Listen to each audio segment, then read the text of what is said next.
Chapter 18.1 Home on the Range. 3027. New Avalon. NAIS. A different perspective. Hansa Davian. Hansa was surprised at himself. Settled in the commissary of the NAIS for a brief lunch, Melissa sitting across from him in a cozy nook that the staff had set up for him. He found himself quite enjoying the sharp intellect of the girl that he would soon marry. There wasn't a single thing he said or spoke of that she didn't pick up and follow along with, or in some cases to his shock, surpass him. I suppose I shouldn't be surprised. You did have the memory core longer than I have. Did you really study endosteel construction? Well, I did go through quite a few of the SLDF courses instead of the standard Nagel ring courses. There was little point in studying science that was so far behind. Hansa chuckled, nodding at that. Most of the NAIS courses had been instantly rewritten, which had caused an absolute riot with the staff. But the new knowledge was too valuable not to start teaching it. I've taken a few of the courses myself, but I suppose I will have to defer to your wisdom in the future regarding scientific advances. You have surpassed me. Hardly. She scoffed. You run an entire state, and had time to go through the course on hyperspace generation. I never bothered with that one. A bit too dense for my taste. Oh, it was, and hardly useful. I still barely understand it. But to be the first person to touch on knowledge thought so long lost. I had to. I understand. She spoke after a moment. I felt that way about some of the medical knowledge. The cancer treatments. Well, Mother and I both felt passionately about it. Hansa nodded. Katrina's once husband had died from the disease. The fact was that for all the medical advances the inner sphere still had, cancer was still something they struggled with. Well, between the NAIS and wherever you have the cancer research started up, we should be quite prepared for the future. He offered with a smile that had her smile return. I think so too. So much more to relearn. To start spreading through our states again. It feels right that we are regaining so much. Ha, to going backwards, to move forward. He teased, raising his drink, which she smiled and tapped her own against it. Speaking of, have you had a chance to speak with Commander Eisenbloom? Melissa huffed, her smile growing amused. Oh sure. She dragged me out onto the training course in her Nightstar, to see how well we compare now. Annoyingly, she is better than I expected. A few years of actual experience with her mech gave her the edge this time. Oh? I didn't know the two of you had a competition with mech piloting. She is the one that made me interested in piloting.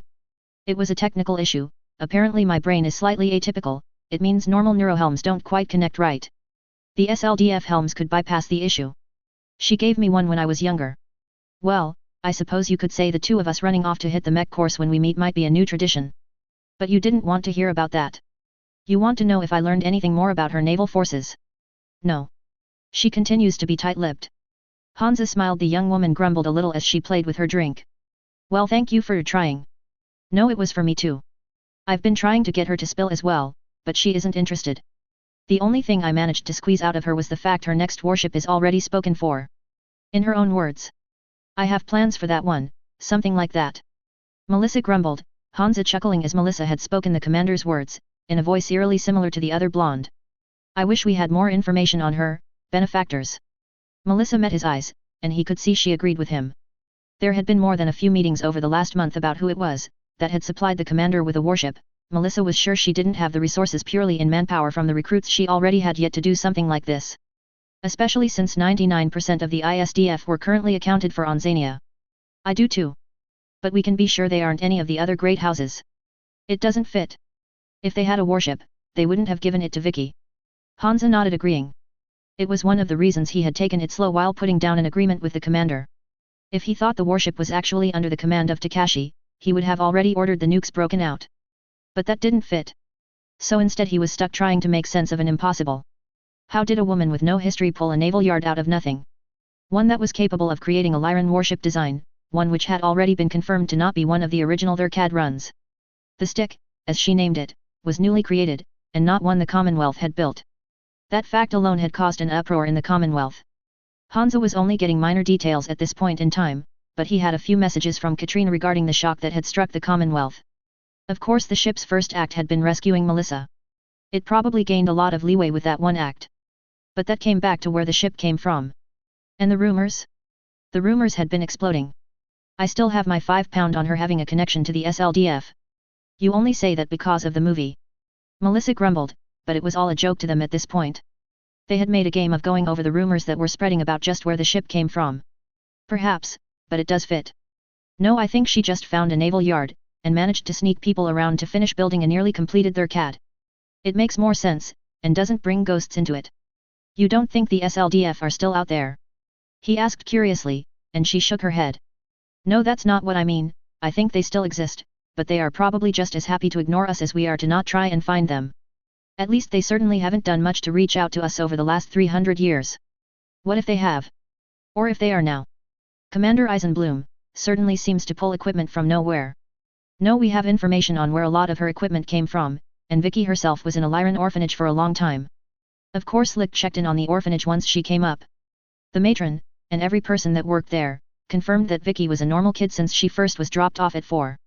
So no strange connection to the SLDF there. Melissa mocked, waving her finger at him. I have lost. It seems my bride-to-be will certainly be able to handle me without issue. He teased back, and that caused the young woman to blush as she actually looked her age for a moment before she regained her composure. Good. I would hate to have you believe this isn't a partnership. She offered, and he couldn't help but smile at that. She was quite charming. He wasn't sure he could ever truly give her his heart, but he felt at least he would enjoy her company. We got company. Morgan's voice broke them from their quiet moment as they both blinked, looking up. Melissa immediately started giggling as the one looking around the commissary with multiple guards all trying to hold her back and failing was none other than the commander herself. Of course, the fact she was holding probably her body weight in bags made the entire scene comical rather than concerning. Mel. There you are, I've been looking everywhere. Oh hey Hansa, old man. Still looking grumpy? She teased Morgan, as the guards finally backed off as Hansa signaled them to let the commander through. He supposed this was his fault. He had given her a rather hefty access to the NAIS. It wasn't like 90% of the things they tried to keep secret here hadn't come from her memory core to begin with. Vicky? What are you doing? Melissa finally asked as the woman stomped over, nearly teetering with how much she was carrying. Oh, this. Did you know there are orphanages here in Avalon City? When I heard, I went and grabbed a bunch of the ISDF swag. Want to come help pass out toys to orphan kids? Vicky asked, standing tall before the two rulers, seemingly unbothered by the massive pile of bags she was carrying, all of which Hansa noticed had the Eisenbloom stamped atop them. Melissa, Hansa noticed, was waffling a bit, but Hansa was nothing if not a gentleman. Plus his schedule was completely open for at least another few hours. He had made sure he would have plenty of time to get to know Melissa. I wouldn't mind coming along with Melissa if you don't mind, the company commander. Not at all. The kids would love to see their prince. Grumpy, you want to come too? Morgan Kell, Hansa noticed, seemed to take the commander's rudeness in stride. I'm escorting Melissa, where she goes, I go. He shrugged and stood. Great. So. Can you take some of these? I can carry them, but my arms are getting a little tired. She begged, holding out a massive stack of bags to Morgan, who was already reaching out to take them from her, even as his eyes rolled. What even is all this? Melissa asked as she took one of the bags from the commander and opened them. A moment later she burst out laughing as she started pulling children's toys out of the bags. A stuffed night star in the ISDF colors. A small note pewter with an Eisenbloom stamped across the back. A small jacket, that was ISDF colored. And tons of other bits and bobs that Melissa was laughing as she went through. Where did you even get all this? Melissa asked as she was looking over the night star toy. It's been in the works for a while. We passed this stuff out to the younger kids in the orphanage on Xania, and a few other worlds, but it's not like we talk about it much. The commander shrugged, shifting the bag still hanging off her. Oh, is this a button on the night star? Melissa asked, as she was squeezing the toy. No. Don't puss. I am the Phantom of the SLDF. The little toy cried out, unmistakably the commander's voice, and to Hansa's ear that sounded like a recording coming from a mech cockpit. The woman grew bright red as all the eyes in the room switched to her. Melissa, Hansa noticed, looked like someone had just fed the cat a canary. It's not my fault. Stupid eldritch abomination. It was supposed to just say normal stuff. Someone is messing with me. Vicky. I love it. I hate it. I think it's cute. Can I keep one? Ugh. The commander responded as she turned and tried to waddle out of the room. Well, you old people coming? We can take my hovercar. It's a little messy though. I got even more bags filling the thing. Melissa looked to Hansa, amused as if the Prince of the Federated Suns would just take a normal hovercar. But Hansa decided if only because this whole situation was so strange he would go along with it. Of course his protection detail would already be going over the car for bombs, and ensuring they had a safe path to the orphanage. None of their group, Hansa included, expected to walk out into the parking lot of the NAIS and find an absolute top-of-the-line hovercar waiting for them, with little Eisenbloom flags on it. Vicky. If your car is full of more bags, and you were taking them to the orphanage, why did you carry so many into the NAIS with you? The blonde stalled for a moment, as she walked up to the driver's door and simply sighed. Idiot sandwich. Was all Hansa managed to hear as she then simply ignored the question. Interesting. A different perspective. Morgan Kell. Morgan Kell had plenty of experiences in his life. After Malorus World, he was sure nothing could surprise him anymore. But 40 minutes after the group had stopped at the Avalon City orphanage, Morgan was surprised. Melissa was incredibly amused, and Hansa? The man was practically pouting. Sure, when they first arrived he had been the most interesting thing in the orphanage. Every orphan had been incredibly excited to meet their prince. Then Vicky had stolen the show. Not through the toys she passed out, she had given plenty to Hansa to hand over as well, but just. She walked among them, as one of them. And the orphans reacted. She wasn't some untouchable leader. She was their leader. And Morgan, who had been a leader of men all his life, both politically and militarily, was suddenly drastically aware of just what a charismatic leader could do with enough people. Already Morgan was going to have to make a note of just how many orphans the ISDF had contact with. Because if his napkin math was correct, the ISDF might just be a lot bigger than anyone realized.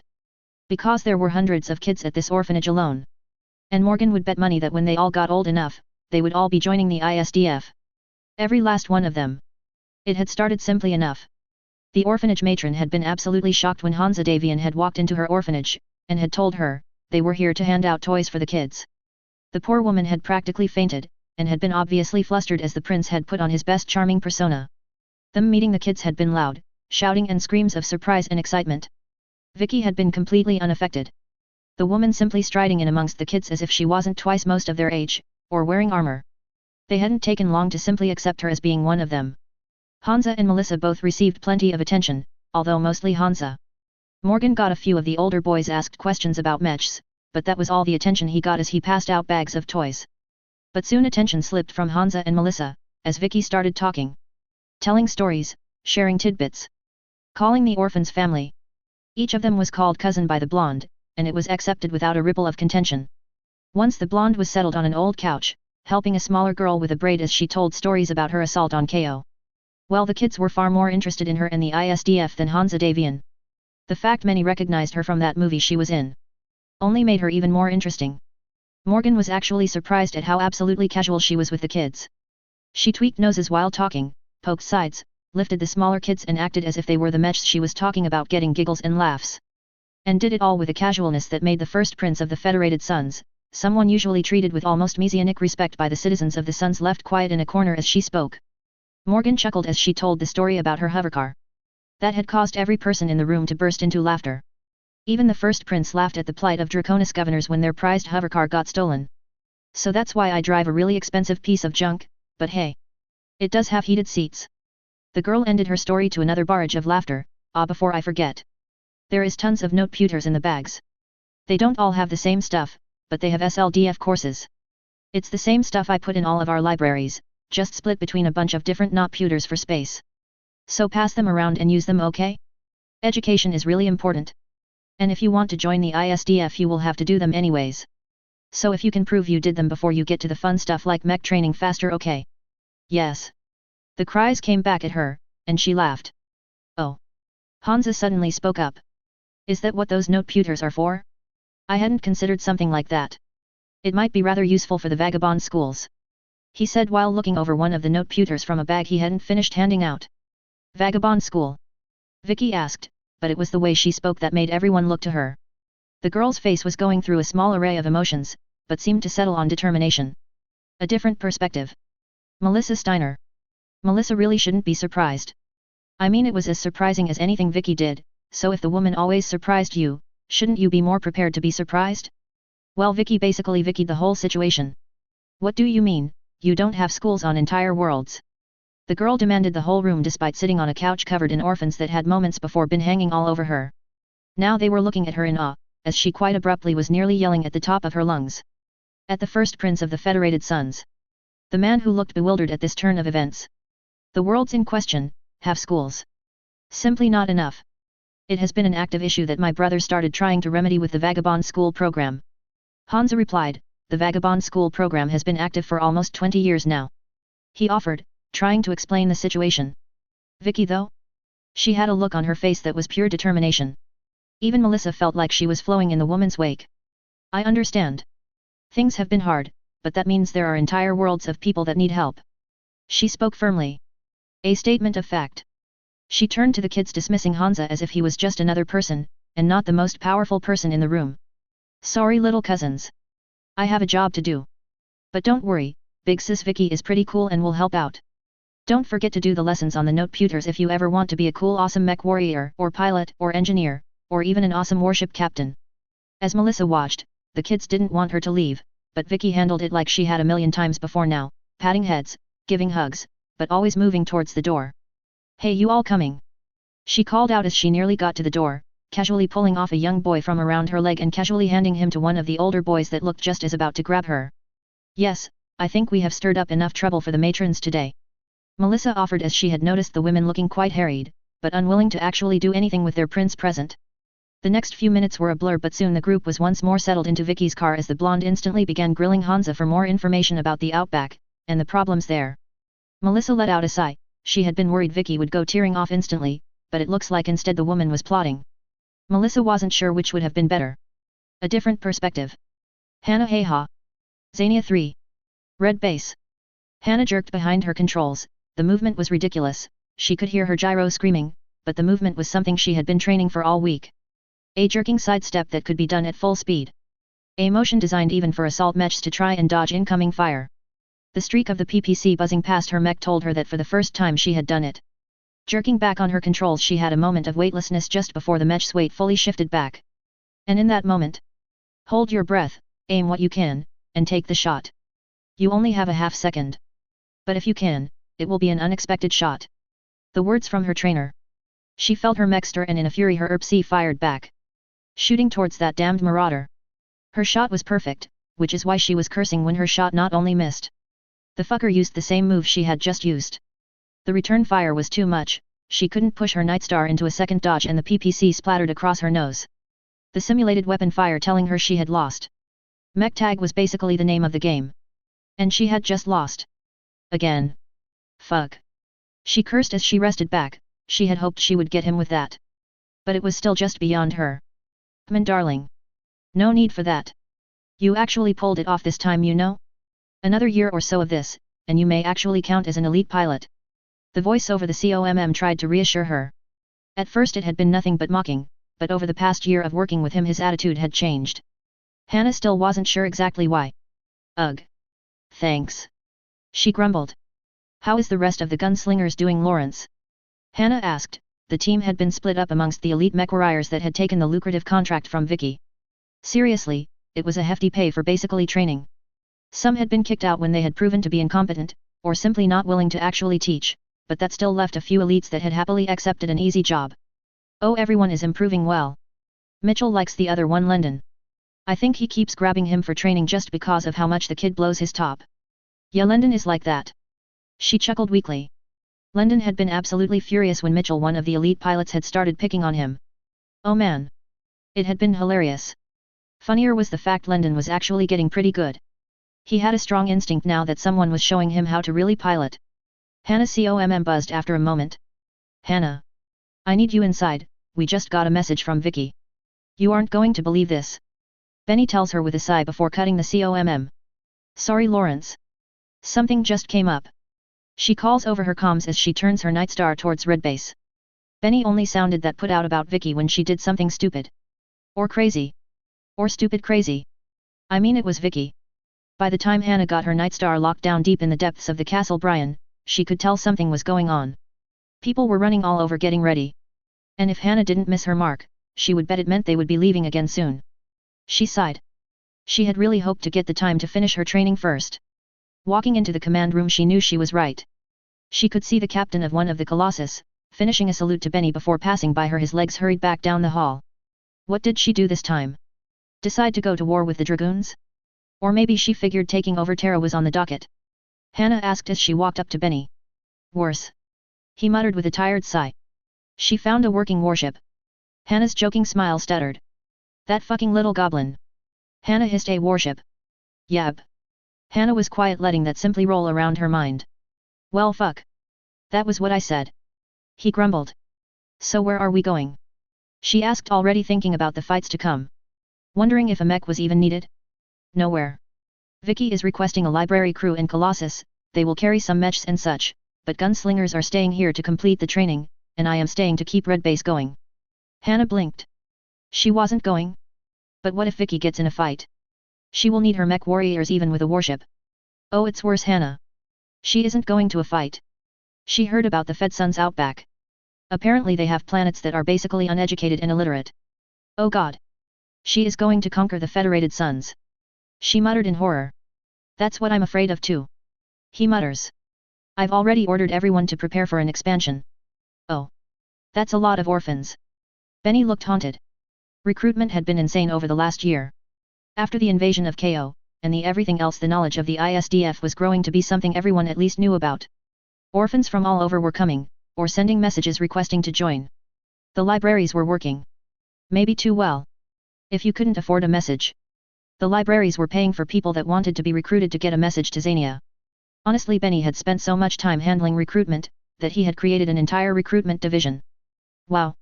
I'm really glad she didn't leave me in charge. Hannah muttered with a hint of schadenfreude. Benny's glare had her laugh as she closed in, placing a kiss on his nose. You know I'm your second, I'll always be here to help out. She tells him, and that settles him quite a bit. Subcommander Benjamin Rommel is the rock of the ISDF. He scoffs, but his spine straightens a bit and he looked more ready to deal with the mess Vicky left behind wherever she went. I can't believe she got a warship and didn't even bother to warn me. She knew what she was doing when she left. He grumbled. And Hannah laughed. What else do you expect from our goblin? You do realize we are going to have to deal with so many spies now. Like a million more than we have already. He sighs weakly. I'm going to kill her. All Hannah could do is chuckle and pat him on the back. Dash. That next week was a rush of activity. HPG messages to Xania, Sandy screaming at being told the new plan, settling in the new FedSun's crew on board the stick. Getting the deal between the FedSun/Lyran Commonwealth, and the ISDF for warship actions taken care of. Anyway, we were readying fast and furious. I had told Sandy I wanted to be gone in a week, to meet up with the library group on board White Base. Apparently Hansa had realized I was serious about leaving so soon and hadn't tried to slow me down, although I could tell he wanted me to not rush off. Probably full of questions he wanted answered.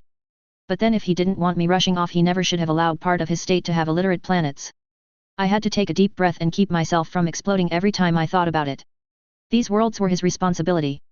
People were barely able to survive, out there, and he ignored them. Even if my mind understood he was limited on what he could do for every planet, my heart didn't care. Still. There was no reason not to be civil. The vagabond school was putting a band-aid on a gaping wound, and about as effective, but it was an attempt.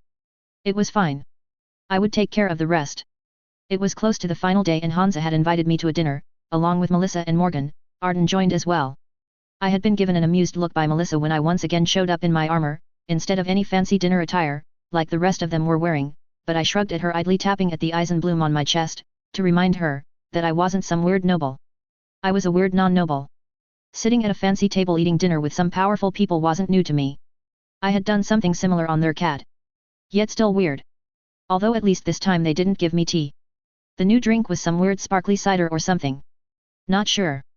Tasty though. So Commander. I am curious. Arden asked, breaking me out of my focus on stuffing my face.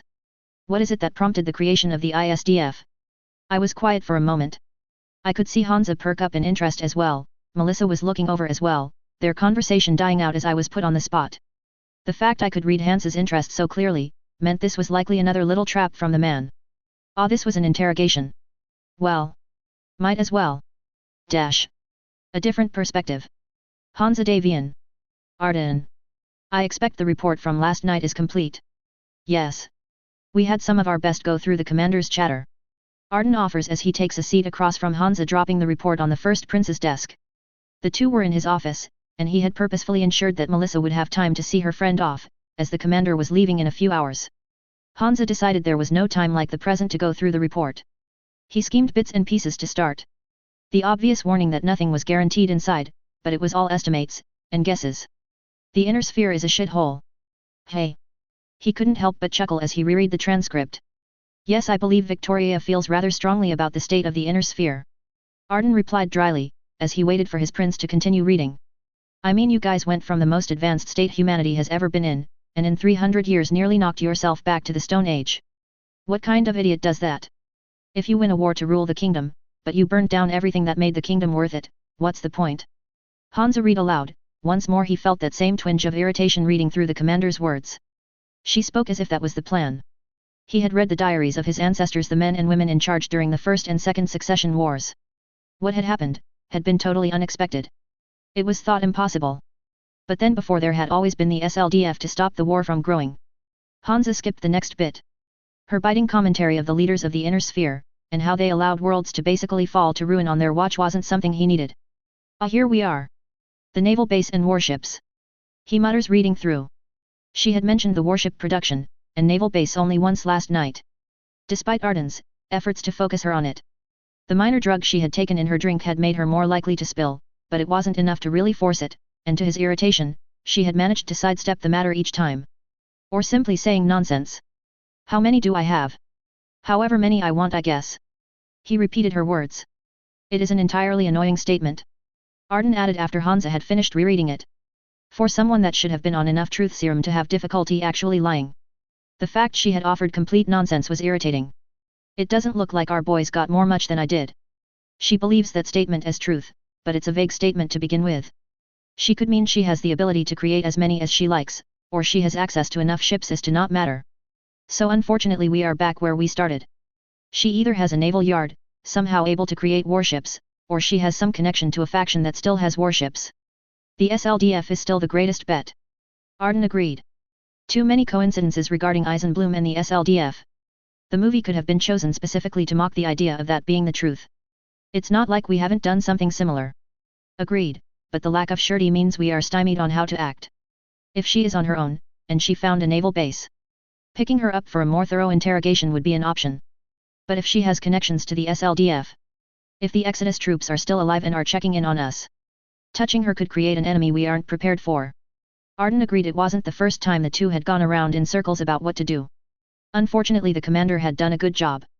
Her connections to Katrina, and Melissa, gave her a certain immunity to the normal snatch and interrogate that Hansa would have ordered. Although the idea was still on the table, just collecting dust for now. In a few years when the Federated Commonwealth was more connected perhaps. Anything new about the warship? Nothing at this time, my prince. The security measures the Delta Ops have laid down are quite stringent. And the few men that attempted to smuggle listening devices on board were immediately discovered. Oddly the devices were forced to be handed over and destroyed, but the men were allowed to stay on the crew. The commander is an odd woman. Indeed. Are we sure we shouldn't push for a deployment of the ship? She is planning on taking it to the outback. It won't do much good out there. It will take at least a year or more before I would want to bring that ship anywhere near a front. Let her run out to the outback if she wants to help my people. It will give the crew time to learn how to use the ship. Even with our old warship training information, it will take some time before I would have faith in the warship being ready. It could still be used as a symbol. Or bait. That would be useful if we were more desperate, but we hold every advantage, and it's growing every year. Once the Federated Commonwealth is created, I would rather have the warship under our control, than a single victory. Understood. And if we don't have control of the ship then? Hansa leaned back, running a hand over his chin. The entire situation was something that was rapidly turning into a problem. The ISDF moved in ways that Hansa didn't like. Katrina might have given them latitude to act because of their contributions, but Hansa saw it differently. The commander had spoken outright about her intentions. I worry about what they will become. I understand. They could very easily become a threat. Or even have the intention of becoming a threat in the future. Arden offered, frowning. Unfortunately, Katrina is protecting them. If she wasn't so fond of the commander, we could get some real answers. Perhaps she knows something that we don't?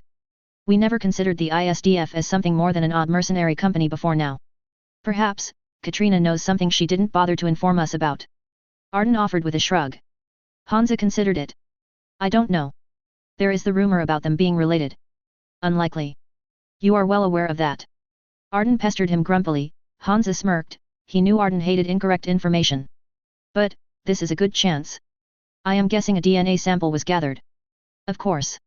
Standard procedure for anyone entering the palace. Start running some tests. I want to know if there is a familial link. If there is, it means any interaction we have with the commander will have to take a soft touch from here on out. I will send the order to our lab. Arden offered. Both men had known each other long enough to realize their meeting was done. Arden stood and headed out. Oh, and Arden? Check it against the Cameron genome as well. Hansa finally spoke just as Arden was about to leave. Hansa had done it on purpose, and Arden would know. He only sent a final task to Arden when he didn't want to talk about it. Hansa didn't expect it would impact much even if it was true. House Cameron was gone. They didn't have a single ounce of support left in the inner sphere. At least. That is what he had thought. Chapter 18.2 Home on the Range. 3027. Federated Sons Outback.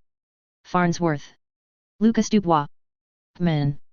He roared, doing his best to urge the cattle up out of the flood plain. Lucas was desperately trying to save the cows. If they got washed away, that would be it. Papa had said as much. Without their few cows giving them some income, the farm would fail. That would be the end. Lucas had seen other families that had failed. Death. Lucas was not going to allow it to happen. Even if the river was flooding, even if this flash flood was ripping their farmland into mud. Even if he had to spend the next month trying to get something out of the ground to feed his family. He would. But right now he was struggling to get his cows out of the damn flood basin, because they were all going to die if he didn't. Covered head to toe in mud, the only reason his eyes weren't coated in mud was because of the heavy rain. Lucas pushed the cow he was focused on, but it only mooed long and loud, and he realized it was stuck. The damn mud. He huffed, barely keeping his own legs from slipping down into the gunk. He looked around. He wasn't the only one desperately trying to save their livestock, or their family. Lucas huffed, catching his breath for a moment as he looked through the torrential downpour. He could just see old Millie being hauled around on the back of Francois. Old Millie was Francois' grandmother. Or great-grandmother. No one was really sure. But for him to be hauling her out into this storm? He cursed. That meant they had probably gotten an update on the flood. It meant it wasn't just the farmlands in danger now. Their homes were too. He realized it was too late. They wouldn't recover from this. Losing the farmhouse meant losing their feedstock. Meant losing their everything. Lucas did the one thing he could. For just a moment he closed his eyes. Please God. Don't do this. He prayed for a moment, like Pastor Feller taught. Because Lucas wasn't sure he had the strength on his own. But as usual, Lucas heard nothing in return, only the sound of the storm roaring down on them, blocking all other sound. So he opened his eyes, and got to work. If he could save even one of the cattle, they might survive. Even if they just had to butcher it after. Struggling with mud and rain, and animals that were starting to freak out with everything that was happening, Lucas dove into his task. And then he realized something was wrong. A light cutting through the rain, and a noise, a roar that was definitely not the storm. Looking up, Lucas gasped, because what had just punched its way through the cloud cover was a massive dropship. The plume of fire cutting through the clouds like a knife as it slowly came down. Lucas stared, as did everyone else. The fear of everyone in the outback was here. A fact of life out here. Pirates meant death. It meant the years of work to build up their homes and town was about to end. Lucas whined, really God? The storm wasn't enough. He could see it. The way everyone was slowing for a moment before they simply started moving, trying to get away. Hopefully enough would escape from the reaving. Slaves were probably the most valuable export on Farnsworth after all. Damn it. He yelled as he started plodding through the mud, desperately trying to find his family. His sisters needed to be rushed somewhere safe. Lucas was old enough now that he would probably be given a rifle. The dropship came down as Lucas was running, close enough to the town, that the drive plume was sending warm air shooting over Lucas. He slowed slightly, trying to see through the storm as the massive bays on the dropship opened. Depending on how many mechs came out, Lucas would know how fucked they were. And then he slowed and stopped. His feet catching in the mud because what stepped out was a monster. A mech with a skull face. The largest mech Lucas had ever seen. And then another. And another. Hope curled up and died in his heart. Whoever these pirates were, they were monsters. He watched as the mech stomped out, each one of them walking in lockstep. Carrying between them some monstrous hunk of metal thing. Cages? He couldn't tell, the rain was simply too much. What was worse? Behind the four monsters came more mechs. More and more poured out of the dropship. And they were moving. Quick and steady, each mech moved as if they had a plan. Lucas. The call stirred him out of his daze and he looked to see Missy. His sister waving to him hurriedly. Lucas. Move. She screamed and he did. There was no defense against that many mechs. No hope they could save their families with just a rifle. No, the only hope was to run. So he started tugging his feet out of the mud to hurry after. Of course he kept his eyes on the mechs. Whatever the pirates were doing would be a priority. And the monsters moved as one, and slammed the massive slabs of metal they were carrying into the riverbed. Lucas didn't slow, but his confusion made it so he couldn't tear his eyes away as the monsters moved, and suddenly, he realized what they were doing. They were literally plowing out runoffs for the river. He gasped as the massive mechs were used like livestock. Lucas. Come on, we have to get out before. He didn't argue. He wasn't sure what these pirates were doing, but getting away was more important. Especially since he was with Missy now. He had to protect her. His sister tugged him along annoyingly. She was still bigger than he was, although only for now. He would definitely grow taller than her someday. He just had to grow a bit more first. As the two raced through the streets away from the pirates, Lucas couldn't get the image out of his head about what he had seen. He had never seen mechs used as anything but a weapon before. He wondered if he could get a mech and use it to help the farm? Oh no. Missy whispered, which only barely reached Lucas's ears as she stopped suddenly. The road they were on led to one of the main thoroughfares in the town, but it was already flooded. And with how fast the debris atop the water was moving, there was no way the two of them could cross here. We have to go around. He called out, tugging Missy to get her moving. This time he was tugging her. He knew a place they could cross. There was an old over-the-road crosswalk that had been built years and years ago, back when the town had been growing into a city. It was one of the last signs that the town had once been on its way up, back in the Star League. The water kept rising though. And soon they were both holding onto the edges of the buildings along the road just to keep their feet. This was bad. They were going to either get swept away, or stuck for the pirates at this rate. There. He called out, pointing to the walkway stairs. They were finally there. He pulled Missy through the water and onto the ancient ferro-crete stairs, gasping for breath when they finally climbed out of the water. Although now they were on a bridge over a road, and the water wasn't letting up. This is bad. He whispered, finally managing to catch his breath. He looked over and the water was rising still. Both sides of the pedestrian bridge were now covered in rushing, frothing water. Maybe they won't see us up here. He begged, but that was instantly cut off, as the bridge shuddered. And a massive mech turned the corner. He gasped and Missy screamed as they stared into the face of a mech that was on level with their walkway. The beast turned and seemed to instantly notice them, as it took a shuddering step forward. And then another until it was nose to nose with them.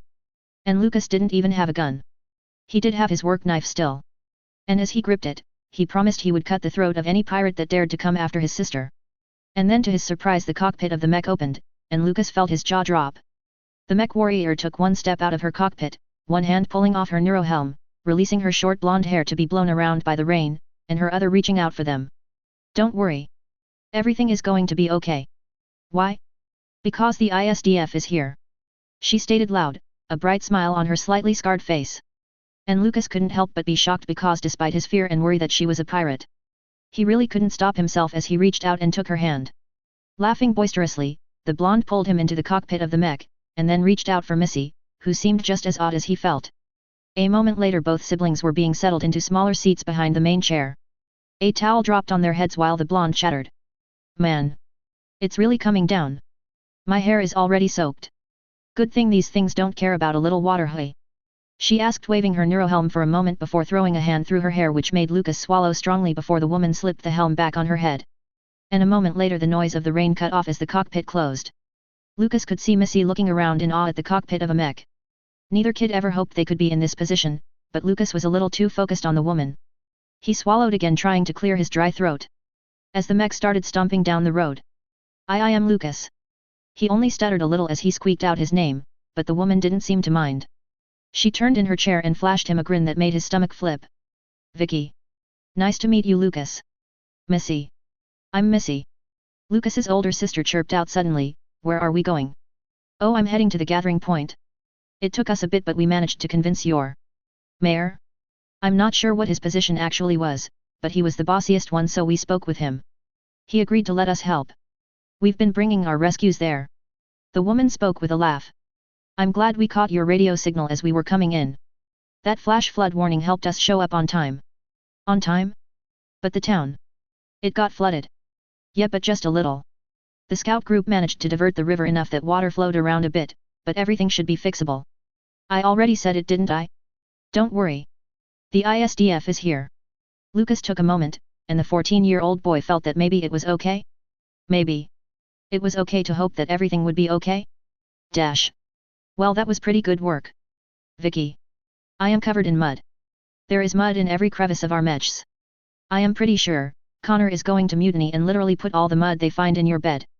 Erica tells me as the 3 weeks of working fixing the town on Farnsworth finally was falling behind us. Traveling back into space to meet up with the stick. White Base was filled with tired but happy kids.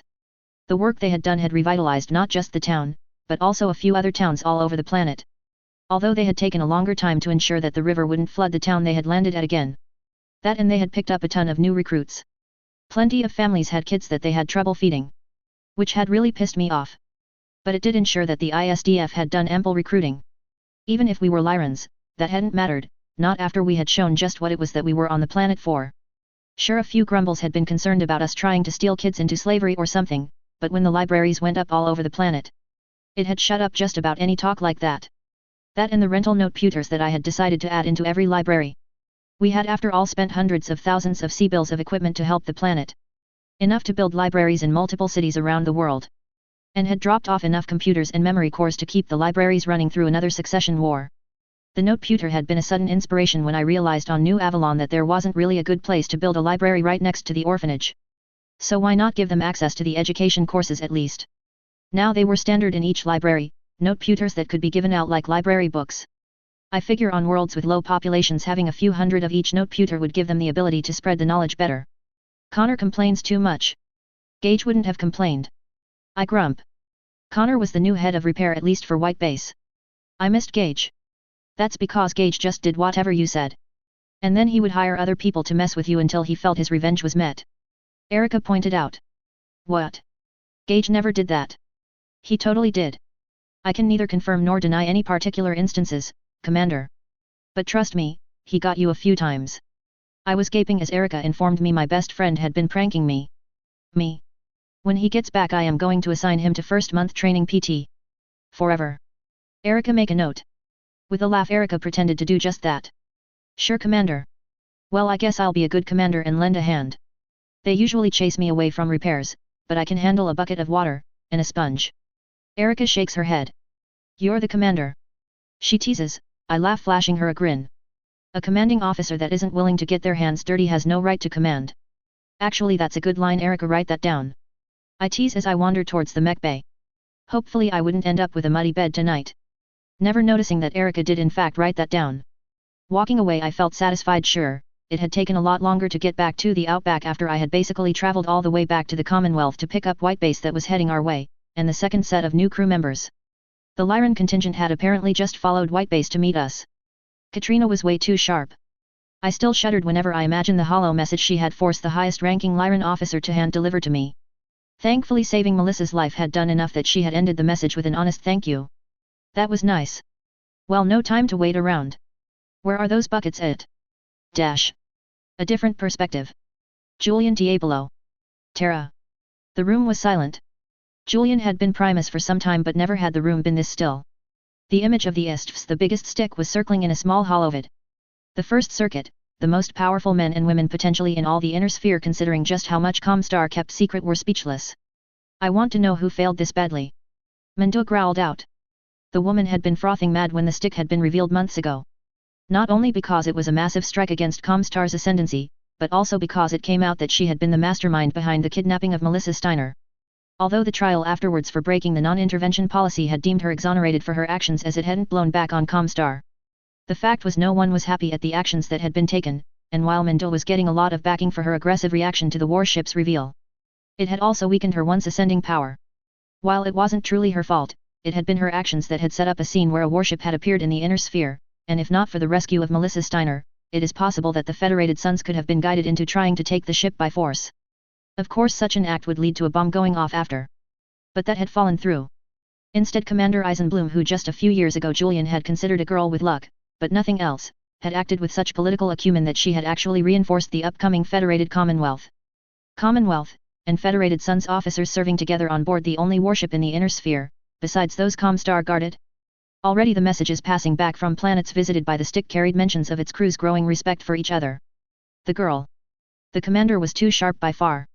Comstar had worked hard on ensuring that any attempts of the Commonwealth and Sons to train together ended in irritated feelings or strained relations. But the complaints of men in mechs were drowned out by the letters home from men stationed on a warship for the first time in centuries. Steiner and Avian had even been politically smart enough to have some of the letters printed in newspapers spreading across each state. Funny excerpts of working together with men and women from the other state, and how together they were learning to use a machine thought lost. Of course they were all heavily edited, and stylized. Julian had read the originals himself and there was plenty of arguments edited out. But it didn't matter. Comstar had been caught completely flat-footed.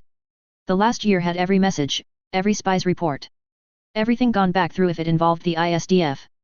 The fact was, they had little. Only that even their new member, Mr. Blake, hadn't known. They were sure of that. His reaction had been quite loud at the time. We didn't. Whatever game that is going on. It wasn't something we could have stopped. How could we? We didn't even know there was another player. Julian spoke out into the quiet room. The ISDF have played us for fools, they pretended to be nothing, and yet, looking back over their records, it is obvious they are more than what they wanted us to believe. We should kill them. Now.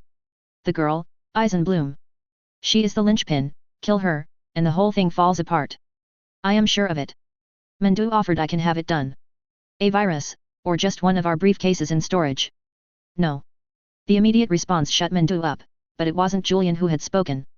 It was Nicholas Casnew. Prekentaram. You will do no such thing, Mendu. You have already nearly broken our neutrality to the leaders of the successor states once this year. Let's not go for another. He rose. First Circuit. The ISDF is more dangerous than we understand. Nicholas? You know something we don't? Julian asked, and the man nodded. I do. Are any of you aware of just what the ISDF is currently doing? There was a moment of silence before Mendu spoke. As always, she was too eager. Too quick to speak when listening was needed. They are wasting time using a warship to build their little libraries across the Federated Sun's outback. Nicholas sighs. Loudly. All of you are playing directly into the commander's trick. She is jingling a warship on a string, and like fools everyone in the inner sphere, including the First Circuit, is so focused on what that hand is doing, they don't notice the other. And you know what they are plotting? Just you. Not a single other person in the inner sphere. Mendu mocked. Please tell us then. Inform us of your wondrous insight. It is one of our greatest weaknesses that we pay too much attention to technology. He offered before pulling out a set of actual physical photographs which had Mendu scoff. Before he tossed them onto the table. These photos were taken on Farnsworth. The images were fuzzy, whoever took them was obviously fighting the storm, but the pictures were clear enough.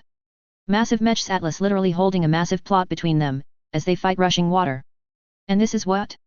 Exactly. Mendu argued, scoffing. Images of a few meshs. Images that are spreading. This is the ISDF, using a warship. A Colossus dropship, and enough mech hardware to conquer a planet. Stopping a river flood. Nicholas, why is this relevant? Julian asked. Nicholas was a smart man, and if he saw something here, it was worth it to hear him out. It is relevant because scenes like that are what affects public perception. Perception that not even we at Comstar are immune to. He offers, tapping his fingers on the pictures. This is happening across the inner sphere. 12 new libraries have been set up in the Free World League in the last year. Each one built completely at the direction of the ISDF. And every one of them free and open to every person that walks through the doors. I don't care about their libraries, Nicholas. It's a pointless vanity project. The power a warship brings is the only relevant fact. Mendu argued back, heated. The woman was nearly standing despite everyone else at the table calm and collected. The man across from Julian shakes his head. 256 messages from Comstar adepts and prekenters across the inner sphere regarding the ISDF and what our role will be in assisting them. In the last 6 months. That quieted Mendu completely. The woman's mouth falling open in utter shock. Assisting them? You must be joking. I am not. Nicholas was looking directly into Julian's eyes, and now he understood. They are winning a war we didn't even know we were fighting. Nicholas utters. Julian had no choice but to scoff at his own foolishness. He hadn't even considered the effect this would have on Comstar while it was indoctrinated out.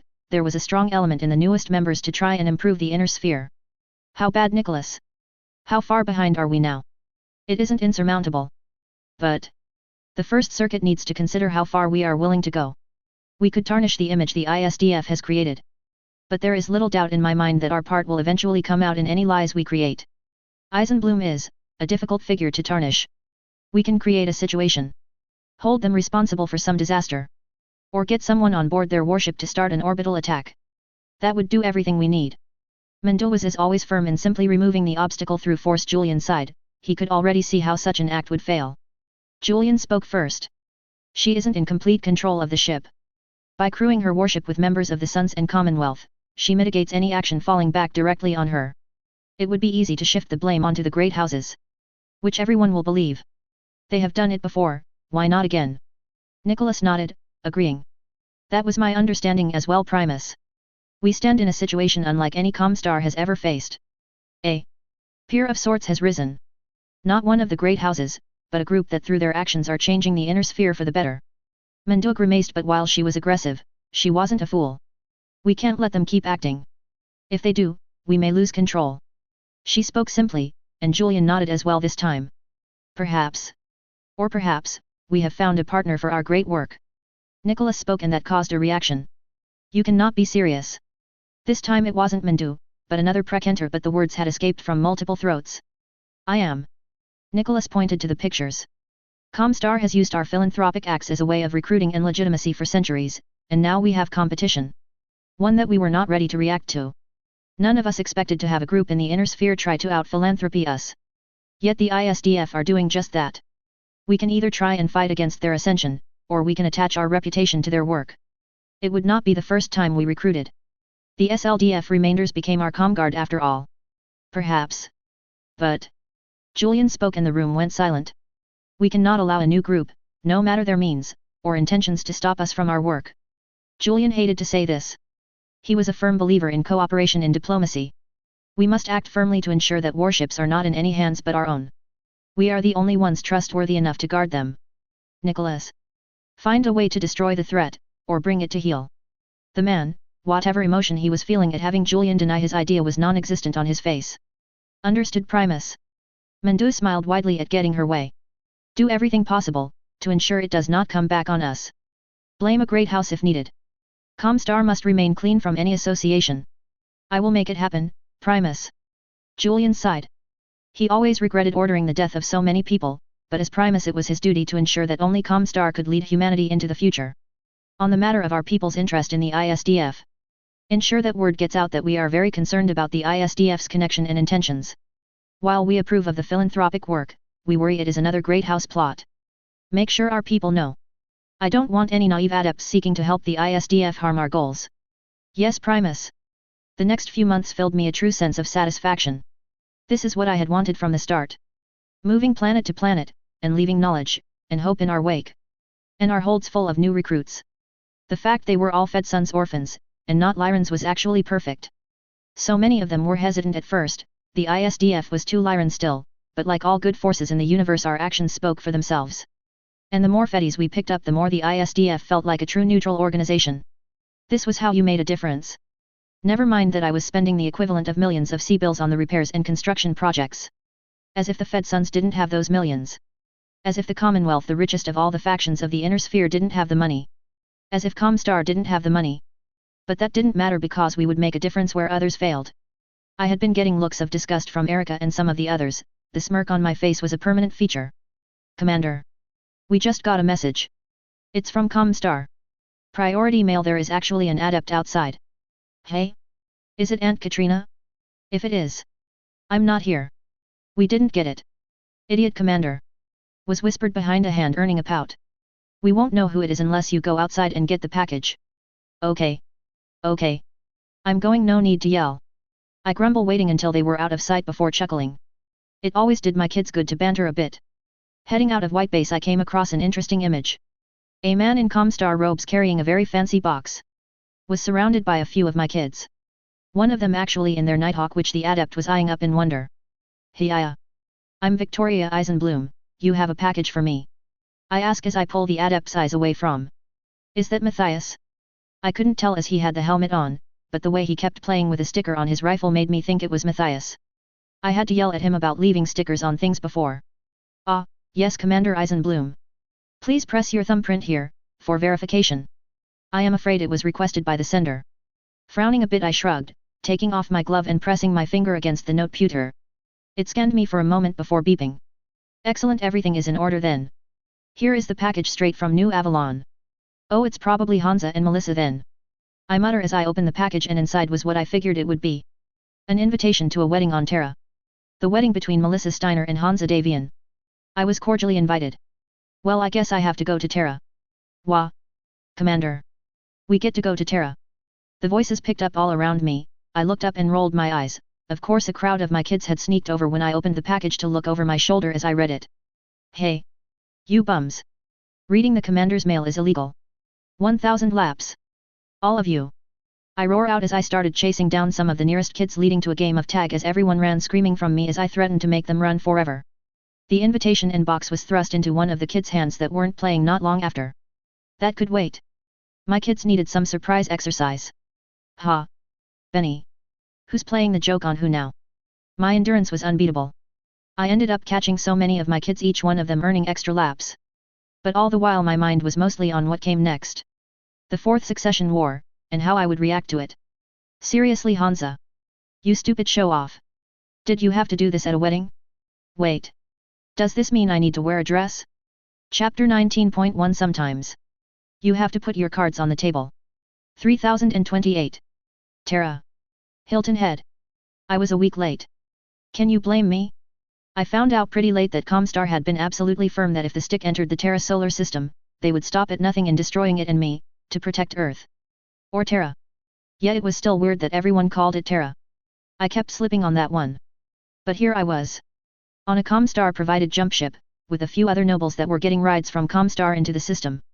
Only the big bads got to bring their own dropships after all.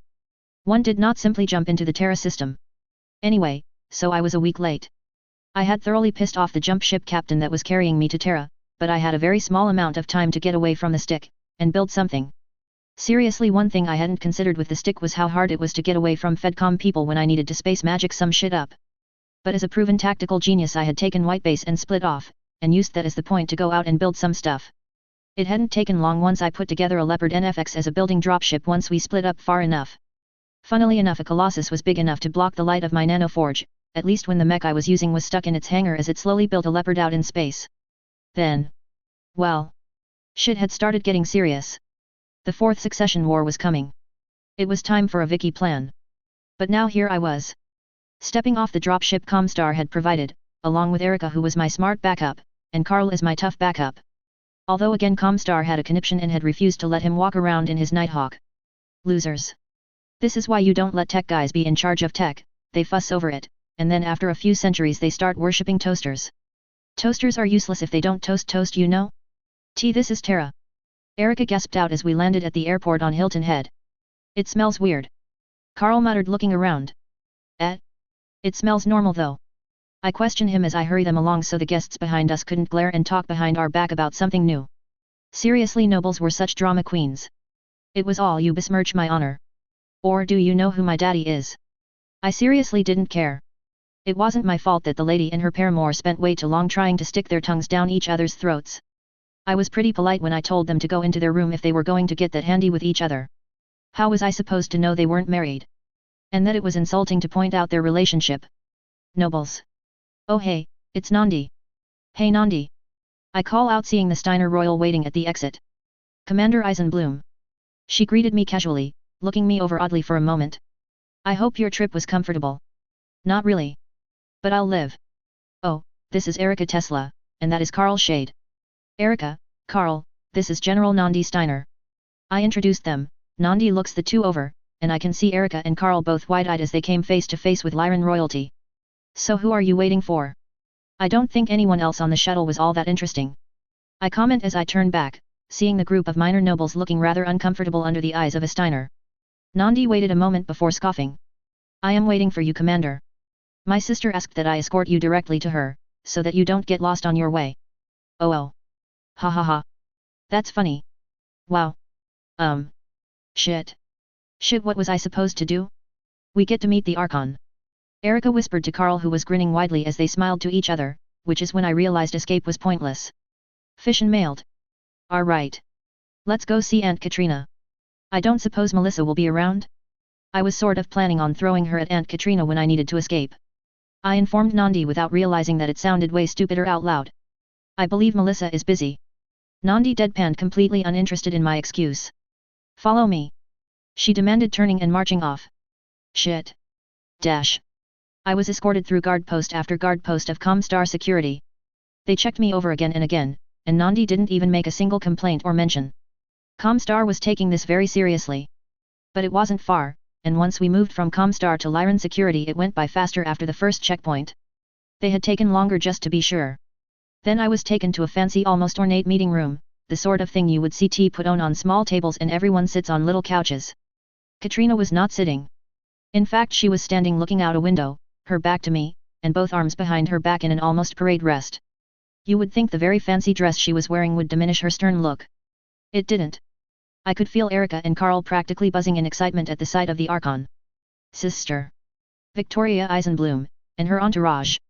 Katrina turned, and it was with a nervous smile that I waved at her. Although that all didn't matter as the tall blonde strode across the room, Nandi must have been aware I was going to be attacked as she stepped widely to the side, just before Katrina was on me. Her strong arms wrapped around the back of my head and pulled me into the tightest hug I had ever experienced. I was shook. Total shock at what had just happened. I almost managed to work up enough nerve to say something when I heard it. A sob. I blinked, realizing that Katrina was actually crying into my shoulder. What the fuck? Was I drugged? Did Comstar drug me? I felt drugged. Thank you. She spoke finally as she pulled away, and those were definitely tears. And no. You can't cry because then I'll cry and I don't even know what I'm crying about. I whined, tears already coming to my eyes. Totally just because crying people made me cry, not because I just got a really emotional hug. No way. That would be weird. Katrina offered a broken chuckle as she wiped her eyes. Nonsense. You saved my daughter Victoria. You rescued her from a fate that I have had nightmares of since before she was born. Thank you. Oh. Right. It's been a while since we talked and we didn't really get a conversation since then. Right. Right. Oh, that's no problem. Melissa's my friend. Plus, well, it was pretty funny. I have a recording of Yorinaga's reaction when he got told I was in a warship. I'll send it to you when I'm back on the stick. Ugh. Katrina almost physically recoiled. Victoria. You are not allowed anywhere, until we speak about acceptable names for very powerful weapons of war. When I heard that name, I had days of meetings where my generals complained to me. I blinked at that image, and despite myself, I let out a snort of amusement at the idea of the Archon getting complaints about my naming sense. That was funny. Oh? You think it's funny, Victoria? Have no worries. I will enjoy educating you on the proper way to name a warship. She offered with a sinister smile, and my amusement died a quick death. I needed a distraction stat. Oh hey Aunt Katrina, did I invite you to my friends? This is Erica Tesla, my 2IC on the battlefield, and this is Carl Shade, my captain of my guards, and my special operations captain. I said that last part in a fake cough, but I don't think I slipped that part through. Amusing. But fine. Hello, I'm Katrina Steiner. It's nice to meet more of Victoria's people. I hope we will become good friends. Both kids rushed to speak, and soon I realized Katrina had co-opted my people. Damn Lyrans. They were stealing my kids. Dash. An hour later we were still having tea with Katrina. Mostly it was Katrina interrogating me on everything that had happened since we last met on their CAD. I was doing my best in avoiding bringing up the warship in the room. Thankfully, before the interrogation could continue any further, Melissa showed up. The blonde swayed into the room looking quite pleased with herself, as she quickly gave her mother a hug and kiss, a hug to her aunt, and then she turned to me with pointed finger. You're late. Sorry. I had to make a stop. It's not like wedding gifts for some of the most powerful people in the inner sphere, is something I can just go pick up at a jump ship bodega. The blonde snorted as she sat into the chair beside her mother. I won't even ask what you found. Just tell me if it's likely to make everyone take up drinking when they find out. Who do you think I am? Of course it is. I smirk. He. Be odd at my gift-giving ability. You certainly haven't gotten any easier for my headaches. Katrina offered with a sigh, as she took a sip of her tea. Well then I guess I should be happy I invited you. Melissa smirked as she looked over my friends. Erica, Carl, nice to see you again, keeping your boss out of trouble. Never. Unfortunately. Carl replied with a forlorn sigh. I have a feeling I'll be spending the rest of my life saving the commander from her crazy ideas. Hey. It's true. She made me come up with a way to use mechs to solve a river flooding in the middle of a storm, on a planet that I had never been on before. Erica informed the group. I still have nightmares about trying to organize that. We saved a lot of people that night. It was awesome. It was muddy, cold, and a massive pain in my butt. Carl suddenly reworded, remembering he was looking at the Archon. The poor boy flushed a little red as if he had just gotten caught with his hand in the cookie jar, as he grabbed his tea and took a sip to hide behind. I ignored the leaf water. It had no power over me. You're just upset because all the kids thought you looked weird in your Nighthawk and that our Atlas pilots were cooler. Carlos started pouting, which told me I hit the nail on the head, which earned some chuckles from the group. Aunt Katrina. Is this an acceptable time for a bit more serious of a topic? I asked, suddenly earning me some piercing looks from the assembled Lyran contingent. Yes, Victoria, if you need a frank discussion, now would be an acceptable time. Great. Cause I don't know how well this is going to go over, but I'm calling in my favors. That earned me a surprised look from Katrina, and Melissa as well as the woman sat upright, well more upright.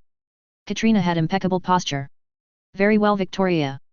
So, I want to ask you to attempt another offer of peace. One last time before the marriage goes through.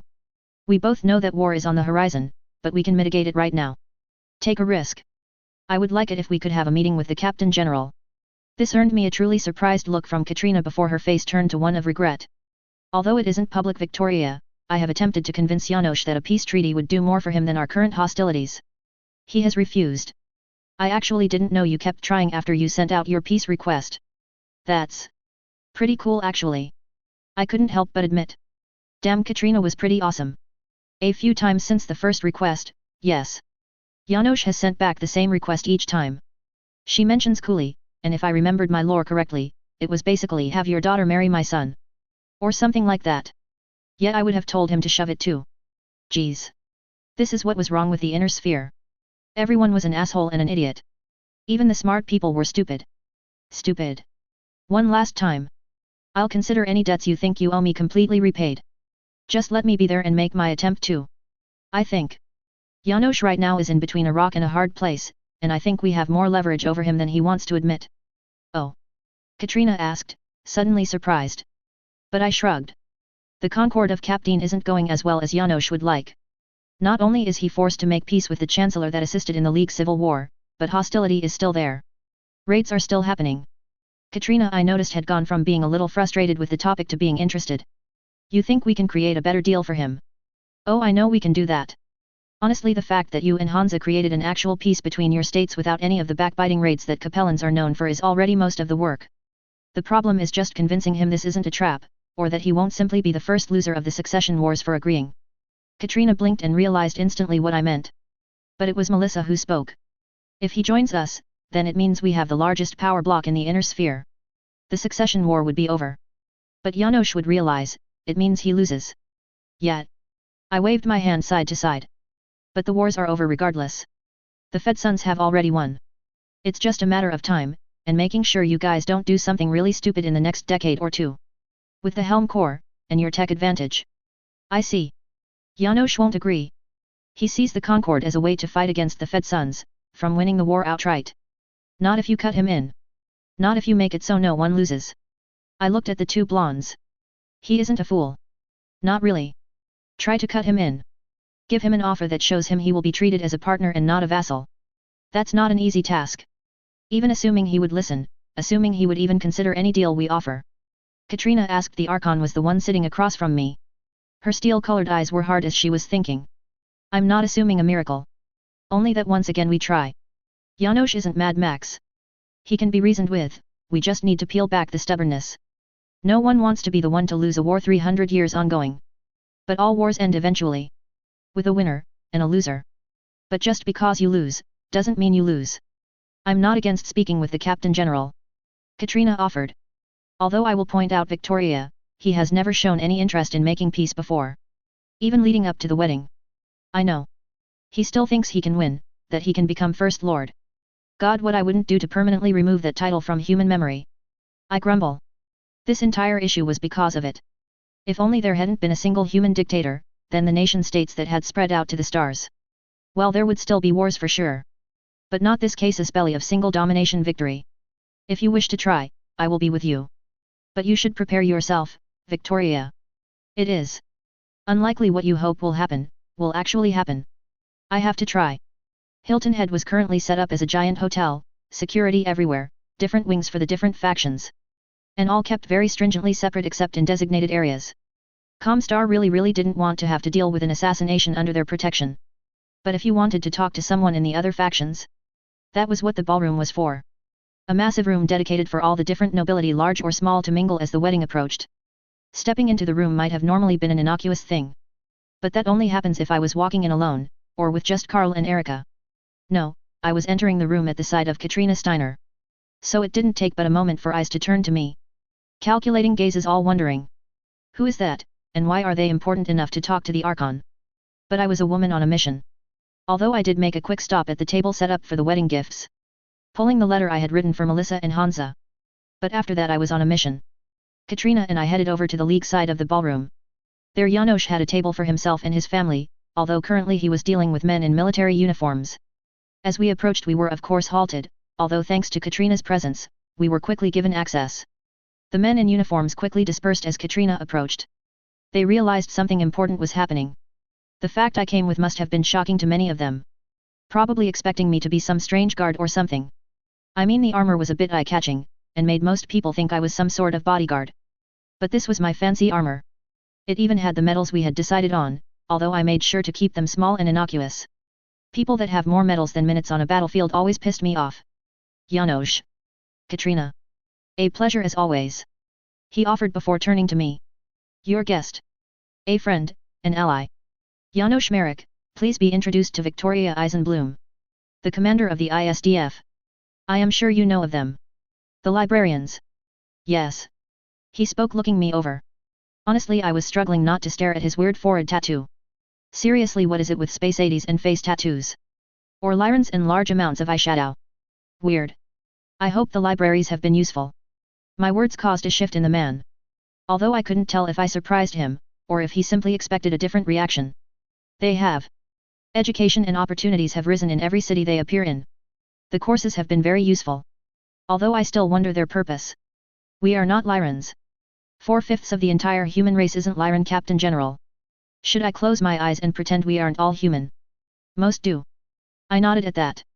Not much else I could add there, sadly. Janos. Might we take a few minutes of your time? The old man looked the two of us over for a minute before shrugging. Take a seat. This will certainly be more interesting than what I was just dealing with. The both of us took a seat sitting across from Janos, his sharp eyes never leaving us. Janos. I would like to speak once more of peace. Katrina began, causing the old man's eyes to widen for a minute before he openly scoffed. Not this again. He sighed, sounding a little tired. Yes. The inner sphere is changing. You see that? We don't have to continue the old grudges, and the old ways. There is always room in the Federated Commonwealth, for the League. A peace, true peace between 3/5 of the inner sphere. Peace? No. Simply conquest. The old man punched in immediately. Your alliance seeks to conquer just as surely as you did apart, and I won't be the first Merrick to surrender. We aren't asking for a surrender, Janos. We never have. Never in any of my offerings of peace did I ask you to reduce your military, or give up on defending your people. No, but now you ask that I join your alliance. Which with all three of us, we would inevitably win the war. Who gets the throne? Certainly not House Merrick. Yes. It would fall my daughter's heir. Then no. The answer will always be no. Wait. I interrupted the two leaders, shaking my head. This. I'm sorry, Captain General, but the inner sphere is changing. Right now the only way for you to fight back against the Fedcom is through allying with the Capellans and the Combine. I know that it can't be an easy alliance, and I would put money on the fact that the Capellans haven't even bothered to stop raiding while you have this uneasy agreement. None of your concern. The man rebutted, but didn't deny. Right. I won't ask any further, but let's be hypothetical. With the Fedcom alliance, everything is changing. Sun's military minds, with Commonwealth money and industry. You have to have done the calculations. It's going to be a fight that is going to be truly difficult to win. Yet the only way to do it is to trust the most untrustworthy people in the inner sphere to fight with you. Perhaps. But the three of us will keep the Davians, or the Steiners, off the throne. For how long? At what cost? For as long as we can. Everything. The old man sat up in his chair, from where he had been almost slouching this whole time. You are a child. But let me be clear. House Merrick is the true heir to the Star League. No one else will be allowed to sit on that throne. Not until we are done. I immediately shook my head. You can't mean that. What's the point of a throne no one in generations have even used? Fuck the Star League. Make a new Star League, a better one. Ally with the only people in 300 years that have succeeded in making peace with each other, true peace, not backstabbing each other at the first opportunity. Take the opportunity to not just secure your family, but peace, perhaps even in your lifetime. An end to the war. An end that means we lose. Never. He spoke immediately. A calm, simple statement. He turned to Katrina, who had let me try until then. You brought an idealist. She is earnest about stopping the war. A shame. Life will break that. Like it did me. I was like you once, girl. Thinking that I could help end the war. That I wouldn't even mind if it wasn't me on the throne. Those thoughts died half a century ago. You would work with Mad Max, instead of Katrina Steiner? You have to have seen that the peace she offers is real.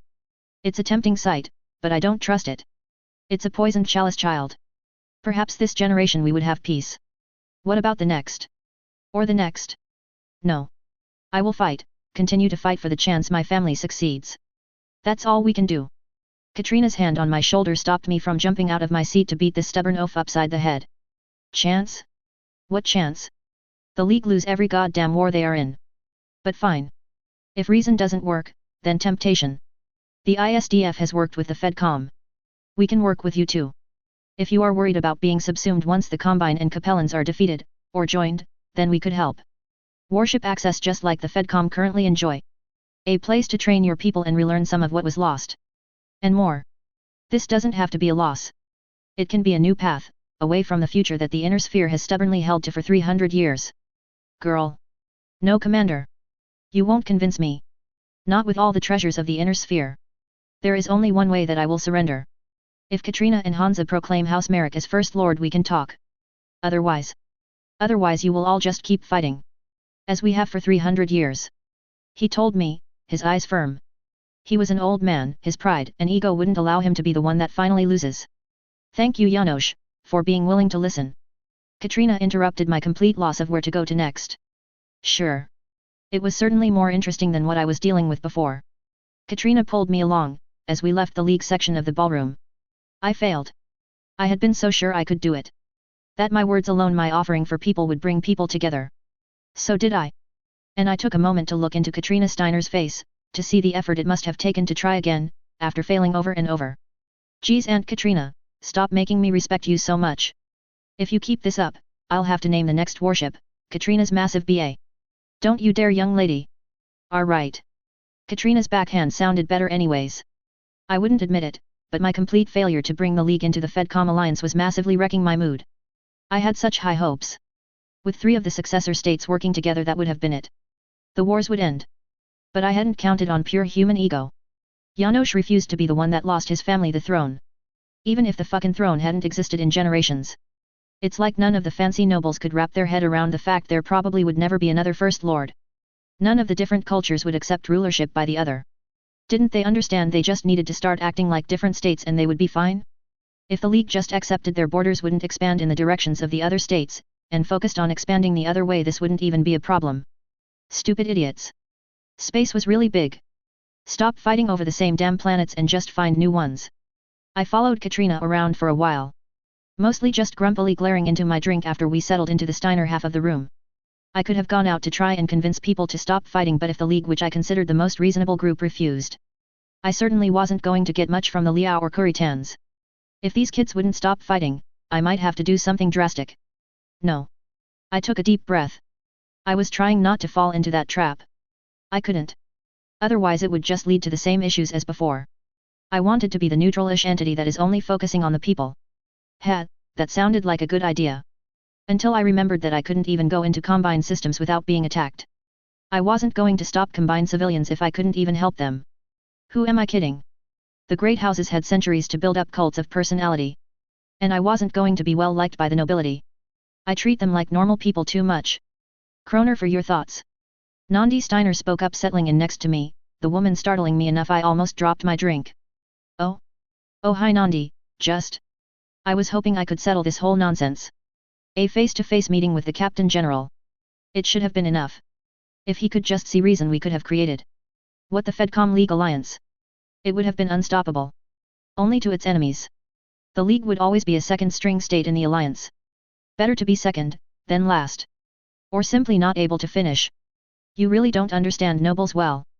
Especially the great lords. They could never accept second. That means they lost. And they spent too many battles, too many people to lose. If they had been willing to lose, their country would be more powerful than it is now. We lost so much in 300 years, any state that refused to be drawn into the wars would have been able to win. Just because they wouldn't have had so much destroyed. A nice dream. But that's all that is. A dream. If the League had at the fall of the Star League decided to stay out of it, the Capellans still would have attacked them. Still stole from them, or destroyed their factories. I know. I sighed. I know. I'm just irritated. The woman actually chuckled at me. The first time I had ever seen Nandi amused at anything. Yes, I rather know the feeling. Do you mind if I ask you a personal question? I prompted, suddenly causing the woman to shift. You may, I can't promise to answer. What do you think of the Fedcom alliance? No, rather, what do you think of it existing? Do you think the Lyrans, the Commonwealth, is losing because it is joining the with Fed Sons? She blinked, looking to me for a time. A long time. I was against it from the start. I waited. I had known that Nandi was one of the defining reasons the Fedcom had failed in the original timeline. My patience seemed to give her confidence. I'm not happy about how the Commonwealth has taken second string in many cases. Our military is larger than the Suns, but they are the ones taking more higher level command positions. They are the ones determining military action moving forward in many cases. And I worry that our voice will be lost. You mean, you are worried Melissa won't get a voice when going against Hansa? She was quiet for a while. A long while. Yes. Hansa is too competent as a political actor. I worry that Melissa will simply fall into his pace. That no matter her disagreements with him, they will still end up going his way. You think Melissa won't be listened to? I doubt that. The Lyran side will always hear her first. And the Sons? They will have the mother of the newest Davians. They will listen to her. But always second. For now. Give it a generation and both halves will be whole. As long as we can avoid any civil wars. That is the most important thing of all. It will come to that if Lyran voices are not heard. Like their CAD doesn't hear the voices of Sky. I cut into her argument instantly. Nandi looked surprised for a minute. Sky's complaints are. I agree. I cut in. Almost all of them are fictitious. Their CAD doesn't listen. Their CAD doesn't protect. We could protect ourselves better without the Archon. Sounds familiar, doesn't it? The woman shook her head. That is not in any way a comparison. The situations are completely different. Maybe, but you have to ask yourself. Is it that the new leaders aren't hearing you, or are they just disagreeing with you? Her lips pursed at that. She wasn't pleased. But if it helps? Hansa isn't a fool. His biggest concern isn't going to be burying Lyran culture over his own, it's going to be keeping things stable for his kids to rule. Are you willing to accept a child of Melissa on the throne to both groups? Of course I am. Then be in their lives. If you worry they won't be Lyran enough, teach them. But also trust them to love both sides of their family. Their people. I suppose I will have to. I smile at her. Hoping our talk would skew away the civil war, seriously. They almost win the inner sphere and then get stuck in a civil war. And everything goes back to how it was. Idiots. Also, if it helps, Hansa will be dead long before Melissa. So while he might have more influence at the start, when it comes down to it, Melissa's voices will be heard far longer than a Davian voice. I'll drink to that. She mentioned raising her glass. Which I clinked with her. Of course she was drinking something alcoholic, while I was drinking some fruit juice. Dash. A different perspective. Capt. Sandra Nelson. Saffel system. Ist's the biggest stick. If this is another complaint about the food, I really don't care. Sandy called out as there was a knock on her door. Nothing of the sort, Captain. Although I do have a stack of complaints from the Sun's people about how our Lyran food is awful and we should pick up some good outback cuisine. I've told those idiots 100 times. If they want food, all they have to do is speak with the quartermaster, and we will do our best. Seriously, I get that they are used to a different command structure, but this is the ISDF. All you have to do is ask the right person. They aren't used to us yet, Sandy, give them time. Yeah. Whatever. How's it going, James? Fine, Captain.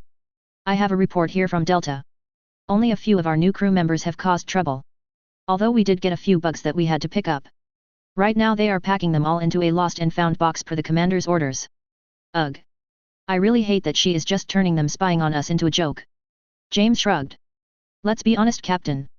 Is there anything politically we can really do about it otherwise? She sighed, popping her captain's hat off her head and running a hand through her hair. No. Too politically important to throw a fit about. Did you at least write lost and found in crayon? We put it to a few members of Trouble Squad we have on crew. There may be glitter. Good. Make sure the bugs get covered in the glitter too. Make them unusable. I believe that was done. There may also be glue involved just to make sure they can't be easily reused. Damn Trouble Squad. Always causing trouble. When I get the complaints I'll have to act properly contrite about it. Sandy smirked at the thought. CMDR. Cruz, who was the Federated Sons officer in charge of his people, was very uptight, and really hated the fact that Sandy was not only the captain but not in his chain of command. She had already told the commander a few times that his requests would need to be put through proper channels. Only 2 people in the entire sphere controlled where the stick went. One was Sandy herself. The other was the commander. How are the letters going? Good. Per the Archon and First Prince's request, we are giving time for all crew members to write home, and they have all been suggested to do so regularly. No issues there. Good. Can't say I love being a political weapon, but... well, we are the flagship. So I guess that's part of it. Blame the commander. Well, it is her fault. Sandy offered with a grin. A common refrain with the ISDF. Everything was Vicky's fault. Alright. Well, take DHI, the sudden change of every overhead light to red, had Sandy jumping out of her seat in an instant. Her ready room was connected to the bridge, so as she rushed the door there was already a report about what was happening from the man left in charge of the bridge. I don't know. Lieutenant. I want answers. Nuclear device detected. There is a shuttle approaching. What? We have nothing on the Sandy, cut him off. Fire on that shuttle. Evasive maneuvers. The lieutenant in question was ISDF. And he was the current contact for who was watching Vicky's crazy Listec scanner. Full ahead, right rudder. Gunnery crews are alerted. Firing solution in 10. Captain, you're going along with this. The CMDR gasped. The man was looked horrified at the rapidity of Sandy willing to blow up a shuttle. Not now. She yelled at him. Seriously, these damn Fedsons guys were almost worse than the Lyrans. At least they did as she told, even with the groveling. Fuck. Captain. Nuclear launch detected. Sandy grabbed the COMM, all hands brace for IM. Sandy jostled, as her vision went white. Chapter 19.2 Sometimes. You have to put your cards on the table. 3028. Terra. Hilton Head. Everything was going okay. I had calmed down after my failure to convince Janosch. I was starting to relax to think that I could just enjoy this whole situation as it comes as a wedding. I mean, I was actually looking forward to Wolf showing up just to insult the coordinator. But thinking of the Combine group had me turn to them, and I noticed something that had me nearly crush my glass in my fist. I was on my feet before I could even think about what I was about to do. Because there, next to Takashi, and Yorinaga Kurita, was a younger man. Wearing one of my kids' armor. They had even repainted it in Combine colors, but I recognized the armor and equipment. I had fucking made that.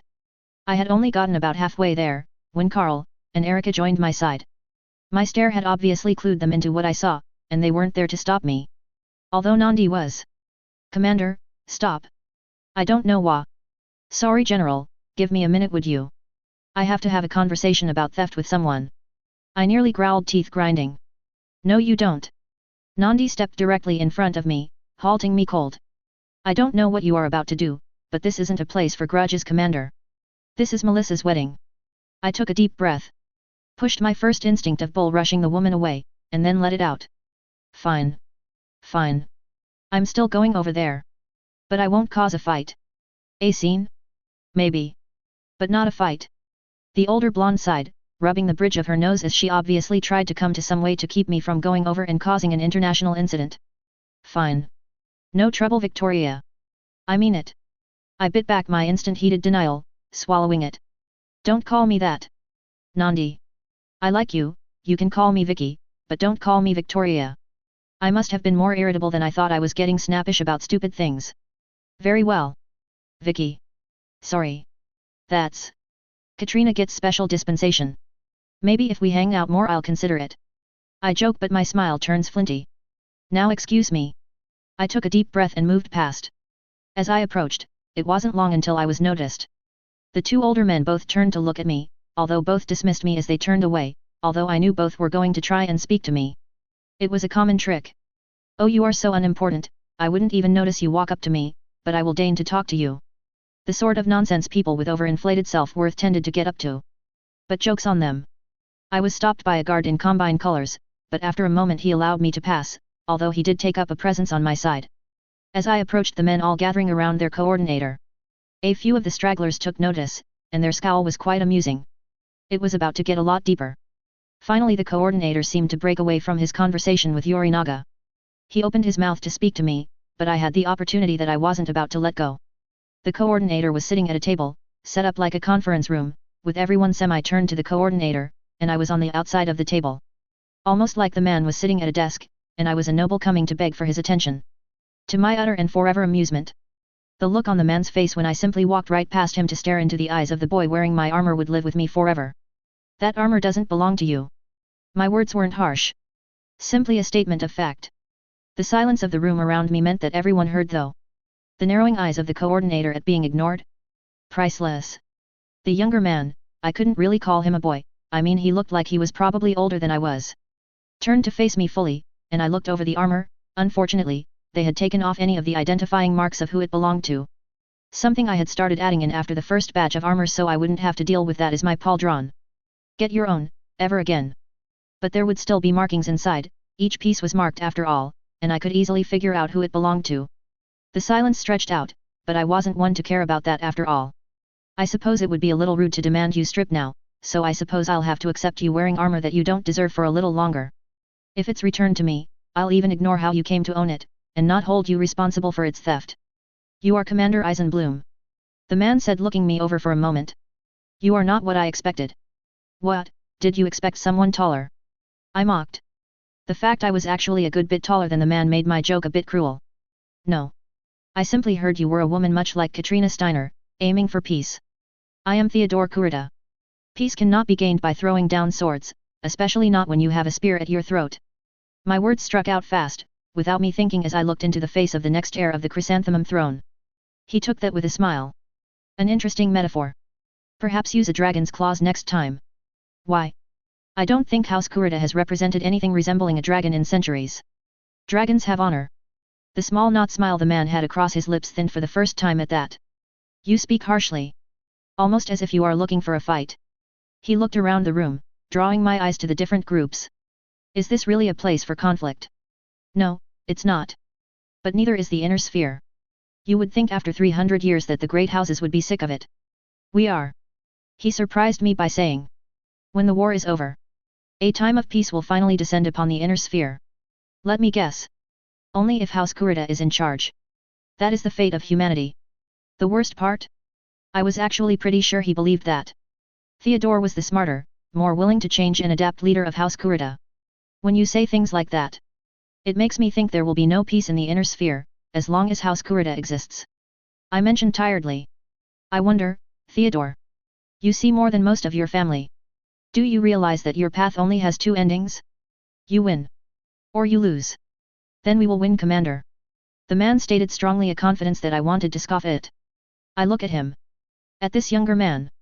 Who saved his house in another life. His changes made sure that the Combine didn't fall even against the Fedcom. Could I do it? Could I murder this man for caring for his people? For doing too good a job working for the bad guys? Theodore. I've already spoken with the Captain General tonight. I wonder. If I asked you for peace, right now. Just an agreement between you and the Commonwealth, and the Federated Sons to stop fighting. Not to win, not to lose. Just an agreement for the wars to end. Would you accept? My question seemed to confuse the man, and he hesitated. I could tell, as I watched, the answer wasn't hard for him to come to, but he used the time. Simply wondering why I had asked. He was trying to figure out if I had a right answer for him to give, rather than his answer. He was probably wondering if the Captain General had said yes to such an offer, but I could see it on his blank face, as his eyes shifted when he realized it didn't matter. That he would answer for himself and nothing else. No. The succession war will not end, not until the coordinator is proclaimed First Lord. I nodded slowly. So this was my enemy. A man that was good to his people. But refused to stop until his goal was done. A goal anathema to my own. The heir to the dragon, hey? First Lord? House Kurita. I shook my head. Over my dead body. Keep the armor. I'll bury you in it, with honors. I walked away. I had always had a faint hope that maybe peace would prevail, that old idiots in families more powerful than reasonable could be convinced that peace would make them more powerful than war. But House Kurita had built itself on war. They were good at it. Good enough they grew arrogant, comfortable with the wins and losses. The coordinator, Takashi, would never surrender. And now I knew his son would never surrender either. So being able to face my enemy, speak to them, and internalize that. It led me to only one fact. The ISDF were going to have to get off their ass and go to war. The Combine needed to be rescued from themselves. And I suppose I should talk to Katrina, and Hansa. They should probably know I was going to join in on the clusterfuck coming. Damn it. Why does everyone want to fight? After 300 years, haven't they fought enough? Dash. A different perspective. Theodore Kurita. Theodore looked at the back of the blonde woman. His mind a whirl. As Yorinaga would often say, watch a warrior's key, and you will know the warrior's intent. But Theodore didn't often believe in his teacher's words. Or his father's. But there had been something. When the woman had declared his family would attain their goal only over her body. He had heard the remark before. Soldiers of the Federation, or the Commonwealth had spoken words similar enough to him before. Perhaps it was because this time he wasn't about to kill them? Your thoughts are flowing. His father surprisingly spoke, almost startling him. Yes, father. Theo eventually admitted. The relationship of father and son had been strained for the last few years. But Theo wouldn't insult his father here by denying him. Not with the eyes of the leaders of the great houses watching. And they were being watched. Many nobles great and small had an eye on the commander and her actions as she approached. Let the words of your enemy flow over you. Inspect them. Acknowledge them, and put them aside. If you spend too long contemplating the words of enemies, that is all you will do. He nodded. Accepting his father's words, even if he wasn't sure he would take them to heart. So much recently had made him look at his teachings with judging eyes. She will be a thorn in our side. He finally spoke, admitting a truth he knew. The girl would be the Combine's enemy. She is already our enemy. His father stated plainly, but just in that Theo knew his father wasn't taking the woman seriously. Her worship yes, but not her. Not the threat the person represents. Something Theo had learned, a man that could drag the sword of following the young commander was capable of should not be ignored. But the dragon had enemies in every corner. Theo knew that they couldn't focus on all of them at once. She challenged you, Theodore. Will you accept? Yorinaga eventually added into the quiet between father and son. Theo noticed even his father seemed interested in his answer. He considered, and realized the truth. He was the only one that could. His legion could move in ways the swords of light could not. Only the Genyosha was close enough, but Theodore already knew that Yorinaga would accept no task that was not towards his enemy the Kellhounds. For the honor of the dragon. He eventually said. An acceptance without the words themselves. The ISDF was the sort of threat that was hard to pin down. He would have to draw them in. To create a target that they couldn't resist. Dash. A different perspective. Jamie Wolf. Rage was a funny thing. It went hot and cold. And both were dangerous. Jamie was glad Wolfnet was on his side, otherwise he never would have managed to smuggle Tetsuhara's swords onto Terra, much less in Hilton Head. Comstar security was active. But that didn't matter to him. So much death. And yet, it was the dishonorable death of Tetsuhara that infuriated him most of all. He knew the spheroids wouldn't get it as much. Natasha understood though. To see a strong warrior. A true warrior forced to die due to the words of a man so full of dishonor? He had nearly yelled at her, in his rage, trying to understand how this could happen. But Natasha, as offended as she was by the Combine's actions, had shrugged. They aren't clan. Of course they have no honor. It was always easier for Natasha. As much as she had adapted to the inner sphere, she was also still the most clanner of them all. She took the enjoyment of the battles, the losses and wins, and although she had her grudges, she retained the clan mindset more than any other. Although he knew she too had learned much from her time here. But as Jamie turned his back on the coordinator, his batchal, thrown down as blatantly, and loudly as possible, he strode away from the man with all the dignity he could muster. He had done it. The Combine wouldn't accept such an insult, and they would come. And the wolves would feast. You talk a lot of shit for someone who lost most of their hardware recently. Again. The voice startled him as he realized as he was leaving the room a second pair of footsteps joined him. He slowed. He had wanted to leave the room entirely, but at least he was far enough from the Combine group that he wasn't likely to be assassinated. Yet. The woman was unknown to him, but her armor wasn't. Jamie had a headache of a week as Wolfnet went frantic at the oddity that was the ISDF to determine if they were a second clan insertion, or just something odd. Eventually determining they were just odd, Jamie had put them out of his mind. Too busy fighting for the Combine at the time. I'm afraid you have me at a disadvantage. Commander Victoria Eisenbloom, ISDF. She introduced herself, and Jamie nodded. So this was the commander. He hadn't heard much about her directly. He wasn't usually that interested in random commanders around the inner sphere. But even he had heard about the warship. So this was the only woman in the inner sphere with a working warship. Colonel Jamie Wolf. Wolf's Dragoons. She chuckled at that. I know who you are, Wolf. And despite being assured that this woman definitely wasn't a clanner. Or at least Wolfnet was 90% sure, despite her actions, the way she spoke that made him second-guess himself. Can I do something for you, Commander? I'm not really in the mood for any further politics tonight. Are any of us? The normal people? What I wouldn't give to not have to deal with nobles you know. She crouched before standing upright, and Jamie realized the woman was surprisingly tall. As she looked into his eyes. You have something I want. And I have something you need. But let me be frank. I have mechs. That caused Jamie's eyebrow to quirk. The dragoons hadn't exactly been doing well since Misery. If the commander was offering what he thought she was? What would you want in exchange? He finally asked. His voice colored by his interest despite himself. 3 things. First, I want you to use them against the Combine. I'm well aware you will probably take a contract against them soon. That's good. Yes. He had already had a few messages passed through the Federated Suns. Hansa had offered him a substantial contract, to do just that. What else? I want access to your Marauder 2 design. Yes, I'm aware the Dragoons have last say in who gets them. Preferably I want a production right. That caused Jamie to blink in surprise. She wanted to build mechs? Do you even have no? That question doesn't matter. I don't think there will be too much trouble with that, as long as you agree to only sell them out of your company to approved buyers. I have no intention of selling them to anyone. Marauders deserve to be used to protect the inner sphere, not destroy it. She offered, and that was a weird way of saying it. Spheroids always destroyed themselves. It was something Jamie had long come to accept. All right. Last requirement. I want you to. There you are. The voice interrupted was silky smooth. Jamie recognized it, despite the years between them, and he immediately put her in his sights. Romano Liao was a snake, of the worst sort. The commander blinked, looking a little bewildered by Romano's appearance. Romano's guards were facing the man that Victoria had brought with. The man had done a good job staying far enough away from the conversation, while still keeping watch that his approach to stand at his commander's side was the first Jamie had taken note of him. I'm sorry. I don't believe we have met. The commander asked as she looked from the woman to her guards. Of course not. You keep playing around with the Lyrans, and now the Suns. I would almost think you are avoiding me, but that would be impossible. Romano crowed, looking more pleased than Jamie had ever seen her. The commander was looking around, trying to figure out who she was interacting with obviously. Jamie figured he might as well help. The woman had promised him mechs. Lady Romano Liao. You are looking, well. Hey? Oh. Wolf.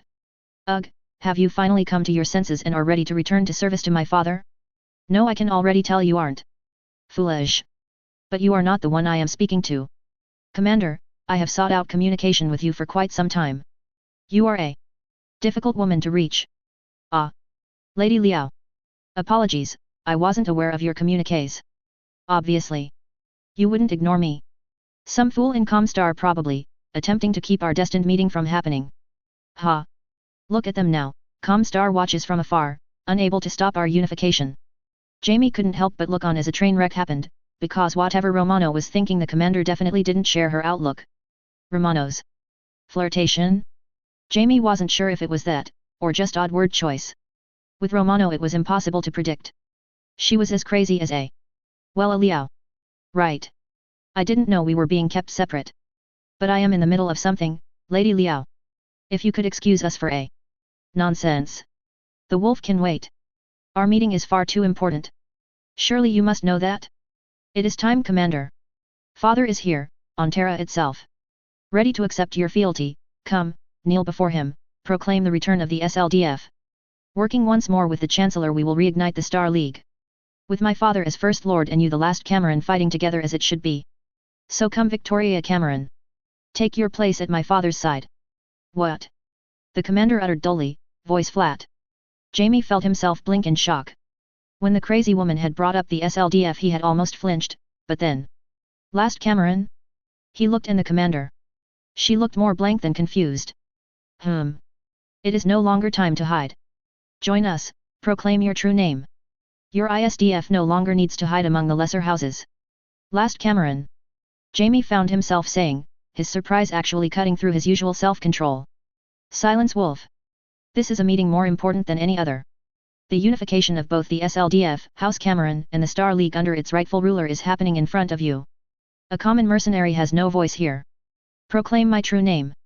Jamie jerked his eyes away from the crazy that was Romano. Because he realized he might not have just one crazy woman to deal with. The blank words of the commander came off more threatening than accepting as the crazy Liao nodded. Of course. The SLDF, your ISDF, and she laughed as if they were just pretending. They are destined to reunite with the Confederation, to bring the rightful First Lord to the throne on Terra. you, as the last Cameron speaking for my father and house will solidify the argument in the minds of the lesser houses. The traitors will finally kneel. You want the ISDF to help you conquer the inner sphere. What? Of course. To bring the traitor houses to heel. The SLDF returning will finally bring order once more to the Confederation and the inner sphere. I'm sorry Romano, this is taking me a minute to wrap my head around. If I'm the last Cameron, why would I proclaim the House of Liao as the First Lord and not take the throne for myself? The woman asked, an actually reasonable question in Jamie's thoughts, although he knew Romano. Reasonable wasn't going to work. Foolish nonsense. The House of Liao is obviously the true First Lords. The failure of House Cameron should make it obvious that we are now the destined leaders of humanity. The armored woman sighed, a hand coming up to rub her face. And Jamie could have sworn he heard something about Urban Mech Jesus. Romano. I'm sorry but you are massively mistaken. The ISDF isn't the SLDF, in any way. Humph. If you wish to carry on with your deception, Commander, do as you like, but I know. Romano argued as if everything the commander had just said, didn't even matter. Yab. That was Romano all right. Right. Listen Romano. The commander took a deep breath, as she seemed to try and gather herself. Let me ask you something, if Hansa Davian came and asked you for peace right now. A true lasting peace between you and the Federated Sons, would you accept? The crazy Liao seemed utterly confused by the question, almost as much as the commander had been by Romano's statement. Although Jamie was still simply wondering about the whole Cameron thing. No, of course not. They are the ones keeping my father from the throne of the First Lord. I would never make peace with them. Yet. That's what I thought you would say. The commander turned to him suddenly, Jamie once more part of the conversation. Let's call it here for now. We can hash out the rest of the deal. At a more private moment. Jamie hesitated. So much of what just happened, had every inch of him wondering what he was getting into. But to get back at the coordinator, Jamie would make a deal with the devil, or a Cameron even. Agreed. Till later Commander. Great. Now Romano. I'm sorry I can't be your SLDF. I am going to have to reaffirm myself to the Commonwealth. Katrina Steiner is the only one of the great houses that is actually interested in peace. So unfortunately for you, and the Confederation. I think we are going to be enemies Lady Liao.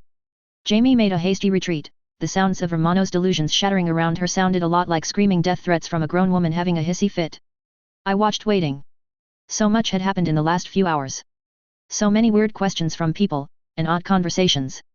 Even the Comstar Primus, had mingled with me as the wedding went on, asking me odd questions. Seriously guys, Romano was crazy. My last name was Eisenbloom. But here we were. The day after Jamie Wolf's insult to the coordinator, to Romano Liao's meltdown as I refused to kneel to her father. Hansa and Melissa were getting married. And Hansa was cutting the cake. Preparing for his grand reveal. Wife, in honor of our marriage, in addition to this morsel I give you a vast prize. My love, I give you the Capellan Confederation. Hansa proclaimed. I ducked down in my seat as Mad Max threw a fit rivaling his daughter. And so begins the succession war has. I muttered. But this time? This time I would need to act. I needed to be the stone in the stream that shifted the path. I would need to bring out a force that makes the inner sphere quake. Because there would be no better time. No greater moment to finally end this fighting than now. If we could end the succession wars now. Give the inner sphere a few decades for the clans? Maybe. Just maybe I could bring humanity together. I sighed, tipping over my glass of wine that Hansa had passed out for his toast. I hated the idea of war. Of helping in this mess, but I couldn't see a better path. I wasn't a genius. I could only do what I could think of. So with my spilled wine soaking the plate that had an image of a Capellan world painted onto it.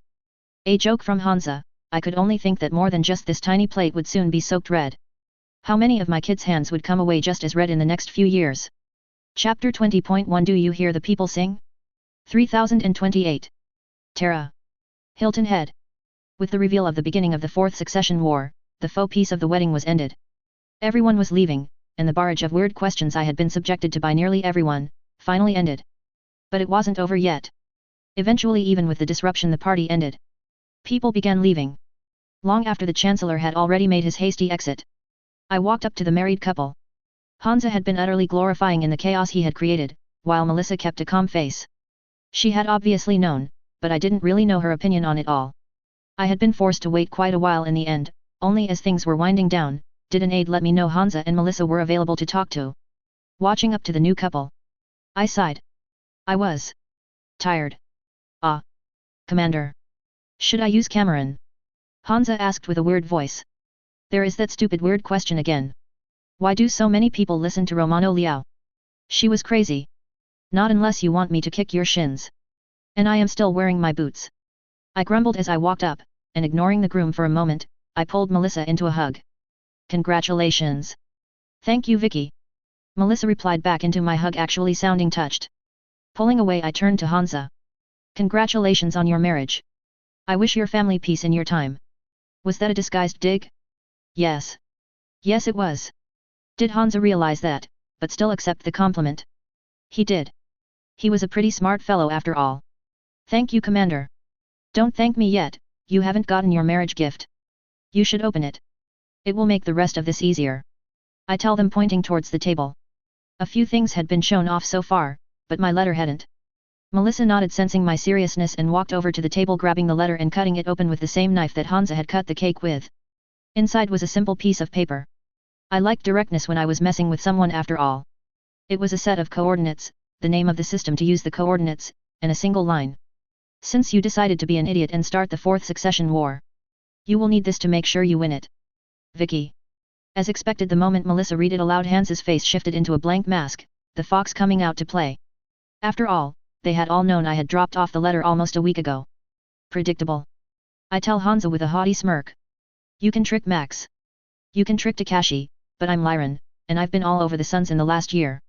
If you think I'm stupid enough to not notice the build-up and be able to guess what it is, and if you think I don't have you figured out, Hansa, you should know I expected you to start the war for a while. A soft but definitely forced laugh slipped from the man's throat. Well, what else can I say, but I'm glad you are the only one. He offered with a slight grimace that was quickly hidden away. Oh yeah. People that think they are brilliant, hate when their plans get noticed. Especially since my usual joking manner meant Hansa thought I was an idiot. Well, joke's on me, I guess. I was. I hadn't found a way to stop this nonsense. There has been a change though. I'll admit. Originally I planned on grabbing the ISDF and focusing entirely on support. You are going to conquer a lot of worlds, a lot of people are going to be left homeless, hungry, and hurt. I ran a hand through my hair. I still want to do as much as I can, but I spoke with some of the most important people in the inner sphere over the last week. And I realized my hopes of ending this peacefully isn't going to happen. They don't want peace. Hansa offered with a casual shrug that earned him a glare. Don't act like you aren't involved in that either, mister. I'm going to turn my wedding into a declaration of war. I sighed again. You're probably wondering what I had planned for you. At those coordinates you will find a few colossus prepped and ready for war. They have SLDF level equipment. I looked to Hansa. Hopefully an entire regiment of mechs is enough to help you out. The eyebrows on Hansa Davian were well past his hairline as he considered that. I didn't think you had so much equipment. Oh, it's nothing. A tiny offering. Again, that was what I was going to give you before, even with my distaste of your little war. But the ISDF isn't going to sit back anymore. I'll be mobilizing against the Combine, and assisting the Dragoons. Guaranteed Takashi is going to focus all of his attention against them. So I'm going to get them to the point that the historians will call their battle the Second Thermopylae. It took Hansa a few moments before he clicked. Greek Spartans. That's exactly it. While they are doing that, I'm going to be setting up the next step. I trailed off suggestively as I waited. Okay Vicky, what is your next step? Melissa asked, exasperated as she had to play along with my nonsense. Why, the only sort of battle that should ever be fought against samurai, my dear Melissa. Shiroyama. I spoke the name of that battle with deadly seriousness. Neither of the two recognized the name right off, but I threw them a wink, and stepped away. They would look it up eventually. Until then, I needed to get moving. It was time for the ISDF to mobilize, and to enact Operation Shiroyama. After all, it was time for the samurai to fall. Dash. Of course, decisions required preparation. Not long after the couple had finally left, I went to speak with Katrina. Nandi and Katrina were both drinking in their private room.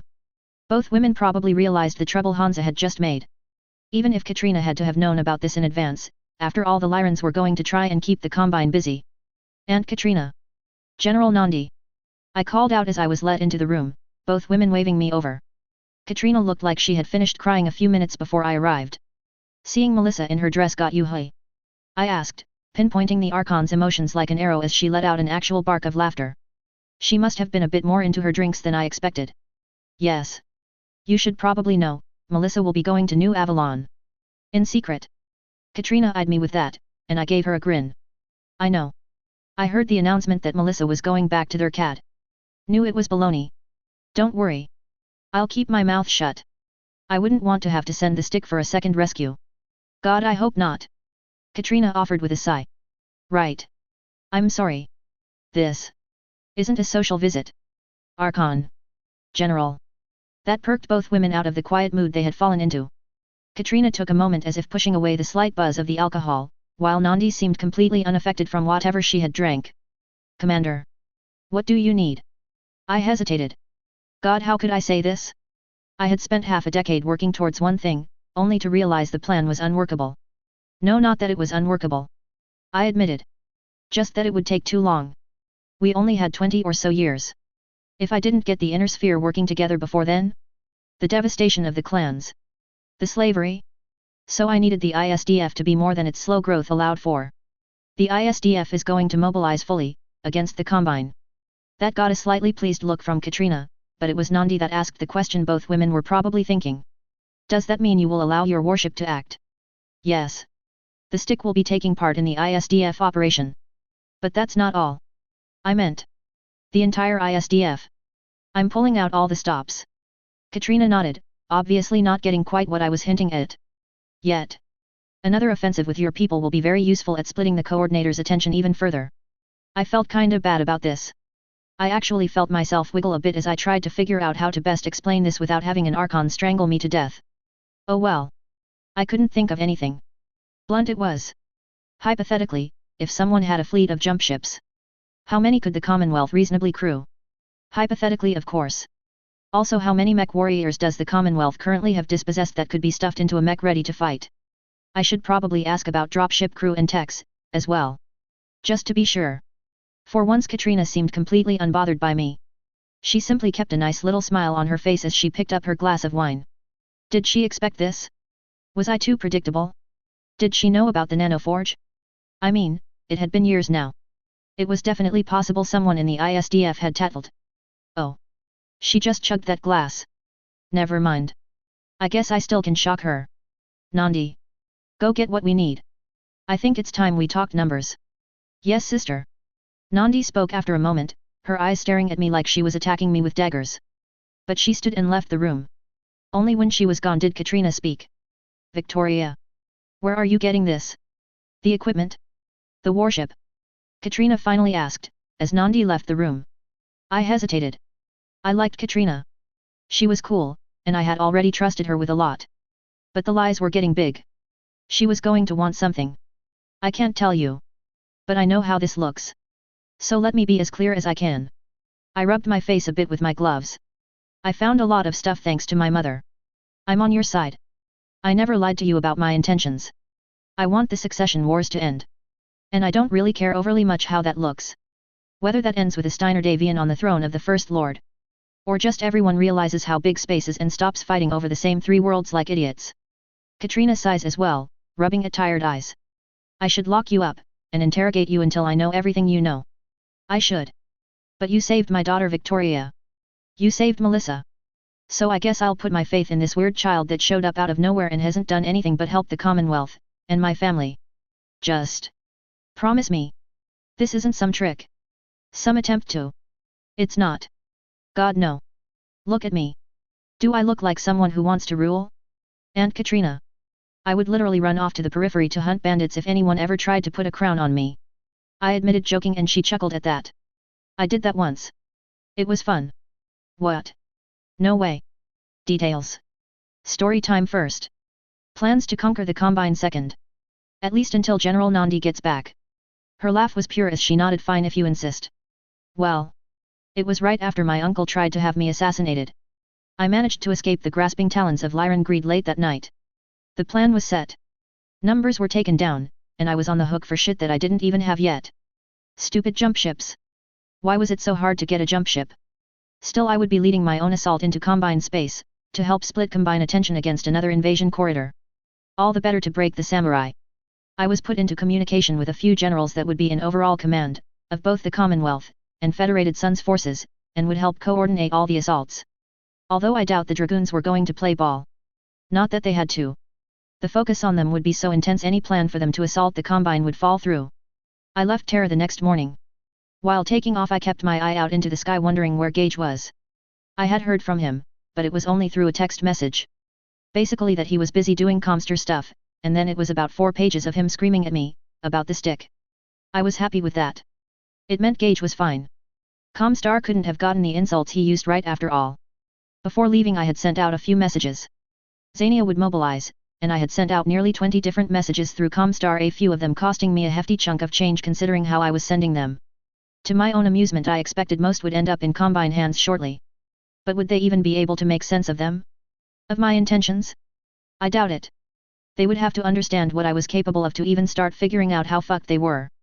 First priority? Getting enough force together all the way on this side of Terra. The Combine would probably only expect a modicum of force from me.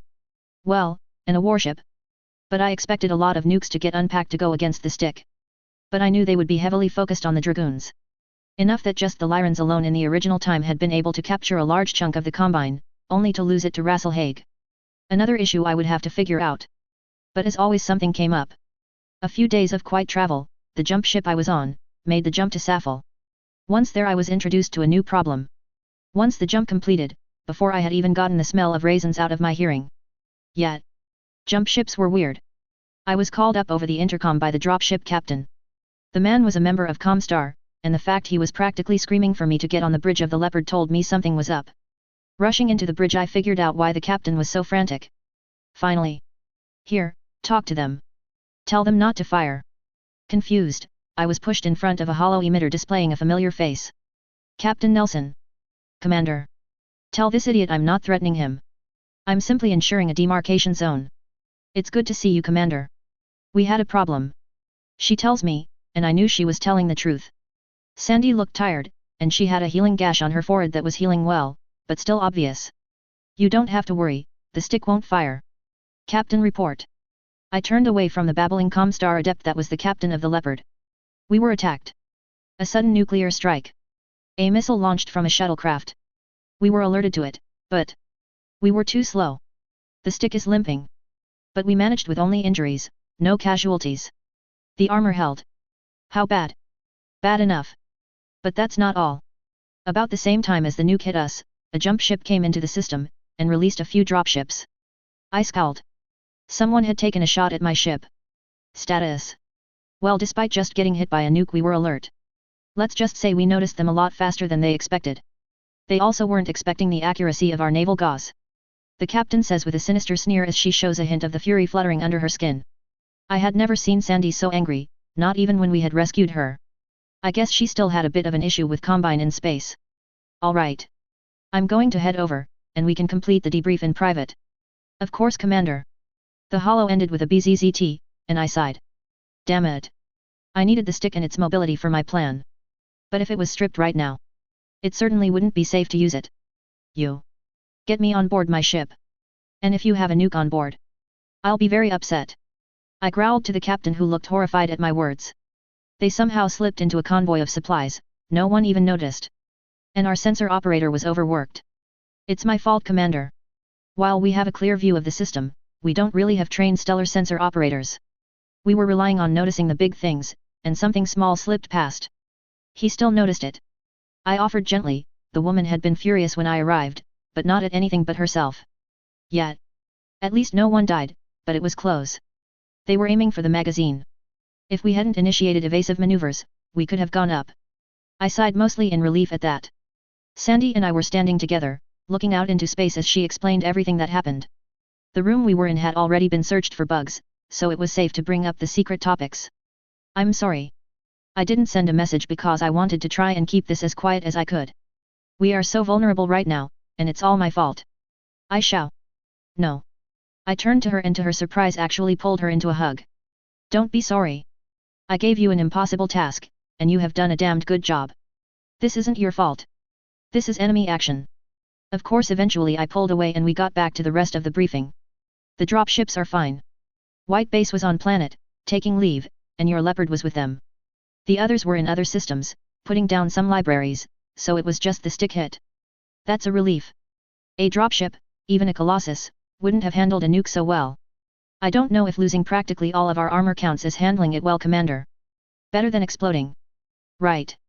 Well, the combine assault that followed, well, they tried.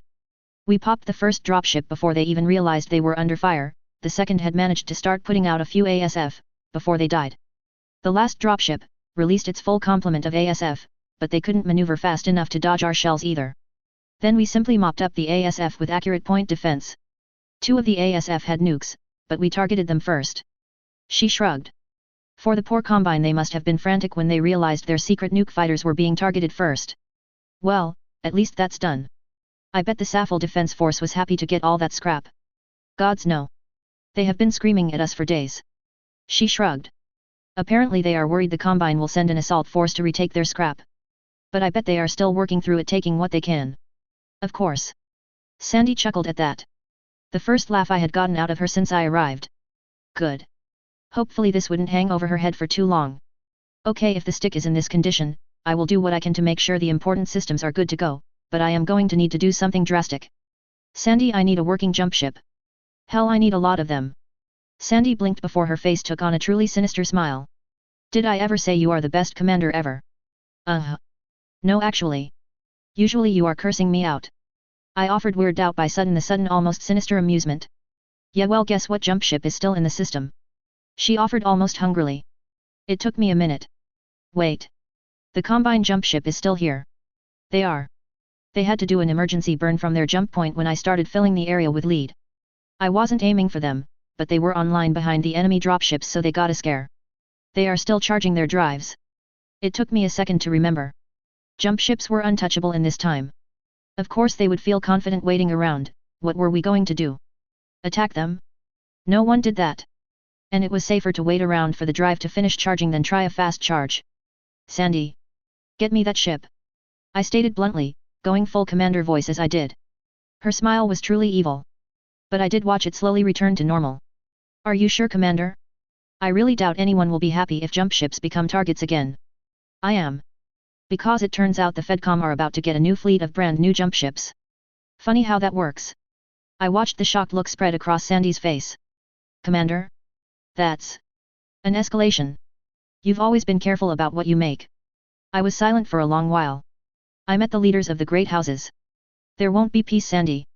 Not until we make the prospect of peace the only choice they have to continue forward. I hate it. I despise everything about it. But diplomacy is more than just words. Sometimes you have to remind idiots the cost of idiocy. Understood, Commander. Dash. A different perspective. Benjamin Rommel. Xania 3. Benny walked into the Merc Den. It wasn't the first time he had been in here, funnily enough.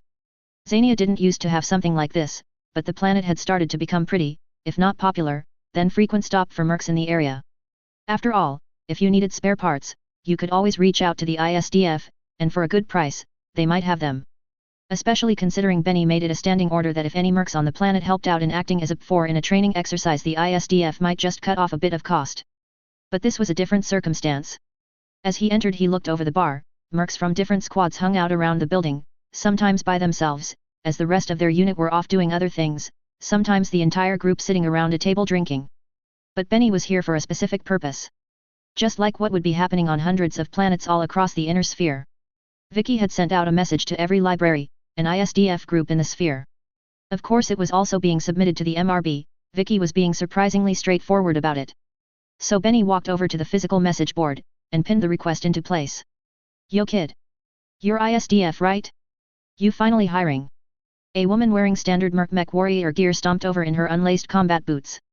Benny reminded himself that Hannah would not approve of him flirting with the pretty Merc. The ISDF is posting a job, yes. He says, stepping to the side to let her see the posting. It took about 20 seconds before the reaction he was expecting happened. The fuck? Her curse attracted the eye of every other Merc in the den. Benny wasn't surprised, he had been watched by most since he entered. This has to be a joke. She demanded, the redhead pushing right into Benny's face, although he was really struggling to focus on her eyes when her hair kept brushing his nose. Seriously, the headband was cute, but if she could just back up a bit? No joke. He said, pointing and letting her see that his finger was resting on the note, where Vicky's scrawled signature was. Commander's own handwriting. This contract is backed up by the MRB too. Their update should be posted soon. I got this message at the same time they did. Fuck. Fuck. Hell yes. I'm in. Randy's Raiders. Randy will agree, no problem. Where do we sign up? Contact the MRB. And get your ass to Safel. That's the current meeting point. Although you will probably be pointed somewhere else, when you get there. Fine with me. She yelled, heading over to the COMM system, that was connected to the MRB database. She was probably signing up for the contract immediately.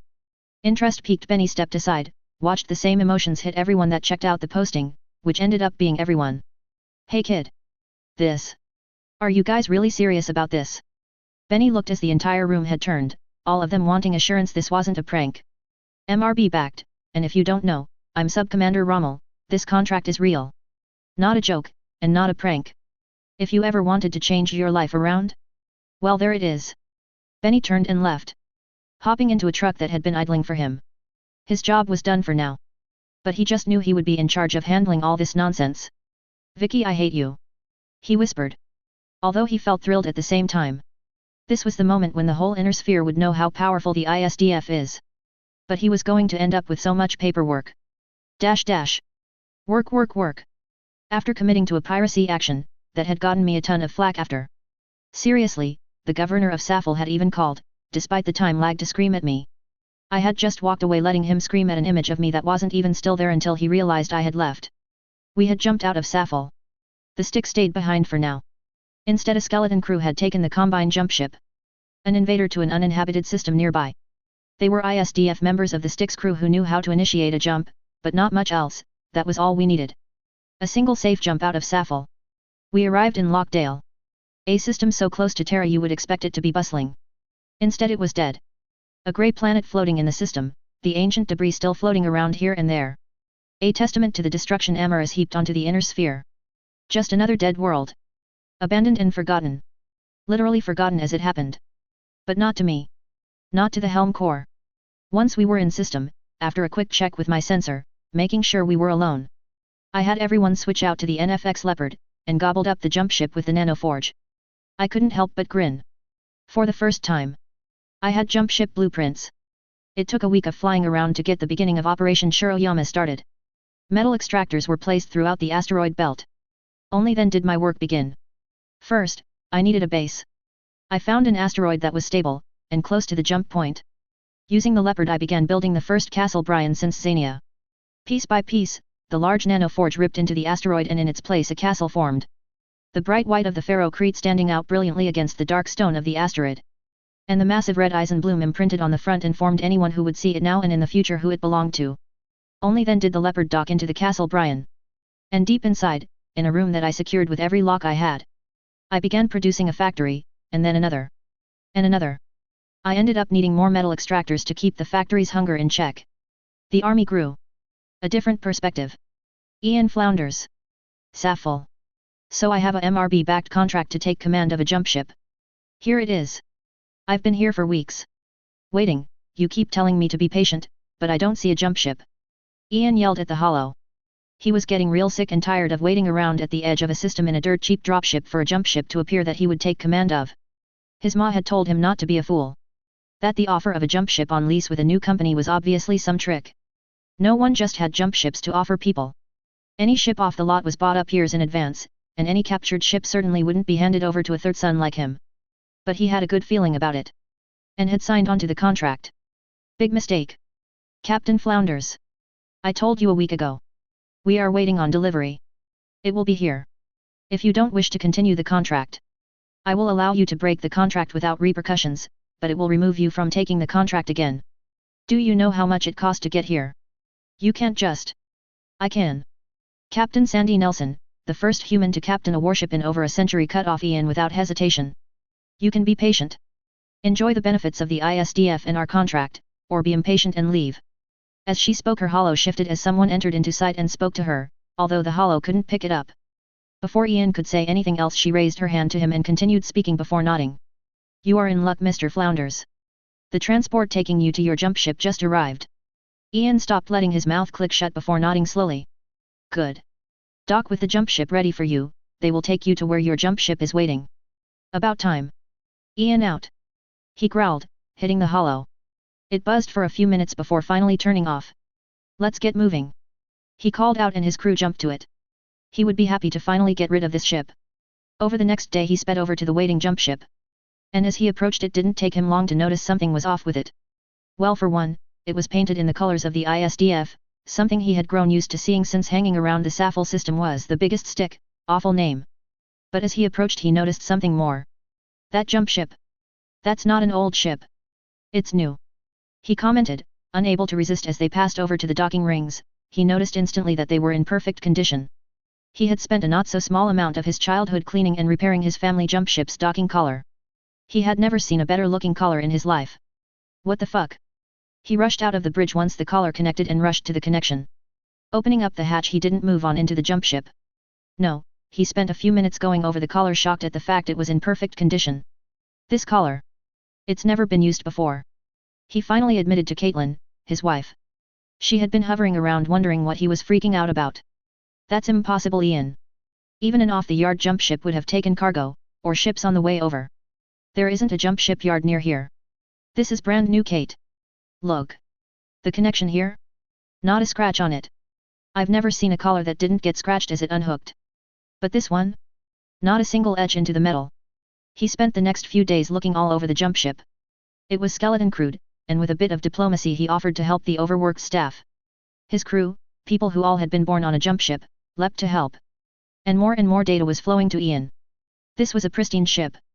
And every part was pristine. Perfect. He almost cried when he first got to see the jump drive. It was beautiful. He can still remember the long steps drive, how they had patched it with every spare part, or even handmade replacement they could get. The engine room was beautiful.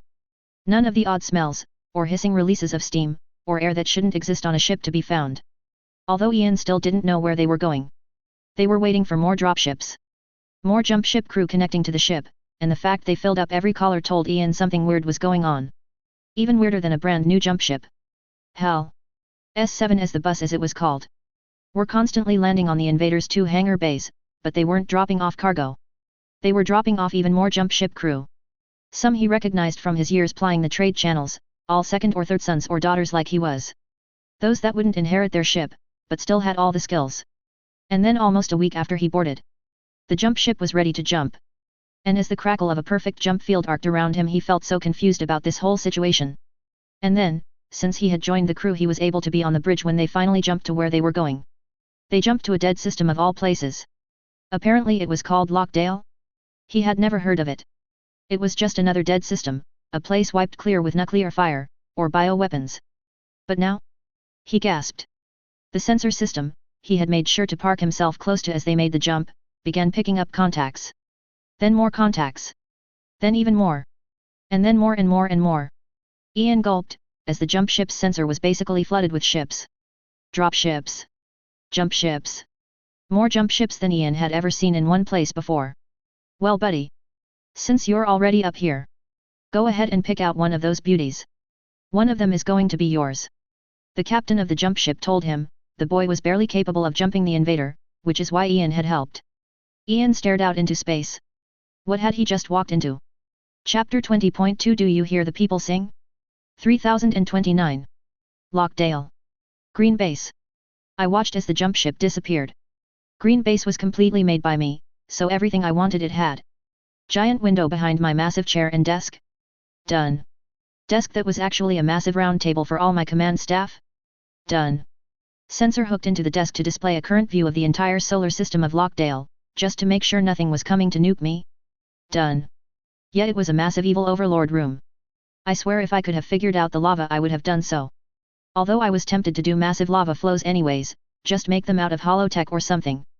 I mean, I was basically committing war against an entire spacefaring nation that does make me the evil overlord, right? Commander. Sorry, Sandy was a little distracted. That was the Dragoon delivery, right? I watched as the hollow of Captain Nelson buzzed through a noteputer. Yet. Captain Flounders of the jump ship. Kerensky's Exodus? Is there a reason for the name Commander? You let most of the other captains pick the name of their ship. Yet. It's just a joke. Don't stress about it. How are repairs? I offered, barely keeping the chuckle in as I thought of Wolf's reaction. Well, Green Base isn't a perfect repair station, but your setup is good enough. Give us a few months, and we will be safe enough to be mobile. That's fine, you might end up sticking around Green Base until we begin anyways. Sandy nodded for a moment, making a note of something off hollow. I would feel a lot better with a few more ASF screens, but at least you upgunned Green Base. You do realize that thing is the most gunned. War Station? What do you even call that monster? Don't be jealous, the stick is the second biggest. I tell her with a joke, earning a scowl, and I knew if I was in person she would have thrown something at me. Sorry. I figured since I'm using it as a manufactory, I might as well arm and armor it. I don't want the Combine thinking they cut the head off our forces with a surgical strike. Well, I think you went a little crazy, Commander. It's a Castle Bryan in space, with more weapons than a warship. Of course I'm crazy.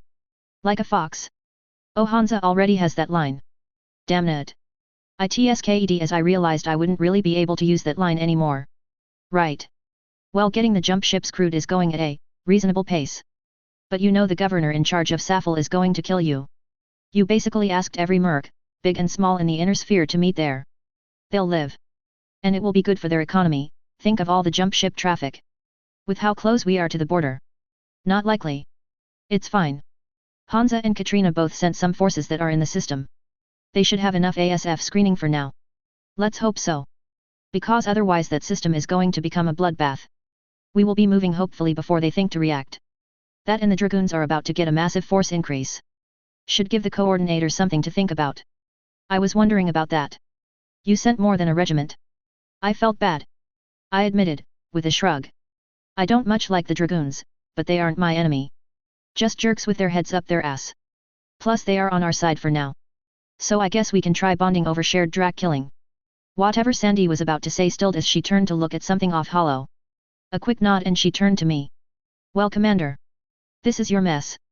So I'll leave it in your hands. The hollow cut out after a moment, and I was left wondering what the heck my favorite captain was up to when I got an alert. Checking my massive sensor net, I noticed a new jump ship in system, as well as the dropships attached to it. The dropships that weren't ISDF. A moment later I got a message forwarded to me, and I couldn't help but smile. Sandy called it a mess. I called it progress. A different perspective. Mercenary Randy Riot. Randy's Raiders. Randy took a moment to sit down. It wasn't every day you jumped into a system, only to have a demand from a goddamned warship to identify themselves. Well, it was definitely the most secure system Randy had ever been in. They had been allowed to continue on, and given an orbit path, but damn had he nearly shit himself staring into the guns of a warship with the means to use them. Fuck yet. Cindy, shut up. He demanded, wiping his head down with a rag. It had been half a decade since Randy was a full-on mech jock. Too old. And after a particularly pleasurable break on a Canopus world, too fat. But the Raiders were still his. Mostly because when he was younger he had managed to convince his dear old dad that the family overlord should go to his merc son, and not his firstborn. So the Raiders had begun, and done well for themselves. The Raiders weren't quite a company of mechs, but close enough with a few hovercraft support, even a small duo of ASF for backup. They had gotten quite good at planetary defense contracts. Despite their name. Randy had been a different man in his youth, and despite his efforts none of his asshole jocks would let him change the name. But this offer had been. God. Who made offers like this?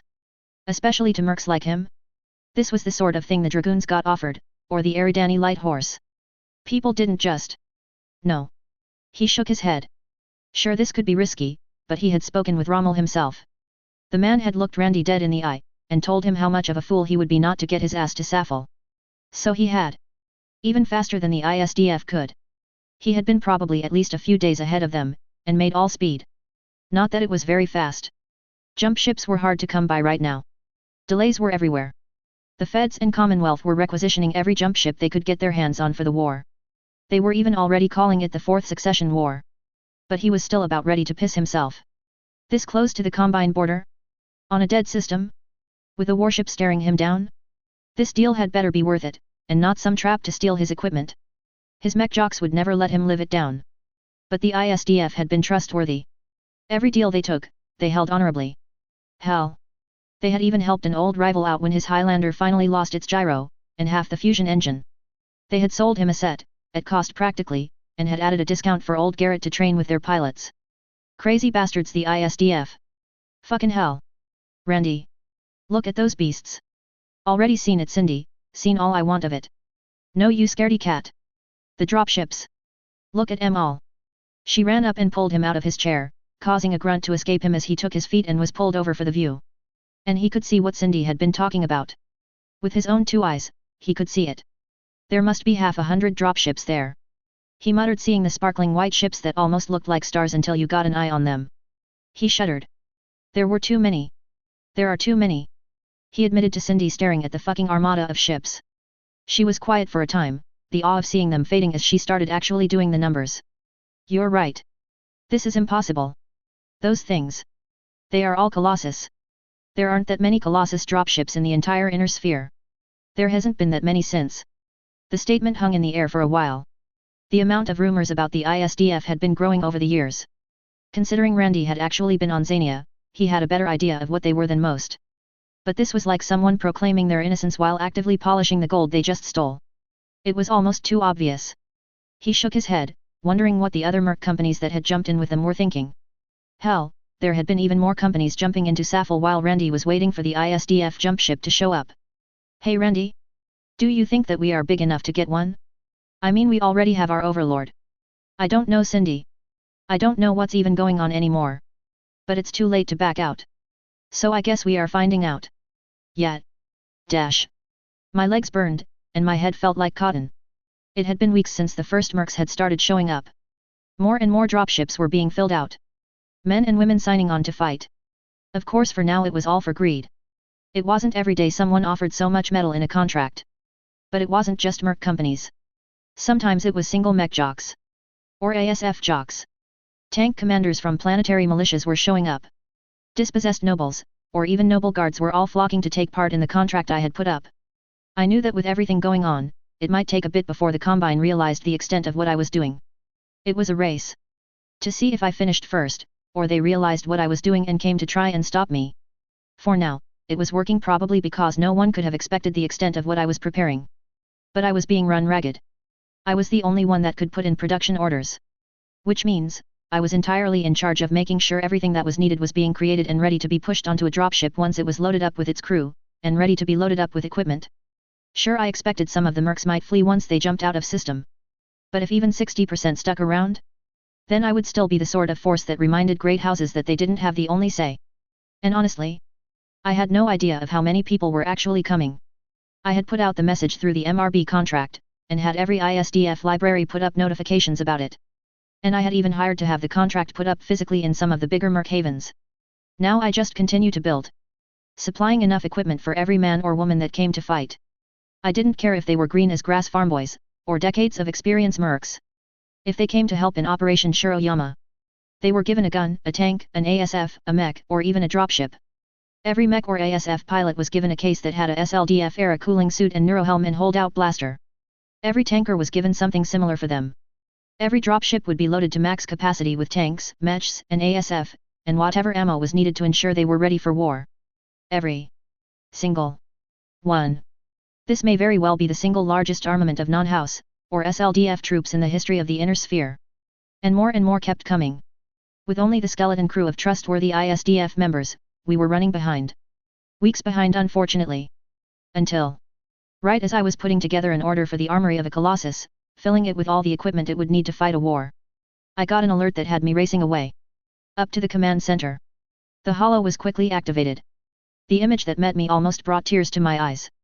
Hey Commander. Miss us? Hannah asked as she stood next to Benny. Her arm slung over his shoulder, despite Benny's straight-backed stance. Hannah, you? Yes. A lot.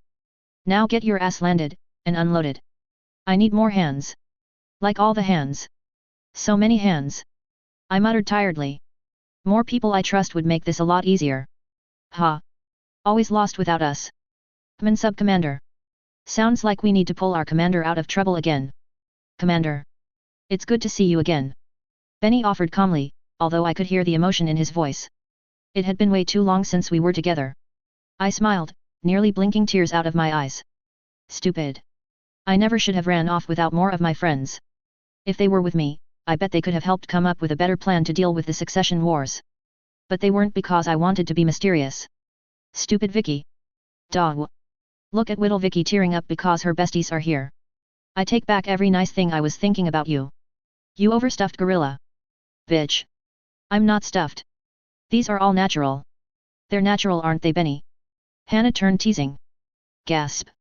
Did she just say, gasp? Of course she did, Benny, she is an idiot. Yes, bimbo, Benny and I started dating. Squee. Ugh. I hate when she is like this. All positive and shit. So I'm changing the subject. Fuck Commander, you don't do shit by half, do you? It was only because Sandy basically took over and jumped us here with the stick that we even got here. Shit is crazy out there. I swear those guys in Saffel almost sent up their ASF against us. You really pissed them off. Do you even know how much traffic they have in system? Probably half the inner sphere. Or at least 2/5. Yeah, just about. Benny joked, Commander? I'm here to help, what do you need? Ugh, don't support this, it will only encourage her. Benny, I love you. With all my heart. Leave that monster gorilla. I'll treat you as the god king you are. Hey. Hands off you. Sorry. Hannah is the only woman for me. He spoke with a happy smile as his arm snaked around her waist and pulled her in. The bright brush across Hannah's face was absolutely adorable. And now it was saved forever and ever. Call me a bimbo, will you? Ha. That picture is coming out during the wedding. I'm going to send you our current roster. Benny, I've been focused entirely on outfitting. I need some discipline and order. I need the lone people connected to a crew, a dropship, and a jump ship, and put under our command. Oh. Benny looked a little grey after a moment. So you want me to do all the work? So I want you to do all the work. I chirped happily. Aw man. Having friends back together again was the best. Dash. A different perspective. Aaron McCowan. Aaron couldn't believe half of what was happening around him. 4 months ago he had been a farmhand on Saffel. He had once been lucky enough to pilot a mech a bit in the Planetary Guard while they were recruiting, although he hadn't made it all the way through training. The bad harvest had meant everyone that was farming needed to get back to it. When the hundreds of mercs had descended onto the planet, he had been swiftly picked up by a group wanting more mercs. Wanting anyone with even a tiny bit of mech handling experience. After all, the contract would supply any mech warrior with a mech as long as they would fight. Aaron was lucky. He actually did know how to use a mech, even if it had only been an urban mech. Some of the others he had seen recruited didn't even have that. But Colonel Fritz had shut the fuck up when they were jumped into the system. Aaron had been there, when the man had seen just what was happening. He had thought he had the ISDF tricked. Bring a few more people, get a few more mechs maybe? And laugh as he takes the new equipment for himself. But then he jumped into something none of them had been ready for. This wasn't a merc contract. It was a fucking war. And Aaron had signed up to fight it. Although to his amusement old Fritz had been getting real cold feet with all his plans to jump out of the system with all the equipment they would give him, and make a run for it. Nothing quite like looking down the barrel of a warship to remind yourself about how important it was to keep to agreements. Especially since the warship looked like someone had scorched its surface, pitted and scarred a massive rend in its side, yet all the more fearsome for it. They had been in the system for almost a month when things started really picking up. Fritz and his little lance of mercs were finally signaled to land on the massive fucking asteroid station that dominated the space. It was like a hive of bees. A swarm of constant activity that simply demanded the attention of everyone in system. The old beat-up Leopard that Aaron had been stuck on for much longer than he ever wanted landed, and they were finally able to step out into the docking bay they had been given. The place actually was spinning, creating an artificial gravity that meant he wasn't floating around anymore like he had been for the last few weeks. Before Fritz could take more than a few steps out, a cart drove up. The back trolley had seats and a member of the ISDF gave them all a tired smile. Welcome to Green Base. I'm Joy, just to be sure, are you Colonel Fritz of the Ritter's company? I am. Fritz offered, standing tall as if showing off the tens of medals he had decorating his Lyran officer uniform. Of course it was second-hand. Fritz had never been in the LCAF. Which Aaron had found out over the last few weeks. Excellent. Joy offered without seeming to even take notice of the medals. Hop on, I'll be driving you up to the offices, there you will be introduced to a command officer, that will be your point of contact. Also here is a note pewter, please go through the contract, Colonel. The options you choose will alter your contract benefits. Alright. The man offered, dazed as he looked over the note pewter, his eyes growing wide for a moment as he started browsing, before Joy coughed into a fist. Please jump on. We have little time. With a stuttered apology. Something Aaron wasn't sure he had heard the man say to this point, they all climbed on and Joy drove them out of the massive hangar they had parked in and up into a freight elevator. And then through another hallway that had more ISDF personnel driving other mercs around, back and forth. And then they went into another elevator. Finally they were dropped off at a surprisingly normal office space. They had gone from the interior of an asteroid base, through a normal door, into a carpeted quiet reception room. Welcome. Please come in and sit down, the Colonel will be with you soon. Another member of the ISDF called out as she poked her head out of one of the back rooms, her arms full of paper in one arm, and a note pewter in the other. There is some coffee on the table, it's fresh. They waited a while before an ISDF colonel eventually pulled them into a room, and with the entire crew of the Rittersmerk company there, they hashed out the contract. The deal making Aaron's eyes widen in shock.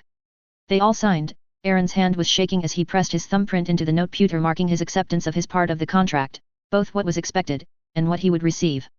His mind was so blasted, that he wasn't sure what happened from there. Just one thing stuck in his head. Damn, that was good coffee. It was time. I honestly felt pretty nervous. My palms were sweaty, and I was wearing gloves so I couldn't even wipe them down. I stood on the foot of my nightstar. I honestly felt a little nostalgic about it. I hadn't done this in years. At least one. It had been a long time. But this was different. I wasn't just going to be speaking to my kids this time. This time I was speaking to the entire inner sphere. We had finished our preparations for Operation Shiroyama. Well, at least 90%. Maybe 60%. It was enough. All of the jump ships that had been crewed were either already on the other side of the inner sphere helping the Lyrans, Suns, or they were here. Full. Not a single docking collar currently stood empty. All of them were full of dropships. Colossus. All of them. It wasn't the largest army ever gathered. Not even close. But it was certainly the largest mercenary gathering ever. Period. And I wasn't done. This was phase 1. A message to the inner sphere. I exhaled. Raising my face to the hollow recorder. War. I spoke clearly, not loudly, thankfully, the mic at my neck was picking up everything I had to say. We have been at war for too long. Tyrants demand we kneel. They believe they are the only ones who have the right to rule us. Divine right they call it. House Kurita believes that humanity belongs to them. I looked out over the crowd of my kids. I forgot that I was speaking to a hollow prompter. My nervousness faded. No, it was replaced with something hot and caustic. Anger. I spoke to Theodore Kurita on Terra. I asked him about peace. And the words that he spoke then convinced me. He said there would be no peace in the inner sphere, as long as House Kurita was not ruling it. The faint buzz of my kids muttering to each other reached me. I let them talk for a moment. Very well. Theodore Kurita. Takashi Kurita. If the only peace that the inner sphere will ever attain is if you rule it, then there is only one option open to me. Someone that refuses to bow to you. The ISDF will not condone endless war. So we will make a stand. The ISDF is already at war with the Combine, at the direct order of the coordinator. I raised my hand revealing the piece of paper I had been holding. The paper the coordinator had sent with his little haiku declaration of war. So today marks a choice. Coordinator. House Kurita as a whole, the Combine state. Hear me now. The ISDF will not stop until you are no longer a threat to the inner sphere. Whether that means the complete destruction of the warriors in your family, or it means accepting your surrender, and permanent and complete renunciation to your right to rule over humanity. That is what I will attain. I will not stop. I will not be bribed. I will not fail in my task. Even if it costs me my life. I will not stop. The entire auditorium grew quiet. The kids looked shocked at my words. So House Kurita. This is my declaration of war. Mine isn't a piece of paper. I reached over. The pot of war paint was ready for this. I placed my markings across my face once more. A statement that only my kids would understand. The sign that we truly at war. Once I was done, the hollow panned over. Showing my kids all doing the same. And then? Then as planned the hollow turned towards the massive window that took up the wall in front of me. There were rows of jump ships. Each of them had Colossus massive bulbs in ISDF colors attached. Almost like a parade was ready. And as the hollow zoomed in showing off a few of the jump ships. Only as the hollow panned over the stick, which was mostly repaired, did I speak. So hear me, coordinator. Today the ISDF begins Operation Shiroyama. The fall of the samurai begins now. The stick jumped out of system. And as the hollow panned out, more and more of the jump ships disappeared. And to those who see this broadcast, the ISDF irregular program is still open. To those who seek peace, who want to find a path they can follow, or those who simply want to see the Combine stopped. Know that the contract the ISDF has sent to the MRB is still active. So come. Join me here, not for the fourth succession war. But for the final succession war. Dash. A different perspective. Hansa Davian. New Avalon. Hansa sipped his morning coffee. He couldn't help but feel pleased at everything that had happened. The war was going excellently, even if he had that trouble with Michael. He still regretted that it had come to that. But he was also pleased there. It was one less threat. But it was all working well. Melissa was a delight, despite the age gap. And it was likely that she may even end up pregnant with his first child soon. If she wasn't already. Then there was the coup that was recruiting the Northwind Highlanders to garrison Northwind, cutting off the Combine counter-assault. Although he had been amused that the attack had been far weaker than he had expected even with the biological weapons the Fifth Sword of Light had used. The stick was still working well as a deterrent despite his requests to the ISDF to move it to another system. Safel was no longer in danger, not with how many mercenaries had been flooding into the system. Hansa frowned. He had read the contract the ISDF had offered. It was too much. He knew the ISDF had more equipment than it had let on. The warship spoke of that. As well as the message from Katrina, promising, and then delivering jump ships. A lot of jump ships. But to put a mech into the hands of any mech warrior that was willing to sign up? He had no doubt that even the reserves of the ISDF would be empty by now. But the contract wasn't rescinded. Wasn't cancelled. Which it should be, if mercs were showing up to an open contract and being denied. The MRB would have long since cancelled the contract and then punished the ISDF for the mishap. His frustration at the ISDF was quite intense. Refusing to follow any of his requests. Making plans that made no sense. And worst of all, every agent he had sent in, had either not been able to find out where the ISDF were going, or had managed to get a spot on a jump ship. Only to not report back in. It was annoying. The commander hadn't even responded to any message in months. He was almost tempted to have a black box sent over just to get some idea of what was happening. Worse was the fact Hansa was pretty sure he knew where they had gone. The memory core the commander had handed over had a galaxy map from before the First Succession War. Of course it had plenty of dead systems. If every jump ship wasn't currently in the process of moving troops, he would have sent a jump ship to Lockdale to find out what the commander was doing. Because in the quiet moments, when his mind brought him back to a DNA test. Back to Romano Liao's words. Back to how she had a warship. Had equipment that appeared inexplicably. He almost wondered who was backing her, and his mind always came back to the same answer. Was she? Could she be? Was the SLDF trying to reconnect to the inner sphere? Questions without answers, because she was practically untouchable. Even Hansa, despite his desire for answers, wouldn't break the protection. She had saved his wife after all. She had given his people technology long lost. She had brought a warship to the inner sphere, and put his people on it. To ensure that it couldn't be used against him. She was certainly a conundrum. He both loved, and loathed conundrums. He loved solving them. He loathed the ones he couldn't. Hansa. Melissa waltzed into his room, Arden nearly hurrying right behind her, which was unusual. Arden rarely rushed. Love? Arden? What is it? Both of them seemed speechless for a moment before Melissa laughed. A chuckle that was almost hysterical and amused all at once. Vicky. She finally answered, then shrugged as she waved Arden forward. This was picked up by the HPG in the most recent delivery. It was handed over with an emergency priority. I agree. You need to see this. Please tell me she didn't lose the warship. Melissa barked a laugh as she walked around his desk, and after placing a kiss to his cheek she patted his shoulder. Better. She may be solving your little issue with Takashi Kurita. What? He asked honestly, a little confused. Unless she had somehow managed to get the warship over Luthien. He hoped that wasn't the case. As much as he wanted Takashi dead. He also respected the man. And well. An orbital bombardment like that would be difficult politically. Hear my prince. Arden, as always the man quick to save his prince, pushed a chip into the hollow reader embedded into his desk. And Hansa over the next few minutes felt himself grow cold. Not because the forces were that shocking. It was, of course. That was a lot of hardware she had just pulled out of her. Well. It was a lot. But not enough to beat the Combine as it stood. But it definitely confirmed something in his mind. There is only one place she could have gotten so many Colossus. He finally admitted. He hadn't wanted to accept it. To face it, but damn. The girl had completely outplayed him. Outplayed the inner sphere.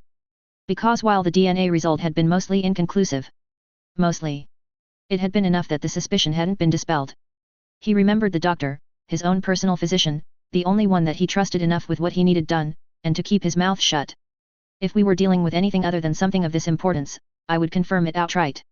But it's been centuries. The drift in DNA is too large to state with complete confidence. And it doesn't. Especially without a more accurate sample. Is she a Cameron? Yes. Is she? Is she a descendant of Richard Cameron? I can't say. I would need a sample from Richard himself to confirm. We have no record of his DNA on file. Tara will. I guarantee it. And so Hansa was faced with a horrible truth as he rewatched the hollow. He had the most dangerous person in the inner sphere. because he had no doubt that she was a sign the SLDF was returning. And they were following their Cameron. Regardless of her name. If she wasn't so damn helpful, I would just kill her. He muttered, earning a shocked gasp from his wife who whacked his shoulder. Don't even think about killing my friend. My prince. Arden. No assassinating Commander Eisenbloom. She may be trouble. But she has shown that she is on our side. Hansa's side, outvoted. Truly this was awful. He used to be able to get away with his plots. But now he had a lady wife, and his best friend often working against him. Pour me a drink, Arden? My lady wife has stolen my arm. Yes, my prince. Ha. I told you, Arden. I told you Vicky would drive him to drink. Mother ends up needing headache medicine every time she deals with her. Oh God. My mother is probably watching this right now too. Melissa burst into utterly delighted laughter as she settled herself into Hans's lap, which at least was a more pleasant experience than watching the commander's speech. Damn it, the idea of using the foot of a mech as a podium was quite good. He had always just done it from the cockpit. He might have to steal the idea. Melissa. Did Eisenbloom ever confirm she was a Cameron to you? What? Cameron? What gives you THA? Hansa. My husband. That was a movie. Melissa offers almost mockingly. Was her DNA a movie too? He joked back, earning a confused look from his wife. It was a moment later that he winced. He hadn't told her about secretly doing a DNA test on her friend, had he? He noticed Arden slip away, Hans's drink poured, but out of reach. Ah. His best friend truly was wise. Also cruel. Dash. A different perspective. Luthien. Takashi Kurita. He looked down at the small box that had been sent through Comstar Express mail. He knew what it was. The former governor of KO had arrived year ago carrying one. Showing what the ISDF had sent. A box. Filled with a blood-covered iron flower. A declaration of war. Chapter 21.1 Operation Shiroyama Part 1. 3029. Diran 4. A different perspective. Benjamin Rommel. Benny stared out into the void. The view to Diran was beautiful from up here. Of course the fact he was on the stick played a part in that. A large window on the warship gave him a great view. Although he had regretted not being able to be in front of the commander when she did her speech. He had been needed. Diran was a massive target. The capital of the military district that was named for it. It was heavily defended, with multiple regiment-sized commands. Or at least it had at the last intelligence report. At least a few of those would be gone now. The 5th was currently on Northwind from an update. Which was good and bad. Good because it made taking Diran easier. Bad because the bastards had used a biological weapon on Northwind. When Vicky found out, she had already put down a simple order in case of any meetings with the 5th Sword of Light. Complete decimation. Which, to be fair, that was already the plan. But now it was personal. But that was a problem for later. For now he was thinking. Plans running through his head, how he was going to take this world. How to best do it without losing too many men. Well, at least he would have the orbitals. The stick would remain in orbit providing support. Although he was going to try and take the world without relying on pinpoint orbital support. God, he smiled. Even if this went bad, there wasn't a force in the inner sphere that could survive orbital fire from a warship when it simply always knew where you were. Vicky's sensor once more changing the landscape of war, and no one outside the ISDF even knew it existed. The Dracs were about to learn what it meant to fight ISDF. You done brooding yet? Not yet. He said, pouting a little as Hannah nudged him. He was glad she was here. The gunslingers would make this assault a lot easier. Been hanging out with the irregulars. Most of them are good kids. Couple might go crazy, so watch for that. If they start killing civs, we will need to step in. It's always a concern when bringing in new people, but I have faith. The irregulars are going to be difficult, but give it a few battles, and all the problems will work out, we will be a combine-busting machine. Hannah shrugged as she leaned on him. I'm not worried either way. I just wish Vicky was here with us. Stupid blonde is stuck supplying our entire invasion and can't even take part. Yet. She was pretty sad not to be leading us out. We will just have to step up. She always coddled us, was there to cover our mistakes. Now we will still make mistakes, but we have to solve them ourselves. Hell yeah. Time to show Vicky that all her work wasn't for nothing. Gunslingers are ready to remind the snakes who the real elites are. You'll do fine, love. Ah, is Big Sub Commander Rommel getting all sappy with me? Hannah teased the girl, leaning in and delivering a warm kiss, pulling Benny away from the sight of Diran. I didn't come to get you to play around though. Some of the merc leaders are getting cold feet. Time to pretend to be Vicky and give a speech. I'm bad at speeches though. Just say something about how they have a warship over their head. It'll be fine. That will either fill them with confidence, or put the fear of God in them. Benny grunted out a laugh. He had happily taken up the challenge of ordering the new arrivals putting together the different invasion routes, and with his team he had put together over 10 years, he had handled that without too much difficulty. The hard part had been finding the absolute green mercs. The ones that had gotten lucky and tricked their way into getting here. But thanks to just how many old dispossessed mech warriors were showing up, it hadn't been too hard. Sure. They would never have worked together before. Sure, they were taking commands with a new company in their eyes.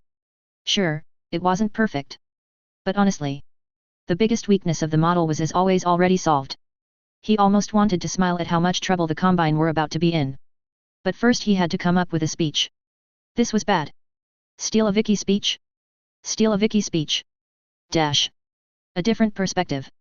Aaron McCowan. Darren. This was absolutely the craziest thing he had ever done. How the hell had this even happened? He was a farmer and a part-time militia member. Why was he here? Getting to step foot on a warship was something he would never forget. The feel of it moving beneath his feet had filled his dreams for the entire trip to Darren. But it was when the last call alert blared, and he was buckled into his mech that it all started hitting him. His mech. He was piloting one of the most powerful weapons of war ever made. Him.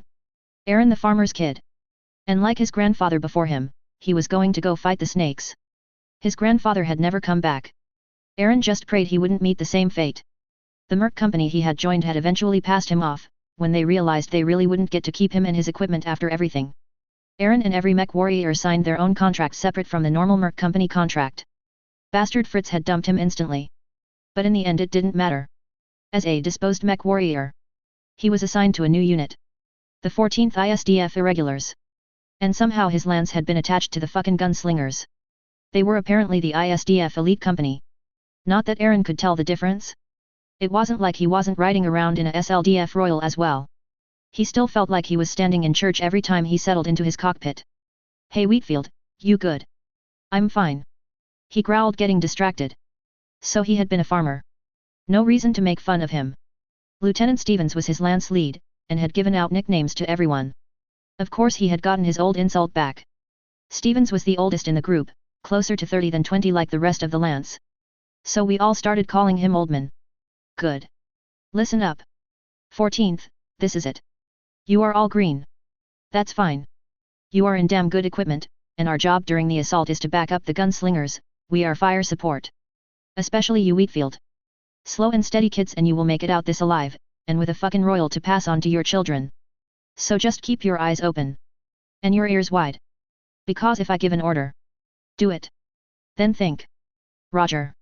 Yeah Oldman. Understood. Aaron replied as his hands wrapped around the controls. The dropship was still shaking. His neurohelm was on, although he could barely feel this one. Not like the 10-pound monster that had been in the training urban mech on Saffel. This was a real machine of war. That and the cooling suit was actually comfortable and didn't smell like old sweat and puke. This one was brand new. The rumbling suddenly picked up, the dropship's engines burning to slow their descent, and Aaron realized this was happening. He lost track of what was happening there. Simply closing his eyes and praying to God that he wasn't about to be killed like a fool for leaving the farm. It had seemed like such a good idea at the time. The massive thunk of the dropship landing pushed his prayers away. They were here. On a Draconis world. Where they would be shooting at him. Fuck. The next half an hour was actually slow. The dropship landed and began a slow process of disembarking everyone. It wasn't just mechs. Plenty of tankers had signed up as well, and ASF pilots. Although they would need more prep for their landing. That was part of what Aaron would be doing. The gunslingers, the 14th Irregulars as support, and a company of tanks would be going to claim a starport up in the mountains. Which was only one of the assaults planned and prepared from orbit. But the starport would absolutely be defended. The snakes were using it for their own ASF forces. So if we are going to hit the starport, what is stopping them from hitting us with their fighters? I don't like the idea of having a bunch of ASF above us, Oldman. No more joking around, trickster. This is serious. But since you aren't patched into the command channel, let me tell you what they said about the enemy ASF. The Oldman answered back. Aaron was forced to focus as the crew of the dropship started motioning for him to walk forward to leave the bay. As he stomped forward, the Oldman continued. I think the exact quote was, "Don't worry about enemy ASF. The stick already spoke to them. In case the context is above your head. They tried to send ASF to contest our landing. The big fucking warship above our head, swatted the lot of them out of the air. So they either don't have any more, or the ASF they do have are staying grounded and hidden so they aren't just wasted. Fuck me. Poor sods. Trickster whispered, although it was still caught by his mic. Get your COMM discipline in order, Trickster. It's easy as. You have a damn SLDF neurohelm, just turn your COMM off when you don't want to share. What if I want to share, Oldman? My words are important shit. No one wants to listen to you, Trick. Shut up. Campbell spoke up. Although Aaron couldn't remember his first name, he couldn't help but think of him as. Fuck off, Earl. Just cause you used to be some noble shit. Blue blood asshole. Fuck off yourself, Trick. That was like 2 centuries ago. I didn't even bring it up, you fucking asked. Yeah. Well, I am mistaken, I don't care anymore about how you learned to pilot. Alright, clear up. We have a job to do. You boys want to keep your fancy ride when you get out of here? Then listen up. Do your job. Oldman called out from his archer. The pristine mech took the lead, and Aaron was forced to refocus on everything around him to follow. Trick of course couldn't keep his mouth shut though. Yeah. Just point me at him. This fucking Phoenix Hawk is gonna make mincemeat of anything we run into. Your job is to support our lance. While we are laying down LRM fire, you watch our back. Use it as such. Oldman called out, but after that the seriousness of the situation hit them as they fell into a flank position on the gunslingers. The gunslingers that were each in the nastiest assault mechs Aaron had ever seen. He had heard of them though. Night Stars. The mech of the SLDF. Or he admitted it had sorta become such after the whole Immortal Warrior thing. Ask a kid what mech the SLDF used, and 9 out of 10 would say Nightstar. A mech that had been basically extinct had returned as immensely popular thanks to the movie. Hell, Aaron had seen it. Good flick. A bit hammy at times, but solid. And everyone liked the mechs. Of course the equipment that was thought extinct? Yeah, apparently the ISDF had so many they were just handing them out to complete greenhorns like him. Damn if it didn't make him want to do well. To prove he was worthy of this ancient mech. Alright 14th, this is Gunslinger Heiha. This is going to be a fun brawl, keep your head in the game. Just support our assault, and don't do something stupid. Retreat if it's called. No heroics. Heroes die. We survive. The COMM went silent after, as the gunslinger pulled out of the channel, back to her command communications. But it actually did reassure Aaron. With a leader that wasn't going to lead them into a suicide charge, maybe they would make it out of this okay? Hey Trick. Focus up, you are wandering. Fuck off, Oldman, I'm gonna jump up on that rock for the view. Don't wander off, Trick. Stay with us. I'm a scout. I'm scouting. Aaron sighed. Maybe they would make it out of this. Maybe. The next hour was quiet. Just traveling through mountain passes, and stomping a few military checkpoints that was done through peppering the small outposts with ERP-C fire. Aaron didn't even get to take part, but he did get to stomp on a few buildings as he followed along. That was amazing. But as he followed along he could practically feel the tension ratcheting up. Trick was getting almost caustic. Oldman was cracking down on their fuck-ups. Earl stopped paying attention at all to the others. Aaron was forced to realize that the mention of retreating by Gunslinger Heiha might not have been hyperbolic. It might be a very real thing that happens. Soon. As they turned a corner in the mountains they saw it. The starport. It was a massive structure, obviously. It had to be equipped to handle dropships. It was also not going to be a cakewalk. Confirmed enemies. 14th, sending targeting data. Confirm.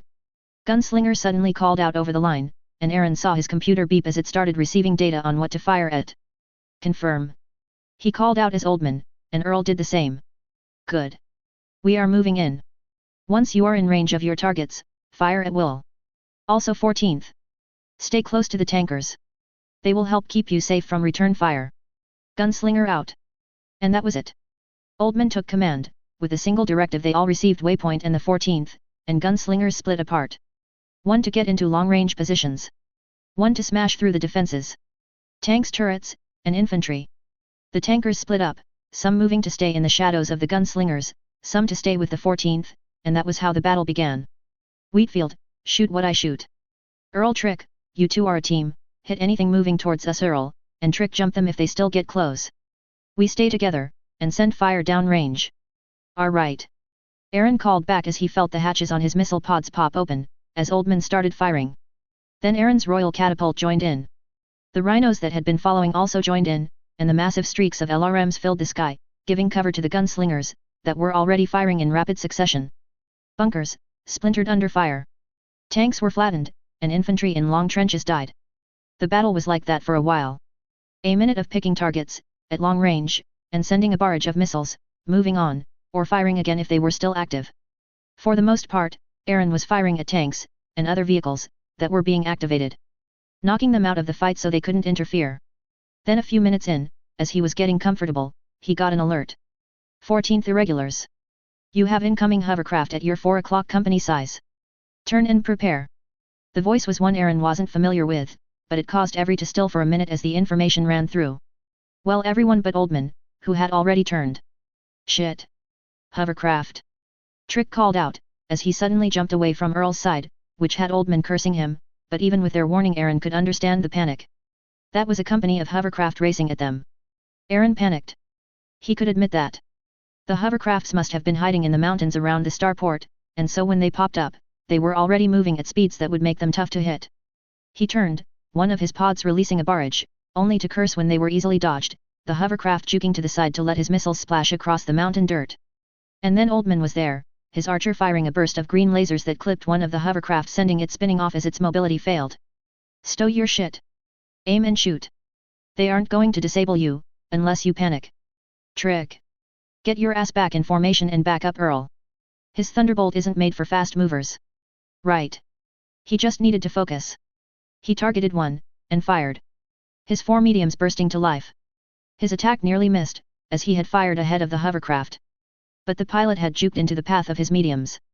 Apparently Aaron had fired so badly it had surprised the pilot. The 4 mediums, even only over a moment as the hovercraft raced through, did what Aaron needed. Sending the vehicle into the dirt as something failed, and then it spun and rolled. It was definitely not a threat anymore. As it rolled itself to pieces. Stop staring, Wheatfield. Daydream when you are back on the farm. The roar of Oldman in his ear had him shift, switching targets, and firing. Then again. His accuracy was shit, but with 4 mediums, even just a glancing blow tended to send the hovercraft spinning out of the fight. Of course the tankers weren't ignoring this.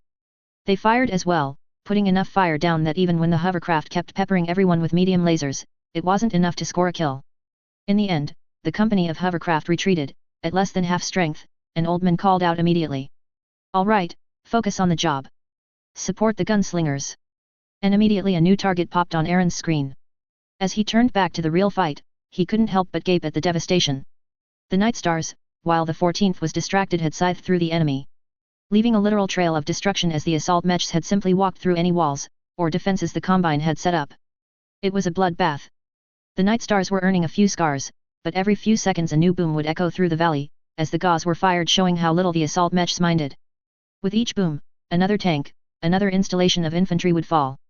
Aaron watched in amusement, as a new turret popped up targeting the gunslingers, firing a barrage of LRMs. Only for all of them to be chewed up by the rhinos behind the gunslingers. The tanks had AMS. No wonder they had been told to stay near the tanks. Damn.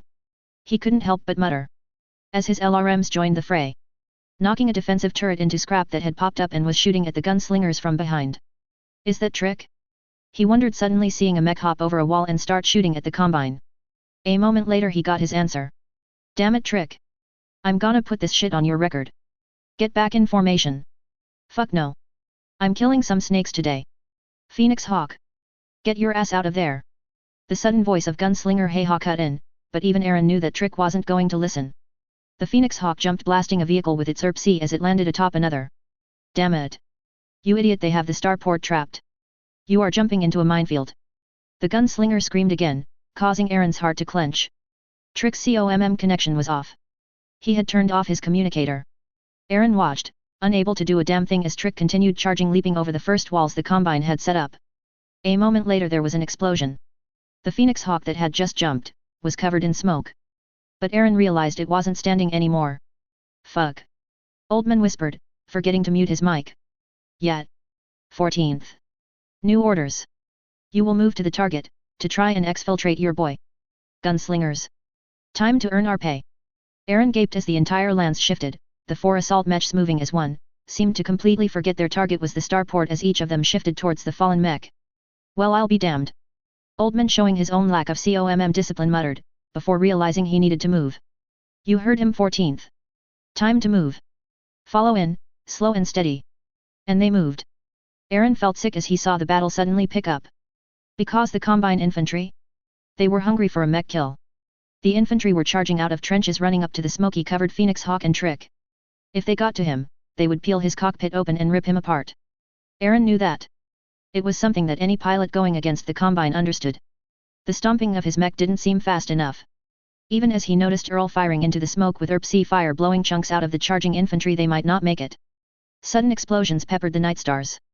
The four mechs weathered the attack, and Aaron realized that the loss of the Phoenix Hawk had obviously put the gunslingers in a bad position as they moved to help, and now Combine mechs that had been hiding were appearing to punish them. Fuck. They weren't going to make it in time to save Trick.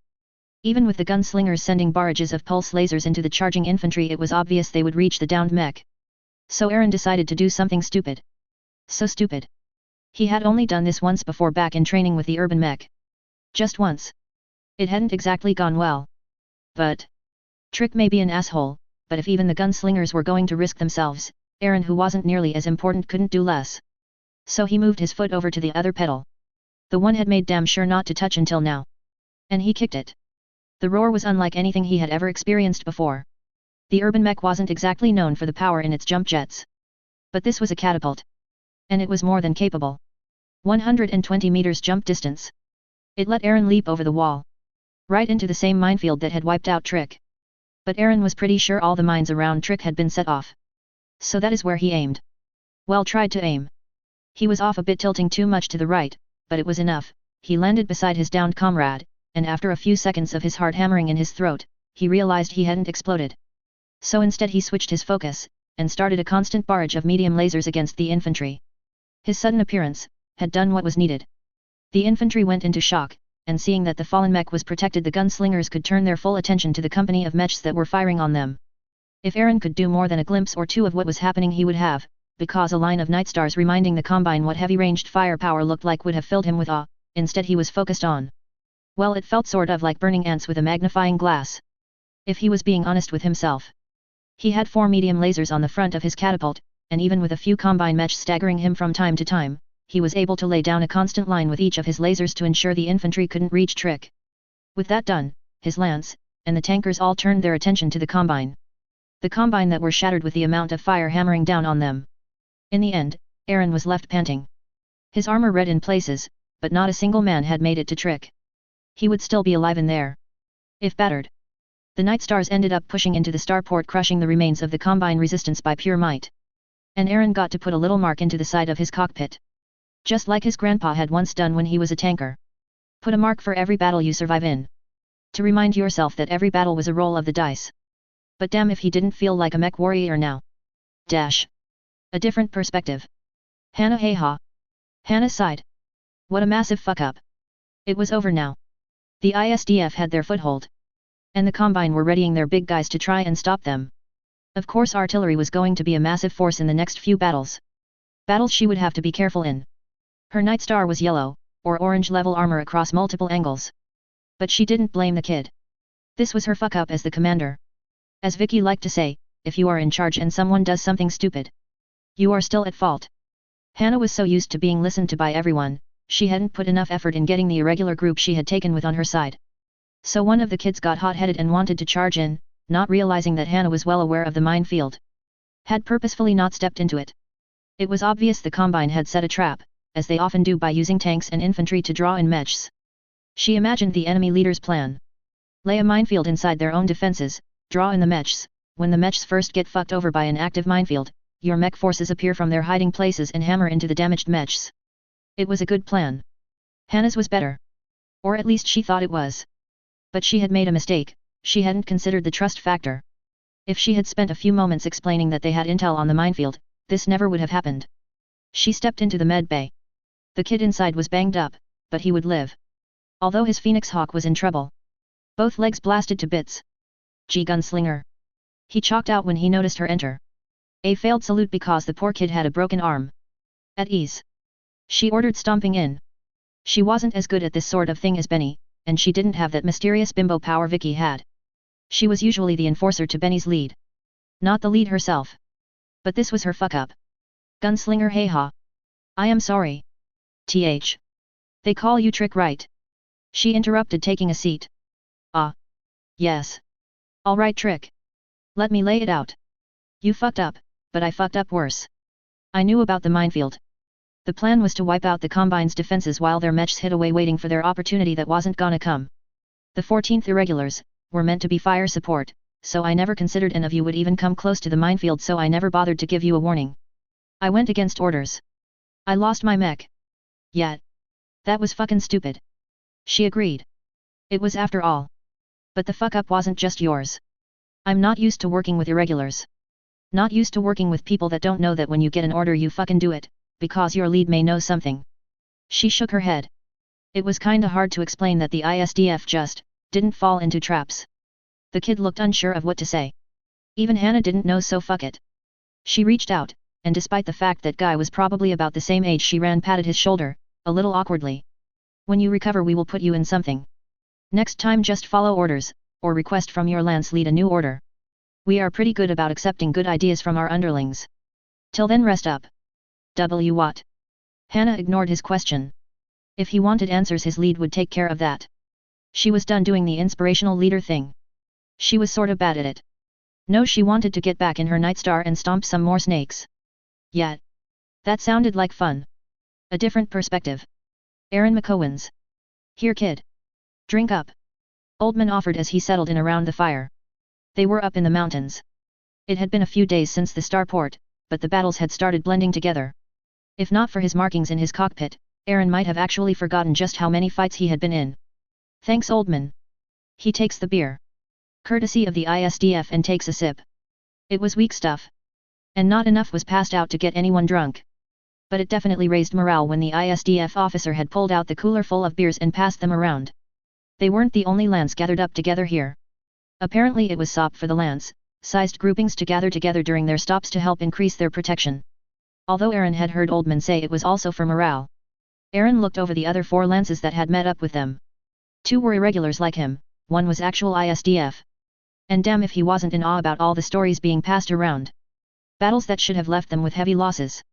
The sort of knockdown drag-out fights that ended merc regiments instead, leaving the Combine mech smoking as the ISDF walked over them. And it was happening everywhere.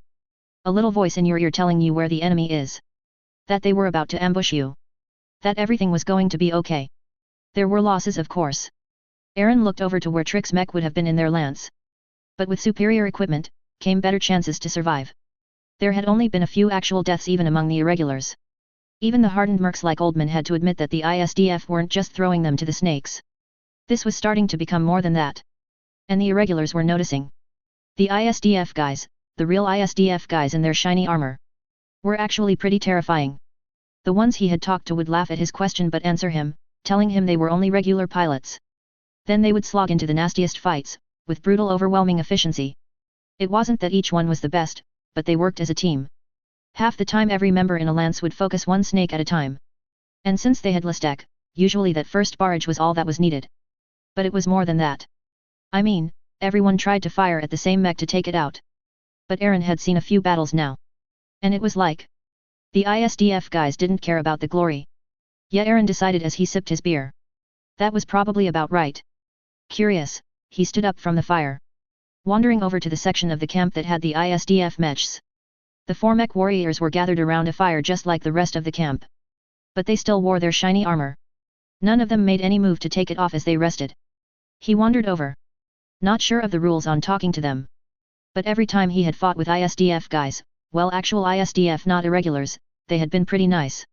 Even their elites had been pretty pleasant. Gunslinger Heha had mentioned after their taking of the starport she was putting in a commendation for him. Apparently his rescue of Trick had worked out for him. Hey! Sorry we don't have any more beers to pass out. One of the mech warriors called out a little tiredly as Aaron walked up. But he just waved his own. I'm good, thank you. I wouldn't want to get drunk. Ha! CC. I told you they know what they are doing. These are all mercs, they aren't going to be stupid and get drunk in the middle of a battle. One of the men said as he kicked at another's foot only to get a look in return. Not everyone has their head on straight. He said before turning to Aaron. So what's up? Need something? Ah. I was just curious about a few things. Ah. That is something I understand, come and take a seat. Ask your questions. Benny told us to be open about stuff. Thanks. So I guess, you guys don't fight like mercs. I noticed it earlier. I mean Oldman mentioned it while we watched you take out that tank company earlier. Ah. Yeah, I know exactly what you mean. You expected some immortal warrior shit, right? A single mech against an army of tanks and smashing them until our mech was half destroyed but the enemy are smoldering wrecks. He laughed, tapping the woman that had been sitting with them, but hadn't said anything yet. Oh, fuck off. Just because I was in that movie. She growled, throwing an armored punch that looks like it would have hurt, but it didn't do much against their armor. And you tried to solo that lance. The guy in the 10th were asking for it. They should know not to fuck with the ISDF. But yeah, Benny was pissed. You were in the phantoms of the SLDF. Aaron couldn't help but ask, a little surprised. His question earned him a heavy laugh from the whole group. We all were. They cheered, raising their hands to fist bump. We are old timers. We got pulled by Vicky to go with on her movie adventure. It was pretty fun. The food was great, and the beautiful women. Crowed one of the guys before sighing dreamily. She just gave you an autograph. She wasn't in love with you. A man can dream. Wow. I've never met movie stars before. Aaron admitted, earning more laughs. Oh, we aren't. At all. We were extras, maybe a bit of glorified extra. But that's it. I mean, only Rebecca actually had a line. I was just told to stand and look proud. Oh yeah. Ahem. We may be phantoms, but even so we stand. Oh man, that takes me back. She laughed after saying her line. Vaguely Aaron actually did remember that scene. Hey. But anyway. You were asking about our tactics, right? Yeah, listen, first thing ISDF doctrine teaches is that heroes die.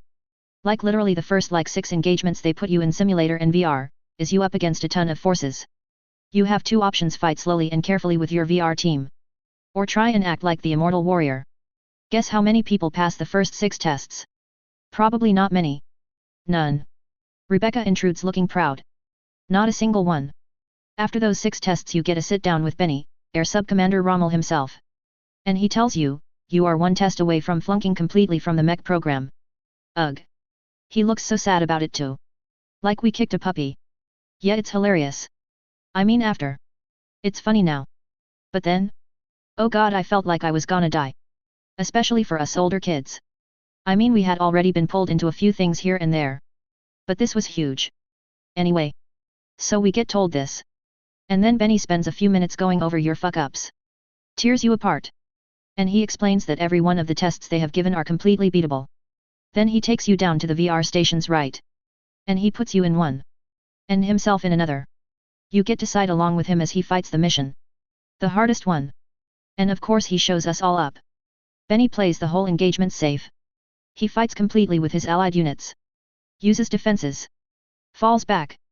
At one point on mine he got overrun a little and literally retreated. And he wins. Yab. It's eye-opening because in the end not just his score, but his actual kill count tends to be higher than ours. Or close enough. Showed us that our gung-ho attitude was pointless in the end. Then he sticks you in a lance, like ours. Yab. And all of us have to do the test.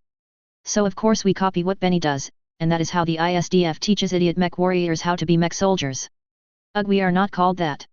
It's still just mech warrior. No way, mech soldiers is cooler. Vicky calls us soldiers, not heroes, so there. The commander agrees with me.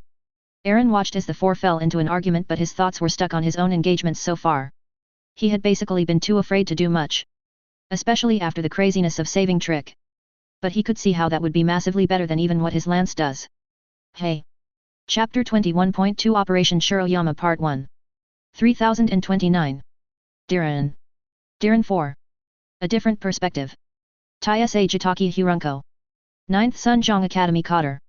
Jitaki looked on, as his students readied for battle. He walked down the line on the mech gantry. Each mech warrior, while young, had earned the right to call themselves samurai of the combine. Each of them carried with them their katana and wakizashi. Signs they were true samurai.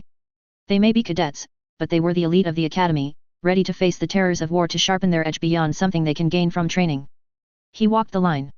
Each soldier standing ready. All honored that he would grace them the respect of an examination before the battle. He said nothing. Nothing needed to be said. Not a single soldier needed a reprimand.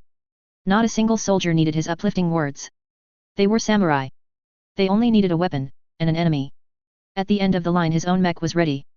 He turned to face it, and every samurai did the same. A single incremental bow was given. As he thanked his mech for carrying him into battle. Each of his soldiers did the same.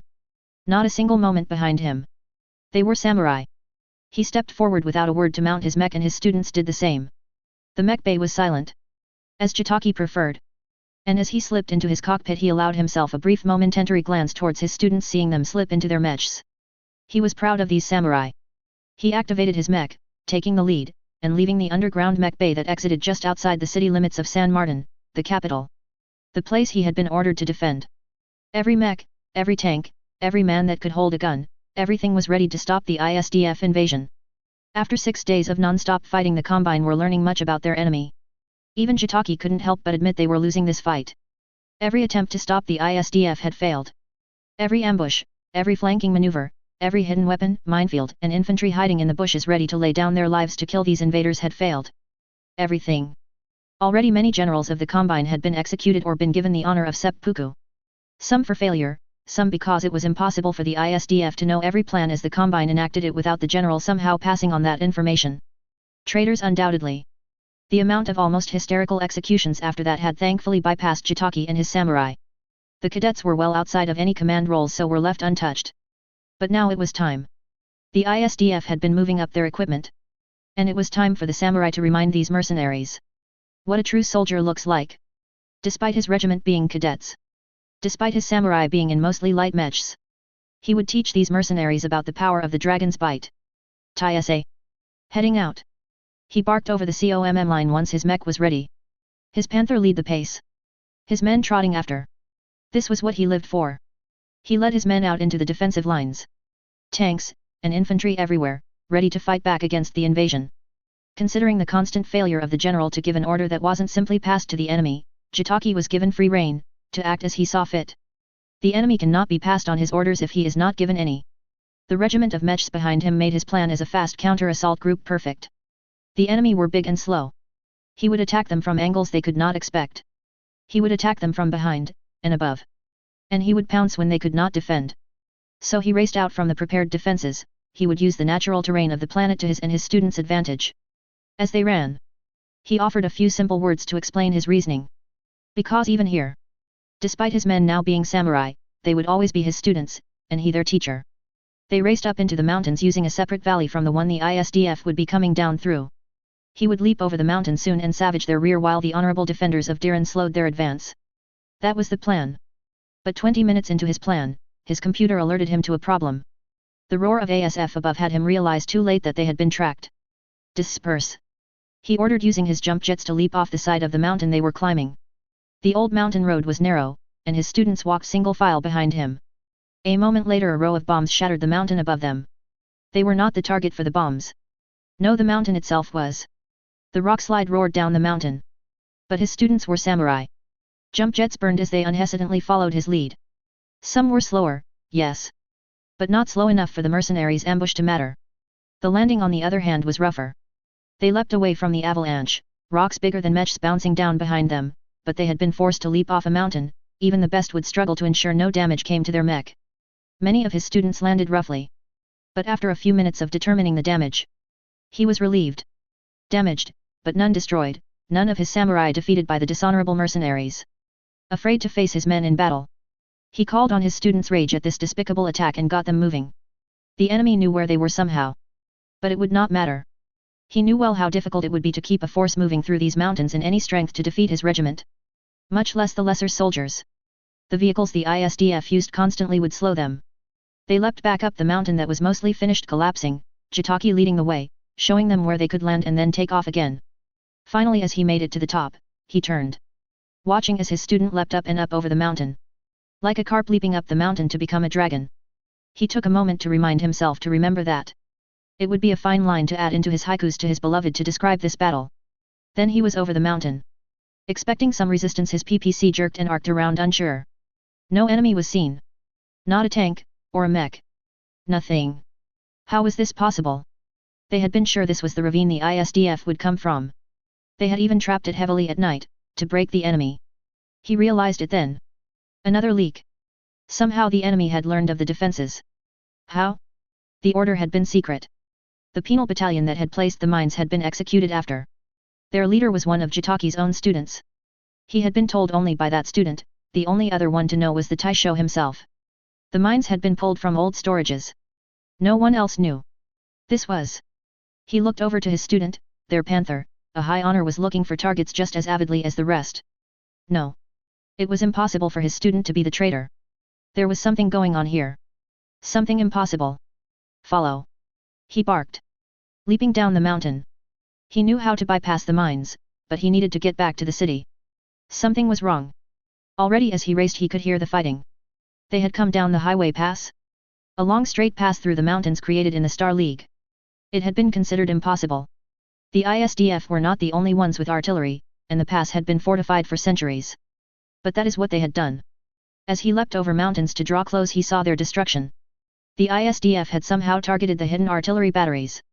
The infantry pillboxes that were built into the side of the mountains also were filled with smoke. This was impossible. To run straight through the greatest defenses, avoid every ambush? Did nothing slow these honorless mercenaries? He realized then that he had to move. If he waited much longer they would overrun the defenses without his regiment involved. His fast attack force had to engage them now. This attack is necessary. You will fight and die for the dragon. Banzai! He roared. The first time in many months of training he had ever raised his voice near his students. That was intentional. Now. The loud voice of their sensei. The man they respected would urge them to obscene levels of courage as he roared at them.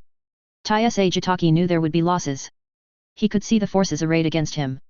The lines of battle mechs, supported by honorless tanks, protected by ASF in the skies. Truly these mech warriors were cowards.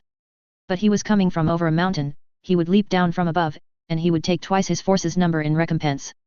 Only as he leapt over the final mountain. An act that would have them appear far above the enemy traveling through the valley below. An echoed noise reached his ears, and one of his students, who hadn't even gotten to fire at the mercenaries was plucked from the air. He had a moment as he looked on from his mech screen as he watched the Jenner smash into the ground below and tumble to know that his student was dead. The screams of Banzai. Filling the comms meant it was too late to stop the charge. He could only move forward. He sighed for a moment, as he watched it happen again, and again as they leapt. The ISDF had been ready. They had known. Somehow, they had been waiting as if all of his plans were that of a child. Who would have guessed he would come over the mountain? Who could have guessed they would be coming over at just that moment? He felt his heart break as his men charged. He failed to lead them to victory. Only death awaited now. Their leader. Their sensei had led them into a trap. They were simply too young to realize their fate was sealed. They charged, and in fire that reminded Jitaki of the worst of the battles he had ever been in, when he had been outnumbered by a vastly superior force, when weapons fire came from every direction. Because that is what he faced now. The amount of fire put onto his men was obscene. Worst because he could only register some of the fire. The unique sound of Gauss rifles were what had plucked his men from the air, and they didn't stop. He recognized them of course. Not that he had ever seen or heard them on the battlefield before. But the battle ROMs from the invasion of KO had been sent out across combined space. To better prepare its samurai for the power of Lastek. The weapon's strengths and weaknesses filled his mind, but it didn't matter, even as the return fire from his students reached out, most of the attacks failed to reach, and those that did were ignored. Or were swiftly retaliated against. Jitaki looked on, to the ridge where the enemy had prepared for his charge. 2 lines. All of tanks. Vehicles. His students, his samurai were being butchered by tanks. His computer chirping out an acknowledgement that he was facing a line of alicorn tanks. He wanted to scream at the dishonor. To have his boys. His samurai murdered not by honorable warriors, but this? How had they known? How had he fallen into such a trap? It was too late for regrets. For only if he could get amongst the tankers could he save even some of his students. He charged, as his students fell beside him, he charged. As his mech's arm was blasted away, he charged. Until his panther's leg was taken out, and he fell into the mud. He managed to rise, forced to look on as his men. His students. Just boys. Were massacred. The constant barrage of the Gauss rifles filled the air with a horrific scream as they echoed off the mountains around them. He watched on as finally the charge petered out and failed. Long before his students reached the enemy. Leaving only the screams of rage, terror, and pain filling his comms. He switched the COMM channel. You come to my world. Taisei Jitaki demand a duel from you. The rest of his demand was cut off, as his panther was slammed backwards with the force of multiple Gauss rounds striking his mech. His mech was disabled, but he still lived. He slammed his hand against his console. You cowards! You have no honor. To refuse my challenge. But after only a few moments a calm voice cut into his line, oh sorry. We have very specific orders from the commander. Guess I'm supposed to read this to you. There was the sound of paper fumbling. Ahem. Any attempt to challenge you to honorable combat is to be immediately met with maximum firepower. For the truth of this war is simple. The Combine Samurai have no honor. The COMM cut out then. And despite Jitaki's efforts, no response came through again. He was forced to watch as one by one, his surviving students were peeled out of their mechs. Until it came to his turn as well. They found only a corpse. His Wakaizashi embedded in his stomach.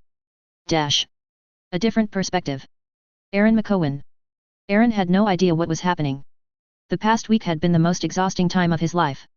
Limited sleep. Constantly marching with his mech. Eating while his mech was reloaded. Getting orders from above. Literally. That there was an enemy ambush ahead, or they were flanking on your right. Aaron had fought in more battles in the last week, than years he had been alive. Over and over. The Combine came out in force. Infantry, vehicles, tanks, mechs. Hell, he had faced everything from actual mechs to pickup trucks with SRMs attached to the back. And over the ISDF had been ready. His catapult would probably need some maintenance just over how many LRMs he had fired through it. Already the right arm was sticking a bit when adjusting shots after the enemy had hit him with an AC/10 round. But his wall of survived battles was getting longer. And he had actually survived to the end. He was among the mechs that marched through the streets of San Martin. Although none of them realized it wasn't to take over the city, apparently they had new orders. A dropship would be landing inside the San Martin starport, they would load up, and go. All of this. The battles. The death, on both sides. And it was just over. He just didn't understand. Oldman didn't either. When the order came down, the old merc had actually started cursing up the officer, trying to find out what the hell they were thinking. But they had been given a "this is the orders, deal with it." And that was that. The fucking first prince wouldn't accept this bullshit. Oldman grumbled. "This isn't a Fed Son's OP, Oldman." Earl offered calmly. The Lyran noble was quick to poke holes in Oldman's grumbling about the greatness of Hansa Davian. It would be fucking better if it was. But it went quiet for a few moments before a sigh reached Aaron's ears. No, it wouldn't. Oldman offered softly, an admittance that had been pulled from their lance lead a few times over the last few days. After each and every ambush that had been prepped for them was given advance warning. When supplies were always up to date and ready. Hell, on the 6th night when they had been stuck up in a mountain pass, an ASF had literally bombed them with extra rations. And not just mres but actual food and snacks. But it had been to Aaron's surprise when on the 5th day, while marching past the destroyed combined tankers that had been trying to ambush them, that they had once again been warned about ahead of time. That Oldman had begun talking. About how this wasn't normal. How this was fucking impossible. That this wasn't what war was like. And now, despite his confusion, it looks like Oldman was finding it difficult to disbelieve his own eyes. "I don't get why we are just leaving either. Shouldn't we take the planet?" Aaron asked quietly to the empty COMM line. "Maybe there are reinforcements that will garrison the planet while we move on." Earl offered. "No." Oldman whispered. "This isn't how war is done. Even if there are reinforcements, do you see them? No? Then they aren't here. If we leave, guarantee the Combine starts getting ready for battle again. This is crazy. All we did was show up, smash their mechs and tanks, and they..." The line went dead for a while. Oldman. "Hey Earl. You chatted up that salvage girl the other day, right?" What? "No. I was simply asking. I don't care. Listen. She told you they were supposed to gather what they could and absolutely destroy the rest, right?" "Yet. I told you," she was complaining about all the salvage going to waste. "But she said she was destroying everything left behind." "Yet. They had tons of explosives for it." The static on the line meant Aaron kept his eye on the connection even as they continued walking through the city. The civilians were looking out windows, and such, but none were coming close, more afraid than anything at the mech's presence. The fact was they probably expected a sacking. Aaron wasn't a soldier, but over the last week he had talked to a lot of the mercs that they had met up with. Pretty much every night the ISDF based a big group together. It was almost like a little party every time. But some of the mercs, the more experienced ones, and the more fearsome ones, had looked pretty excited about the idea of sacking San Martin. Although that wasn't happening. The fact was orders had come down. "Hit the starport, get on a dropship, we were leaving." Aaron felt kinda relieved. He didn't want to try and garrison a Combine world. He had heard plenty of horror stories about soldiers having to do that. "I think I know what we are doing." Oldman finally spoke up after almost 2 minutes of silence. "Yet? What is it?" Earl asked, cutting in before Aaron could do the same. "We know we aren't the only forces hitting the Combine right now. Think about it. We have the Lyran offensive, and the Fed Sun's defensive groupings, but they have the Dragoons over there. So we just hit Diran, which is a capital world, we landed, wiped out every mech, every tank, and every ASF we could find. Then we leave. We aren't going to stop. They want to move us to another world. What does that read to you? Earl was quiet for a while. Aaron wasn't willing to add in. His inexperience wasn't telling him much. The Lance passed a parking garage that had civilians staring at eye level at Aaron. He could see the little kid that was waving at the mechs, that their parents quickly stopped.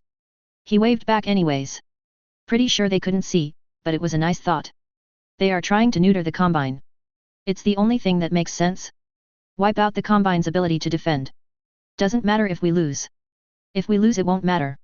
The Drax will have lost so much metal they won't be able to resist the Feds, or the Commonwealth. Earl finally spoke a little breathless. That's what I was picking up. We aren't here to win, just to weaken the Drax. Fuck. They might even throw us away. Oldman added, trailing off. They won't. Aaron cut in. They've been great to us. You said it yourself. Yeah, which is why it don't make no sense. Listen Wheatfield, this is new to you, but let me explain something. No one fights like this.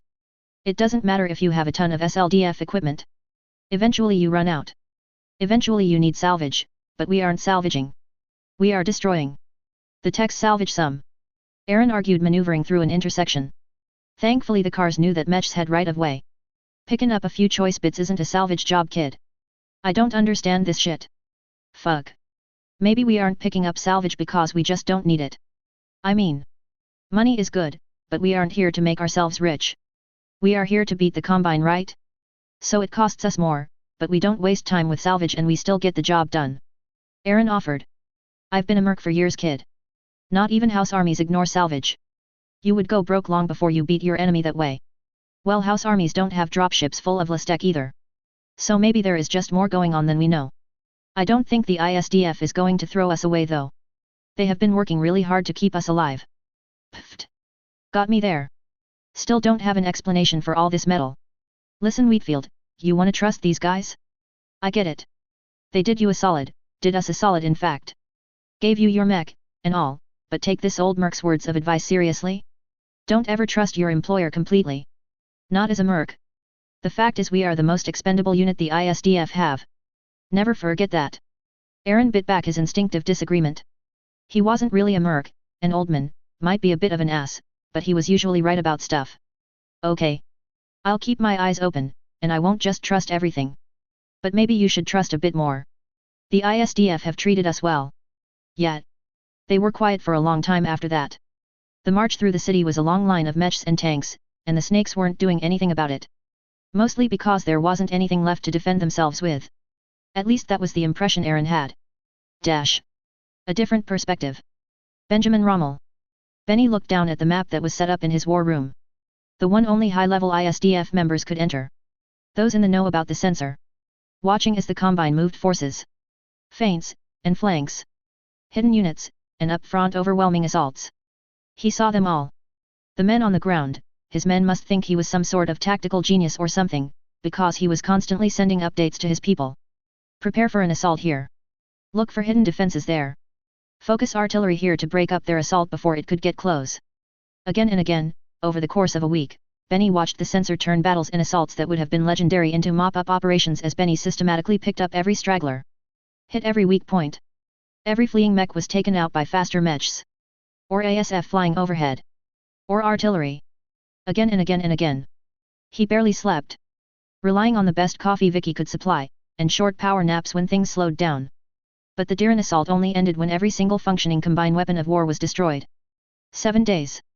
He sighed, sitting back in his chair as he watched the last of the Combine tanks get wiped out even in their hidden bunkers. The losses had been.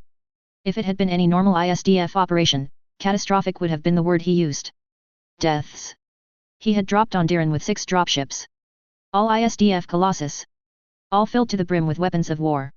216 mechs. Over 300 tanks and heavy vehicles, including long toms.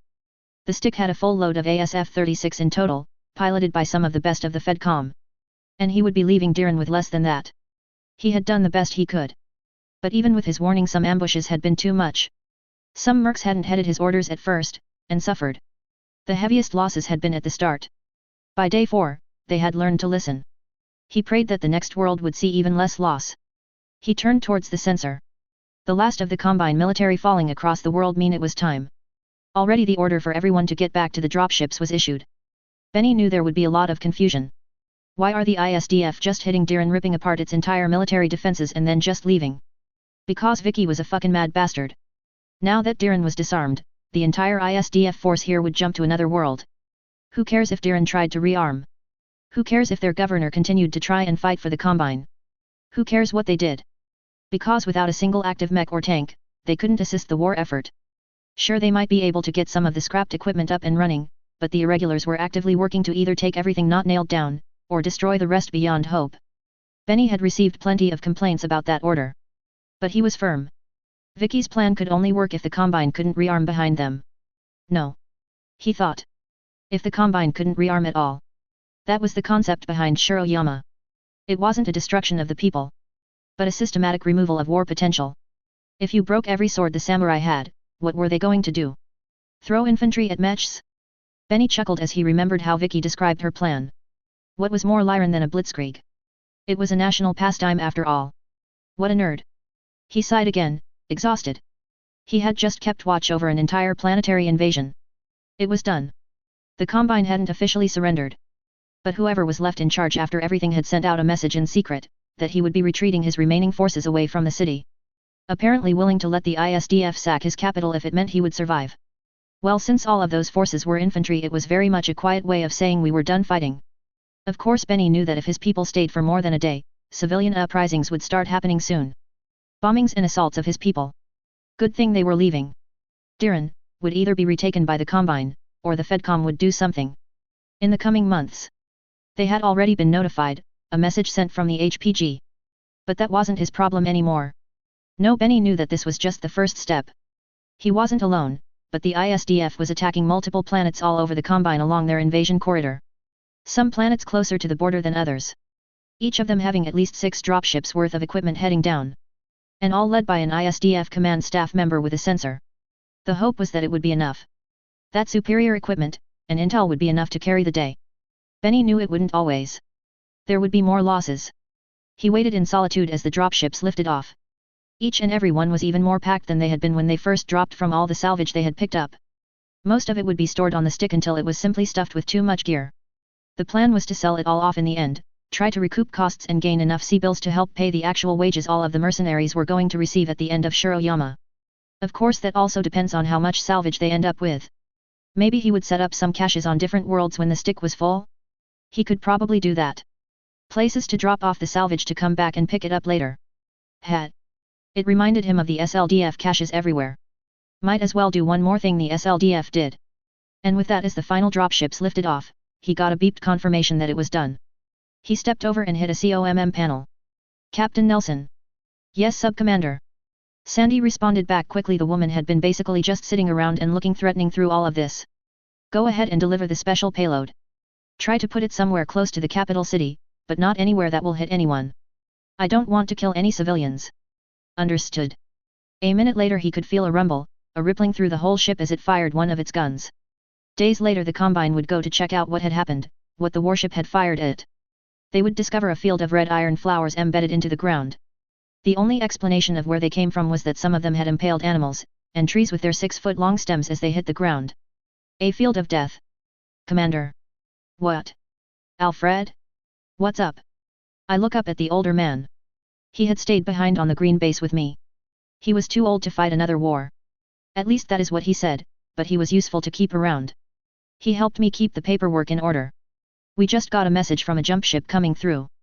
The governor of Safel is requesting we do something about the horde of mercenaries flooding his system. I think, Commander, your plan worked a little too well. He handed over a noteputer that had the message as well as the numbers of the mercenaries that had signed on and showed up. That's a lot of numbers. I realized I wouldn't be joining the invasion on the second wave. Because that was more than one wave. But I wanted to join the battle. I wanted to fight the Combine too. Alfred. Sorry, Commander. He offered with a shrug and a chuckle, too used to dealing with my nonsense to get dragged into my flow. How long until we can start loading up a second wave? Well, we will need more jump ships first. I'm gonna be busy again. Damn it, this is the worst. Chapter 22.1 Operation Shiroyama Part 2. 3029. Diran. A different perspective. James Thormaru. James had watched as the enemy left. Their dropships burning away from Diran. He had helped with the cleanup. The dead bodies and twisted metal of the once honorable samurai and their mechs now scrap. James had even seen the field of death. The red iron flowers, coated in ash, as the heated metal had burned out the land they had fallen into. Animal corpses, impaled to the ground. Trees now growing red flowers. He had fled from the field, unwilling to stand in it any longer after that. War had come to Diran, unlike any before it. And now he knew why. With the conquest of Diran, it was no longer a world owned by the dragon. Or at least that is how Comstar viewed it. Even if it was an odd conquest. The rules for who owned which worlds were clear. The ISDF was now in charge of Diran, at least until the dragon once more lay claim to it. So Comstar had opened the hollow channels. He was no longer limited to just what the dragon wanted him to see. He now received the news from both the Federated Suns, and the Lyran Commonwealth, as well as the Comstar News Channel, although an unedited version. So James had seen the ISDF declaration of war. He had seen the beginning of the war. And he had seen the first act. His planet conquered. Yet James had nothing left to do. So much had changed. The once governor was hiding in his mountain retreat. He hadn't been seen since the first few days of the battle. And there was almost no one left below him. Death in combat, declared traitors for revealing information, or finally seppuku at the end after the battle was lost. It was the most free James had ever been, yet he had no idea what to do. It was like that everywhere. People were quiet. Hiding in their homes more than not. Food thankfully was still available, and the complete lack of looting of San Martin meant the city was still active. Just quiet. No samurai meant many of the people were simple. Waiting. To see what would happen next. It was the oddest feeling. So James had done what many now did. Return to their home and turn on the holovid. To see what was happening. PSHHT. How it is happening. It's an obvious threat. These ISDF are acting like a great house. Mercenaries don't act like this. James watched as the Hollow Channel connected to a Federated Suns talk show. The two hosts arguing back and forth while sitting on comfortable couches. Yes, we know, Adam, the ISDF is weird, but does that change the fact that they are fighting the snakes? For now, Deborah, they are fighting the snakes for now. Who do they fight after? Please, Adam, you can't honestly believe that they will defeat the Combine? And still be a massive force? They are just a mercenary group, regardless of how they are acting. They will run out of mechs and people eventually. Deborah. I don't think you understand just how serious this is. The Combine were already facing a two-sided war. Our first prince, while mostly focused on the Capellans at the moment, still has forces causing trouble for the snakes, and our allies in the Commonwealth are hitting them hard. Remember. The first prince revealed our Listec factories. The fact this knowledge was given to us by the Lyrans should make you realize that the Lyrans are using Listec right now. The woman rolled her eyes, yet the snakes are still fighting. I hope just as much as anyone that the snakes are beaten, but she was interrupted as the man burst out. No buts. Not this time. I've crunched the numbers, Deborah, that's what I do. It's why you bring me onto this show. We have reports of not just the ISDF sending out their assault, but that they are still recruiting. Do you understand what that means? They still have more metal to send. Deborah. This is the end of the Combine. Whether the ISDF ends up defeated or not. The snakes don't have the mech forces to fight against what is now set up against them, and even if the ISDF is completely incompetent, then the Combine will likely lose too much military equipment to continue as they have. Paving the way for their fall regardless. You are not counting other means, Adam. Nuclear weapons. Biological weapons. We haven't had any reports of their use yet, other than the attack on the warship in the Safel system. But now we have an invasion into Combine space. The head snake won't put up with this. She joked. You're right. The fact is the Combine still have a large stockpile of nuclear and biological weapons. And they will use them. But they aren't on the offensive here, Deborah. If they use them, they will be using them on their own worlds. Worlds that are being targeted, so they will likely be important in some way. The Combine as a whole can only lose so many strategic worlds before their ability to remain as a dominant force in the inner sphere is gone. The woman, Deborah, didn't say anything for a while, simply tapping her fingers on the desk. If you believe the Combine is about to fail, Adam, that only makes me want to cheer these ISDF on even more. Then you aren't paying attention. What happens to mercenary groups when they run out of contracts? They go pirate. It happens every time. We are looking at the largest mercenary group in the inner sphere. Bar none. Even the Wolf's Dragoons at their largest didn't have that many mechs. The man turned, pointing towards the hologram in the back that showed the ISDF launch from their broadcast. The first prince himself has said he is working with these ISDF, and our new treasure Melissa Steiner Davian, has gone on record stating her trust in the leader of the ISDF is very high. It was after all Victoria Eisenbloom that rescued her from the Combine before this war even started. Victoria Cameron. He interrupted instantly. Is exactly why this entire situation is going to explode in the first place. That rumor again, Adam. Rumor? It's a confirmed fact. The hostess sighed. Adam, it's a rumor, and even if it isn't, would it be so bad? To have a Cameron in the inner sphere again? Maybe instead of the Combine we will have a Terran hegemony taking over former Combine space. The hegemony returning would be the worst possible thing for the inner sphere. Ever. I would rather have the Combine. Adam offered to Deborah's shock. What? You can't mean that. Debbie, the Combine are a known entity. They have weaknesses we all know about, mostly their horrible PR. There is a reason that despite having probably the most dangerous military force in the inner sphere for a long time now, the Combine have failed to actually get anywhere. Everyone outside of their territory hates them. The man sighed, running a hand through his hair, but he wasn't done. A reformed hegemony, led by a Cameron? It would lead to civil war after civil war. You think it's bad now? When it's the great houses fighting each other. Imagine if every great house has a splinter faction, or factions wanting to join the new hegemony, because we all know where that leads. Adam pointed at the woman. Star League. She offered with a nod and a glance to the audience. That is what a second hegemony could mean. A return to the Golden Age. A return to the horrors of the Star League that we haven't forgotten. He pointed out immediately. The Star League was not a Golden Age. At least not for a majority of the galaxy. Adam, your origins as a member of the Taurian Concordat aside. She offered with a pointed finger of her own. You are usually on the dot when it comes to numbers, and history. There is a reason I love having you on. Thanks. He offered sarcastically. But I think there is a vast majority of people in the inner sphere that would love a return of the Star League, and whether that has a Cameron at its head. Or a Steiner Davian. She offered with a wink to the camera. I think we are looking at its creation right now. PSHHT. James put his remote down. He looked out the window to his tiny apartment. One that he had lived in all his life. With no hope to find something larger. He was just a menial worker. His grandfather had once insulted the planetary governor, so his entire family was now black-marked. But was that the case anymore? The governor was gone. The Combine may be falling. Although he would never even whisper that until long after he was sure the coordinator was gone. The idea was in his head. Star League. He stared out the window for a long time, just imagining what could have been, if it had never fallen. If his world was still a member of the hegemony like it had once been. If it rose again. Dash. A different perspective. Theodore Kurita. Ashio. Theo sighed, wiping the sweat off his brow. His mech had overheated twice during the engagement. It was the only way to keep up with the Lastek of the ISDF. In the end, despite their element of surprise once more being cast away like smoke, they had won. A Colossus was captured intact, its interior full of Lastek equipment. Enough to turn his legions into a startlingly powerful force. Of course it was less the legions as they were, and now a subset of the Geneosha. He looked over the battleground. They were losing. 1,000 pinpricks cutting down his family's power. If not for Yorinaga's incredible power, even this battle would have failed. But they had won. Managed to commandeer a dropship. Although in order to keep it they had been forced to release the captured crew. The threat of the whole thing self-destructing had been very real. The ISDF members at least were adamant not to allow the Combine any prisoners. Theo sighed. He knew exactly why.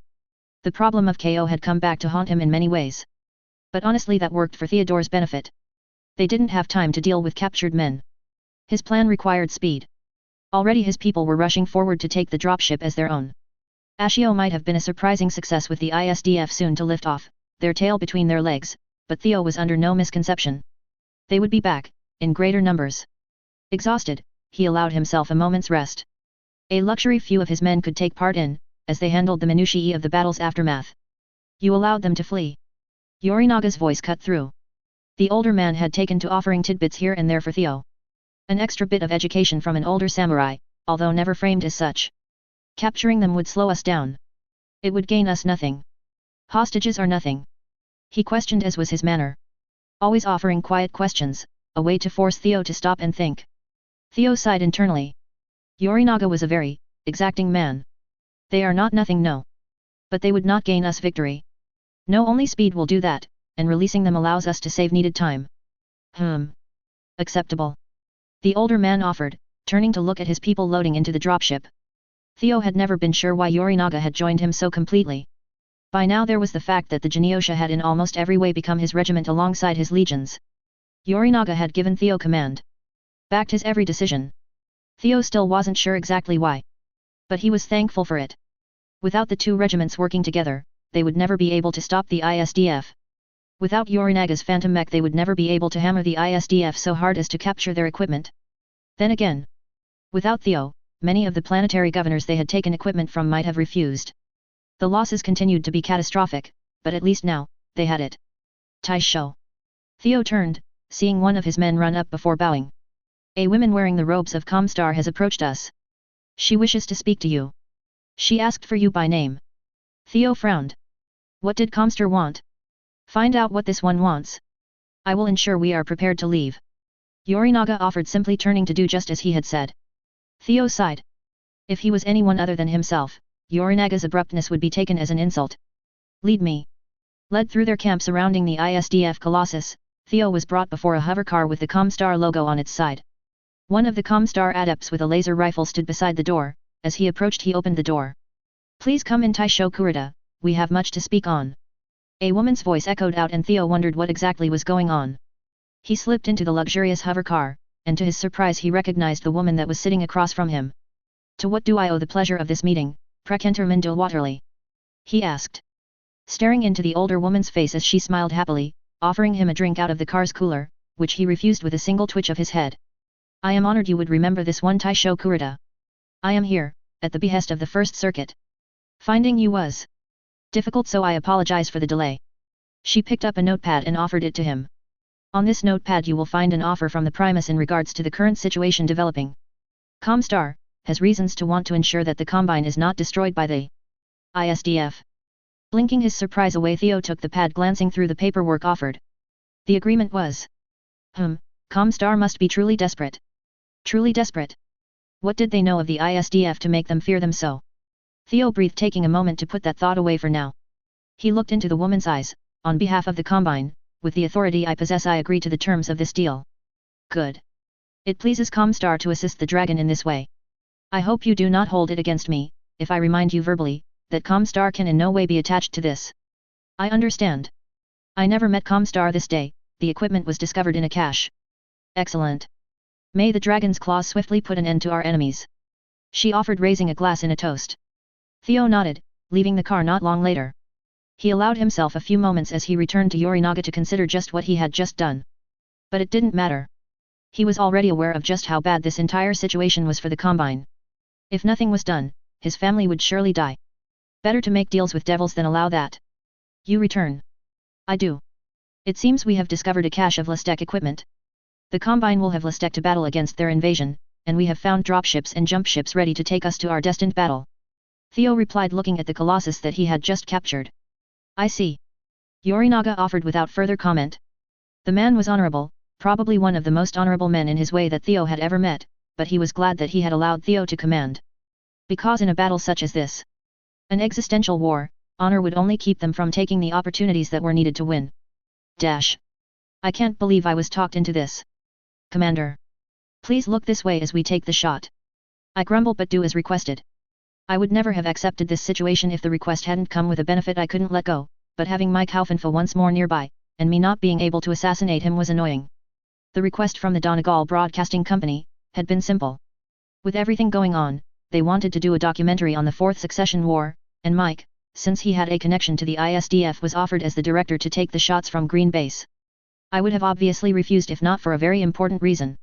They were offering to send out camera teams to take shots and do work alongside the ISDF attacking the Combine. One of my biggest worries was having my people get blamed for something they didn't do. Comstar had happily pinned war crimes, or horrible acts on mercenary companies in the past. So having a camera crew with some of my people might just give them the chance to prove their innocence. When? Not if. It happened. Mike. I grumbled as his camera continued to pan around me. One more moment, Commander. He offered as the camera panned behind me and out the window into space, showing a jump ship that was preparing to leave. In a flash it was gone, visible even from my office. And cut. Mike. I know. It's an amazing shot, Commander. That will be a great intro shot. He crowed. The man hadn't changed much from when I last met him. Same frumpy style, same over-energetic personality. Mike. I agreed to this, as long as it wasn't disruptive. I look around my office that I had to turn off my sensor map and was currently filled with camera crew. This is disruptive. Yes, but only for a moment. Alright people, let's break here. Let the commander get back to her work. He called out, hustling the rest of his people out of the office as I groaned. I knew he would be bothering everyone soon. Although most of my kids were more happy to be recorded than I was. Remember the benefits, Vicky. Having professional camera crews following my people will protect them. It's a good thing. Assassination is a bad thing. Even if I could do it myself. I grumble, my laser pistol heavy on my hip. I just knew this was going to end up just as embarrassing for me as the movie. I just knew it. Looks like they are finally gone. A voice called out as Eris Stingler stepped into the office. Eris. Save me. I need assassinations done. Eris, as always, completely ignored me. I have the requests from the LCAF here. Apparently your offensive has been causing a huge disruption in the Combine's ability to defend against the LCAF, but we are still getting requests from some of the estate generals for additional actions to help break up the defense the Combine have been putting together. Ugh. What more do they want? Apparently they want you join them in a push towards Luthien from the LCAF attack corridor. Apparently the estate generals are getting confident and want to try and cut off the head of the dragon. Eris states calmly, sitting across from me and pushing the papers forward. Pushing away my childish antics for a moment, I grabbed the folder of papers, confidential stamped across them. They must have been transported by snail mail. Pushing them open, I instantly shook my head. They say they want a coordinated push, but what they really want is us to submit to their authority. I comment, noticing it wasn't stated outright, but that agreeing would mean the LCAF would have complete command for the war. The entire war. Yes. Eris offered with a shrug. Were you even going to warn me, if I didn't just say that? I grumble at the spy. Of course. But only after letting you make a fool of yourself for a bit. Eris offered with a smile, which I huffed at. The woman was still pissed at me for disappearing to get the stick. Well, thanks for that. Is there a good way to refuse this, while not pissing off the entire LCAF command? Of course. I'll send a message out to the Archon to let her know about the offer. She will quickly slap the generals down. You know as well as I do that the Archon won't risk her relationship with the ISDF with this sort of play. True, Aunt Katrina has our back. I nodded sagely, earning a roll of Eris's eyes. Yes, well, the Archon will have them send a second offer that isn't an undisguised attempt to force you into their chain of command. Give them the 319th, and the 320th anyways. Tell Katrina that cooperation is more important right now than just politics. Should help settle any ruffled feathers. I mutter. Both regiments were close to the invasion corridor the LCAF were planning, so having them there to support should be a good boost even if nothing else. That's very well, Commander. I'll send the orders out on the next jump ship. We also have a military update from the AFFS. Did we get an update on the wolves? Only a small note from the AFFS. Apparently they managed to hold off the Combine attack, that you predicated. And are still acting as a thorn, but they moved from their defensive posture. They are raiding all along the Combine border. Well, it looks like the Combine have some wolves on the border. He he he he. I burst into giggles that Eris simply took in without a word. The woman was far too used to dealing with my nonsense. Commander? Should I leave? No, it's nothing, just an in-joke. Sorry, Eris. Tell me what we have learned about Theodore. I don't like how he has disappeared. Nothing since his last attack on Ashio. I have every connection I have with the Lick working on it, Commander. And we even contacted MIIO. I shook my head as I settled back. I knew Theodore Kurita would be a thorn in my side, and he had been. Apparently his legions of Vega had combined together with the Genosha, working to blunt the ISDF assaults. Worse? They had succeeded at least twice that I had a report on. Stealing enough royal gear to turn them into a real threat. Apparently Yorinaga had been a horrifying thing to run into for my kids. Their sensors and ranged attacks simply missing as he charged in with his warmer. Unfortunately none of the kids in Mechs fighting him had a Lestec sensor. It had been too easy for them to be salvaged on accident. Phantom Mech. I groaned. What a pain in the ass. Hopefully my general order to just drop artillery on him whenever he was seen would work. And hopefully my kids remembered not to accept any duels. I had plenty of loaves of bread for anyone dumb enough to do that. Commander, there is one more thing. What is it, Eris? I would like to be briefed on the Lestec sensor at this time.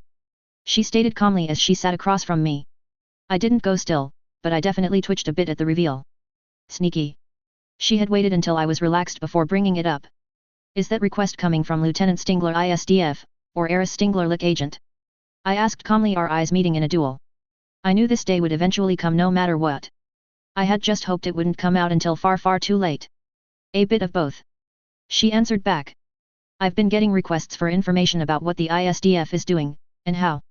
Specifically your ability to have perfect battlefield awareness. Benny and the others on the battlefield haven't been hiding their ability to outthink every enemy action. It makes people suspicious. She offered calmly. Fine. This is for Agent Stingler. Whatever I tell you, or you find out, keep it out of any HPG message, and preferably out of any contact outside Green Base until the war is over. I would hope she can understand how dangerous it would be, if the knowledge was leaked by Comstar, or by a general wanting some quick cash.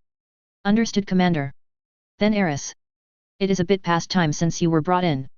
I reached over to the round table desk, flipped a chunk of the desk open to reveal a hidden SLDF security pad. The same security check that I pulled from Helm so long ago that was hiding the Nighthawks. It ran through a few checks: retina, palm print, password ECT. Before the map in the middle of the large table came to life, showing the entirety of the solar system.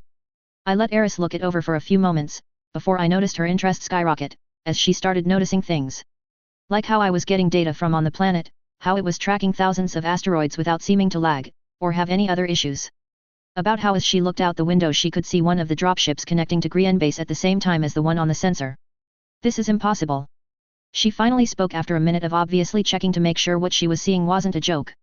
The Lastek sensor is honestly the real secret to how we do things. I think you once asked me way back on Niizno. How we were able to slip past all your defenses, how we always knew where your scouts were. Well, there you go. It's not because we have super elite kill teams, which I am sure you already figured out. It's because we did know where everyone was. Everyone.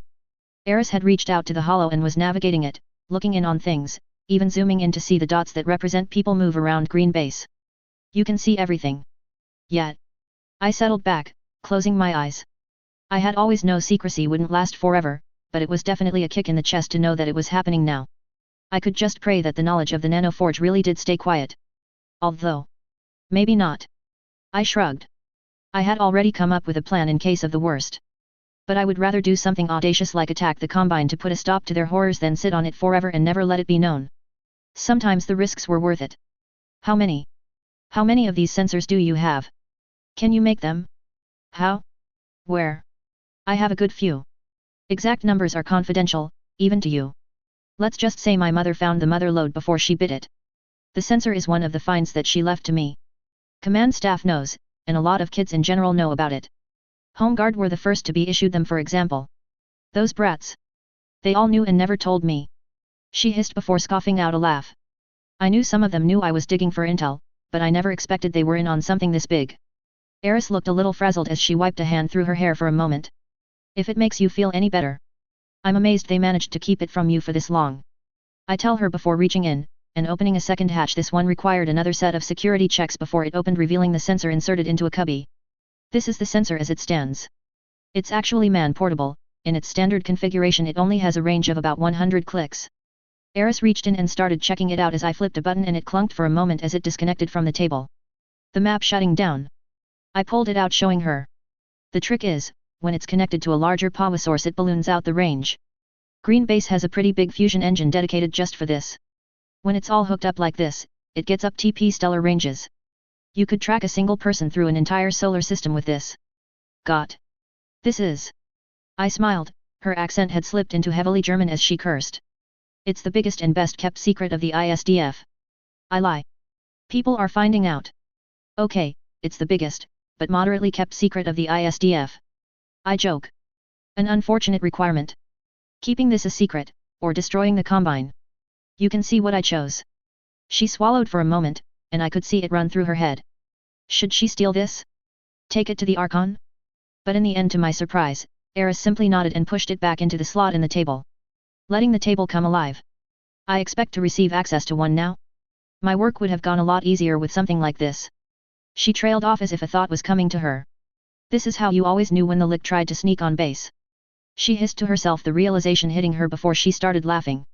Do you have any idea how many angry messages I received from other Lick agents complaining about you throwing them out on their ass? Probably a lot. I admitted with a grin as her smile turned almost feral. I almost don't want to let this leak. Just so I can keep embarrassing a few. Ha. Well, I think it's too late for that. I admitted. Her eyes meeting my own as I shrugged. Go ahead and prepare an explanation and all the information you think Aunt Katrina will need to know. When this is all over, we will be going to their CAD with another present. Do you think if I give her a couple she won't give me that disappointed look she always does? I question, earning a chuckle from Eris. If it was anyone else they would be worried about being assassinated. She points out reasonably as she settles onto the table beside me. I shrug. What else could I do? I wasn't a great lord or something. Sure, I had people that would try and protect me, but I wasn't going to live my whole life hiding in a box somewhere out in space where no one could find me. If it happens, it happens. I think I've done enough in this life to be happy with it, even if I do get taken out. Well, hopefully it's not by Aunt Katrina's orders. That would hurt. She shakes her head. You should be way more concerned about being assassinated, Commander. What you have done just with the ISDF here is going to make you a massive target for anyone that wants to ensure you don't conquer half the inner sphere. Or all of it. Well, I have no interest in that, and hopefully the people in charge realize that. But like I said, I won't not take the risk if it means that I end up doing nothing. Better to move forward to make the change I think needs to be done than just hiding away. I still don't understand you. She offers after a moment. But I'll do my best to keep you alive, Commander. I smile at her. What else could I do? That was probably one of the sweetest things Eris had ever told me. The door of my office opened, and Duncan slipped inside, taking a moment to notice the odd atmosphere before he stepped forward. Duncan was my current right hand. He had once been in the Logistics Corp, and he was basically in charge of making sure everything was coming in and going out correctly. But what was odd, was what he was carrying. A packet of papers, each of them in a folder with an Eisenblume stamped on the front. I stilled. Sorry, Commander. We just got the updated registry. Here are the updated losses. Duncan spoke softly, handing the stack of papers my way as I reached for them. It was times like this that made me wish I was a drinker. I bet grabbing a cup full of scotch and downing it would feel pretty good right about now. Thank you, Duncan. I managed to reply, my voice only just catching in my throat. I opened the folder. The list of names was getting longer every time. I winced at the losses that were listed from an entire colossus we had lost on re-entry to a planet. I read through wincing as I realized it had been caused by an insane Combine pilot. Apparently the Combine were just as ready to use the old kamikaze maneuver now as they were back on Earth during World War II. The entire colossus had been lost. Breaking apart. So many people dead so quickly. The problem with war, is that even with all the advantages I had, there were still losses. An entire regiment had been taken out by an absolutely crazy attack on Shidara a few weeks back. The entire enemy force had gathered together. Mostly tanks and infantry with a single support mech company, and charged the drop zone as my people were landing. They had been carrying a nuke. The enemy had been wiped out. But so had my forces. 3 colossus simply gone in nuclear hellfire. And they weren't alone. The Combine were getting desperate. Make sure all of the mercs next of kin are given the care package. I ordered softly. It's already in the system being processed, Commander. We won't let a single one slip by. I promise. I nodded. The fact that our in case of death policy was so gratuitous had probably been one of the reasons we had so many people signing up. But then I moved down the list to the ISDF losses. Not just the mercs, but my kids. I read through the list. Mallory. She was so good at painting. What the hell was she doing on a colossus? Jackson? God, he was with us from the start. I still remember seeing him putting on our crappy flak jacket we bought back on Solaris. He was so small it didn't even fit. I whisper reading through. Remembering. Vicky. Eris had actually been the one to stop me as I looked up, my eyes blurry. Don't, Eris. Don't tell me how to mourn my people. I nearly hissed, but the woman was unbothered. She hesitated for a moment, before seemingly finding a decision for herself as she pulled me into a hug. Vicky. If you are going to mourn, you don't do it alone. Come on, let's go find everybody. I'll miss Mallory too. I still have a painting she did for me in my room at Red Base. Come on. Everyone will want to remember their friends. I let the woman pull me along. We ended up settling into a room, and throughout the day whenever they were off duty my kids would enter the room and tell stories about the deceased. I stayed the whole day, doing my paperwork, and from the couch in the rec room. A holovid played with images of the deceased. It kept getting longer. I never noticed Mike showing up with a camera. Chapter 22.2 Operation Shiroyama Part 2 3029. Their CAD. A different perspective. Katrina Steiner. Katrina's finger tapped away. Her generals bickered. Her sister argued, but more and more events were happening all at once. The Fourth Succession War. The ISDF surprise. Frederick a traitor. Having worked with Aldo Lestrade in an assassination attempt on herself. Frederick she knew had been wanting to depose her. To take her place, but this had been a step too far. If not for the Nighthawks deployed into her personal guard, her daughter's body double would be dead. Gina had managed to put herself into a Nighthawk suit before using a secret path into Katrina's own office, where she had been meeting with a couple of supposed AFFS soldiers here to discuss the war. They hadn't been at all. Instead they were hired by Aldo Lestrade to come and assassinate both herself and her daughter Melissa. Thankfully Gina was a crack shot, and in armor had been more than capable of killing one, and subduing the other man without taking too serious an injury. Which is why Katrina now knew that Frederick was at least partially involved in plotting the assassination. So much to think on. So many problems, and issues. She had already summoned Frederick, and was simply waiting for his arrival. Katrina wished she could have Aldo brought in as well, but the man was too wily.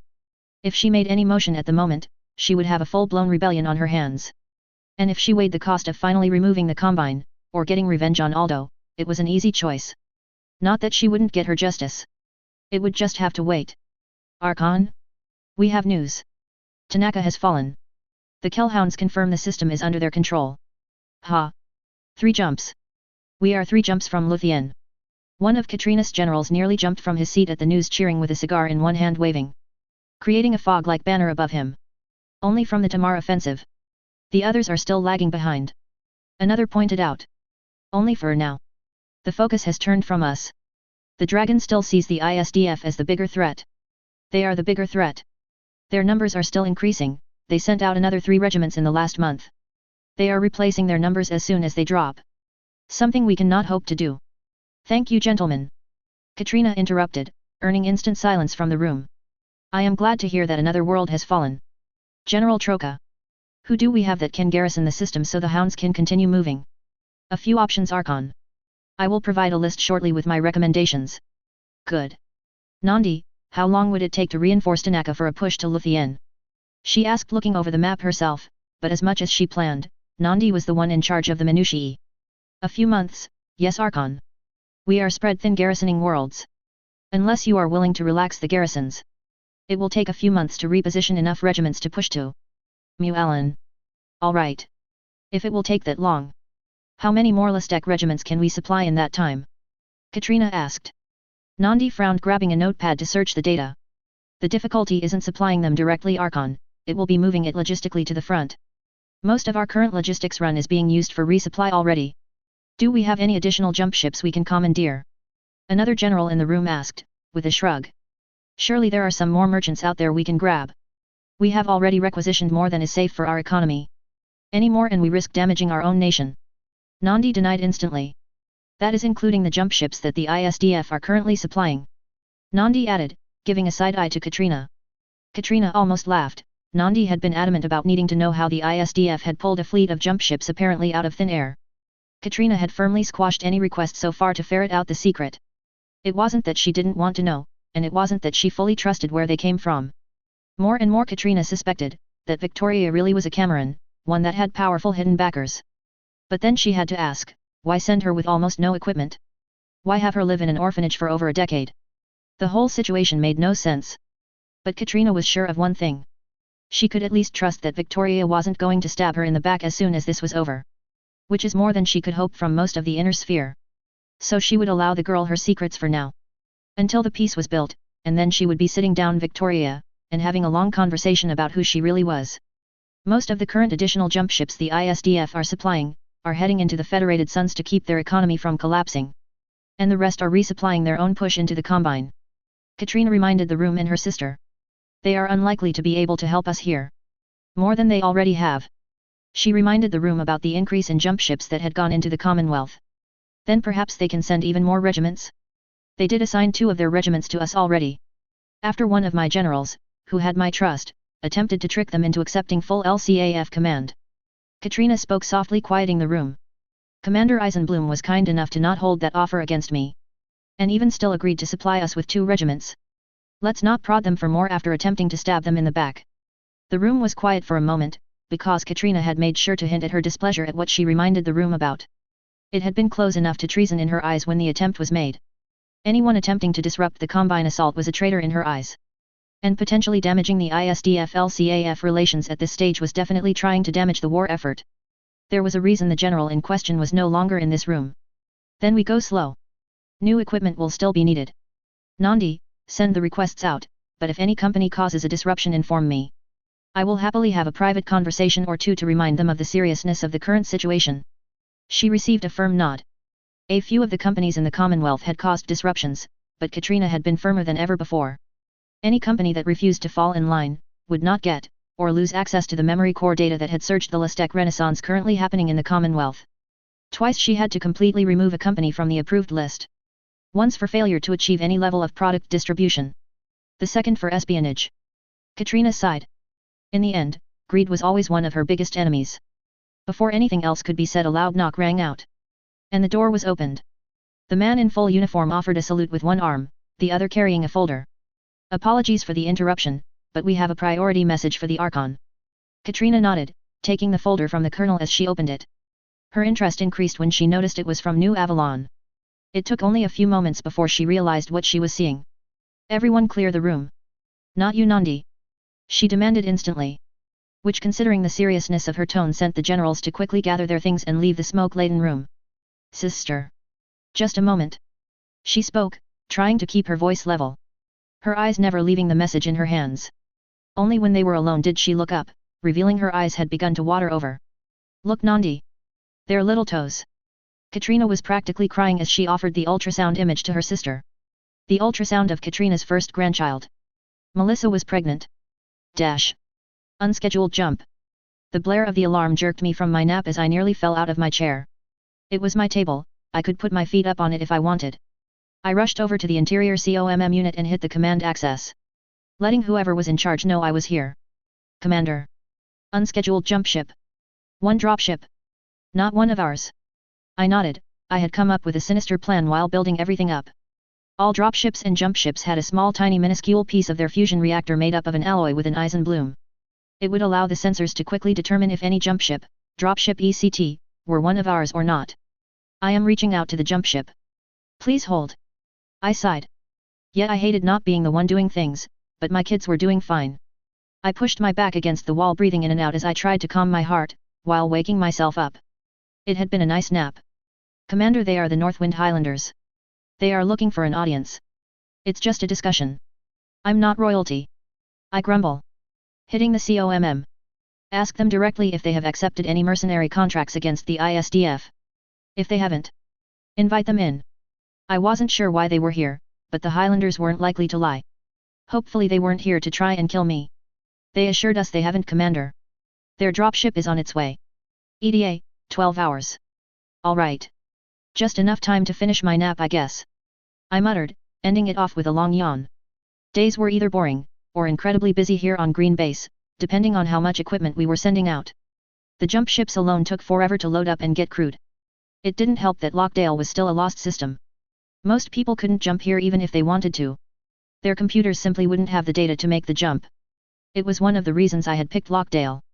Lost worlds like this were often stripped out of computer systems after they were lost. No point storing data for a system with nothing but corpses after all. So it took forever to get crews on board. Duncan? Anything else going on? I asked, hitting the COMM again. No, Commander. We are dark until 0700 tomorrow. Everything is quiet. Good. Have someone keep an eye on our guests. But otherwise take a rest. I would be doing the same. But maybe somewhere other than my desk. Just a bit over 12 hours later I was sitting in my office. The Northwind Highlanders had landed, and were making their way up. They had been quiet about what this was all about, but they had at least given assurances, they weren't here to cause trouble. It was good enough for me.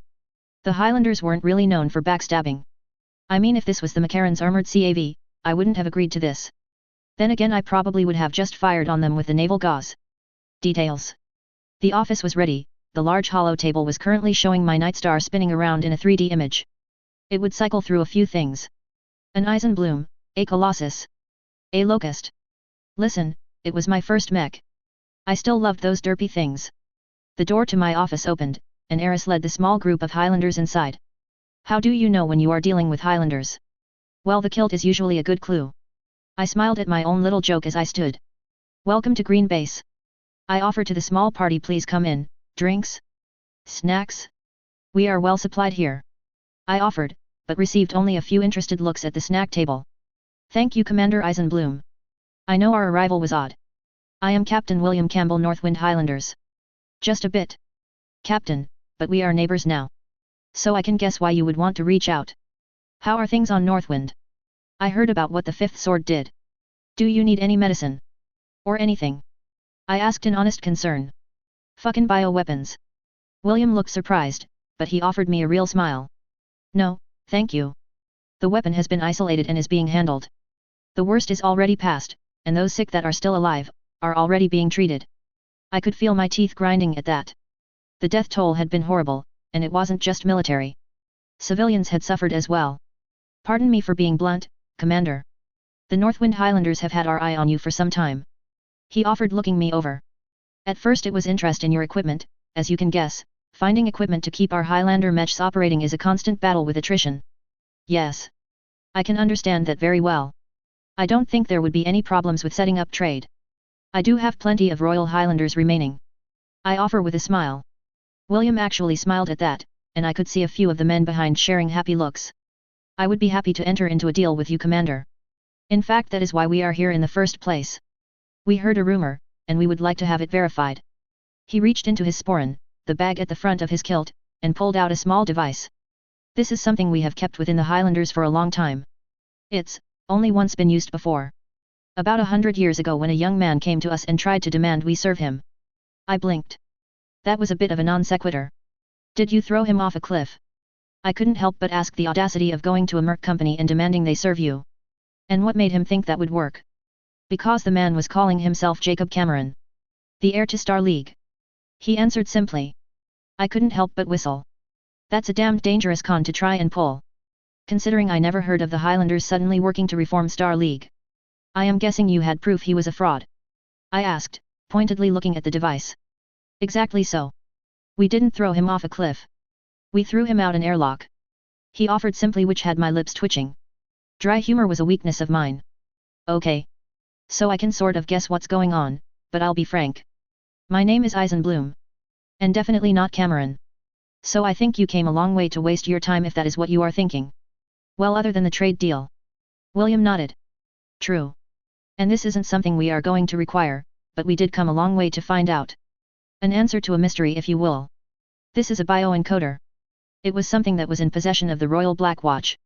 We were there to guard the First Lord and his family after all, so we needed a way to ensure we weren't dealing with a body double, and so any unfortunate additions to the family were verified and kept quiet. Ah. Young women coming to the palace saying they have the child of the First Lord was common, I suppose. More than you would expect from the records. He offered, holding up the device. If you want to prove to the inner sphere, you aren't a Cameron, here is your chance. We would be happy to spread the information as far as possible. I snort. Sure. Why not? Commander. We don't know what that is. This could still be a chance to. Heiress. I get it. I really doubt this is an assassination attempt. But how about we verify it real quick? William? Will you use the checker first? The large man laughed, a booming chortle, of course. He flipped the device, and simply stuck his finger into it. After a few moments it beeped once. On the small screen display he read it off. No matching genome. Funnily enough, we actually have a member of the Highlanders that still has some Cameron DNA. One of Theodore Cameron's cousins joined the Highlanders early on. But that's another story. I snickered at that, as I pulled off my armored glove, sticking my finger into the device when it was offered. Despite Eris's continued scowl, I winced as it pricked me, but it only took a moment. Then it beeped. Then it beeped again, and again. And again. I blinked, a little surprised. But the smile on William's face was gone. As was the calm atmosphere of his men. Every one of them was looking at the device with an absurd focus. If it says I'm related to Amaris, don't tell me, I don't think I could handle that. I offered after a moment when no response was coming through. My voice startled the man who had been staring at the device like it owed him money. He jerked his eyes up and met mine. Blue on blue. You are the granddaughter of Amanda Cameron. Daughter of Richard Cameron, final First Lord of the Star League. The room was silent. Did Romano Liao put you up to this? I couldn't help but ask. If you paid you something. I mean, I can't blame you, but. The device was offered and I read through the display. Multiple checks were done. Going down the list. DNA genome checks. Even a nanite check, because of course the First Lord would have nanomachines son. So apparently I had them too. And apparently I was a great-granddaughter of the last First Lord. Fuck. I blinked. That hadn't been me. I glanced at Eris, who was white as a ghost. Fuck. I agreed with her. Between the two of us a silent conversation happened, where the only words spoken were fuck. It was a good talk. Very relaxing. Before anything else could be said, a warning tone rang out over the intercom. Unscheduled jump activity. I sighed. Rubbing my nose, great. Just great. But then before anything else could be said, the tone went out again. Unscheduled jump activity. Unscheduled jump activity. Unscheduled jump activity. Unscheduled jump activity. Over and over. I blanked. Rushing to the wall COMM after pushing the device back into William's hands. Report. Commander. We are definitely under attack. Scans recognize Overlord dropship as belonging to the Geneosha. Fuck. Yorinaga and Theodore. I realized instantly. They had disappeared after the Battle of Ashio. They were coming to cut the head off the drag. No wait, that was them. Cut the head off the flower? Red alert. Yes, Commander. The lights didn't dim, but red lights ran along the top of the entire room. As it would in every hall and every room. Apologies, William. This. Whatever this is will have to wait. Of course. We will fight. Put us in a mech and we will stand. I blinked. That worked. I have some Royal Highlanders with your name on it. Fight and they are yours to keep. Eris. Suit them up. Why yes, Commander. Fuck. I grumble as they are pulled out of the room, and I move to my table. Time to coordinate an assault on Green Base. Ignore the bombshell, Vicky. Do what needs to be done. Set aside the nonsense until after. Ugh, I was never going to get people to stop calling me Cameron now. Dash. A different perspective. Theodore Kurita. It was time. As many jump ships as he had been able to gather.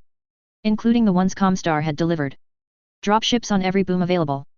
And enough men gathered from worlds past over to man every piece of equipment brought along.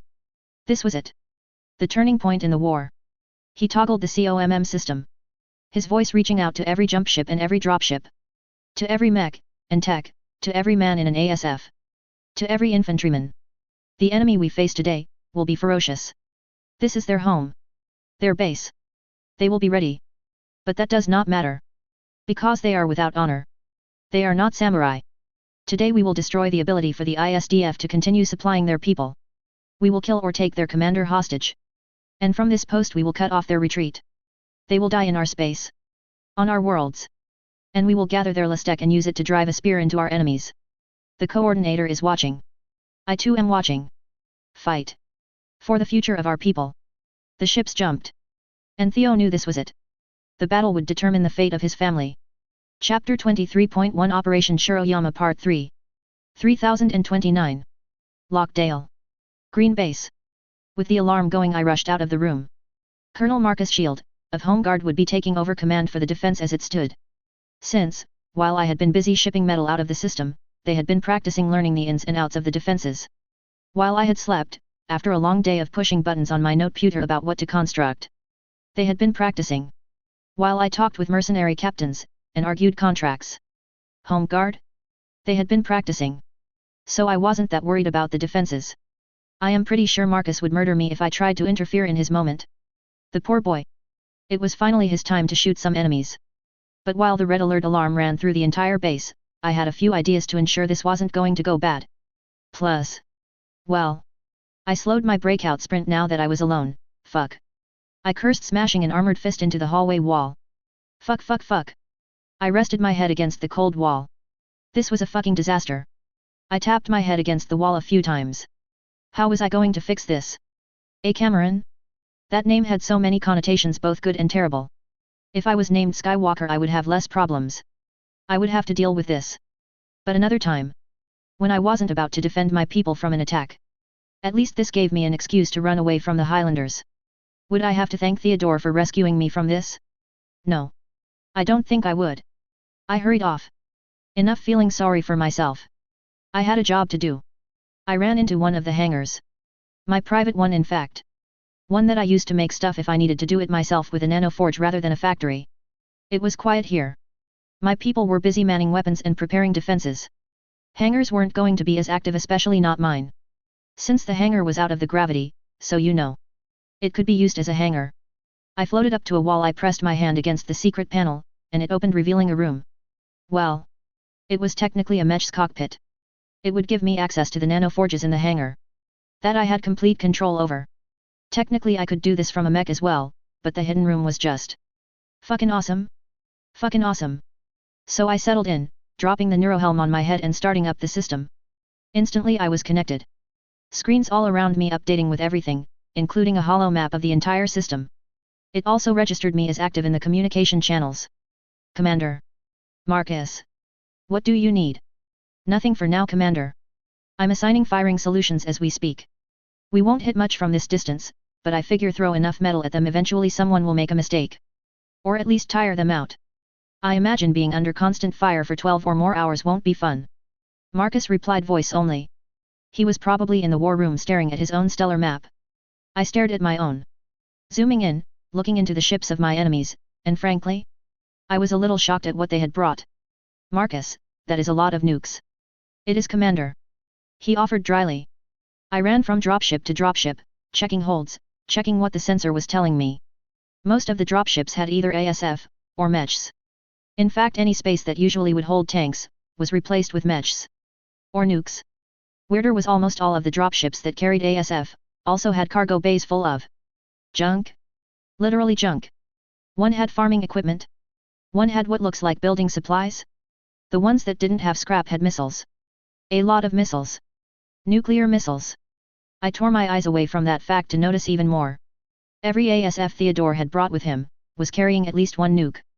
The fighter itself. They had strapped nukes to the noses of the ASF. They really are breaking out everything. I grumble. Where did they even get this many nukes? My hands were already running through my noteputer. I would need more AMS. A lot more AMS. And I would need it farther out. Very likely, by the time the nuclear missiles came into range of Green Base's AMS, it might already be too late. Okay, Marcus, I'm going to work on reducing the nuclear threat. If you need anything, let me know. This is what Home Guard was made for. I believe in you.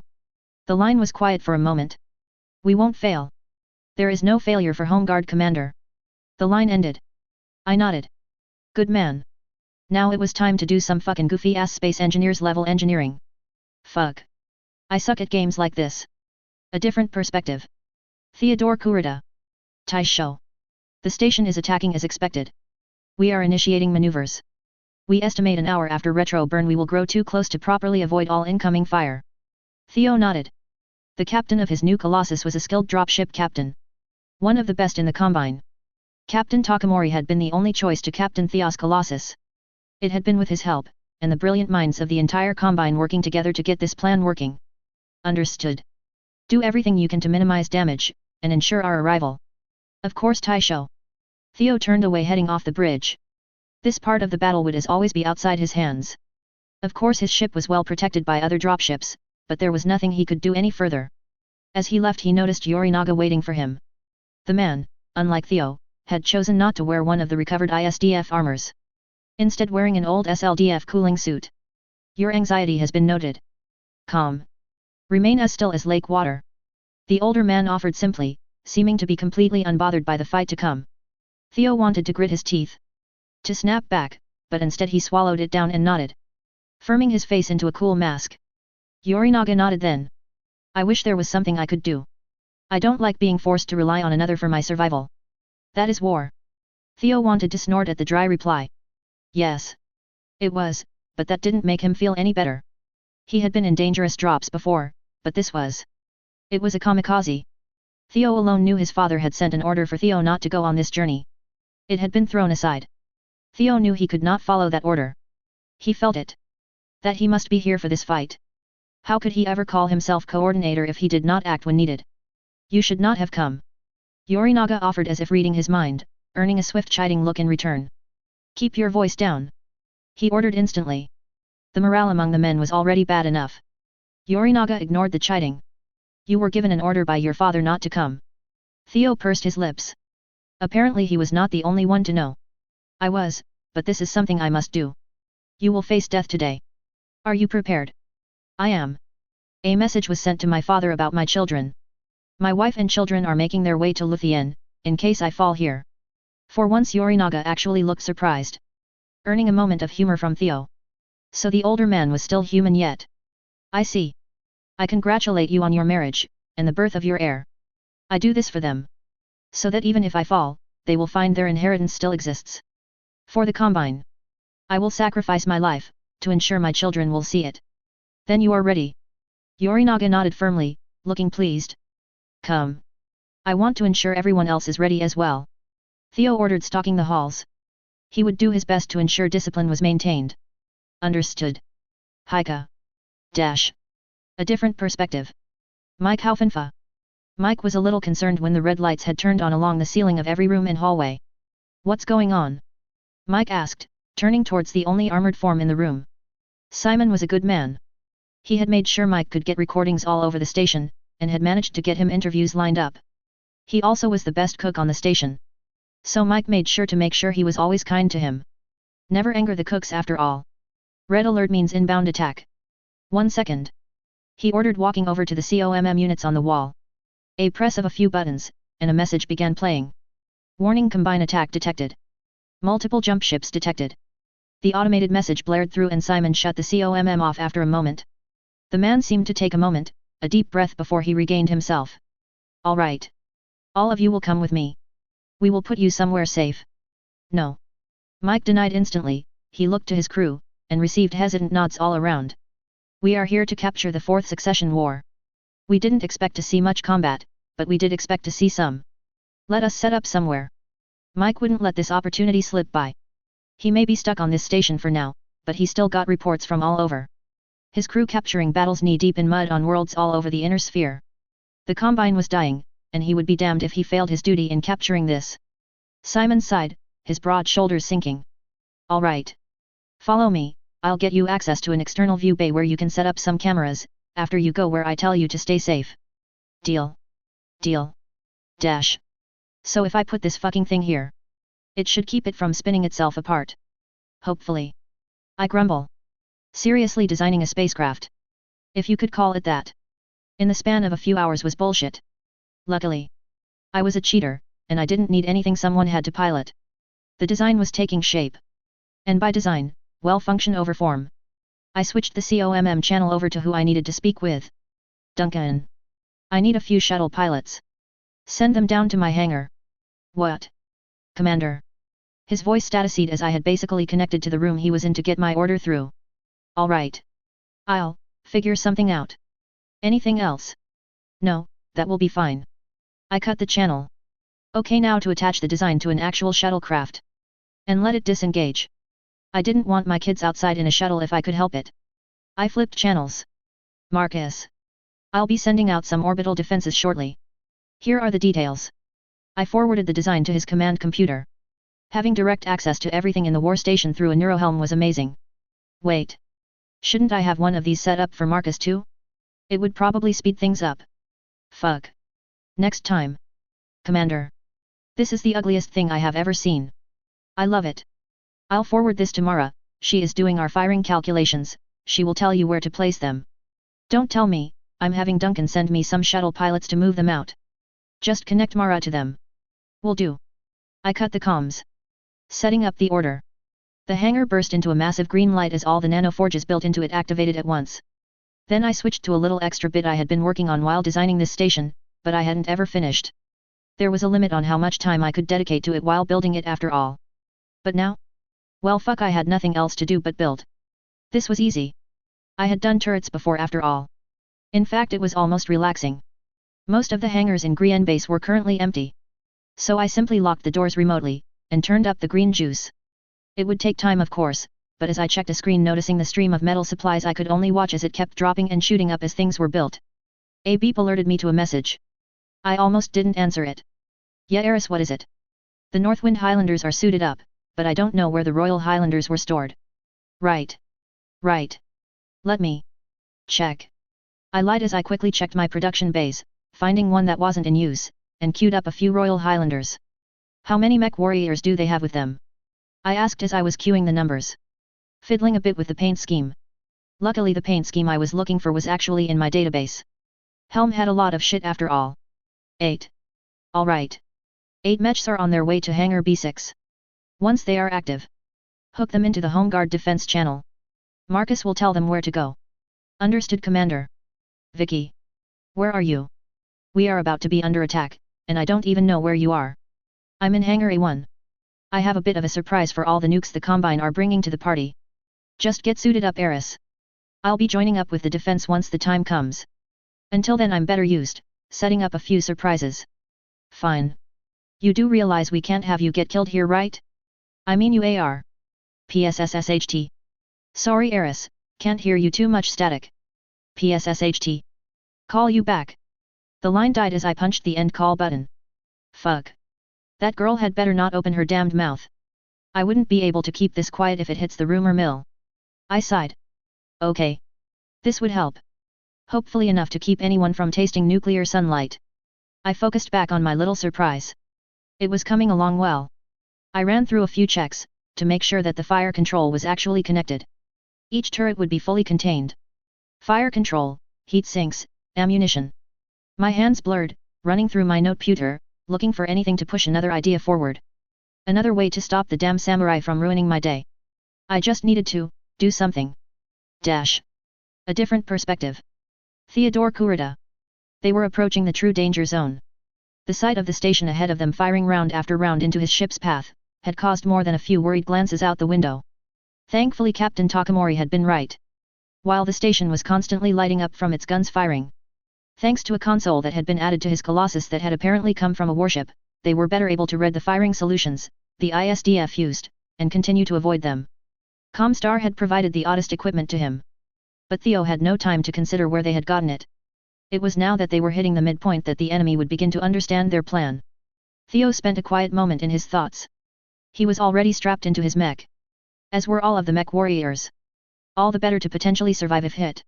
When the dropship moved past the midpoint, where they would normally begin retro-burning, none of the dropships did so. No. Instead a split appeared in the dropships. Those containing the samurai readying for the battle ahead shifted to better engage their thrusters to avoid incoming fire, while allowing their gathered acceleration to continue catapulting them towards the asteroid. The others, those carrying the ASF with their deadly payload? They sped up, accelerating even faster. This was now a battle of endurance. First because the mech warrior dropships were burning to their max thrust at random intervals from side to side, to change their re-entry corridors to avoid the naval weapons from the station. Second, because those aboard the forward dropships, would be forced to experience the max acceleration of their dropships from now on. Theo breathed out, grunting as the thrust pushed him into the seat. But this was nothing, for it lasted only moments. Soon the retro burn would begin and it would truly not be pleasant. Every mech warrior including himself had been fitted with an electronic device that would track the GS they were undergoing and squeeze their body to keep their blood to their brain. It would help. But their endurance would be tested. After all, the plan was to hit maximum thrust on the retro burn to try and limit the time the station would be capable of firing. Hours of high G thrust. He would endure. His people, samurai all, would endure. He flipped a switch, a prepared message sent out over the channel. A recommendation from Captain Takamori. And Theo was glad he had offered his advice. Because gritting his teeth would have made a speech difficult. But sending it now? Sounding calm and collected. That could only help. You were chosen. Not for your honor. But for your lack of it. You faced the honorable choice once and turned your back on it. So your family suffered. Today, you are faced with a second chance. Succeed here, and your honor will be restored. To be named by the coordinator himself in the records of fallen samurai. Your family will be taken care of. Your sons will have opportunities to become samurai. To pilot mechs, or become leaders of the Combine. Your daughters will be treated as princesses. Your wives will be honored and housed by the coordinator himself. All you must do in exchange today is your duty. You must die. But like all samurai, you will die, taking your enemy with you. Banzai. The open COMM channel was closed soon after. So as the frontline dropships broke away, he was not forced to listen to the cries of Banzai, being returned over and over. Dash. They aren't slowing down. The hell are they planning? I groaned looking over their equipment with a sensor once more. Lots of nukes.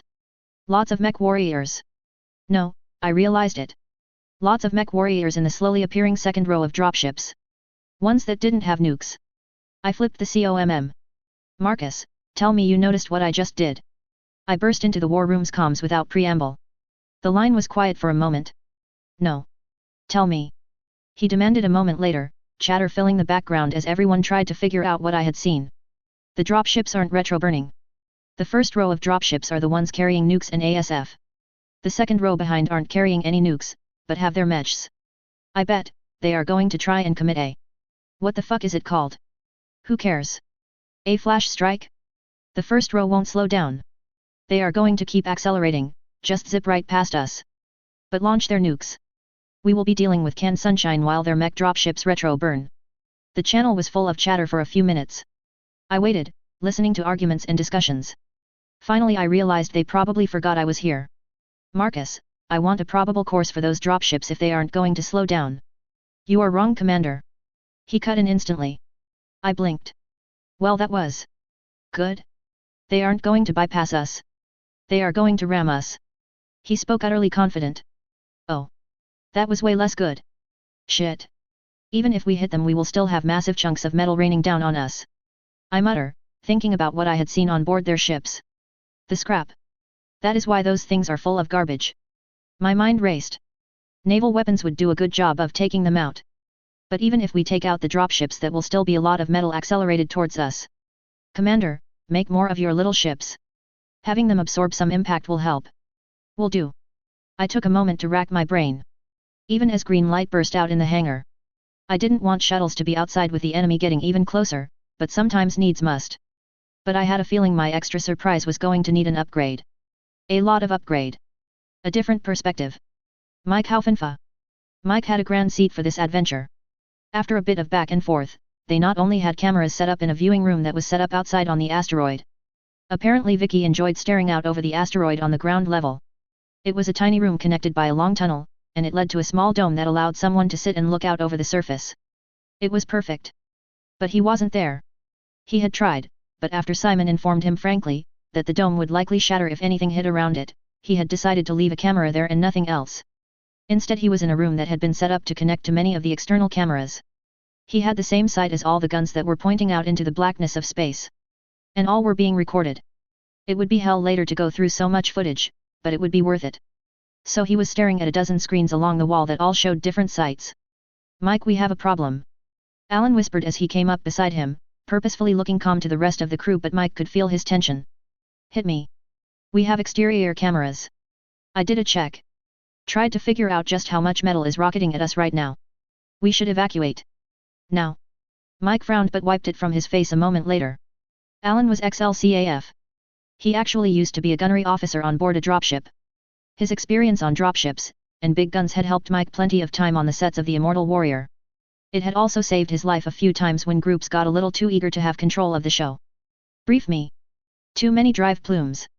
Way too many. This isn't a raid or something, Mike. This is a full-on invasion.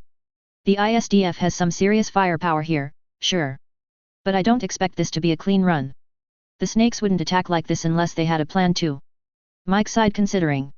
He had signed on understanding he could die during this. His crew had of course understood that they were at risk too. But he would do everything he could to keep them alive. There isn't anywhere to go, Alan. We don't exactly have a jump ship to run towards. And the planets in the system are dead. Alan shifted uncomfortably. There was a reason Alan wasn't in the LCAF anymore. He was a bit of a coward. Perfect for work on movie sets. Not so good in stressful situations. Alan. We are in this now. The only thing we can do is record as much of it as possible, and if we win. Great. If we lose. We hope whoever is in charge is a fan. Mike joked. Looking around. He noticed all of his crew were watching. Despite the whispered conversation. He hadn't been quiet enough, it seemed. We all signed the contract, didn't we? We all agreed to record this for posterity. We can do that here. Hiding away. Getting images of guns facing space. Or we can go out there and record one of the biggest battles of the final Succession War.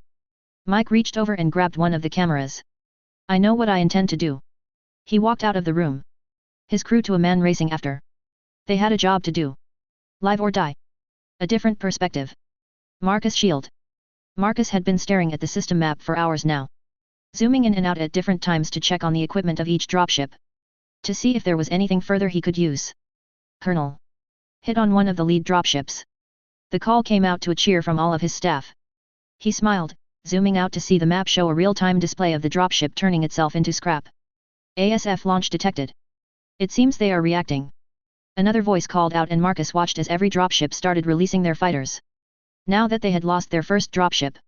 It seemed it was time. Begin flak screening. I want every AC we have firing. If nothing else, hopefully the thousands of rounds they were shooting off into the black would hit something. And so it began.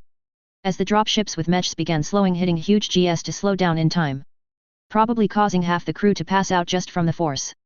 The forward-facing dropships continued to accelerate. Their ASF with them. The loss of life was going to be staggering.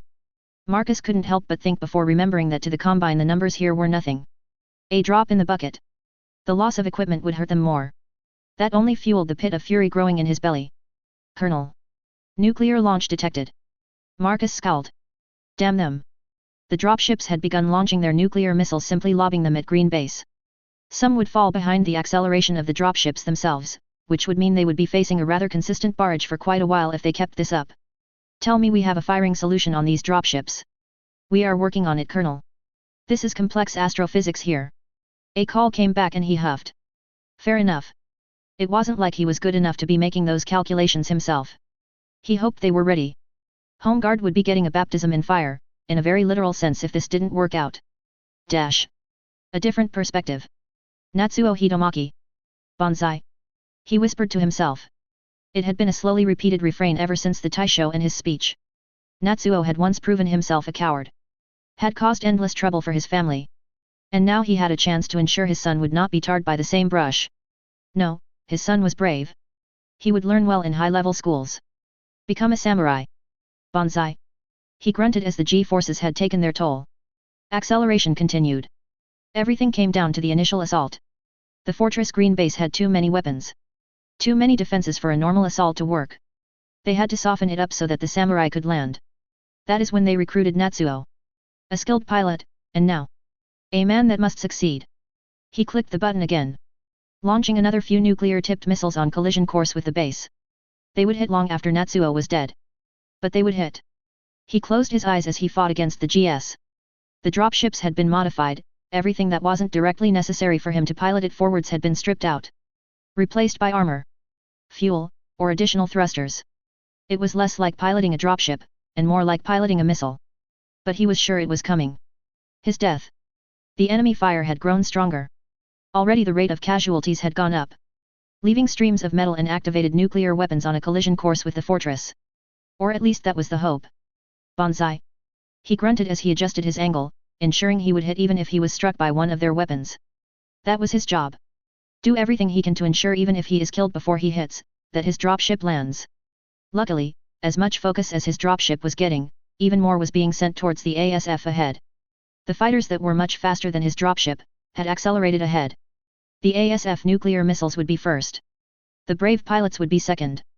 Piloting their nuclear-armed ASF to guide the missiles in. The dropships third. The barrage of nuclear weapons they had been firing for some time fourth. 4 waves. Before the Taisho would be there. Hopefully it was enough to keep the defenses distracted. No. It would have to be enough. Enough that something must get through. He watched ahead in a flash of light as a fighter disintegrated. Hit by the defensive batteries of the fortress. He breathed out. Bonsai. Something happened. A flash in his brain that something was wrong. And then nothing. Dash. I watched as more and more ships began to falter. Our batteries growing infinitely more accurate when it took less and less time for each round to actually reach their target. The fact that each dropship was exploding into a cloud of debris that was still on its way only made the whole thing frustrating. There was no way we could destroy every piece of garbage heading our way. Luckily with the sensor we could focus on the nuclear weapons in the debris. Yet, to my annoyance, the Combine were going to extremes. Even the escape pods of the dropships had been weaponized. They auto-deployed whenever a dropship died, and would burst out of the wrecked ship, and then reorient towards Green Base. The damn things were full of bombs. Nuclear or not. Seriously Theo, enough was enough. I was in a frenzy, continuing to build more of my surprises. It had become too dangerous for my shuttle pilots to head out, so instead I had put my little spacecraft on a launcher, and gave them a little booster, and just thrown them out the hangar. Just for something to do. Marcus was taking care of it pretty well, but I was feeling antsy. My COMM chirped insistently. Again. I had been pushing that particular COMM request to the side for a while now, but if I didn't answer I bet she was going to come find me. And well. I gave in. Eris, what is it? Finally. Commander. You need to stop whatever you are doing and move it. That hangar isn't nearly protected enough in case of a nuclear attack. The enemy are getting close enough that it's time to move into the interior. I hesitated. As I watched another of my little ugly ships launch out into space. She was right. The accelerating dropships would be here soon. All right. I'm moving to the defense point. Thank God. Hurry up please. The Northwind guys are getting antsy with you being so close to the surface. They are ready to come grab you, if you don't get down here. Right. Of course. I mutter, so awkward. I didn't want to have these mercs getting all protective, that was weird. I cut the channel. Took off the neurohelm, as I floated out of the hidden room. I could just see some of my little ships boosting up and out of the tiny gravity of the asteroid. I turned, hurrying out of the hangar. My preparations would have to be enough. It was time to get somewhere safe for when shit hit the fan. Because it would. A different perspective. Marcus shield. Let's hope this works. Marcus said watching as the nuclear missiles, ASF with a death wish, and dropships burned into the danger zone. He flipped the COMM to an open channel for the full base. Every room, every hall would hear him. This is Colonel Shield. All exterior hatches need to be locked down. All bulkheads will be closing in 5 minutes. Enter into your assigned defensive bunker and strap in. He already was. A chair bolted to the ground with a full harness including a neck guard. Vicky was a little excessive about safety. All right people. Let's shoot every piece of debris out of the sky. The sound of the guns echoing through the base picked up. The faint vibration went from a faint staccato to a massive constant rumble, as everything began firing. Despite the accuracy of the sensor, and the pure amount of gunfire coming out of Grien base, it wasn't easy to shoot at missiles.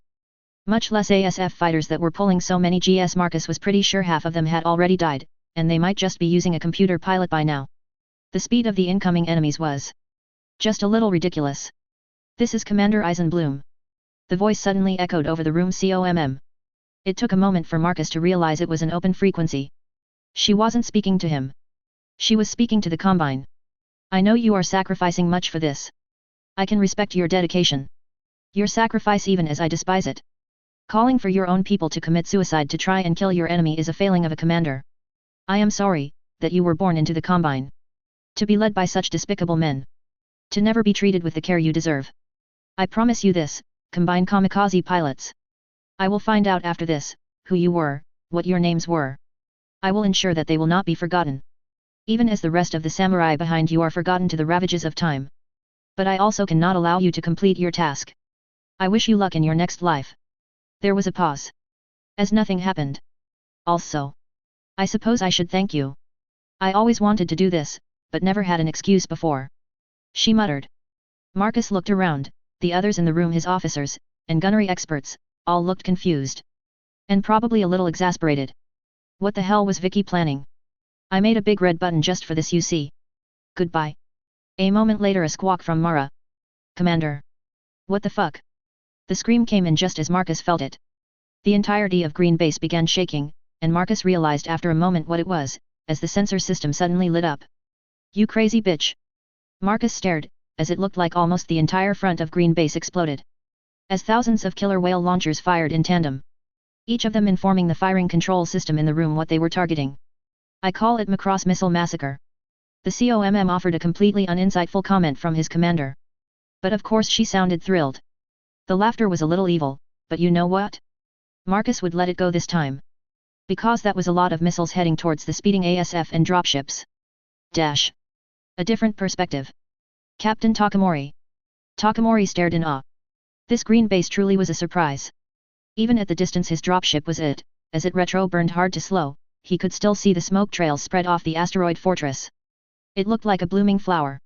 As it unfurled. But a deadly one without a doubt. This woman truly is an iron flower.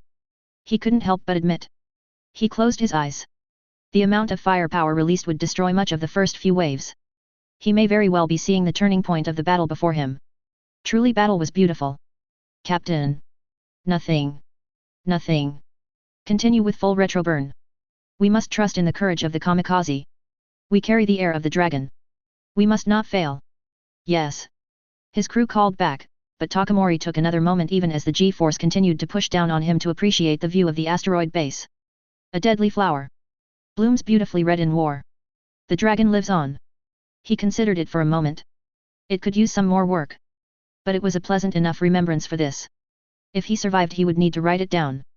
The sensor was the only thing that allowed us to keep track of what was happening. I was deep in Green Base now. In the cockpit of the Phantom, the amount of explosions happening above our base was a little ludicrous. Killer whale missiles were monsters. Made for tracking and killing ASF, they were fast, and incredibly accurate. The problem was, the speed we were dealing with. The ASF I fired at, were traveling more like kinetic kill weapons than fighters. They had spent hours accelerating at their maximum. So the Macross missile massacre had one real point to it, and it wasn't to wipe out the entire enemy force. Although it might do a good chunk of that. ASF fighters would never rush straight towards the barrage of missiles. They would try to dodge, to juke. My thought was, hey, if they dodge too much, they will probably zip right past Green Base. It's not like at the speed they are going it's easy to adjust your path. So they either dodge too much, and miss the base, or don't dodge and get hit. I am a super genius. I almost wish I had little fans, and some robot crabs.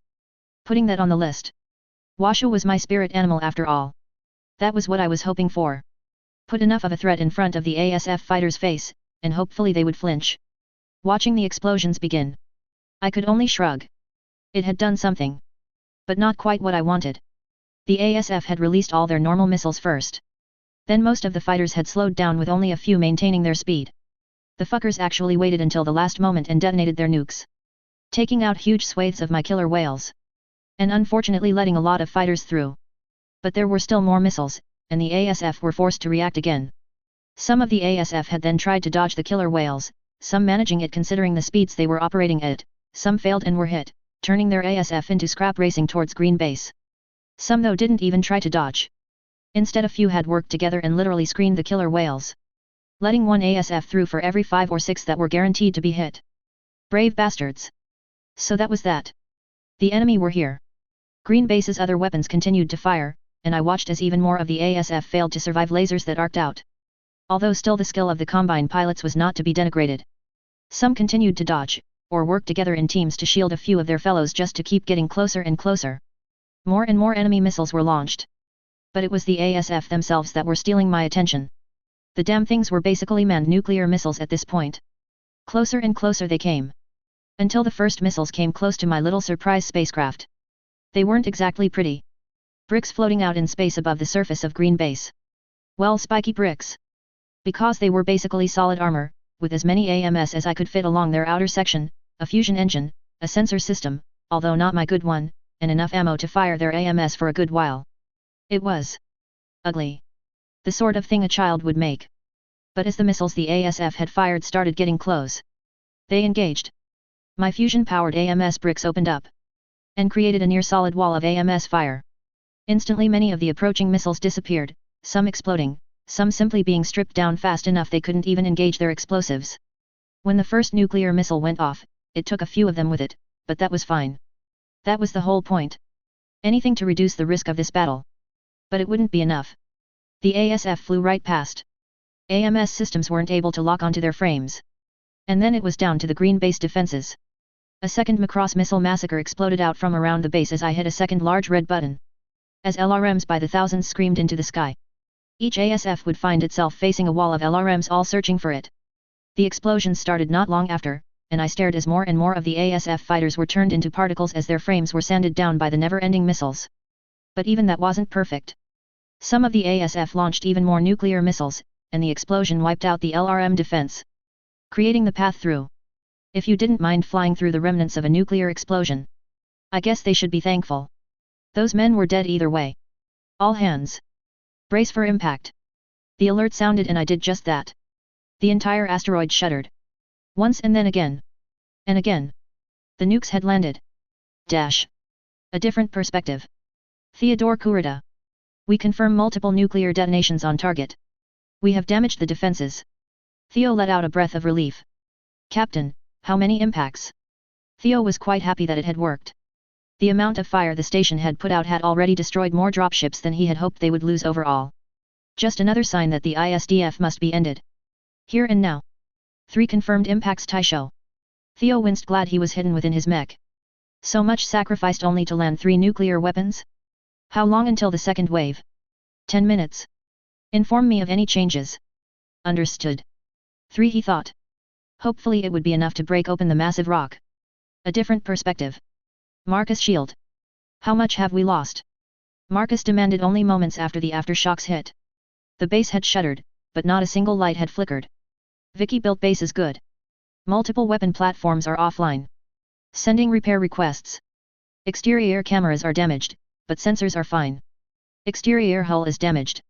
Hangars D3 to C4 are venting atmosphere. Locking them down. Marcus nodded, checking himself the display that showed all the weapon systems. One of the naval GAs had taken a hit by a nuke. But this was green base. Regain firing solutions. Add repaired weapons into the barrage. I don't want those dropships to touch our walls. Understood. Dash. A different perspective. Mike Haufenfa. His crew were racing. Footage of the nuclear strike had been recorded and saved. What a crazy situation. But he was grinning. If he survived this, it would be an amazing documentary. Mike. Caroline called out, rushing down the hall, barely stopping as she grabbed his arm. Come with me right now, you need to see this. Mike wasn't one to argue with someone speaking in that sort of tone, so he grabbed his camera and hurried after. Green base was like a maze inside. Sometimes branching hallways would lead to nothing, just circling around until a dead end. Usually with a water fountain, or a small restroom with a bench there waiting. As if whoever had decided to design this thing had a twisted sense of humor, making someone walk for a mile only to realize the path they were on was a dead end. Sometimes you would find yourself losing gravity depending on if the section you were in actually connected to the gravity device. But for the most part it all made sense. Other than those odd paths. Those really weird paths. But Mike let himself be pulled along. Caroline was a solid sound crew. She wouldn't call him if not for something important. The shudder of the nuclear impacts aside. That had caused everyone to take a few minutes to smoke or just be thankful they were inside. Then Caroline turned a corner into a mech bay. A mech bay currently in use, and he slowed to a stop as he looked over the gantries. See? Yeah. I see. He didn't say anything more. Because that was when he turned his camera on. Because he knew what those colors meant. He had used them once in the show. It wasn't every day though that you saw 8 pristine Royal Highlanders, wearing Royal Black Watch tartan. Get that mic active, Caroline. We have some interviews to do. Dash. I watched as the dropships filled with garbage and nukes began falling into the accurate range of our guns. The fact our first barrage took out 2 of them, must have given them a shock. Do you think nuking me is enough to put me down? Ha. The nanoforge repairs meant we hadn't lost too much firepower, only a few of the gun battery structures on the outside of the base were gone. Usually where it was too hard to get an N-forge in place without letting the whole solar system see the green light. So the guns began firing, and already some of the dropships broke apart. But the worst part about these dropships was that even if they were destroyed we had to keep firing at them. Honestly, I had to give Theo credit. The rain of debris that was falling onto Grian base just from those dropships would be keeping us occupied for a good while. Plenty of time for his retroburn to get his mech-filled dropships on point. At least, that was his hope. And I rather enjoyed crushing the hopes and dreams of tyrants. The guns fired over and over. The few that overheated, or took damage, were repaired in a flash of green and continued firing. And now? With how close these dropships were getting, it was shooting fish in a barrel. The dropships that remained continued firing missiles and weapons forward, the sneaky buggers even dropped their nuclear-filled escape pods. And so the samurai charged. And so they died. Naval large lasers cutting swathes in the debris fields. Naval GAs targeted active ships to knock them out of action, and naval acts began roaring into the sky. Barrages of firepower that made the KO artillery park look like preschoolers playing plastic army men. Round after round went up, and in exchange, metal that was coming down was destroyed, knocked out of its trajectory or simply disintegrated into more manageable size. All the while my little AMS bricks lit up the sky. Their tracers bright red. Dash. A different perspective. Theodore Kurita. The image before him was beautiful in a way. They had finally come close enough to see what they were. Small satellites that were covered in AMS. How they had so much less tech to waste it on these oddities confused Theo all over again. But watching them was interesting. When they fired, it was like a flower blooming. Theo scoffed at himself, wondering if perhaps it was a purposeful act by Eisenbloom. It was beautiful though. The streaks of red were so dense at times that you couldn't see the station behind it through the streams of red. A twirling red arc. A hanabi, fireworks, in the sky. And then a detonation would occur. Theo was thankful most of these weapons were not the Combine's own. Too many wasted munitions. If he was coordinator he would have been forced to order his own death with how wasteful he was being with their nuclear stockpile. But it had been agreed. This was the only way to get through the dense array of guns sitting atop the station. Either destroy enough of them to land, or use nuclear weapons EMP to damage the targeting systems. The concern had been, there was something at play. The warship when it had been struck, it had reacted instantly, the men sent to destroy that monster had been wiped out before they even realized they were in danger. It was partly why the assault here was so continuous. Hit them hard enough and keep hitting them so they didn't have time to destroy his forces. It was only through the knowledge that Green Base was nearly empty at this time that even gave them that hope. Theo knew there would be serious losses before landing. But if enough of his men landed, there would be few defenders left. That was what they had learned from a Comstar adept posing as a mercenary. The first intel they had gained on what this Green Base was like. He had been confident with how empty the base was as the adept was given a tour, that they had a limited guard contingent, relying mostly on the overwhelming power of the naval weapons. Well, Theo was here to remind the inner sphere that naval weapons could be defeated. He just hoped he would survive to see it. The Ikari was hit. They are confirming they will launch drop pods. Theo was listening to the chatter among the bridge. He had been connected to their comms, so he could understand the situation as the captain did. They will likely be unable to slow enough. Captain Takamori responded simply. Theo nodded. The man was honest. The deaths of those mech warriors would be almost guaranteed. Best to let the crew understand what would be at risk if they were struck. If they failed. He grunted, as another maneuvering burn was engaged. The sweat pouring down his face was testament to just how many GS he had been forced to endure in this action. But while his men would be tired, they would fight like wolves. They all understood that if they fail they die. There would be no retreat from this attack. But this was it. The civilian dropships meant to distract the enemy, and hopefully actually manage to land were ended. Not a single one managed to make it through to hit the asteroid. But the debris would. Thousands of tons of debris sprinkled with bombs that were set to detonate if they got close to the asteroid. It would have to be enough. The fact we managed to stop any of the kamikaze dropships from crashing was only half the problem. The guns were still going, blasting bigger chunks of the falling dropships out of the sky, reducing the damage the mass of metal would do when it rained over my asteroid. The many bombs, and nuclear missiles still coming in, were being taken care of as best as possible. Considering they weren't manned, and their paths were now locked in, we were making good time taking them out. Some of them would still hit. I knew, here was just too much junk in the sky, too many of the missiles were protected by hulks of falling dropship. Commander Marcus, what do you need? I asked. I was mostly focusing on repairs throughout the asteroid now. There was nothing else I could do. We have a problem. We can focus on the missiles and debris, or we can start shooting at the enemy dropships. I realized what he meant. The debris landing would do a good job of covering the dropship's final re-entry. A lot of guns were about to go offline when the nukes hit. We could keep firing at the debris to limit damage to Green Base, or we could just start popping dropships. It was a hard choice to make. The nuclear weapons weren't likely to kill any of my people. We were deep enough inside the base to prevent that, but it would rip out chunks and damage structure. It would mean the few dropships that managed to land would have direct access inside. On the other hand, focus on the nukes meant more of the enemy dropships would land, but they would have to go through a more intact and capable Green Base. In the end, the idea of letting DEST teams access to the base without at least a couple of stable blast doors in their way made my decision for me. Marcus, focus on the nukes. We can handle the mechs and infantry once they land. But not if we don't have walls to hide behind. Understood, Commander. Full focus should be on the enemy nuclear weapons. He called out, obviously speaking to the war room. I sat back. A few more killer whales were readied as well when I had a moment's thought. If the nukes started getting too close, hopefully a little missile-on-missile violence would help. Although the fact the targeting of the missiles was basically dead, as I was firing at dead metal made them mostly useless against anything. I had tried firing a few killer whales out into the metal just to see, but the lack of anything to lock onto meant for the most part the missiles were simply crashing into the debris, then falling back down. All the while the battle raged. Cannons fired, and the first debris started landing. Large thunks, echoing through the long corridors of the base as more and more trash hit. The first non-nuclear bomb hit with a bang, causing a rumble through the base, and according to my sensor taking out a chunk of my LRM turrets. That was added to the repair K. But more and more came.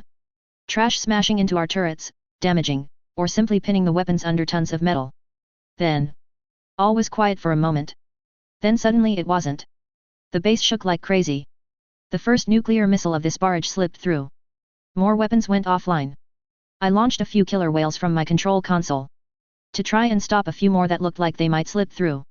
And it continued, more garbage and trash taking out more and more weapon systems. And in a not funny, but still sort of funny way. The trash was causing more issues for me than the nukes. I could repair a damaged system. I really couldn't remove the scrap. Not unless I wanted a massive green light to pop up right in front of the oncoming combine. Another nuke. This one hit a hangar and dug deep into the base. But I was able to seal some of the outer doors, and start the nanoforge on sealing off the damage. That was one hanger that would literally lead to a solid wall of armor if the Combine thought it was a weak point. And it continued. The crashing noise that echoed through the base continued, on and on. I could watch the sensors as my home guard did their damnedest not to allow even one more nuke through.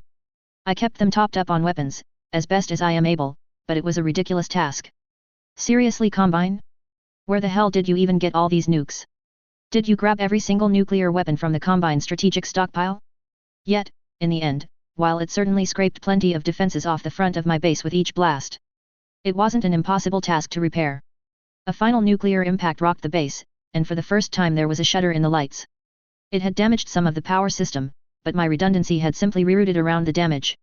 With a few seconds of work, it was repaired anyway. Then, as the sky above cleared for the most part from the threat of nuclear weapons, the approaching dropships were all that was left. Chapter 23.2 Operation Shiroyama Part 3 3029 Lockdale Green Base. A different perspective. Theodore Kurita. So this was it. All the tricks that could be attempted with what they had on hand. Now to see if it was enough. All hands. Brace for evasive maneuvers. We have confirmed enemy emplacements switching targets. That was what Theodore dreaded. The nuclear weapons. The debris. It hadn't been enough to destroy all of the defenses. And since it didn't, men, proud samurai, the elite of the Combine would die ingloriously. He could only hope he would not die amongst them. The retro burn was the most dangerous moment for any dropship captain. A single strike taking out an engine could mean their burn was too low. If that happened, they would all die as they smashed into the asteroid, unable to slow. It was the danger of burning so hotly towards the station. It was a risk that had been deemed just shy of suicide. Theo had okayed the plan anyways. The Ayanami was hit. Her engines have failed, she is on half thrust. Captain Bashirgawa's words. We will shield the way. Long may the dragon live. The Ayanami is interceding in our flight path. The chatter of the bridge officers washed over him. Theodore nodded. A brave captain. He mentally reminded himself, for that alone, he would ensure the captain's family were treated well. The reports came in, more and more losses as the guns continued firing. Finally, as they drew close enough, the very few ASF that had stayed with the dropships went out, attempting to destroy those same guns. The reports were grim. Yet, it was silent otherwise. The roar of the engine was the only noise that reached the mech. Not the explosions of the nearby dropships, nor the waves of heavy weapons shooting at him and his men. It was almost zen. Until it was interrupted on the full channel. All mech warriors. We have reached safe distance, full retroburn commencing in 5, 4, 3, 2, 1. The sudden jerk as the dropship once more did everything in its power to slow them hit Theo with a grunt. But it only lasted a few moments before the engines dialed down. Mech warriors. All green. Drop, drop, drop. The roar of his drop pod engaging was the last Theo heard. This was the final attempt to ensure his warriors landed. While the dropships would attempt to land, many were too slow, or damaged to make it. Instead, the mech warriors would be released into drop pods. The DEST team's shuttles would be taking off moments later. This was it. Spread his men out, reduce the chance of a single lucky strike taking out too many on their final approach. But Theo was too busy focusing on his drop to think any more of his men. He needed to slow enough not to crash into the asteroid, all the while finding a safe landing site, and avoiding being shot out of the sky. He grinned. This was what he was meant for. To battle. Dash. Well, they landed. I grunted as I activated the Phantom. It was time to relieve some of this stress with some good old-fashioned giant robot battle. The mech gantry I was in pulled apart, and I let it out onto the path towards the surface. The freight elevator at the end of the hall was a brilliant little piece of equipment. It was a two-piece elevator, designed to shoot us out to the surface even with the gravity room having us spinning. It might have maybe sorta resembled something from an anime I saw once. Maybe a little if you squint. Get in the giant robot, Vicky. I whisper to myself as I press my mech's feet into the section that locked down, keeping my mech stable through the launch. But I wasn't alone. Home Guard had mechs too. Not all of them, of course. Most focused on installations and big guns. But I had specifically put a lot of work into making sure my Home Guard had the best weapon system I could think of for a defensive engagement. It was why when I locked in, the battalion of mechs followed me, either onto my elevator, or the others sprinkled through the mech bay. ACOMM channel connected. Hey Commander. Ready for the scrap? Tanya, just because you named yourself after Natasha Kerensky, does that mean you have to be a battle maniac? Yep. She offered with a laugh as she locked in beside me. Tanya Kerensky had never really gotten a chance to earn her name. She was Home Guard. And rarely did Home Guard mechs get a chance to fight. But she had gone through all the same training as my gunslinger program, just like all of the Home Guard mech battalion. They just were quieter about it. Semper Paratus. Always ready. Home Guard's words had been their guiding light for almost a decade now. You had enough time with your new toy. I couldn't help but ask. Unfortunately they had only gotten the official mech of the Home Guard in the last year. It's actually not so different. The low-G battle is going to take more getting used to than anything. You ready for that, Commander? You haven't gone soft sitting on that armchair, have you? I squawked in outrage. Demotions. All the demotions. The laughter that broke over the channel came from many voices, showing that this little chat hadn't just been to Captain Kerensky. That's everyone, Commander. Ready for a liftoff. Then everyone brace. I grunted as the lift began surging towards the surface. A different perspective. Theodore Kurita. Theo grunted. The force of his jump pack slowing his descent was one more force upon his bruised body.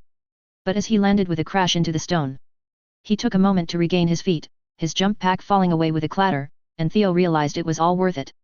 They had done it. They had landed on this monstrous war station. And with acceptable losses all the way. Status. He demanded over his COMM. For a moment only static reached him, before the voices began responding. Yorinaga was first. I have landed. I am 5 clicks away from you. On my way. And then it began, more and more mech warriors responding. Only the light of a massive explosion happening above him caused him to turn, to see one of the dropships shatter apart. Some massive weapon had blown a hole straight through the ship. Thankfully its whale fall was far from his position. The crater shifted, as he took his first step onto the harsh rock. The night star that had been his claim lifted itself from the dust. A titan made for war, and perhaps, an intentional slight in its own way. Hopefully Eisenbloom would react badly at him piloting one of her mechs. He continued on. The low gravity on the exterior of the asteroid would of course make things difficult. He stomped on, making sure his feet kept a firm grip on the rock below. Even as his hands gripped his controls tightly. There could be no mistakes. Of course it was only a few steps out of the crater that a piece of the rock before him burst out, and a turret unfurled. He grunted, unleashing his ERP-C and then his medium pulse lasers to cut into the hole he had created in the turret. A moment later it exploded. Warning! Watch out for hidden turrets. He demanded as he continued on. He would have to travel some way before he reached the entrance that had been selected. So he stomped on, slowly more and more of his men reached him. Yorinaga and his new Warhammer attaching to him soon, becoming his right hand. And so Theo marched at the head of a growing army. Ready to win this war. Dash. The elevators took us to a hangar on the ground level. Or in simple terms it led out onto the surface of the asteroid with a large enough space to do anything I needed. I had used this entrance many times to run around on the surface when I needed to blow off some steam. Honestly, the low gravity had taken a long time to get used to. But this is where it would happen. I had watched the enemy mechs since they landed. They were gathering, obviously they had an idea of where to go. And that was here. With the outer door shut, I had free rein. Considering we were outnumbered by enemy mechs, I was going to cheat. The green light of my nanoforges built through the entire hangar lit up, coming up through vents on the ground at regular intervals. The vents let me send the nanomachines through the entire room. It made it a lot easier to build things. So the green fog of my nanomachines rose up, and began creating armored shells. Enough for each of my Home Guard battalion to take cover behind heavy armor. Plus I looked on with a grin as they adjusted themselves. The Marauder 2 was a monster of a mech. And if I didn't have so much experience in my Nightstar I would have switched over. This was the Marauder 2 5A variant. It was technically something that had been more on the drawing board of Blackwell Industries. This version was basically the original concept before the Dragoons had realized all their fancy Lestec was. Lestec. So they had downgraded it to the 4A. Of course Blackwell still had the specs for the original concept. The deal for a full regiment of mechs to Jamie Wolf had earned me a direct contact within Blackwell. I had to argue for a while, before they had sent me the blueprints for this variant. That and a deal to supply them with the equipment at some point so they could finally make the damn thing themselves. Although I knew most would just go to the dogs. But it had been a long pain in the ass to get them to actually agree to giving me the blueprints for this variant. But eventually with Jamie Wolf backing me up, they had agreed. Their blueprints hadn't been quite enough to produce one outright, but with the nanoforge, and a small repair team, we had gotten one put together enough that I had a complete design. I had turned them into the flagship mech for the Home Guard. A monstrous heavily defended behemoth of a mech. They weren't very ammo reliant, unlike my Nightstar. And they were more heavily armored than my mech. Plus jump jets for mobility. They were surprisingly hard to hit, and were the sort of mech you simply didn't want to run into. A COMM channel beeped, pulling me out of my squeeing at seeing the Marauder 2 settling inside the hangar. Eris, talk to me. I know you are up there now, Commander. Home Guard isn't giving us any orders. The Highlanders are eager to join you, and so am I. I'm not comfortable with you up there considering how many mechs managed to land. It's not that many. We still got a lot of them. Marcus told me the numbers, Commander. She broke in tonelessly. Shit. She knew about the sensors. I couldn't lie to her anymore. Fine. You win. But we are already pretty well spaced here. If you come up right now, you would just get in the way. Tell William and his Highlanders that they are the surprise reinforcements. I will signal when to come up. Move to freight elevator C3. Will do. I sighed. Thankfully I wasn't feeling anxious yet. Hopefully Theo would actually do something nice for me and get here before I had too much time to think about how dangerous this was. You know what? I think a little fuck you was in order as well. A different perspective. Marcus shield. Marcus finished buckling in. His job guiding the defenses from the control room was done. Sure, there were still some dropships that had survived and even managed to land. One, the captured Colossus, had even landed close to the hangar the enemy mechs were gathering at. That was being taken care of. Vicky had a plan. He had chosen to simply agree. Her plans were usually crazy. That's it. But he was more worried about another troublesome element. Dest. The Draconis elite strike teams. The men and women that the Combine were using to try and break into his home. The monsters that would kill everyone they came across, it was what they did. So he was suiting up, with a contingent of Home Guard that had the training. He stood. The Nighthawk activating, empowering him to rise as easily as if he was carrying nothing at all. He really wished Lyndon was here. Or Carl. But they were off on the battlefield. This wasn't their job. This was a job for Home Guard. All right. Everyone on me. He demanded as he broke into a jog. They followed. Death troopers ready to defend their homes. The sensor attached to his back gave him up-to-date information on his enemy. And he used it. The Dest had already broken into the base. Of course it was only the outer sections, which had already been cleared. But they didn't know that. The Dest had broken into squads searching, trying to hunt down the ISDF inside. Or steal information. Marcus wasn't sure which. He didn't much care. The only thing he could think of is that this reminded him so vividly of his games with Benny when they were teenagers. They had always planned on being infantry after all. He could hear Benny when he used to act like a captain leading his men to glory. Earning the orphans a chance to become something great. He smiled. Opening fire before he even finished turning the corner. His vision enhanced with real-time updates on where the invaders were. His Mauser 960 spitting lasers down the hallway caught the Dest off guard. 4 of them fell in moments, and while a few of them managed to turn and fire, it was too late. The squad PF soldiers fell, cut into pieces by the Nighthawks following right behind him. Injuries. Carl called out once they confirmed the enemy were dead. Just a graze. That wasn't their standard issue, Marcus, it punched through the armor. A pained voice called out. Carl turned. One of his people were bleeding, a drip of red plopping onto the metal floors. Another moved up, offering medical support. Marcus grunted. Annoyed. How dare these snakes injure his people? You need medical? He asked. Earning a swift shake of a helmet. Hell no. Just bandage it up, and I'll be good. Just a scratch. The fierce voice was finally placed. Maggie always had a bit of a ferocious streak. All right, Home Guard. We move out. And they did. A different perspective. Theodore Kurita. Theo was ready. His men had burned through every defense the ISDF was sending. Turrets. Tisk, as if that was even capable of slowing him down. Under the shadows of the massive guns that had been hammering his people, he approached his goal. The hangar entrance was the best location to break in. Already some of his men had begun shooting at the massive door. Cutting through the metal slowly with energy weapons. Soon, they would be through. They will be waiting. When we create a breach, they will attempt to hold the door. If you are the first through, do not hesitate once you enter. Push through. If you falter, you will kill the men behind you. He demanded. This was a kill box, and likely the defenders would be ready. But this is where he was confident. More than a regiment of mechs had landed. Enough to crush whatever defenses the ISDF believed they had. Taisho. A voice over COMM called out, and he jerked when he realized the massive doors were opening. He grit his teeth. They thought they were capable of handling his numbers? Spread out. Do not allow the enemy to overwhelm you. He called out, once more pushing the men to action. It had been difficult. They were exhausted. The heavy GS had crushed much of their ardor for this battle. But Theo knew this was it. Defeat the ISDF here, and they could take the entire station and perhaps find out how they had so much equipment. Surely somewhere within the station there would be a computer that held the knowledge of who was supplying the ISDF. Finally, as the massive door slowly dropped, Theo heard it. A COMM request. An enemy COMM request. Feeling confident, he flipped the switch. Commander Eisenbloom. Theodore Kurita, sorry I don't know what your current title is. The voice was mocking as it echoed out over the channel. Taisho. I am the Taisho of the Legions of Vega, Genyosha Combined Regiment. Yet I figured Yorinaga is there to carry you along. Last chance, Theo. Turn around. Get on that dropship, and go home. This is not a battle you can win. Theo actually felt shocked.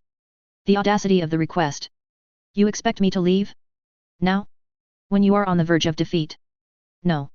But I wanted to offer it anyway. One last chance to end this here. But Theo. Now you can't leave. The roar was like nothing he had experienced before. It wasn't a noise, the lack of atmosphere kept that from being a threat, but the feeling of the entire earth shaking beneath his feet shocked him. The hangar door was still halfway open, but it didn't matter. A flash of brilliant light. Bright angry ripped through the air above his head, forcing the automatic tinting of his mech cockpit to darken. He blinked. What had happened? A moment later a second burst of light, causing the shadow of his mech to flicker wildly against the wall, made him check behind him. To see the dropship. The colossus that Captain Takamori had gone to such lengths to protect was gone. A hole through the superstructure so wide that Theo could see the stars behind it, as the dropship's life ended. The hangar door finished opening. And he could see what had done this. A naval gauze installation fixed into the back of the hangar was pointing outward. Theodore. Yorinaga called out, forcing the ringing of Theo's ears to finally hear. All men engage. Banzai. He called out. The entire hangar was a kill zone. There were armored bunkers, fit for mechs. Inside, he could see the glow of the mechs as they began firing, PPC shots arcing out of the darkness. He quickly counted the bunkers. A battalion? They only had a battalion of mechs. His men charged. The heavy and assault mechs his forces now rode open fire. Before he could order it, some of his men were shooting at the naval gauze weapon, to disable it. He watched as they managed something, it seemed to explode, and yet the explosion only showed as a burst of fire escaping from the barrel. He waited, but the massive weapon seemed to die. This will be a long fight. Control your breathing. Give orders. Then Yorinaga took to his own words, guiding the Genyosha into combat. Theo didn't hesitate, his guns opened fire. His gauze rifles sparking as they tore chunks into the armored walls the enemy mechs were hiding behind. Even still his system beeped identifying the mechs he was facing. Mad 4A. He grimaced. That designation was one he recognized. The assault mechs of the Wolves Dragoons. They were tough foes. Heavily armored. But they were not Lastek, not like his own men. But after a blast of a PPC arced past him, only barely dodged, Theo realized they were not the 4A. These were some Lastek variant no doubt. The enemy wheeled Lastek. Do not be fooled. He called out over the channel, as the battle continued. His men would push in, dealing as much damage as they could against the defenses, and enemy mechs. Before retreating to cool off, and allowing another to take their place. Yorinaga may be an amazing mech warrior. But Theo often considered his command skill to be even greater. To so quickly come up with an effective plan. He switched to only using the ERP-C of his mech, to conserve ammo. There would be many enemies to face, best to save his weapons for when their throat was bared. I grimaced as another barrage of LRM stripped more of my armor, and the armor of my dugout as they landed. The Combine were tougher than I expected. I mean, sure, the heavy defenses I had created for my people meant they basically had the equivalent of 5 or 6 mechs in front of them that the Combine were smashing their weapons against, but there were only 37 of us. And there were a lot more of them. I couldn't help but admit that focusing on the nuclear weapons had been a mistake. I probably could have just repaired whatever defenses they broke and held off the far less numerous mechs. Oops. I grunted as I sent another gauze round downrange, smirking as it smashed into the arm of a king crab, the entire crab claw falling away in a burst of sparks. We were damaging them just fine, but they were switching out mechs. Every time one of theirs grew too hot, or took too much damage, it fell back, allowing another fresh mech to take its place. The rotation was difficult to deal with, because a few of their pilots were working together, literally, sending out a full alpha strike, only to back off and allow another to do the same. Sure, our Marauder 2s were doing amazing at holding them back, but even so heat was building up in my mechs. ERP-C fire was shooting out less and less consistently. I fired my ERP-C at a sneaky enemy Highlander that was trying to jump into the air outside, to try and get a different firing angle. It missed, but it did cause the pilot to jerk. His gauze round smashing into the hangar floor. The little red light on my dash blinking made me grimace. Before I mentally ordered the connection. Commander. Finally, why aren't you sending us up? Eris asked. The Highlanders and their Highlanders, were waiting below for my signal. But I hadn't sent it yet. Not just yet, Eris. While they are giving us trouble, our defenses are still holding. So they aren't doing real damage against our mechs, just the metal dugouts. That won't last forever, Commander. Let us up. We will fight. I sighed. Turning, sending a full alpha against a sneaky Black Knight that was trying to sneak along the edge of the hangar and get a good angle on us. I wasn't the only one to do so. And the pilot didn't have more than a few moments to try and jerk back as multiple marauders gave it their full attention. The Black Knight fell. We turned back to the entrance. This battle of attrition had already told me where it would end. We would lose. The Combine had even started focusing on a single dugout, melting down the heavy armor to try and kill the mech within. The focus suddenly ramped up. Instead of a single lance or two focusing on the one marauder, suddenly it was a company, and then a battalion. The dugout disintegrated under the assault. Fuck. I cursed, as I moved. The marauder had started to retreat, seeing what was happening, but the pilot hadn't been lucky, and a few PPC shots had sheared through its leg. Which wouldn't be its end, but the mech landed awkwardly, its cockpit was outside the defenses in full view. Commander. Eris. Not now. I demanded as I raced forward. The shots focusing on my downed pilot turned this into a matter of time. The Phantom's foot just barely made it in time. Stomped down in front of the cockpit. I grunted as a barrage of fire all slammed into my leg. I could feel the leg giving out. I'm on my feet. The marauder below me called out as the pilot finally jerked himself back into cover, so I forced my gyro down, and fell sideways into cover. Fuck. I cursed as my head smashed into one of the displays in my cockpit as I was rocked heavily. I couldn't even allow myself a moment to breathe, instead forcing my mech's still usable leg to scramble forward, trying to get fully into cover. I don't think I had ever felt more like a turtle in my life. I could hear the screaming of my mech systems as the damage continued, before I did finally manage to get out of the Combine's line of sight. Commander. I'm fine. Fuck. I grunt, flicking my head to get the blood out of my eyes, although all that did is make everything spin. Concussion? Probably. That sucks. Thank you. The voice was quiet, disheartened. The pilot beside me, I realized. The Marauder 2 was trashed, it would probably only be able to minorly assist in the defense any further. Anytime. I answered instantly. As if I would just let one of my kids get killed? They were alive. That was all that mattered. But unfortunately I could see more of the Combine fuckery afoot. They realized how effective it was to utterly focus a single mech. Their numbers together doing what the few could not. Melting the slabs of armor protecting my mechs. Fuck. The sudden beep on my dash alerting me to an oncoming call. An enemy call. I sighed. Just what I didn't need. Gloating. I flipped the switch. Commander Eisenbloom. You are beaten. Your forces cannot hold us off. Save your people. Surrender now. We will take you. And you alone, along with your equipment. I will allow your people to leave unharmed. How reasonable. Only one problem there, Kurita. I don't trust you. I peek out, having gotten my good leg under me. Firing a gauze weapon into the group of mechs trying to focus on another of my pilots. Do you have a choice any longer? Your forces are outnumbered. And outmatched. Theodore taunted. I had a few more tricks still. A few turrets were activated, popping out of the roof of the hangar, but they were quickly destroyed by return fire. Enemies in Lestek was cheating. It was okay for me though. If only my naval gauze had lasted a little longer. This asshole would be so confident if that big gun up there had managed a second shot. But I wasn't about to let my trepidation show. Come in here and say that to my face. I taunt back, sending another gauze round out the hangar. The COMM was silent for a while, so long I actually thought he might have hung up, my focus returning to the battle. Very well. And a moment later, a Night Star suddenly led a charge. Fucker was in my mech. I fired, sending a gauze round smashing into his mech, but it hardly mattered. Because the Combine had softened us up just fine. The charge was just too much. My people were forced back, retreating as their defenses were overrun. I hadn't thought to make multiple bunkers to fall back to. Idiot Vicky. Fuck. I pushed out. A full alpha against Theo, letting him know I wasn't happy. His return attack forced me back, recoiling as my one good leg nearly gave out. Ow. Gauze rifles hurt.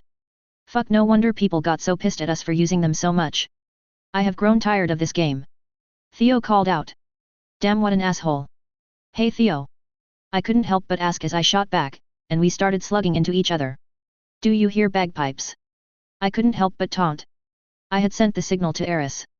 There was a quiet moment over the COMM, yet not in his assault. What? I almost laughed at how utterly confused he sounded. Then we all heard the bagpipes. Because of course these fuckers would pump the sound through their comms. Of course they couldn't just leave it at that. Of course not. My life wasn't complicated enough, of course. It just had to be more awkward. The Highlanders had no intention on speaking. Protect the Cameron. Nemo meum pun lacicit. Was roared into the COMM. No one provokes me with impunity. I couldn't help but translate. That's a weird thing to yell. The calls came moments before the floor of the hangar burst open, revealing the launch elevator with the 8 Highlanders, and one more Marauder too. Hey! I didn't know Eris had upgraded. Protect the, what? Theo actually spoke aloud, obviously surprised at what he was hearing. I watched his Nightstar literally jerk towards the new threat for a moment. Because what stood before him were 8 mechs in the colors of the Royal Black Watch. The dark tartan rather blatant. And suddenly the combine rush was stopped as the Highlanders moved. 3 instantly jumped into the air, firing as they flew towards their enemy intent on a burial, the others simply charged forward. Guns blazing. Lustek in the hands of mad bastards. My kids started firing back as well, now that the combine had a moment of shock. They took advantage.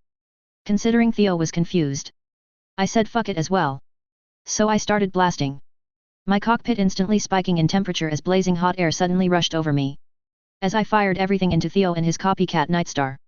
A moment later, though, I wasn't doing so well, because Yorinaga, who I only recognized because every round sent towards him seemed to miss, as if everyone was firing at the wrong target, turned and without a moment's hesitation fired both barrels, his PPC cutting into my good leg. Fuck. I cursed as I fell on my face once more, bashing my head. Fuck fuck fuck fuck. That was a lot of blood starting to float around my cockpit, I thought. Dash. A different perspective. Theodore Kurita. Theo jerked as the damage to his mech spiked. That damn woman. He watched as Yorinaga casually kneecapped her, sending her Nightstar into scrap. She was done. But Theo couldn't help but feel like a boy as Yorinaga simply ignored him, moving towards the Black Watch? What was it with this asteroid? Was everyone on it insane? He looked down at the smoking mech of the commander. Was it true? The possibility of it alone was far too dangerous. He understood now why Comstar had helped so much. They must have known. He nodded. This explained just how dangerous the existence of Victoria Eisenbloom truly was. He looked around. This entire base. These mechs, even the one he currently used. All because of her. He would have to kill her or capture her. There was no other choice. He raised his Gauss rifle, pointing towards her cockpit. Yet he hesitated. If it was true, her life was valuable, more valuable than he could have guessed. What would his father do, with the blood of House Cameron at his control? What would he do? The decision was taken from him. He grunted, a PPC smashed into him, shattering more armor. He jerked, looking towards his enemy. The Marauder 2 was charging towards him. Its hunched over body making seem all the more aggressive. Worse, it was ignoring any attention the rest of his men were giving it. No, that was a challenge. He turned, sending dual gauze into its charge. It shifted, taking a single odd step to the side, enough only one of his rounds hit, a blow against its shoulder opposite the AC. Then it was on. He grinned as always, he felt best in battle. He sidestepped using the broken defenses of their own making to dodge the return fire before retorting with more high-velocity rounds. Grinning as armor panels shattered from the white mech. Yes. They were skilled, and their mech was fresh, but Theo was better. He smiled as the duel began. Firing and return firing. He was confident he would win. Theo even had moments in the battle to check on his men. His forces were overwhelming the defenders. The Black Watch were fighting like mad men. Against the normal elites of his command, they were monstrous, with no hesitation given to their assault, no fear. But Yorinaga was more than a match for any single one of them, and he had a lot more support. The Black Watch were being pushed back. Their attempts to attack Yorinaga simply slipped past his warmer, as he kept them at the perfect distance to unleash his mech's firepower. Once more Yorinaga's phantom mech ability proved to be something no mech warrior could simply overcome. The battle continued. The Marauder defending Eisenbloom. No, the Cameron was being ripped apart, not just by his own fire but by his men as well. He almost chuckled when the mech fell, one of his men, landing a perfect round into its left side causing an ammo rupture. Half of the mech fell to the ground. The other half crashing to the ground as the explosion knocked the pilot around, possibly even unconscious. Theodore walked over it. Gauze ready. You should have taken my offer, Cameron. Now your people will die before you. With you unable to even lift a hand to stop it. They called you a phantom of the SLDF? No, the ISDF doesn't have the power to do what you desire. Today, I will crush its phantom and put down a threat. My head was spinning. I was probably half unconscious, trying to fight myself back to coherence. But Theo's voice came in nice and clear. My people were going to die? My kids? No. Over my dead body. Over the ashes of everything I have built, and only after I have sacrificed everything first. Nothing. There is nothing I wouldn't sacrifice to save my people. Nothing. Not my own hopes and dreams, or stepping off my path if I must. Not even great secrets. I reached over, hand shaky, and with only half my vision, and hit the button on my noteputer. The damned thing had been with me for almost a decade, a constant companion. Of course I had a little brace for it inside my cockpit. Better to keep it safe, and to keep it close. A decade. That's a pretty good length of time to keep something secret, I thought. The nanoforges in the hangar came online by my will. My neurohelm giving me direct access to lay down my orders. No Theodore Kurita. I mutter, my COMM channel already online and sending. My voice may be wonky, I couldn't hear out of my left ear, and the fact I was in a void outside my mech meant everything felt doubly distant. But I would not allow this. You will not touch my kids. I felt it starting. The mech is the phantom. I grunted out as I blinked my one eye, seeing everything tinted red. Looking through the cracked screen to see that stupid idiot in my Nightstar. It spent a long time waiting for its people, only to end up forgotten. Now? It will fall as many times as it needs. But me? No Theo, I'm not a phantom. I'm the spirit of the ISDF. The glow was picking up, slowly seeping into my cockpit, almost like limbs wrapping over me. And until my task is done? Until my duty is finished, Theodore Kurita. The ISDF will not rest. The ISDF will not falter. They. ISDF. Will. Not. Fall. Dash. A different perspective. Theodore Kurita. Its phantom and put down a threat. He muttered. Staring down in disgust. So much loss because this girl wanted to what? Play Cameron? He still didn't even understand her motivation for all of this. Only that she was a threat to his family. With her gone, with this station under Combine control, the war will turn.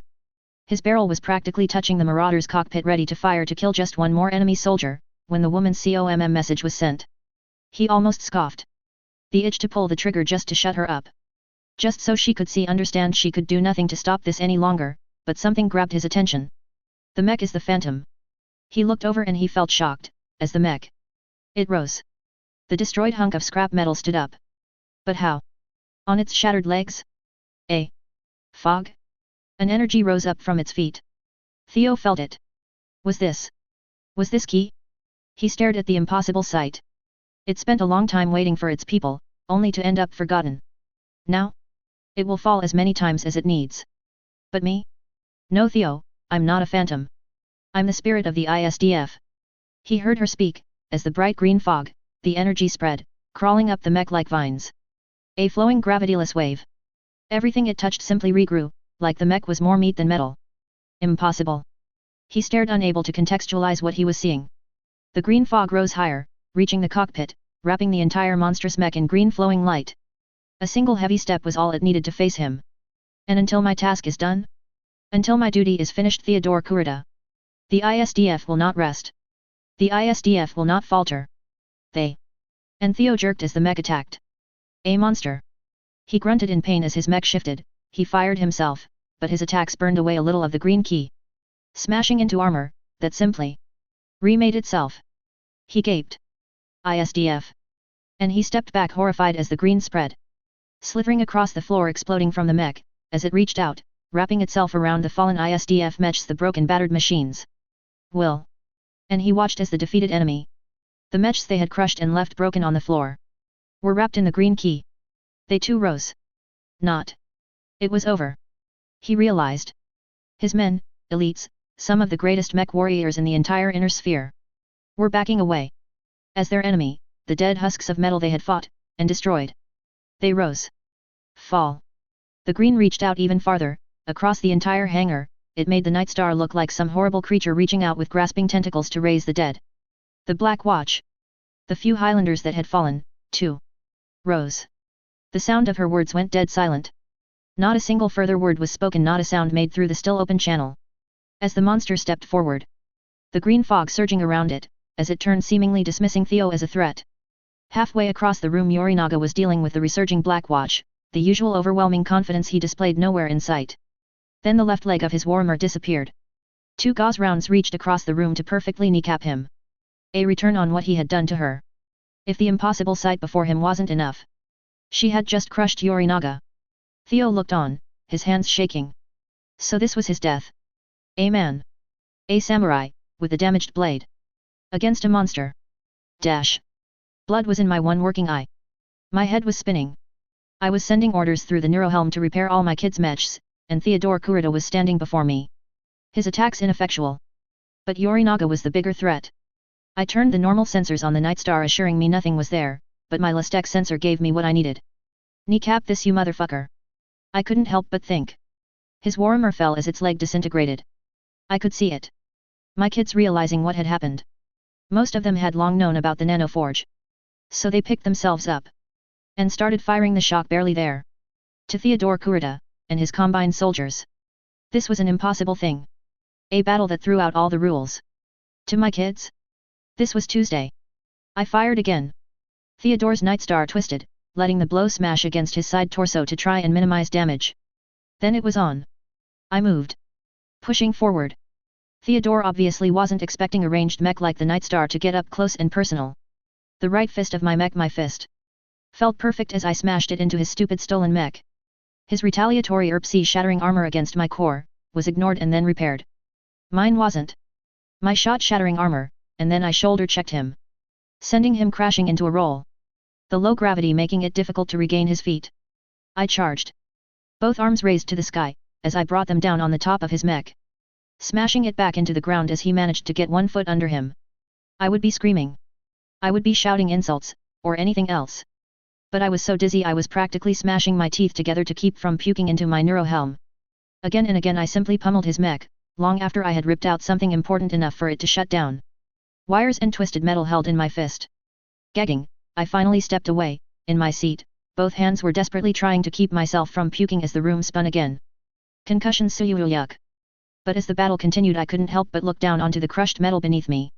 My breath coming out hot and heavy. Chest heaving. Puny dragon. Dash. A different perspective. Eris Stingler.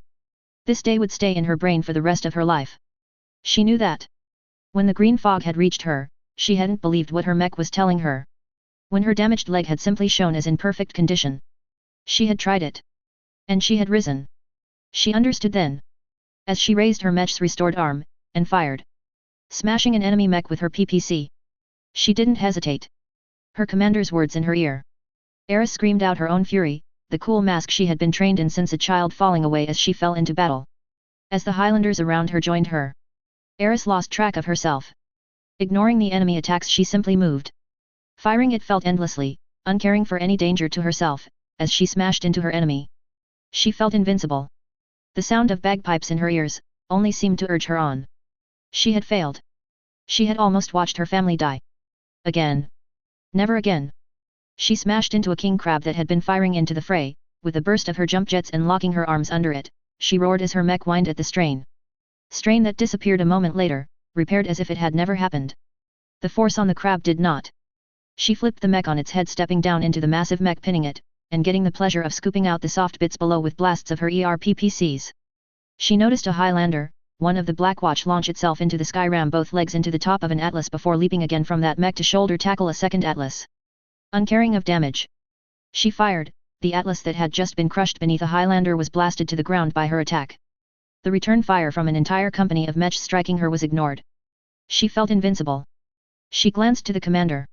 Her phantom was looking over the entire battle, standing atop the broken husk of the Nightstar it had crushed beneath it. The green fog?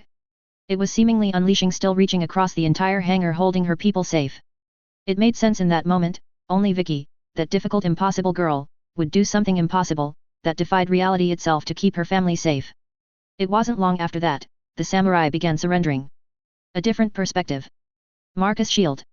Marcus ducked back as the gunfire rocked the corner he had just fired from. Damnedest. These fuckers were tenacious. Grenades. Yet. Caitlin peeked the barrel of her Mauser around the corner. The loud thunk of the launcher firing was all the warning the Dest received before the explosion ripped through the infiltrators. He sighed. That took out another group. His defenders were starting to flag. The weapons the Dest teams had brought weren't the usual sneak weapons they would bring along, they had brought weapons made to punch through the Nighthawks. Injuries on his side were growing, for every team taken out he could count on it. He could only hope those that had been hit would recover. He shook it away. Marcus knew he had to focus.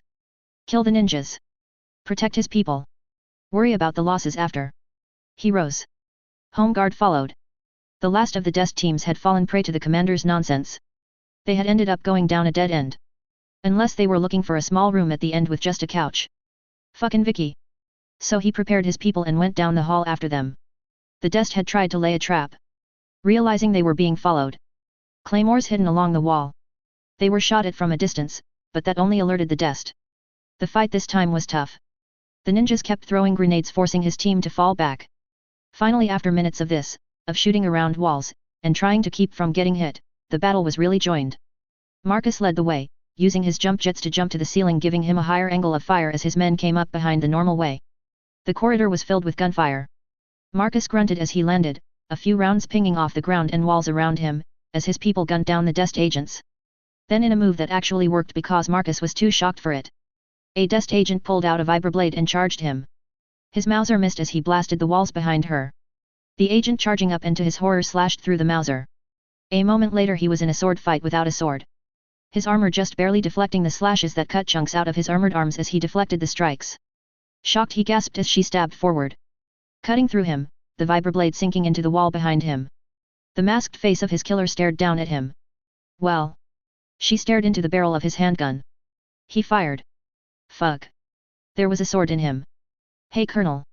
No time for sleep. Come on now, let's get that bleeding stopped. No fair you know? You told us no souvenirs. Look at you just having to take a sword, hey? Well you bled on it, so I guess it belongs to you now. Shut up Torres. Marcus grunted as she began doing everything she could to stem the bleeding and keep him alive. Dash. So that's why I'm wearing an eye patch now. I informed Marcus who had just woken up. So you didn't lose the eye? No, I just fucked up my eye socket. It'll take a bit to heal. I shrug. We were sharing a med bay, Marcus had been stabbed. With a sword. How weird was that? It had even been saved for him. The Dest vibro katana was resting on the desk at the foot of his bed. Mocking him. He had been trying to kick it away from him since he woke up. This sucks. He admitted with a sigh, giving up, as his jerking kicks made him wince and clutch his stomach. Well, don't get stabbed next time. With a sword. I pointed out. Focusing on the important bit. Seriously, a sword. Yes Vicky. Being stabbed by a sword is weird. You told me already. A lot. I shrug again. This did suck though. Forced bed rest was the worst. It had been a few days since the battle. I had passed out not long after the remaining combine had surrendered. I had all the concussions apparently. I had also broken my eye bone. Or whatever it was called. So I was wearing an eye patch. I got rid of the crappy medical one they had given me. Now it was in ISDF colors and had an Eisenblume on the front. Way cooler. But I had been out for a while. Waking up only to talk nonsense and then pass out again in the past few days. Until now anyways. I was awake. Coherent, if drugged up to the gills. I got checked out. Fixed my eye patch, and gave Marcus a rundown as he had startled awake. A half hour ago. At least we survived. He muttered tiredly. Not all of the Nighthawk-clad home guard had made it. Some had taken too many bullets. And we had lost some mech warriors as well. I sighed. I should have just fucking went full out as soon as Theodore landed. A million LRMs would have removed any chance for his regiment to survive. But I had wanted to keep my trick up my sleeve. No, it was worse than that. I had wanted to fight. To be the hero in the story. In the end I had blown it all anyways. What a waste. The door to our hospital room opened, and Eris stalked in. She took a look at me, a quirked eyebrow at my eye patch was all I got. Fuck, she knew about the nanoforge. I would never be able to troll her by pulling random shit out of nowhere again. Commander. How are you? Cognizant. High as fuck on the good drugs. How bad is it? Not as terrible as you are probably thinking. The Combine surrender put us in a difficult position. We had to come up with a good place to put them. One of the large conference rooms has been converted. We searched them to make sure they have no weapons, and we have some guards and Nighthawks outside the hall at all times to ensure there won't be any trouble. Your sensor made sure they didn't sneak anything dangerous inside. That's better than I expected. Good idea. Theodore Kurita is asking to speak to you. I frowned. deeply. How the hell is he alive? I might have been concussed, but I'm pretty sure I smashed the shit out of him. I had vaguely recalled ripping my Nightstar's hands into the remains of his mech. You smashed his mech, but you didn't focus on his cockpit. He survived with a broken arm, and some other injuries. Hey! Yorinaga is with Theodore. We captured them both. She admitted it was a surprise they were both alive. Well yet. The fact Yorinaga didn't commit seppuku is fucking ridiculous. Fuck. I sighed. Should have just shot them. That would have been easier. Now I had the heir to the Combine in a conference room. What the fuck was I going to do about this? Especially with the other issue I was purposefully not thinking about. Vicky. Eris asked softly after a few moments. You know we are friends, right? You might be a pain in my ass to work with, but I do respect you, Commander. I'm happy to be a member of the ISDF. I blinked looking at Eris, who looked uncomfortable. So. If you need this all to be kept quiet. I will ensure my report to the Archon is lacking in detail. She admitted, looking uncomfortable. I blinked. Then I blinked again because oh my god. She just offered to lie the Aunt Katrina for me. I had totally converted Eris into the cult of the ISDF. I felt my grin growing as she looked less and less enthused about all of this when she noticed. Congratulations on joining the ISDF for real. We have lots of cookies. And movie nights are almost always Immortal Warrior reruns, which I refuse to watch again. I teased her for a moment, earning a look, which convinced me to put the jokes aside. After I giggled for a while. Like I said. Druids. No. Eris. That won't be necessary. Secrecy be damned. I exhaled. Before we say anything else about this. Help me up. I need to see the stupid idiot. I mean Theodore. I informed her, earning a roll of her eyes, but she did help me into the wheelchair that was brought in. I could walk. But honestly, I was still dizzy as fuck, and making Eris push me around was too tempting to resist. She refused to race the crew members we passed though. So she was totally getting demoted back to private again. I think this is like the 5th time now? Dash. A different perspective. Theodore Kurita. Time. He had plenty of it now. Sitting on a comfortable enough cot, given medical attention just as thoroughly as his men, now it was just a wait to find out what would happen to them. What the Cameron would do to them. His men that had surrendered, surrounded him. Doing their best to keep him safe, although he knew most had simply surrendered in the face of that. If not for Yorinaga confirming that it had actually happened, Theo would likely have proclaimed it all a hallucination. There was a noise. A signal that someone was coming from the men watching the hallway. And a moment later, 2 Nighthawk-clad guards stepped into the room and claimed the door. Their weapons ready. And the sound of wheels on metal. She was wheeled into the room. The Eisenbloom. The Cameron. The monster. The eye patch across her eye that covered the gauze showed that she was simply human. Still capable of injury. Still able to bleed. He relaxed a small amount. If she could bleed, she could die. She was not a spirit. Surely. She rose from the wheelchair casually once it was stopped. Earning a surprised look from the woman pushing it. What it meant, he was not sure. Well, isn't this interesting? She spoke, her grin sharp and full of teeth. A smile promising pain.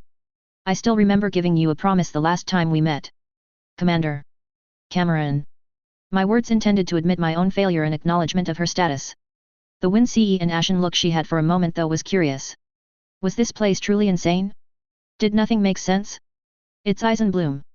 It's the name I claimed for myself. She hissed before pulling herself back a moment, turning. So Yorinaga. You are still alive too, I see. Yorinaga, who was resting on a couch nearby, gave a deep nod. His broken arms were both in casts. Commander. It appears I was wrong.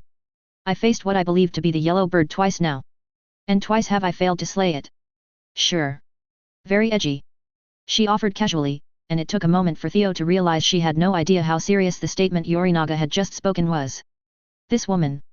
What is to be done with us? If you wish for our lives, I will ask permission for my men to commit seppuku.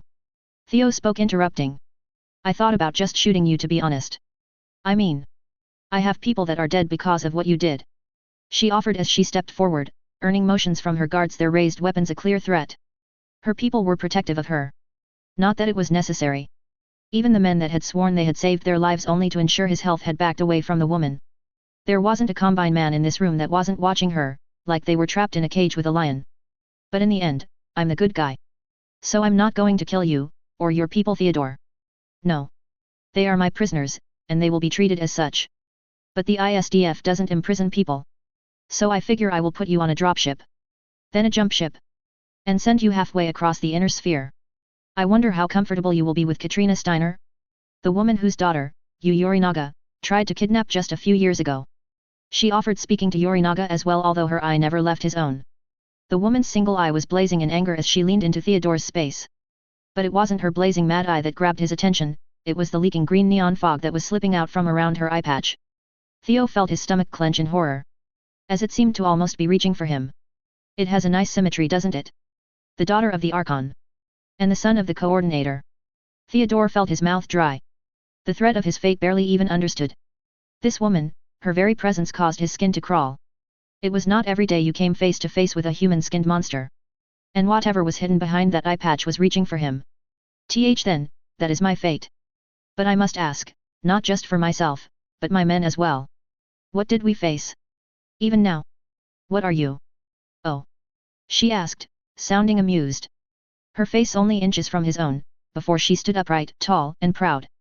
I made a deal with an eldritch abomination beyond time and space for unlimited power.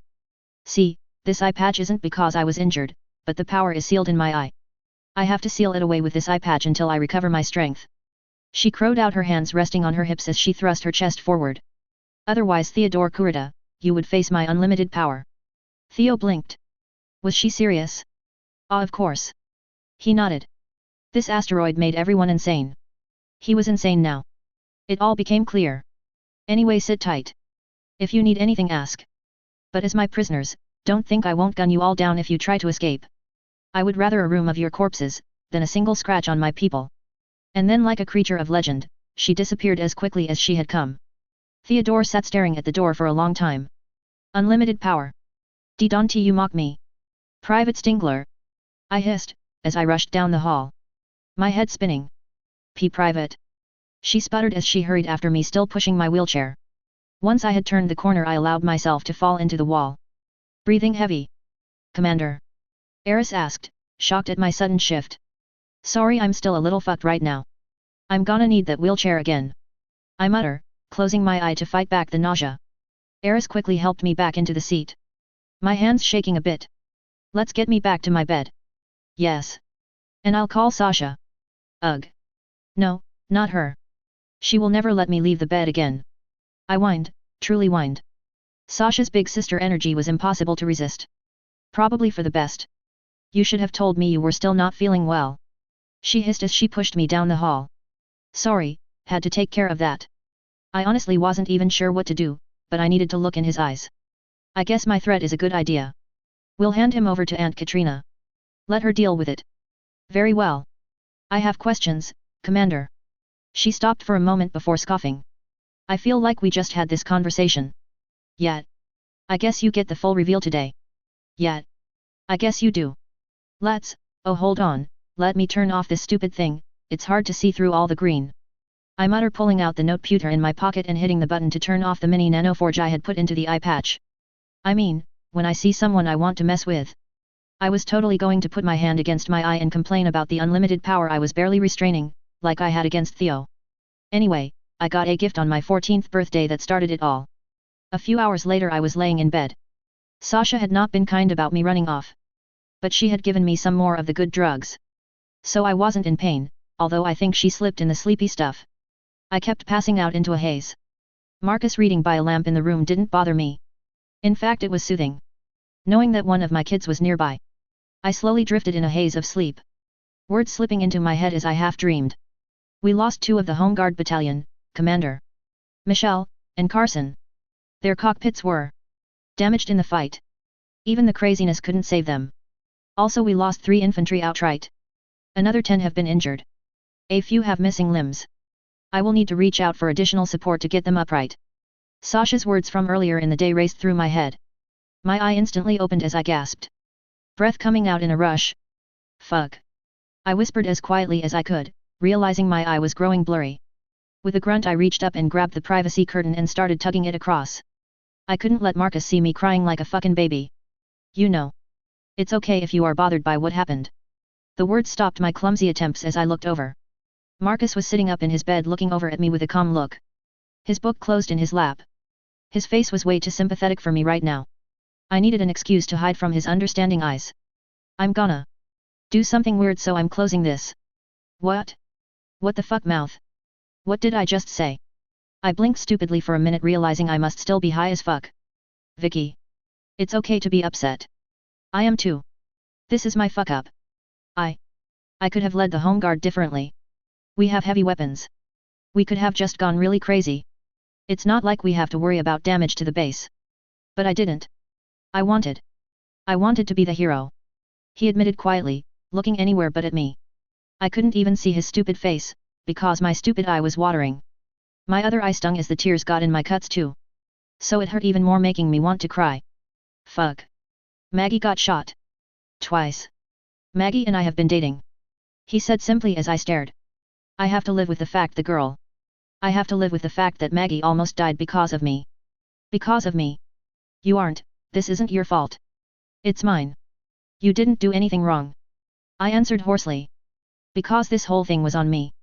You may be our commander, Vicky, but you aren't my god. I make my own choices in life. My own fuck-ups. I could have ordered you to shoot at the dropships. We could have survived the nukes. Maybe. Or maybe the nukes would have ripped into our base and even more would have died. Maybe it cut off our ability to deploy any mechs. Meaning they have full ability to take us out slowly. I could have repaired that. Maybe. I don't know what to do. I admit. Weakly. I've fucked up before, but it was always when I was trying as hard as possible to protect my people. This time I had wanted to fight. I had wanted to have a mech battle with Theodore Kurita and Yorinaga. I had wanted to be the big damn hero. And in the end I had. But the lives of the people I had sacrificed for my glory made the whole thing bitter. I know. So you wanted to actually fight? Vicky. We all did. All of Home Guard didn't want this to end in space.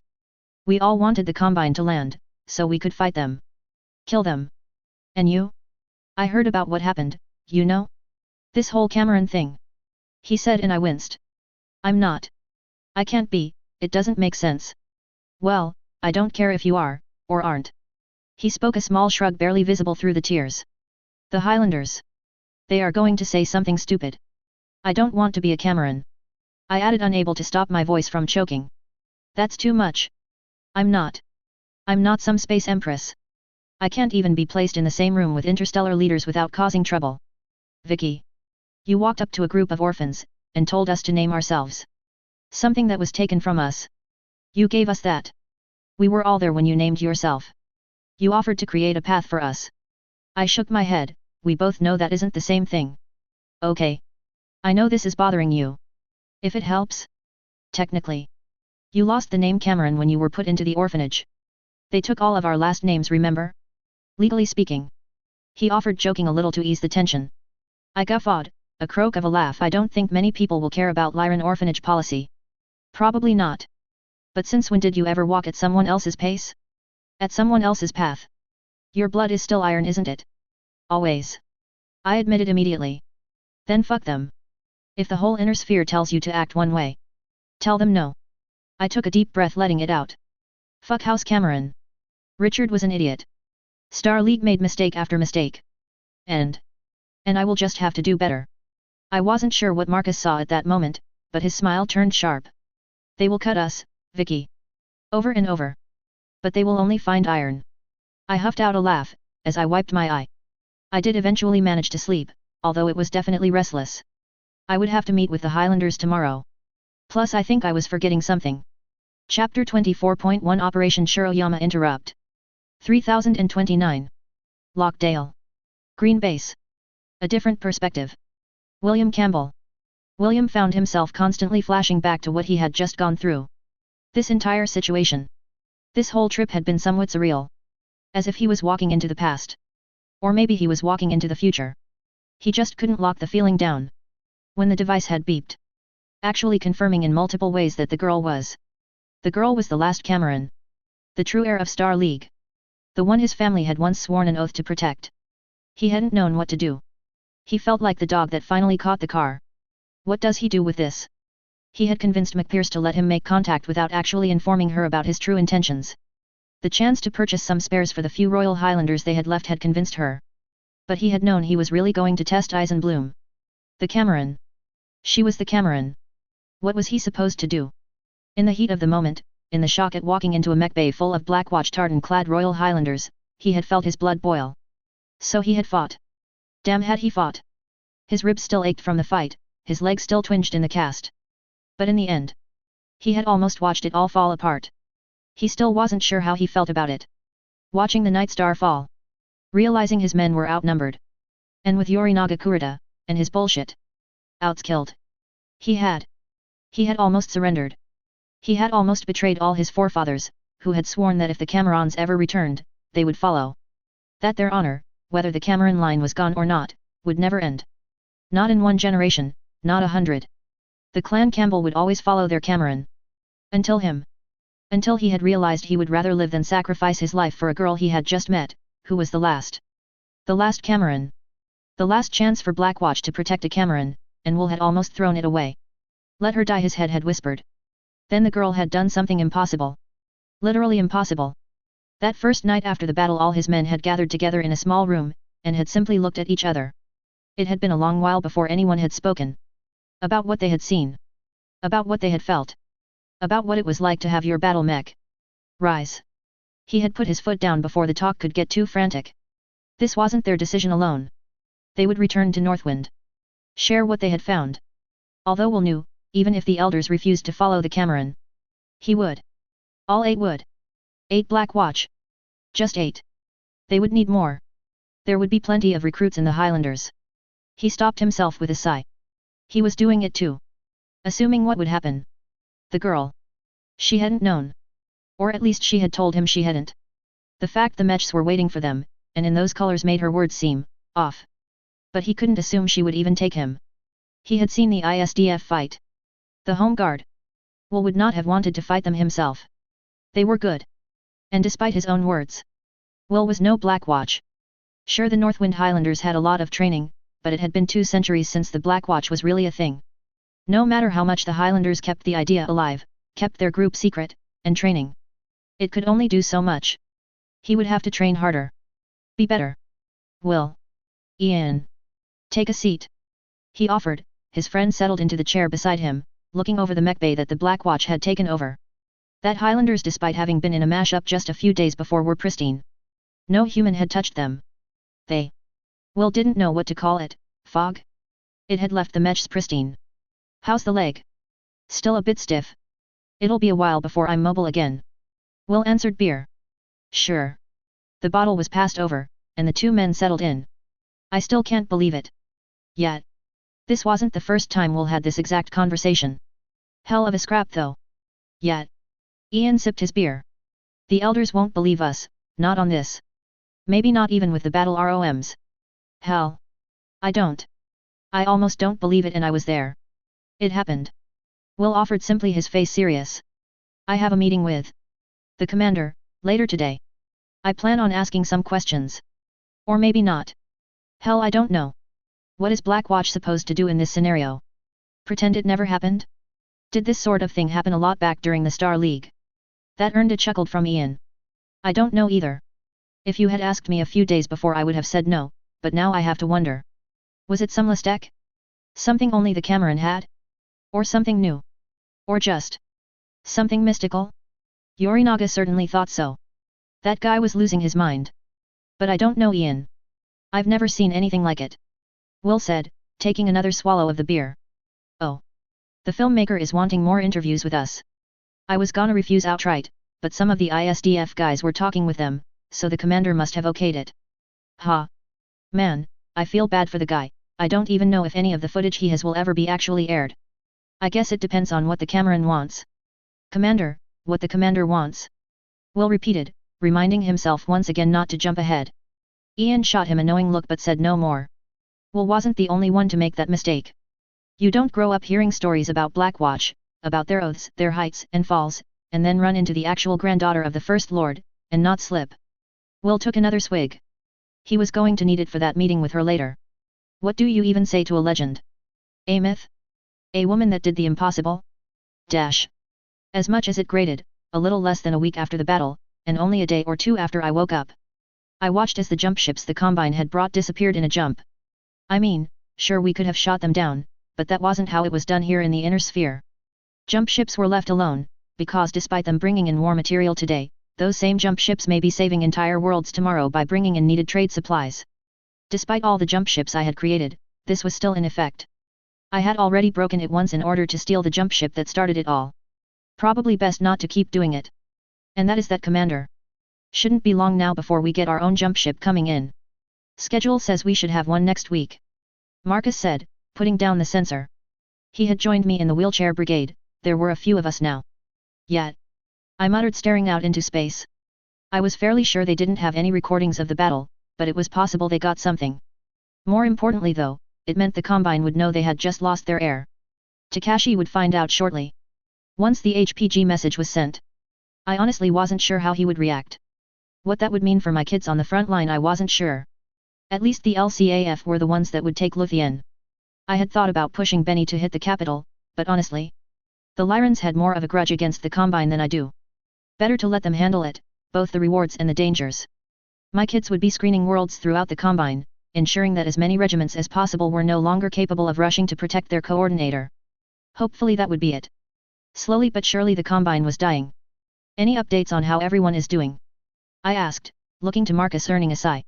Everyone is recovering well. A few people are a little upset about their injuries, but nothing unusual. Once we ship them out to the NAIS, to get their replacements, they will be fine. Everyone is stable, we are just recovering now. Which I told you about an hour ago. He offered with a bit of a stink eye. That I ignored. Good. Good. I looked on. Did I do the right thing? No. Marcus offers with a shrug, earning a startled look from me as he so casually spoke. No, I think you screwed up. I think we screwed up. I know what Benny would have done. Same thing he always did. Vicky. Where are my 20,000 LRM-20 launchers aimed at their drop zone, something like that. Oh yeah, he would totally Vicky. What do you mean, choose between nukes, or dropships? You idiot. Make more guns so we can do both. That's what he would have said to me. I know it. Marcus was chuckling lightly as we both rested back. Two idiots staring into space. I don't know what's coming, Marcus. With everything that just happened, it's going to come out. Everything is going to change. He was quiet for a minute. Maybe. Maybe it will, maybe it won't.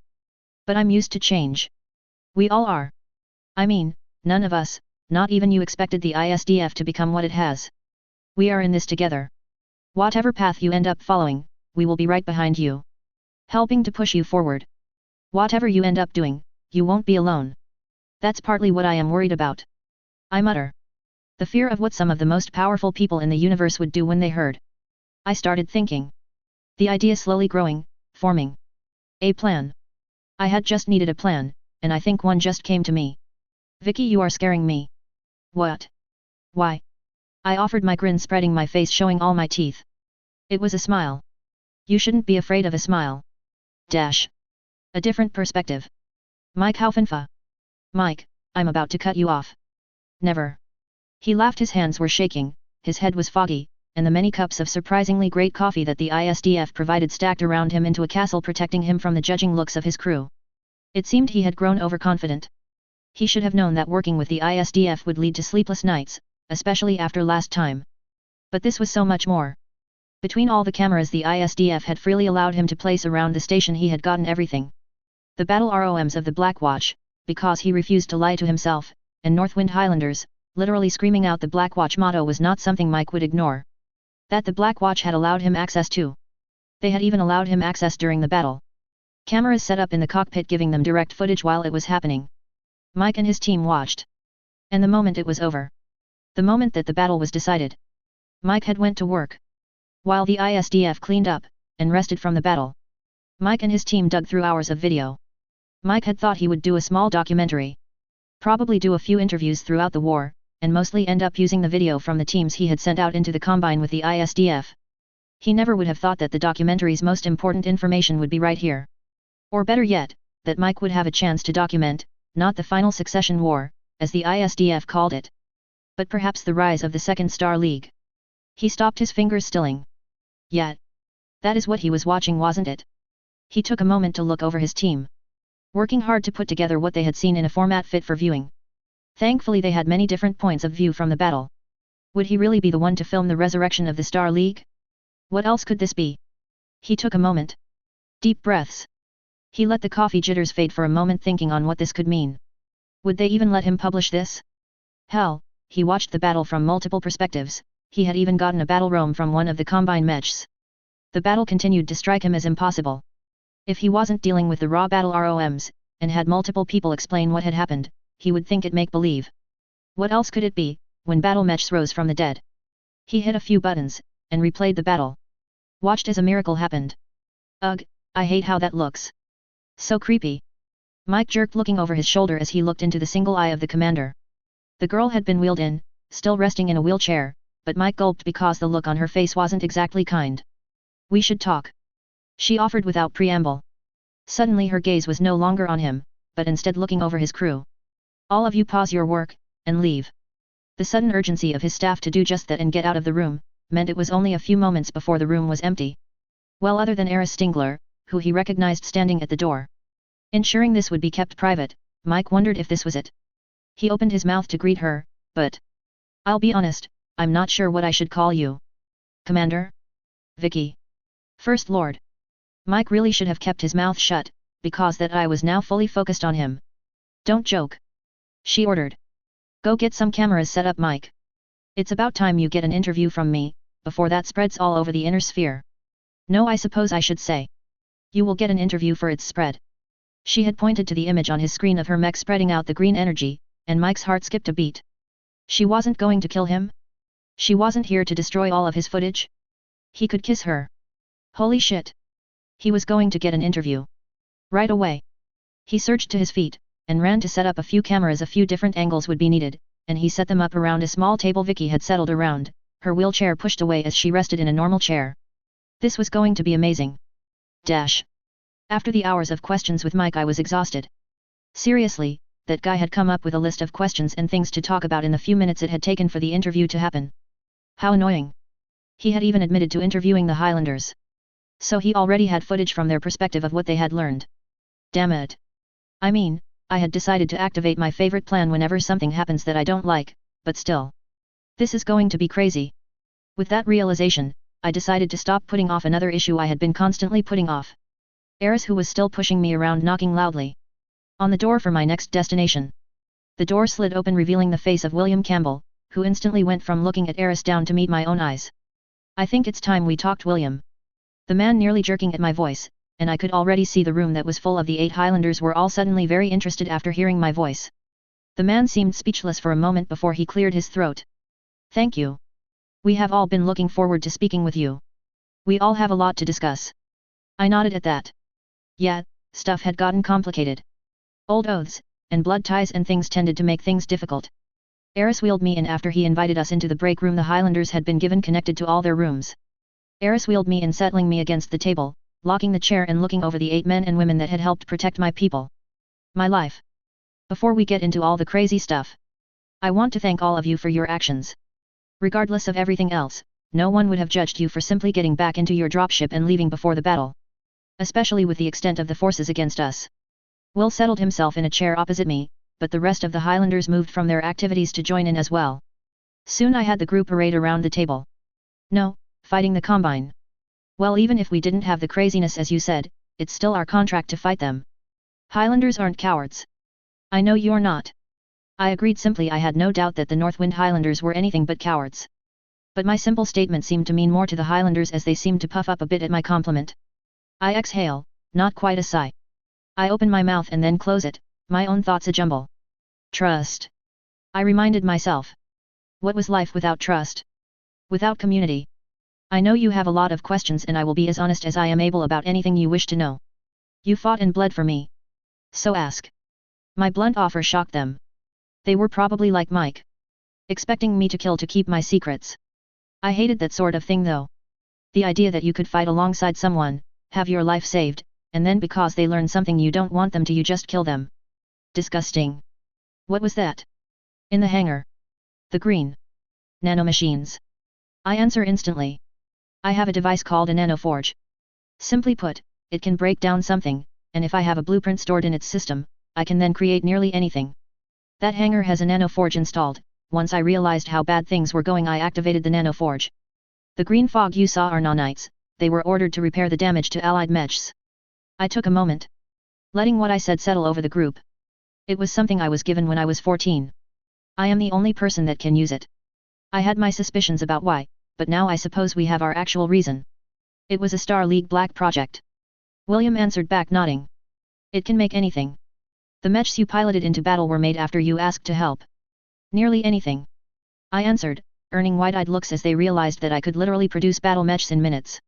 If I hadn't seen it already do the impossible, I would be screaming, that is impossible.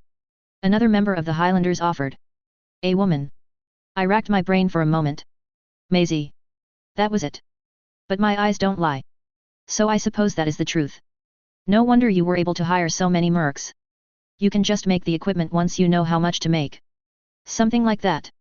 There are still limitations, but yes.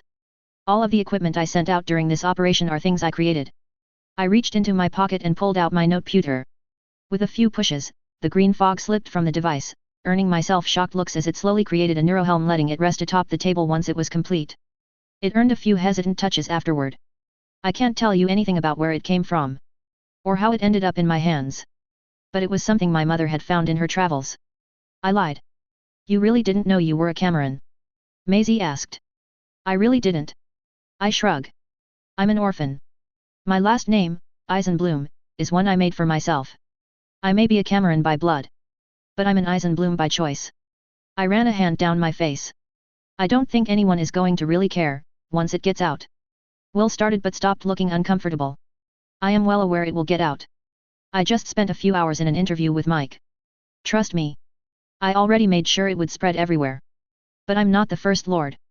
Hell, I'm not a lord at all. I'm just the commander of the ISDF. I don't want to be anything more. Considering the looks they were all sharing with each other, I had a feeling they weren't really following me on that one. Oh well. I knew this was going to get complicated. I suppose it's my turn now. What are you going to do? I asked them, and suddenly I was the center of attention again. We need to return to Northwind. We will speak to the elders, figure out what the Highlanders are going to do. But we will not forget our old oaths. We swore to protect the Cameron. I shook my head. When you do, I want you to tell them, I'm not calling on old oaths. On old blood ties, or deals. I'm not looking to force the Highlanders into a deal. If you and your people choose to continue on as you have been, then I wish you luck. It's been centuries. Hell. I don't. I still don't believe it myself. Just listen. If you want to work with the ISDF, you will be welcome. You fought beside us already, but this doesn't need to be bound in blood. It was really uncomfortable how the Highlanders were looking at me. I could recognize hope easily enough. And wasn't that a kick in the crotch? The inner sphere was getting better. But it was still bad, and a lot of people had been hoping for something that I knew. I knew. I couldn't give it to them. They wanted a second Star League. A utopia. And I couldn't be their ruler. I despised the very idea of ruling someone. I will inform the elders of your words. I swear it. The way William was looking at me though?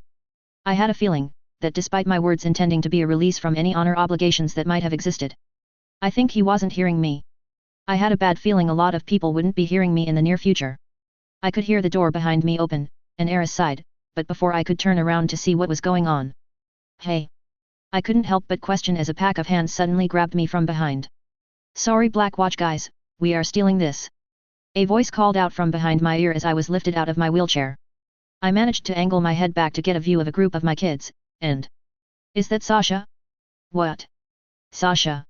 Hey Colin! Watch the Han stop lifting me. Let me down. I called out as I was bodily lifted from my feet, held aloft in the many hands of my kids that had snuck up on me. Sorry Commander. No can do. Eris, you should come too. You Blackwatch guys too. Sasha spoke simply as I was hauled away. Treason! I called out, unable to hide the laugh as I was carried away from the surprised William. 10,000-year gulag for all of you! I shouted as they carried me through the door and down the hall. My laughter was unable to be hidden as everyone was chatting and laughing like this was just a normal party. These kids! Finally I was brought into a hangar, the same hangar that we had fought in actually. I noticed. Our mechs were still there, including the Phantom. And including a crowd. Basically everyone was already here. I noticed with a sigh. I was finally placed back on my feet, my kids literally pushing me up onto the foot of the phantom. Really guys? I asked loud enough for everyone to hear, but considering the crowd was all smiling up at me, for having got one over me, I couldn't do anything but laugh as well. Fine. You brats. Before I send you all to space jail, I guess I will play along. What do you all want? Sorry Commander. This is sorta my fault. Marcus offered from the front row, where a few of my kids in wheelchairs were placed. But the smile on his face told me he wasn't in any way regretful.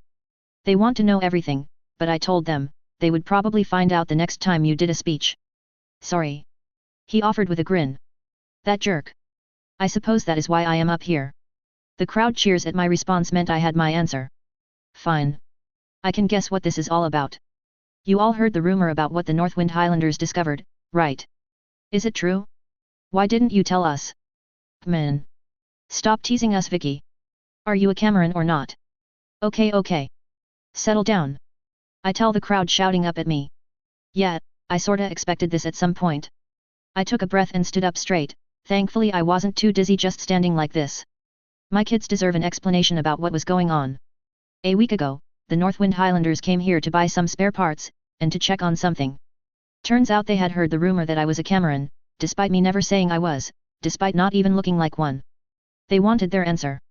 They brought with them a device to verify it, something from the old Black Watch that watched over House Cameron during the Star League. The crowd had quieted, and plenty of them were looking excited. A device that can verify the blood of a Cameron. I raised my arms in a what are you going to do? So when they offered the device, I thought it would be a joke. A funny story for the future. I agreed to be tested. I pushed my finger into the device, and it beeped a lot, but it turns out House Cameron used nanomachines in their blood as an identifying method. My grandmother turned out to be Amanda Cameron. Daughter of Richard Cameron, the last First Lord of Star League. The room was silent. My kids took in my words. Soon they were whispering to each other, soon, the noise grew. Soon I was surrounded by yelling excited kids. I gave them a few moments before I raised my hand and it quieted slowly. I didn't know. When the device beeped, I was terrified I was about to be told I was related to Amaris or something. I got a few chuckles at my joke before my smile disappeared. With this revelation, I can guess what you all are thinking. You all think this is going to change everything. That because I'm a Cameron, I should restart Star League. Claim my rightful throne. That now, that I'm not just an orphan, but the orphan of someone important, that suddenly everything is different. I shook my head then. This changes nothing. I yell out, startling a few of my kids at my sudden vehemence. Who I am, isn't defined by people, dead for hundreds of years. Who I am, isn't determined by the name of some dead family. My actions don't need to be attributed to House Cameron to mean something. I look over my crowd. My name is Eisenbloom, from this day until my last. That was my vow to you all. I didn't need to be anything but me to do all of this. To build the ISDF into something that everyone in the inner sphere has heard of. We are the ISDF. And I am your commander. Not First Lord. Not Lord. Not Duchess, or Baroness. Not Queen, or Empress. If anyone thinks learning about my family history means anything to my goals, they are fools. I was heated now. My fist clenched. The ISDF is not an army here to conquer the inner sphere. It's not my personal guard, or my toy. The ISDF is here to show the inner sphere, that they can be more. To create a path, an ideal to follow. And for me? For House Cameron? What is the meaning of a family name but a history to follow? What is history to us? We don't follow the old paths, we create our own. I am Victoria Eisenbloom. I will defy my family history. I will defy any destiny not of my own making.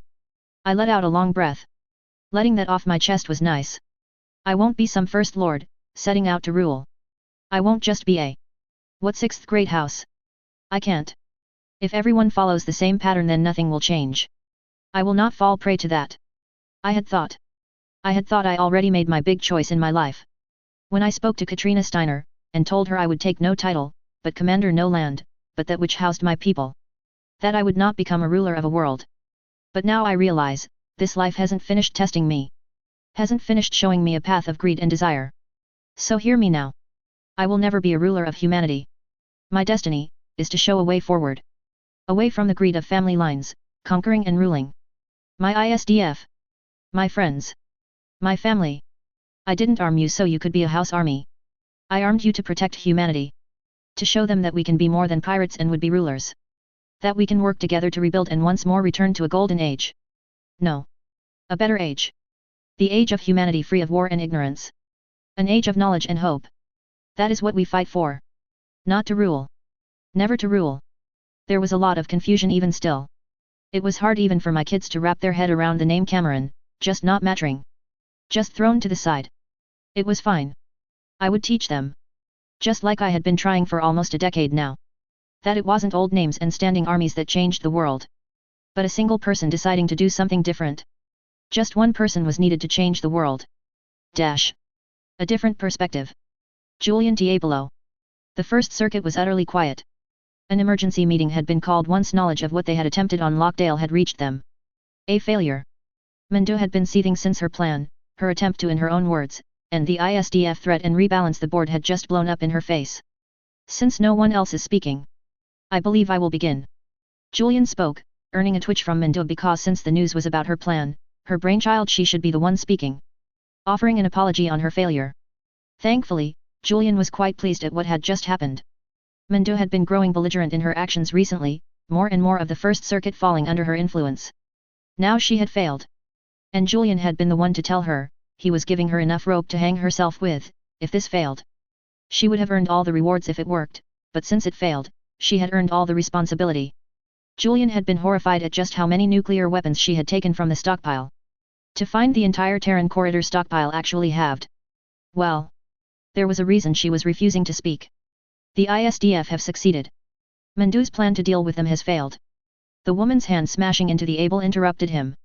It isn't possible. Nothing could have withstood our plan. We had everything. A blueprint of their station, their numbers, even what weapons we would be facing. This is... Mendo. Be silent. Since you refused to be the speaker today. Then it will be in your best interest, to not speak again. Julian cut her off, earning an absolutely furious scowl that made his heart murmur. She seemed quite furious. He was almost amused by it. I allowed the Combine Alliance plan due to the possibility of the ISDF taking Terra. Their station being only a jump from us, means at any time they could come and claim their prize. A Cameron could not resist. Julian stopped. But that plan has failed. Utterly. So new options are needed. I have an offer Primus. Nicholas Casnew stood taking the table. Although I have said in the past our best bet is to co-opt the ISDF movement. The revelation of Eisenbloom as a Cameron makes that no longer possible. I was wrong. He offered a single small nod to Mendo, which didn't seem to earn him any easement of the woman's fury. Yes, we all were there during the meeting, Nicholas. There is no way a Cameron will ever not claim Terra. Which is not something we can allow. Precisely. Mendo failed, because while she targeted the Cameron, she did so by attacking the organization that is currently in a full war footing. We will never beat the ISDF in a fight. So we don't fight. Nicholas spoke, and as usual Julian held back a snort as half the first circuit looked like they were going to strangle him for saying some nonsense. Rising to his feet, Julian raised his arms, wincing a little at the soreness in his shoulder. He was getting old after all. Now, let us hear what plan our Prekenter Ram has come up with. We all know his mind is as sharp as any. Please Nicholas, do not keep us waiting. We shoot her. The man said simply, earning a few curses at him from the gathered group. She is in the middle of a war station. The Kuritans already tried that. No. They tried to attack Hiwar station. The end goal was her death. I mean, we bypass all of it. We invite the Cameron to Terra. We can set up an easy excuse by having a false flag attack through our infiltrators in her ISDF. We have them attack a HPG. We shut off her access until she comes to Terra for a trial. Here, with her under our control, we have a member of ROM shoot her. We can use it as a false flag, claim it was a Kuritan spy within our order. Nonsense. The hit to our reputation. No one will trust us ever again. Julian cried out in shock, the very idea. It will hurt us, yes. Badly. Possibly even something that takes centuries to recover from. But with the ISDF losing the Cameron, we can then co-opt the movement. We offer a sincere apology, offer to have Comstar fully support the ISDF goal of returning technology as we believe in the commander's goal. Without a Cameron, they are no longer a threat to us, and the negative impact of allowing her to die under our protection can be mitigated by philanthropic works. Nicholas pulled out a disc and pushed it into the table's hollow disc port. An image then appeared. The Eisenbloom Orphan Charity. Julian read to the group, as the images flowed, showing the entire setup was already done by Nicholas, ready to be implemented. You couldn't call it the Comstar Eisenbloom Charity. No. Better that our name isn't attached to it directly. Considering the main goal of the charity would be to recruit for ROM. I wouldn't offer this solution, if it didn't have a benefit for our future. Nicholas offered calmly. The idea earned some murmurs of support from the entire office. Even Julian was intrigued. To turn this horrible situation around so promptly. It was doable. Once Cameron was on Terra, it didn't matter how good her protection was. Julian settled into his chair, breathless for a moment. It would work. He offered his agreement. Beginning the vote amongst the First Circuit. Nay. An instant reply by the Planetary on allowing the image of Comstar to be so directly damaged. The plan is unworkable. Nay as well. Planetary offered simply. Better damage to our image, than the failure of the plan. Planetary New Avalon Huthran Vandal, offered. A surprise. He hadn't even looked to Mendo, he had been one of Mendo's main power block. Nay. I refuse to believe this woman, Cameron, or not deserves this level of attack. We should ready our warships instead. The station is likely irrevocably damaged. We can act just as we did with the tripits. Planetary their cat Oldhan Everson offered. Everyone in the room had voted but one. While Nicholas was unable to vote for his own plan. Mendo had said nothing. Simply watched. Her own power block was broken entirely. None had even looked to her for her opinion, simply voting as they wanted. Cut off the head of the ISDF, and their ability to attack the Combine will falter. With our support we could yet rebalance the board. This plan has my full support. Mendo offered, who was of course the Planetary Diran, to Julian's surprise. Even Nicholas looked surprised, the man's normally utterly unemotional face showing his surprise, earning a roll of Mendo's eyes. Don't act surprised. I want that Cameron bitch dead. She is a threat to everything we are trying to do. With a tie, then Planetary Nicholas of course had a vote, and he simply nodded. Showing he wanted to go through with his plan. Excellent. Nicholas, I am sure you are already in contact with the infiltrators. Go ahead and greenlight the false flag attack, ensure the HPG is undamaged. Make sure they understand their job is to appear to damage the HPG, not actually damage it. Julian demanded, with a strong pointed finger. Before wincing and rubbing his wrist. Damn his body. Even just sitting around was starting to cause aches and pains. If that has been decided, I would appreciate the help of at least one other Planetary to finalize the plans on how we will approach the ISDF after Eisenbloom is dead. I would like to ensure we are fully prepared for any excitables within the ISDF. Nicholas offered. That will not be a problem. I am sure there will be many here who wish to ensure we handle the death of the commander appropriately. Julian offered with a smile. The chuckle of the entire First Circuit including Mendo was soothing to Julian. Good. Despite their politics, despite their desire to do things their own way, Comstar was not the great houses. They could work together to create the future Blake had foretold. The future Comstar would create. No matter what. The sudden blaring of an alarm in the distance, only quietly heard in the First Circuit chamber, had everyone looking around in surprise. What is going on? Julian demanded, but no one knew. The alarm was odd. Not one Julian had ever heard in all his years in Comstar. Nicholas, find out what is happening. The man didn't hesitate, already heading to one of the phones in the room, that would instantly connect him to the secretaries that were waiting for anything the First Circuit would need. Everyone else was pulling up their noteputer, checking on what they could find. It was the clatter of a phone hitting a wall that brought Julian's eyes up to Nicholas, who was ashen. Primus. First Circuit. We have a problem. That was the unauthorized HPG activation alarm. Someone activated the HPG. Impossible.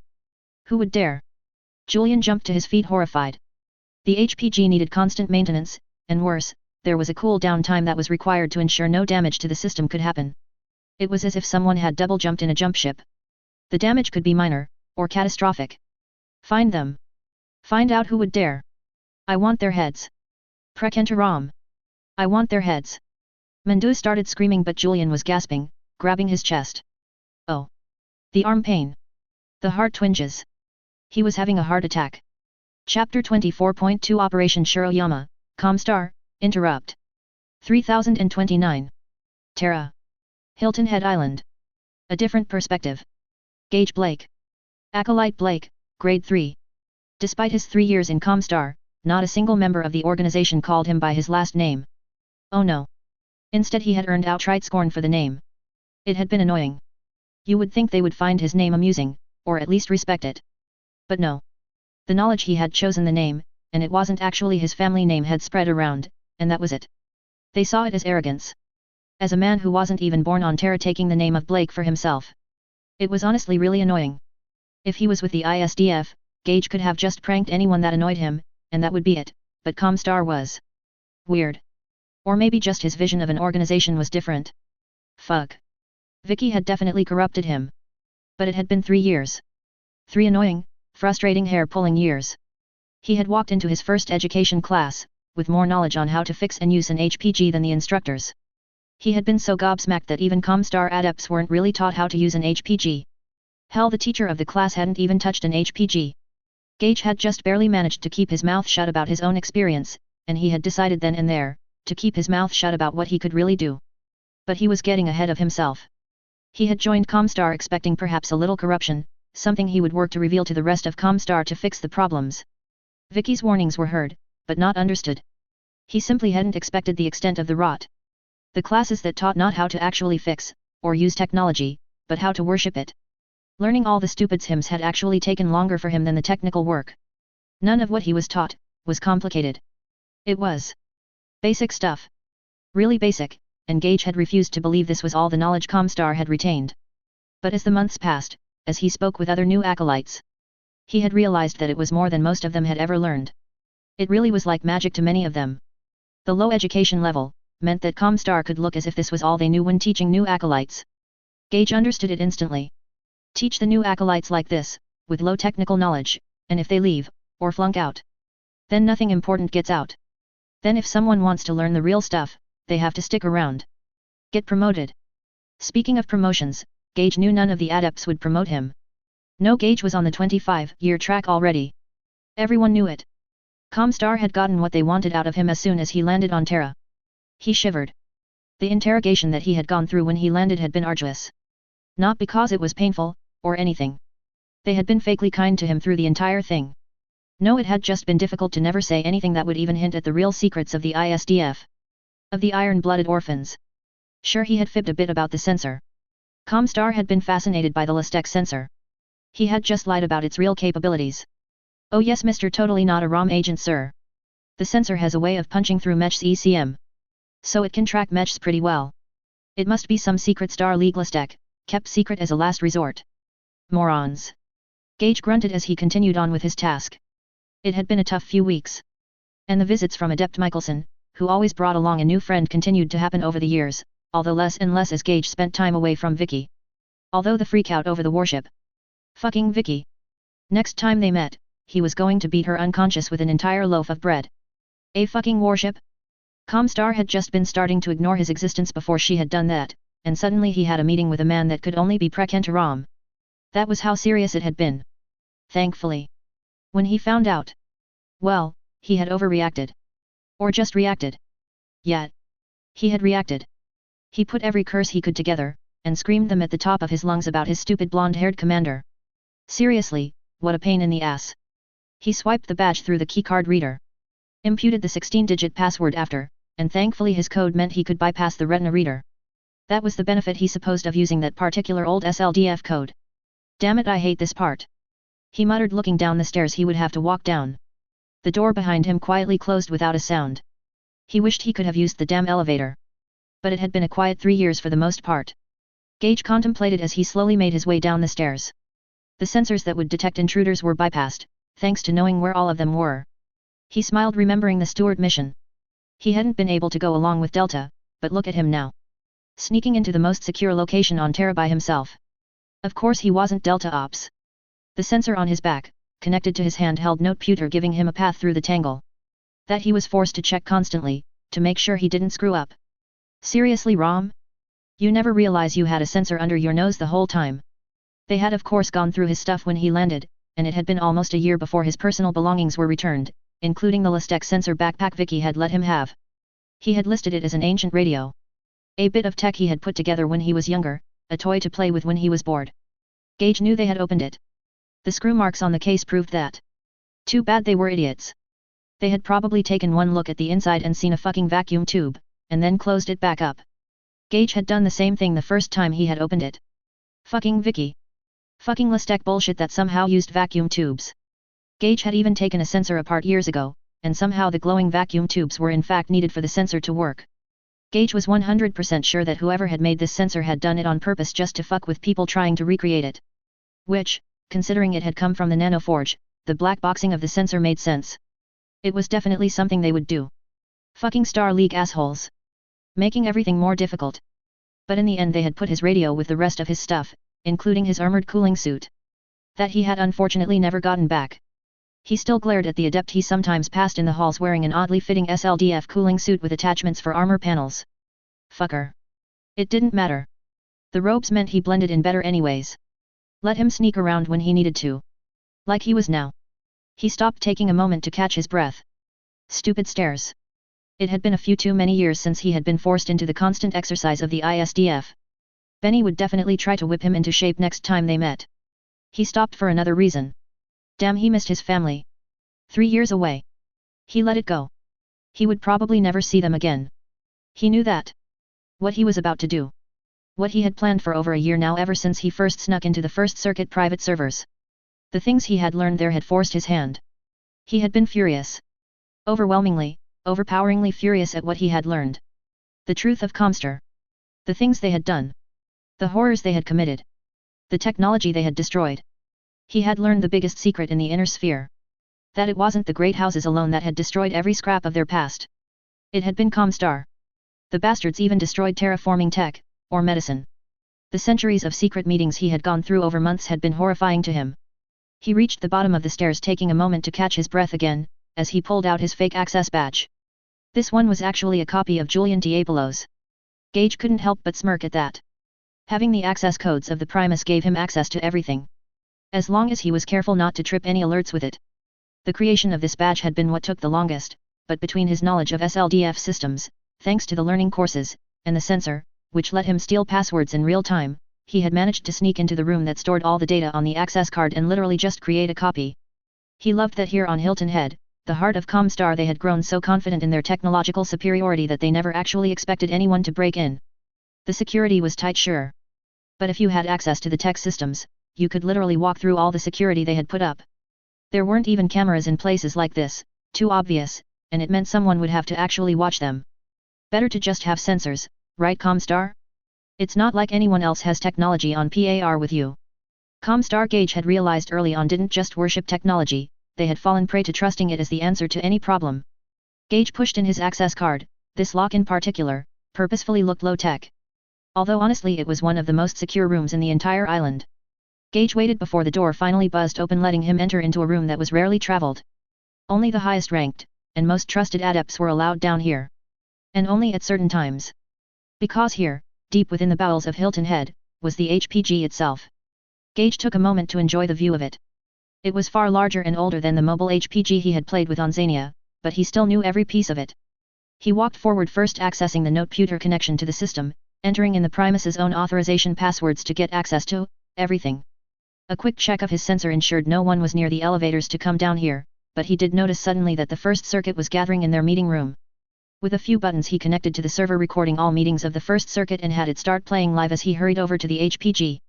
He had a lot of work to do, and he had to do it in one sitting, because if any adept noticed his work, well, game over. As he stuck his hands into the bowels of the HPG, gently connecting a noteputer into the access port, to begin installation of his new code, he kept an ear on the meeting. At first it was nothing, idle chatter as everyone showed up, as a few people were late. It gave Gage plenty of time to finish accessing the SLDF override. To put the code he would need into the buffer. Until suddenly he heard them mention the ISDF. His head bunking on unrelenting metal earned a stuttered curse as he looked over to the noteputer meeting, suddenly very interested in what he was hearing. His hands continued to work despite the way his teeth were grinding as he learned of what Comstar had planned for his family. As if their attempts to give the Combine nukes hadn't been too much already. Now they wanted to assassinate Vicky. He was glad he would have this meeting recorded, it would be the second thing his bit of code would display now. Hearing the First Circuit, people he had once viewed as some of the most important people in the entire inner sphere, casually comment on co-opting his family for their own gain, while using orphanages as recruiting grounds for ROM.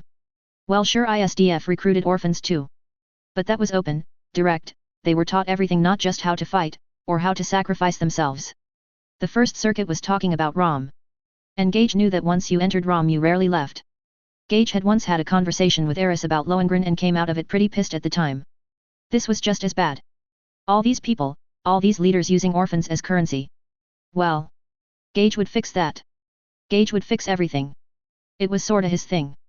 He grinned at that thought, wondering how Vicky would feel about him stealing her thunder.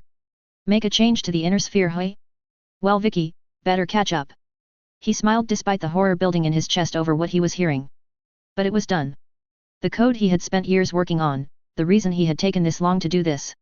He put in the final connection, giving the HPG direct access to the massive file he was sending, although he took a moment double-check the meeting would be as up-to-date as he could make it. Unfortunately he wouldn't get the whole meeting, but Gage was done playing. Done letting these bastards think they ruled the inner sphere.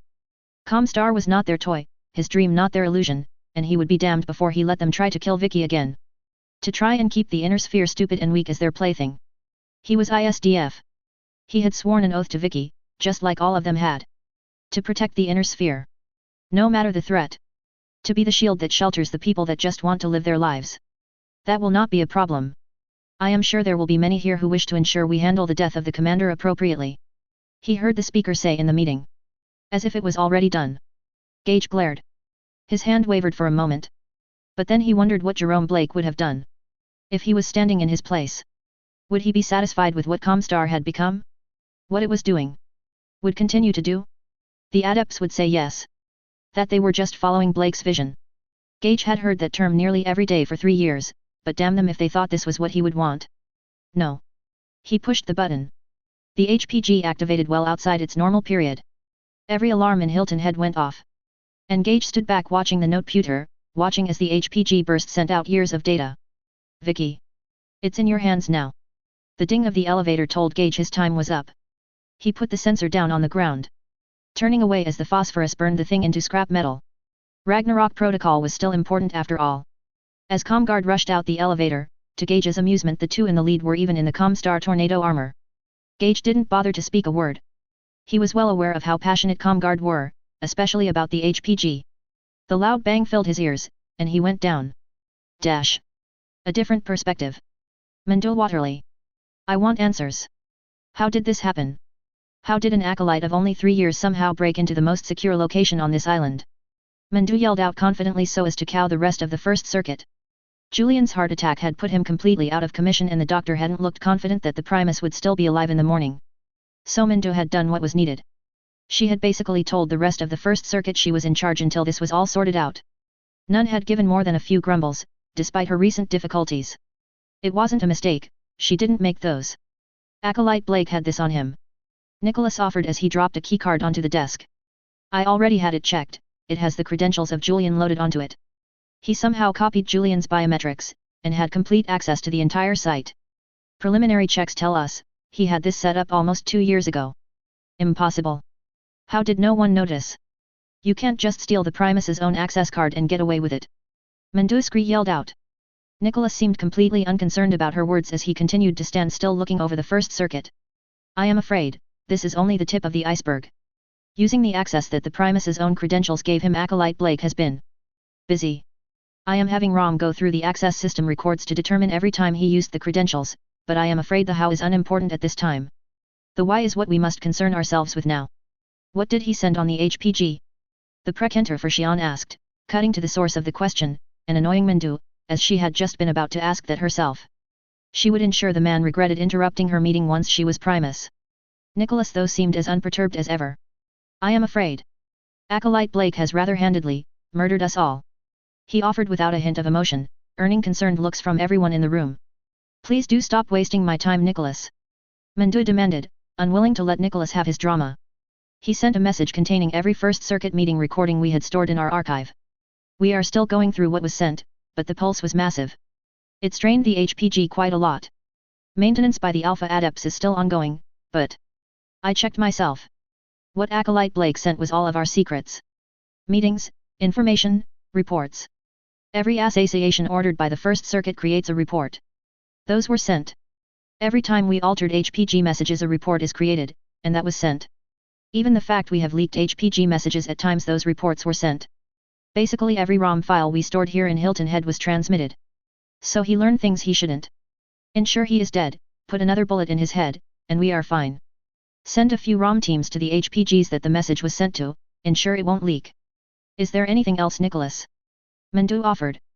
Her mind instantly coming to an easy solution. Seriously, no wonder Julian had a heart attack. Having to inform these fools of their own job. The others were chattering, whispering to each other about what they had just learned. Just how close they had come to it all falling apart. I am afraid we don't have enough teams in the inner sphere to do that. Nicholas offered simply after a time. Letting his words cut through the chatter. Mendo could feel herself scowling as she rose from her chair. I thought I said to stop wasting my time. If you know something, say it. We can't make a plan if you aren't informing us what this situation entails. The message was sent using old SLDF codes. Override codes. The very codes we ourselves used to create Comstar and take over the HPG network. I am afraid that once the pulse hits another HPG, it will cause that HPG to activate, sending a copy of the message on to the next HPG in the network. Considering it's already been close to an hour since the message was sent. The pulse likely already passed through multiple different HPG terminals by now. We can't stop it. The sudden silence of the rest of the first circuit almost had Mendo scoffing. It still matters not. We are Comstar. The precenter at each HPG terminal will ensure the message gets nowhere. Nicholas took a moment walking around the table as he casually looked at the other members of the first circuit. Are you so confident? I am not. I reviewed the message myself. Mendo. It is likely that the message will be leaked. And if it leaks even once, it will be our end. The great houses can be dealt with. We will simply shut down all the HPGs if they try anything. It will not be only the great houses that become our enemies. Nicholas offers before sighing. Instead of wasting time with this, perhaps, the message itself will convince you. Nicholas reached out and pushed a button, letting the holovid in the center of the table come alive. A few moments later, a young man in acolyte robes appears sitting at a desk. Mendo felt her teeth grind as the desk and room was just one of the rooms here in the compound. Probably his very own. First, I want to apologize. Many of you may be worried for your HPG. I assure you I would not have caused this to happen, if not for just how important this message is. The boy bowed his head in apology before continuing. I doubt any of you would know me. I am Acolyte Gage Blake. But before this, I was ISDF, Head of Technology and Development. What that means is that even before I ever joined Comstar I had already had my hands in the bowels of HPGs. I had taken them apart. Worked on their code. Discovered the secrets left in them by the Hegemony and Star League. Beside him, an image appeared. One that had Mendo seething. The sight of the very chamber she was sitting in, full of people, although the video was still. I joined Comstar because I have a dream. A peaceful inner sphere.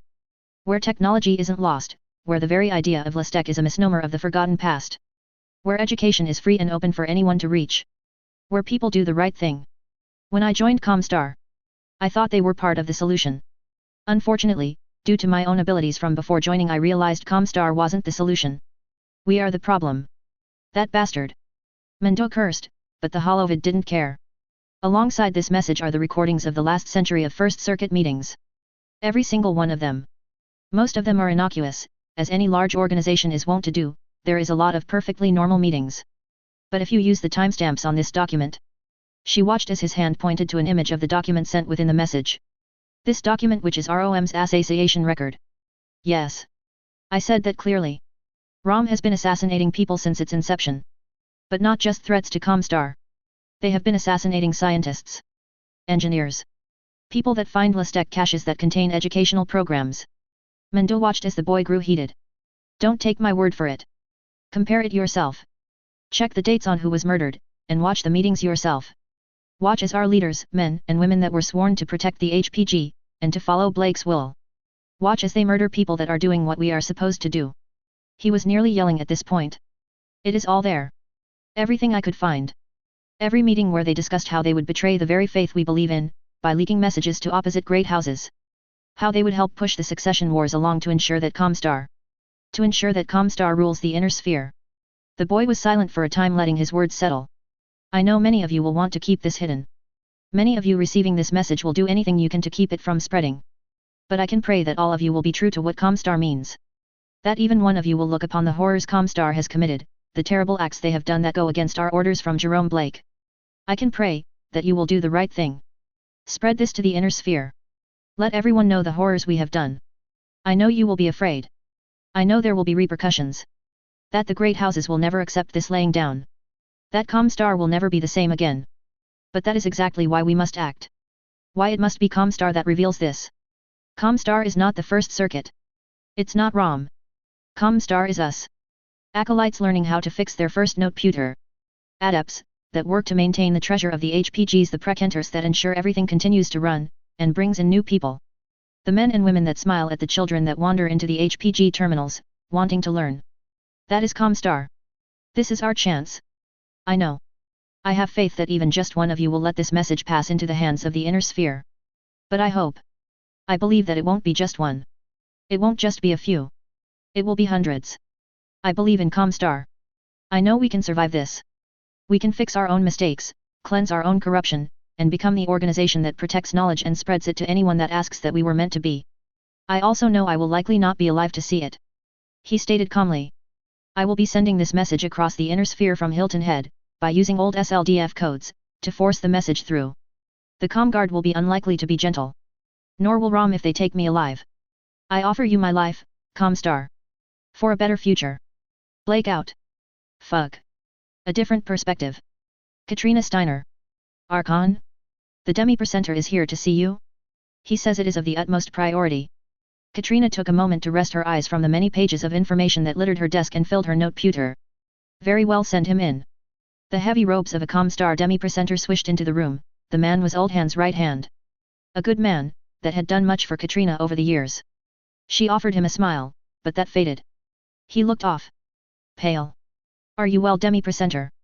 She asked. His odd looks almost made her wary, but he would have been checked multiple times as he was brought in. Forgive me, Archon. No, forgive us all. Please, you must see this. A memory card was offered. Katrine felt her eyebrows raise because the man looked like he was about to be executed. She reached out, taking the card and pushing it into her noteputer. First. I want to apologize. Many of you may be worried for your HPG. I assure you I would not have caused this to happen, if not for just how important this message is. As Katrina watched, her eyes widened. Larger and larger. As the data inside was opened to her, she started comparing information. Discovering to her horror just how much damage Comstar had done to her people over the years. Archon. Please. Do not punish the acolytes and adepts. They didn't know. None of us did. Not to this extent. She glanced up, seeing the demi-presenter beg, his head bowed completely. Sixth grade house. Wasn't it? Katrina recalled a conversation almost 7 years ago. One that was continuing to be the most important conversation of her life. Chapter 25.1 Operation Shiroyama Interrupt, Perspective across the verse. 3029. New Avalon. Comstar Terminal. Adept François Velmet. Frank had been with Comstar a long time. He loved his job. His friends and people he worked with.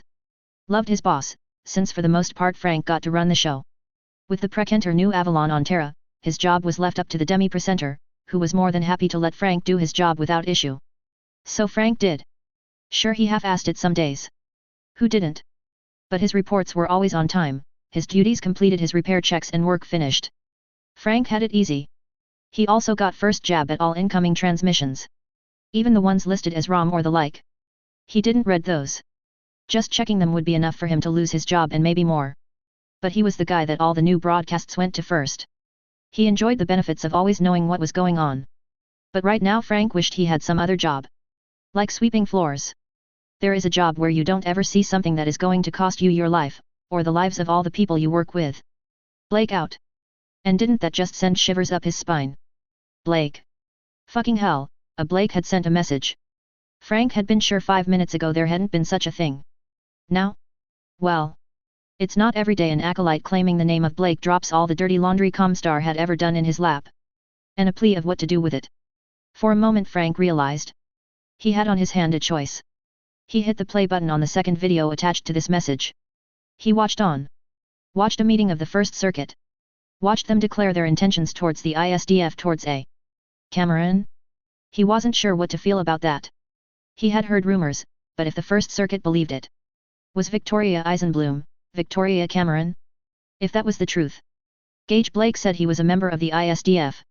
Could it be possible? He watched on, his mind unwilling to put this idea down. And the more he watched, the more he compared, the more sure he became. He called up Stephanie. Adept Bueller was his friend. They had actually been on Terra together during training. Both ended up on New Avalon by chance. His hurried message was probably half ramble, and he started pacing, letting the videos continue to play, cluing him into the horrors that Comstar had done. Frank? What is it? Your message was indecipherable. She commented after entering the office he had claimed. Mostly so he could be comfortable while watching the recent broadcasts in peace.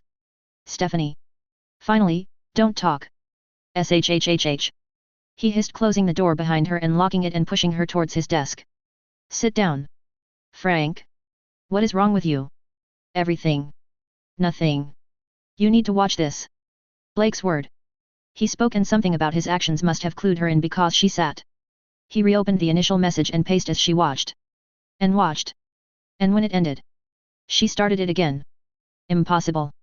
She stated, although not without a crack in her voice. He clicked on the next video. The big timestamp showing it had happened recently.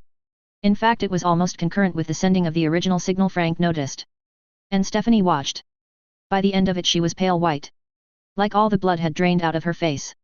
She took control, and replayed the first message again. What are we going to do? He demanded at the end.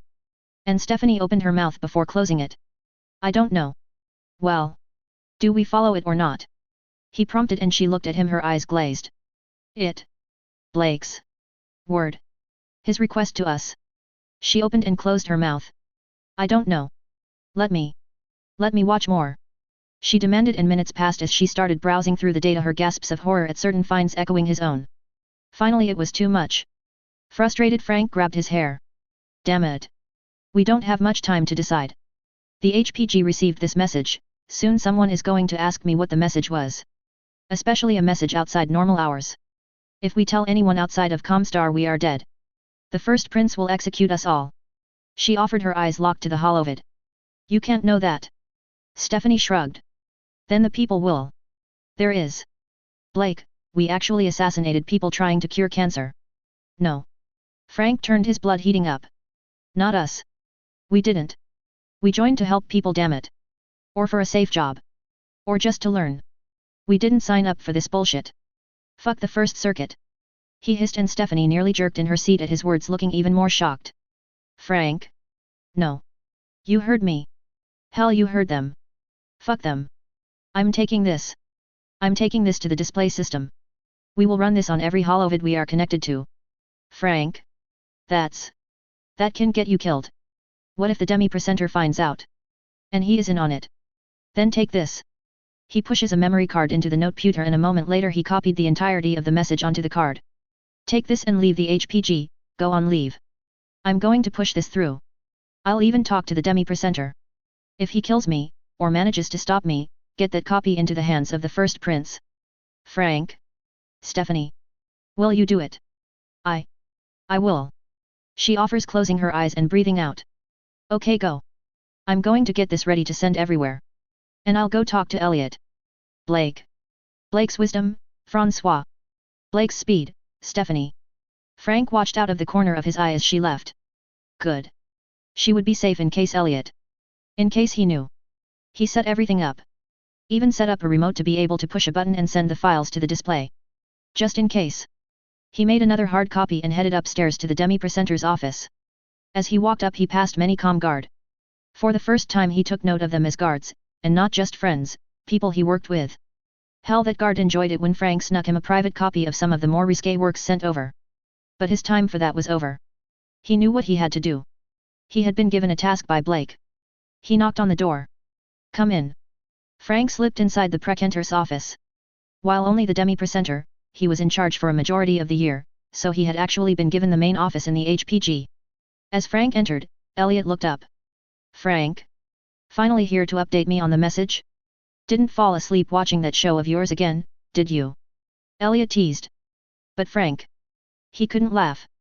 Emergency message from Tara. He offered instead, which ripped the smile from Elliot's face.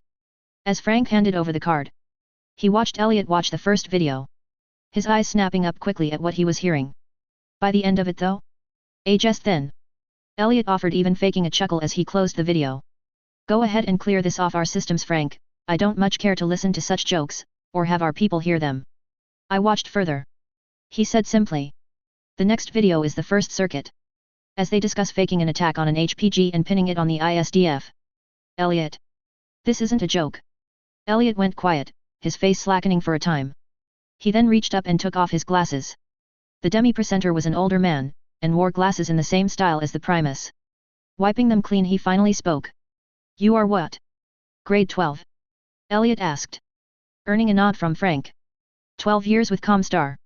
Do you remember what I told you when I first gave you that position you are in, Frank? That sometimes Comstar deals in messages that are private. Just for us. That can't be shared. I described how when I was younger back when I've in the Combine. Just a little no-name world, I was in your position. I had a message in my hand. A dangerous one. One that I was honor-bound to send. It was an order to kill part of the servant caste. I remember. Yes, exactly. An order to kill civilians by some up-jumped samurai.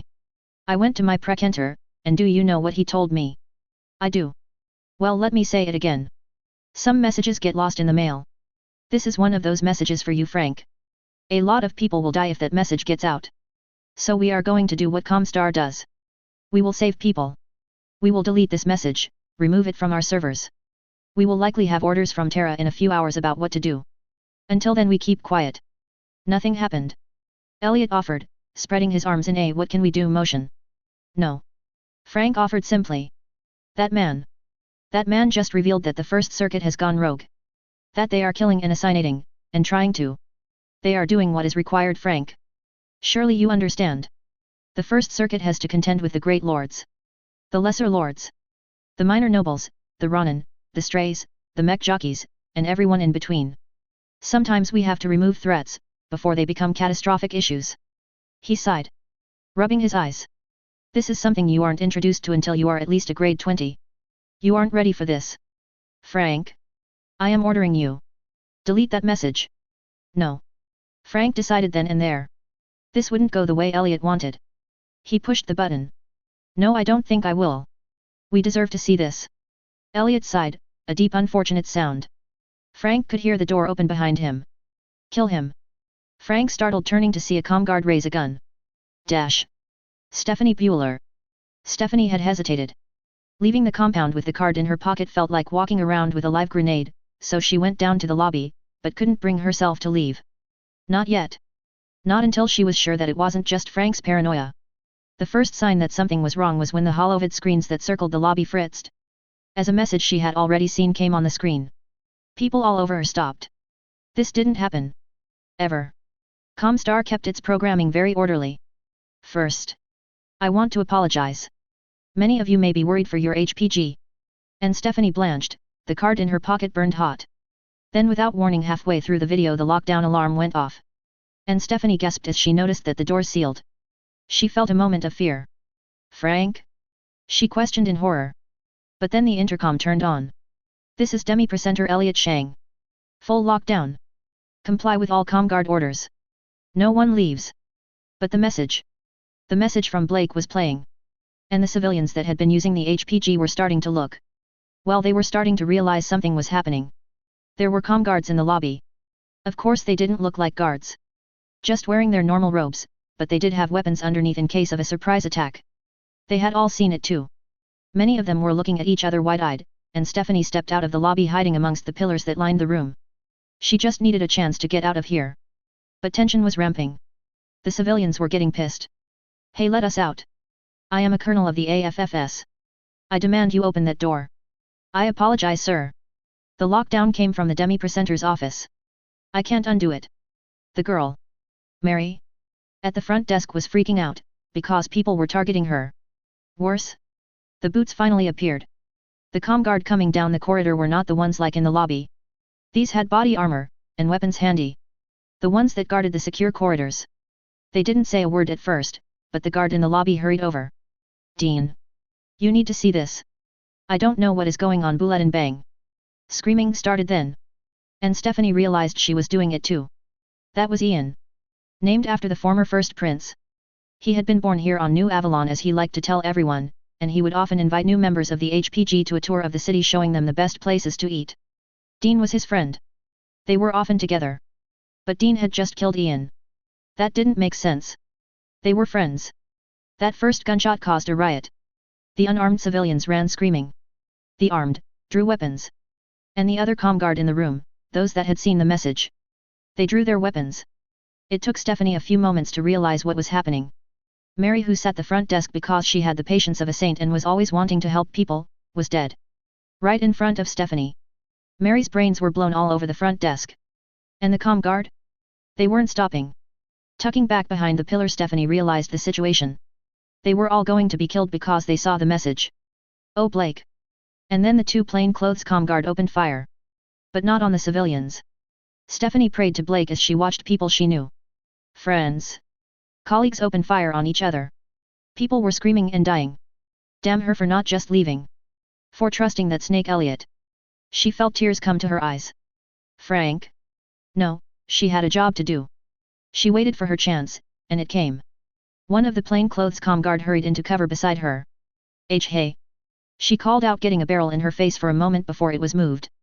The man winced. He had been hit, but was still alive. Steph? Stay down. No. Listen. She hissed, almost thankful for the gunfire.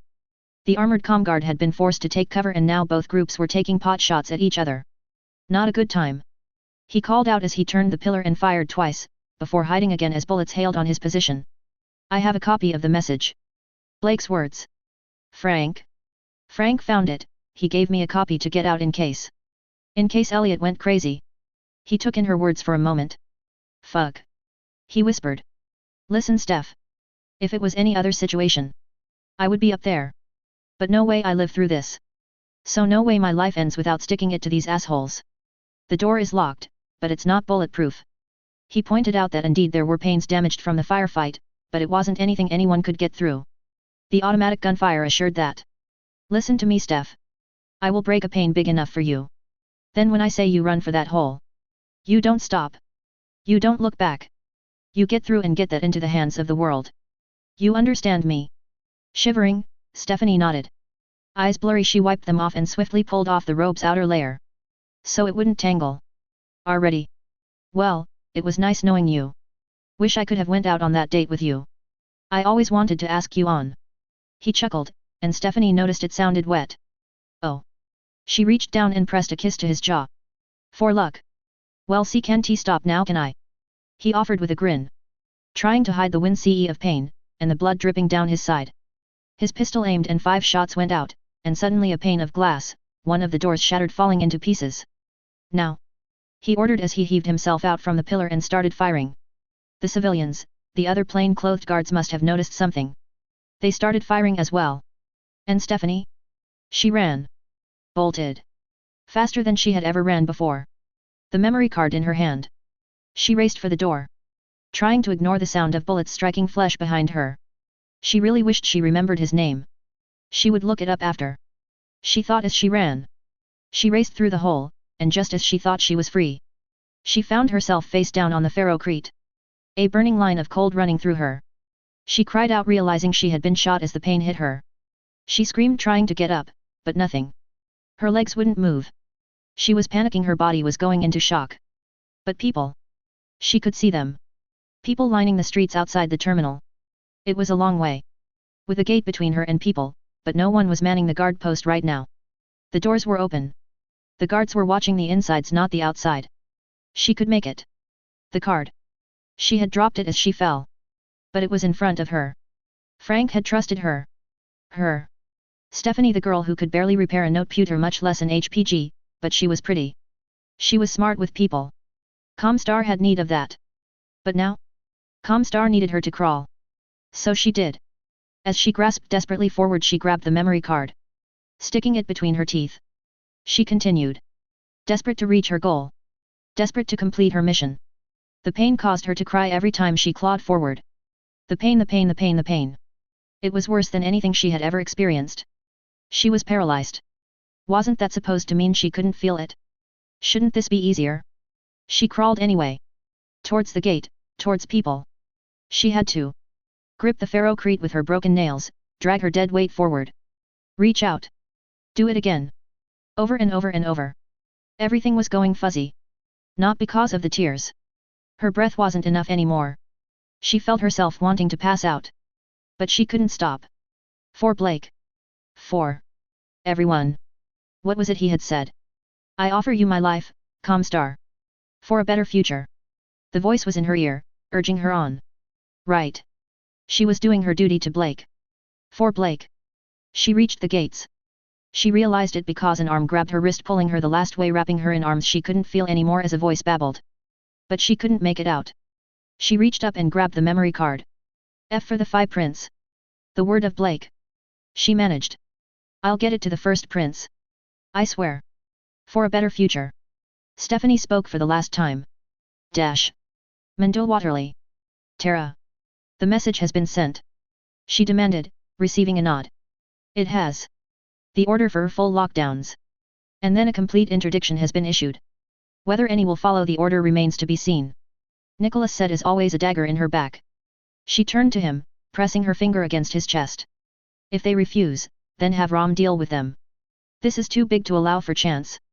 I already informed you, Mandu. The likelihood of even a single message escaping from an HPG is almost certain. Acolytes and even adepts will view that message and do what they feel is right. I don't care what they feel.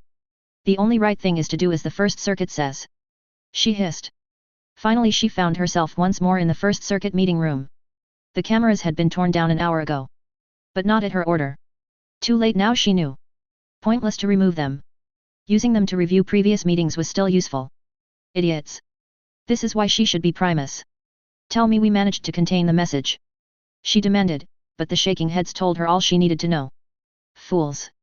You had one task while I put out the message to the entire inner sphere. The traitor was thorough. He even had the message ping back to Terra, and since he had connection to our systems, the message was immediately connected to our holovid displays. By the time the adept on duty realized that she should inform anyone, civilians had seen it, and left the compound. Huthrin informed her, the Precentor New Avalon was currently resting back in his chair, seemingly giving up. Coward. Get up and do something useful. It's over, Mandu. Huthrin replied instead. The Federated Commonwealth alone, when they find out, will likely end Comstar. If you think the other states will allow us access to their worlds anymore? No. It's over. Now we need to decide how we are going to die? Hidden away on some forgotten world somewhere. Or perhaps the guillotine. He mocked. They will die before they succeed. She answered simply with a sneer. Oh, no worries, Mandu. You will likely face combine justice. I doubt they will give you the honor of seppuku. Perhaps simply a wall and a bullet. You bastard. A bang had gone off. All of them looked around, curious at what was happening. Nicholas. There was a few moments as the man checked his noteputer. Before he made a quiet noise. That was a car ramming into our front gate. It appears we now have a mob at the gates. How? As I told you, Mandu. We have acolytes, and adepts that will not keep quiet. Likely the data was leaked. Ah, yes it was. This is worse than I expected. He mentioned, despite sounding almost amused. Someone went to the press. The local Terran media are playing the message from our traitor. They are going through the data as we speak. Apparently some of the actions Comstar has taken to ensure Terra remains under our control are controversial. Who could have guessed? He mentioned watching a local news station on his noteputer. Nicholas's amusement at their situation, which was already unusual from the notoriously straight-faced man, made her blood boil. Activate the comm guard. Mandu ordered, earning the full attention of the men in the room. Once they are activated, clear up the mob, and send a ROM squad to these news reporters. They know they are supposed to keep such things out of the holovids. Make them pay for it. She ordered. When no one in the room spoke, she nodded. Strength. If they could no longer hide, then they would need to fall back onto strength. A different perspective. Anna Smith. Anna hooped as the other college students around her threw their bricks. That looked fun. Anna. Not now, Marvin. She called as she picked up her brick. Fuckers. She cursed, throwing another brick at the line of Comstar members behind their stupid gate. Comstar had ruled Terra for almost 200 years, and with the leak of all their secrets, she had learned just how many government officials, populists, and demagogues that Comstar had killed for speaking out against them. You fuckers. She cursed again. She had learned her own grandfather had been killed by a ROM team in order to keep him from leaving Terra to help restore knowledge to humanity. He had been a college professor. A man of education. Here, more bricks. Marvin said, carrying a few over for her to throw. She smiled at him. Good man, Marvin. Sure, he wasn't a natural Terran, his family had been allowed to immigrate due to Comstar connections, but that had been 2 generations back. Since then his family had started working for her own. Marvin was a good enough man. Certainly made her life easier. Even if he wasn't Terran, he did an acceptable job. What's that? She cursed, as the ground shook, causing the brick she was trying to throw to hit the fence and do nothing but scuff it. If the car that some crazy bastard had rammed into the gate didn't break in, then her misthrown brick wouldn't. Anna. We need to leave. Marvin called out suddenly, tugging on her. What? Leave? Are you crazy? I will not leave until Comstar understands my demands. We are Terrans. We do not simply roll over for them. Besides, I've never gotten a chance to take part in a protest. I haven't thrown enough bricks yet. Besides, the grill hasn't finished. I am not leaving until this party is over, Marvin. Anna was quite looking forward to having Riot Barbecue. At least that is what Richard from the Civil Disobedience Club called it. Sounded thrilling. Anna. Listen to me. That's a battle mech. Marvin yelled to be heard over the crowd, earning a few looks his way. Everyone, we need to run. He continued, pulling Anna along although she wouldn't hear it. A battle mech? What did that matter? This was Terra. Yes, Marvin, we all know Comstar has battle mechs. What does that matter? They are going to use it to break up the crowd, Anna. We need to go. PSHH. We are Terrans, Marvin. Comstar wouldn't dare. I mean, my father is a member of the Bureau. They wouldn't dare do any. The sound of an explosion in real life and not a Holovid scene shut Anna up. As she looked behind the crowd, seeing the smoke and fire of what had been a vehicle getting ready to ram the gates again. Attention! This is a protected area. Any further attempts to damage Comstar property will be met with lethal force. Disperse! Anna was gobsmacked. There had been people in that car. They already used lethal force. Anna! We have to go now. They won't stop. Marvin urged, tugging on her wrist, which she allowed him to pull her away. Yes, perhaps running from the men with mechs was a good idea. Oh my! She felt like some inner Spherian, fleeing from pirates out on the periphery. It was rather exciting though. Terrifying, but exciting. Chapter 25.2 Operation Shiroyama Interrupt, Perspective. 3029. New Avalon. Hansa Davian. The first prince's study was silent as a grave as the holovid ended. The HPG. Currently down.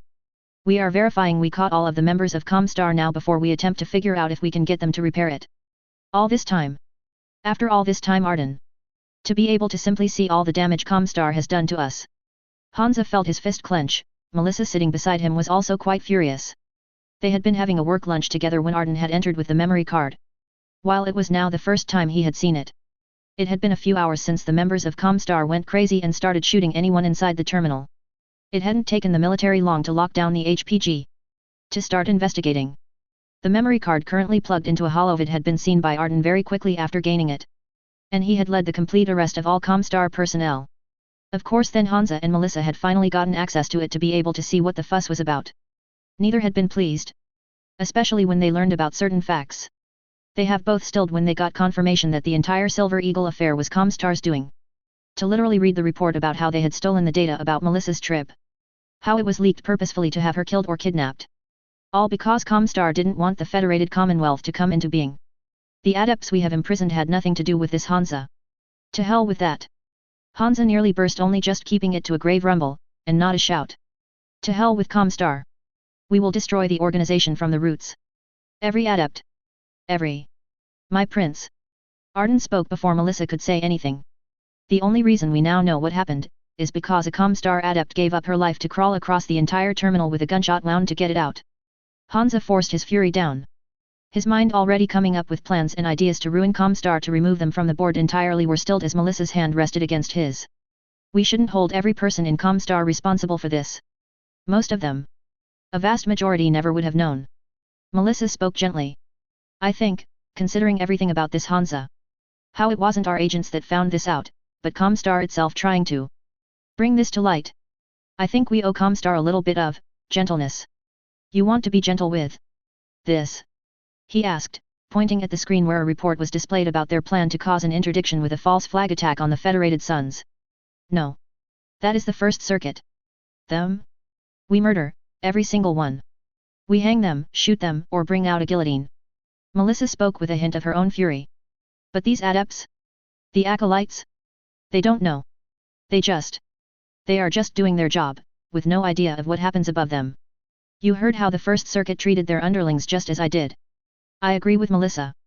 Arden spoke then before Hansa could get a word out, causing him to huff a little. Teaming up against me? How am I ever supposed to live this down? He offered, earning a smile from his wife, and a shrug from his best friend. Very well. Interrow interview.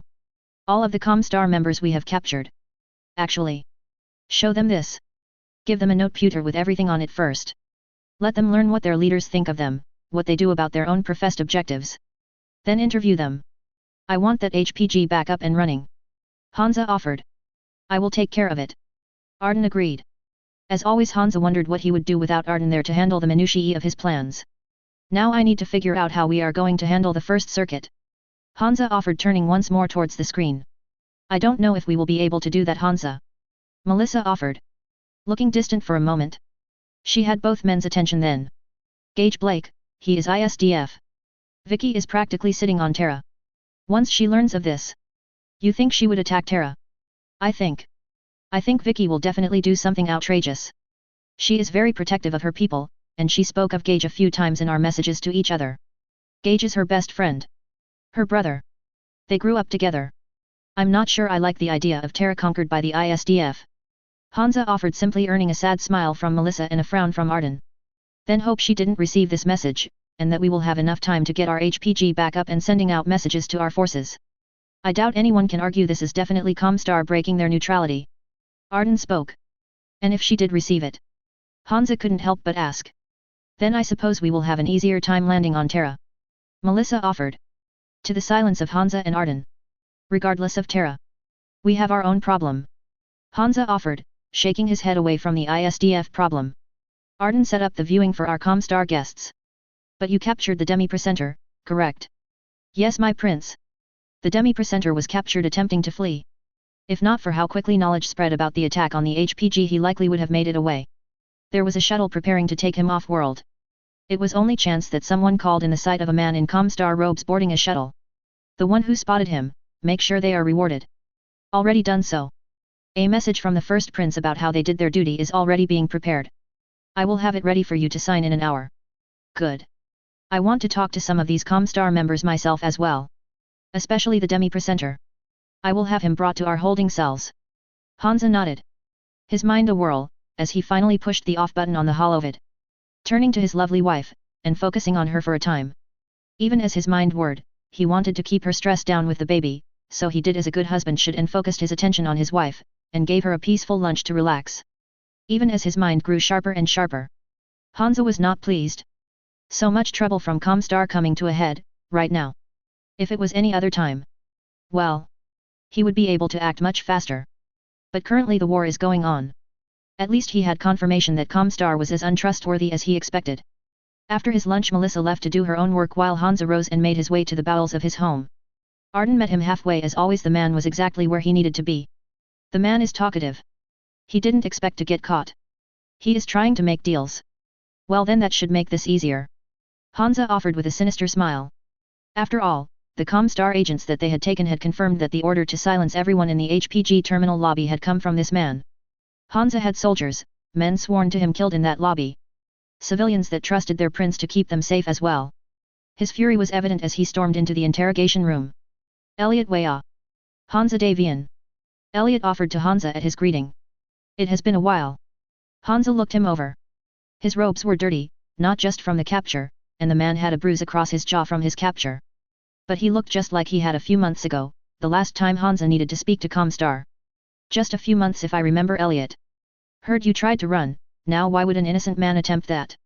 Innocent? Oh no. That is not something I am. What I am, is a coward. So how about we skip the pleasantries? I want to survive.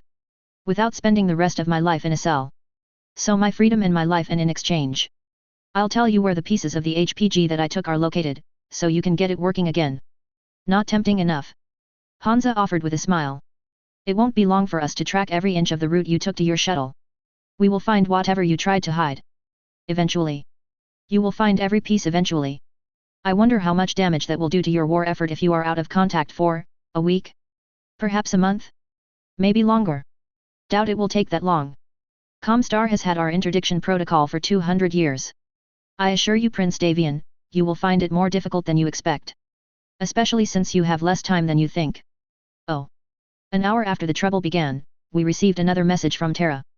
For a full interdiction, not just New Avalon. Everything. Every Comstar HPG has been ordered to be shut down. Some might resist.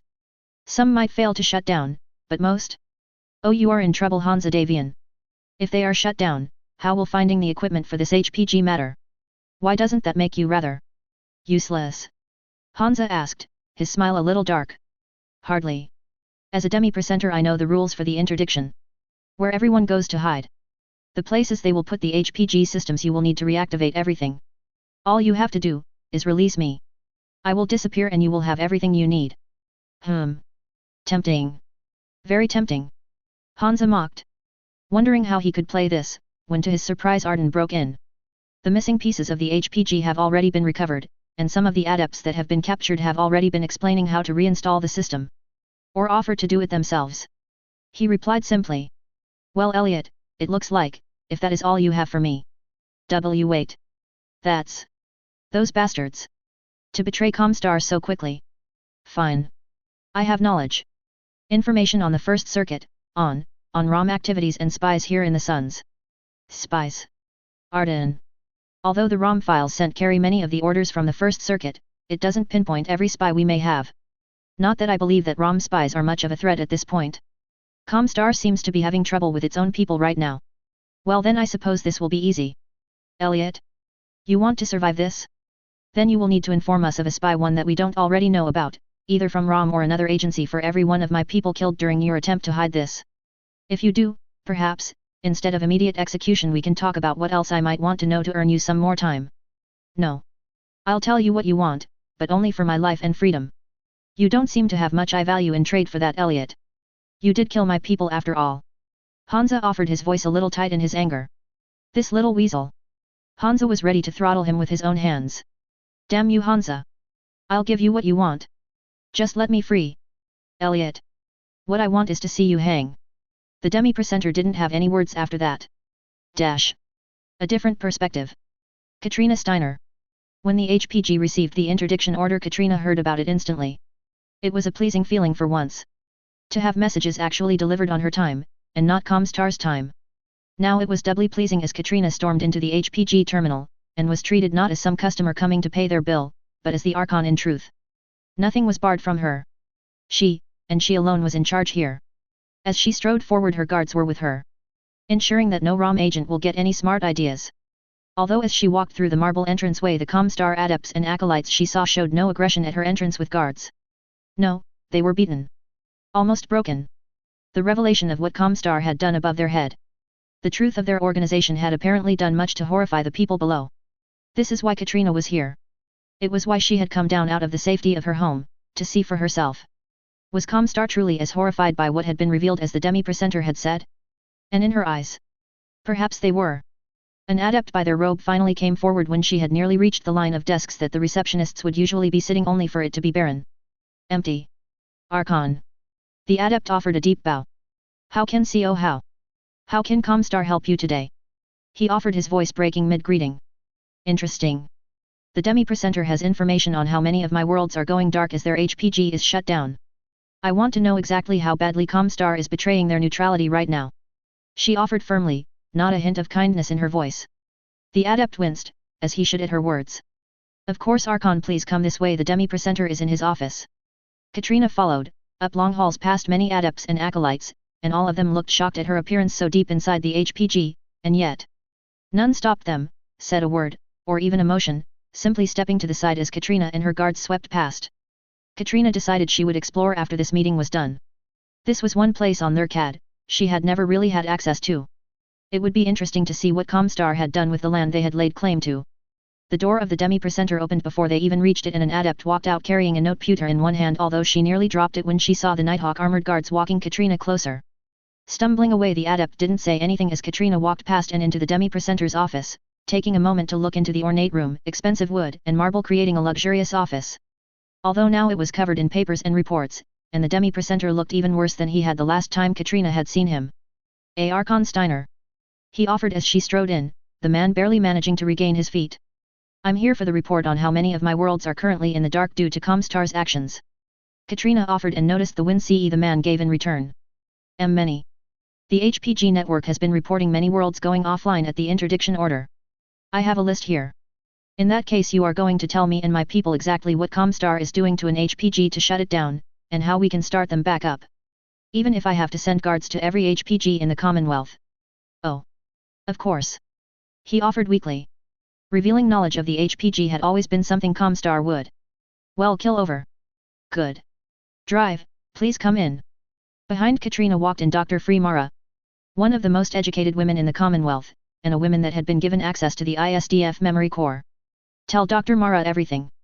She will be in charge of handling the reactivation of the HPG network. The demi-presenter looked like he was going to swallow a toad, but after a moment he shut his eyes and bowed. Of course. Good. In that case, I am going to look around. Katrina said and simply left the room, her guards following after as she started strolling through the hallways of the terminal. Dash. A different perspective. Benjamin Rommel. Fuck. Benny whispered as the message ended.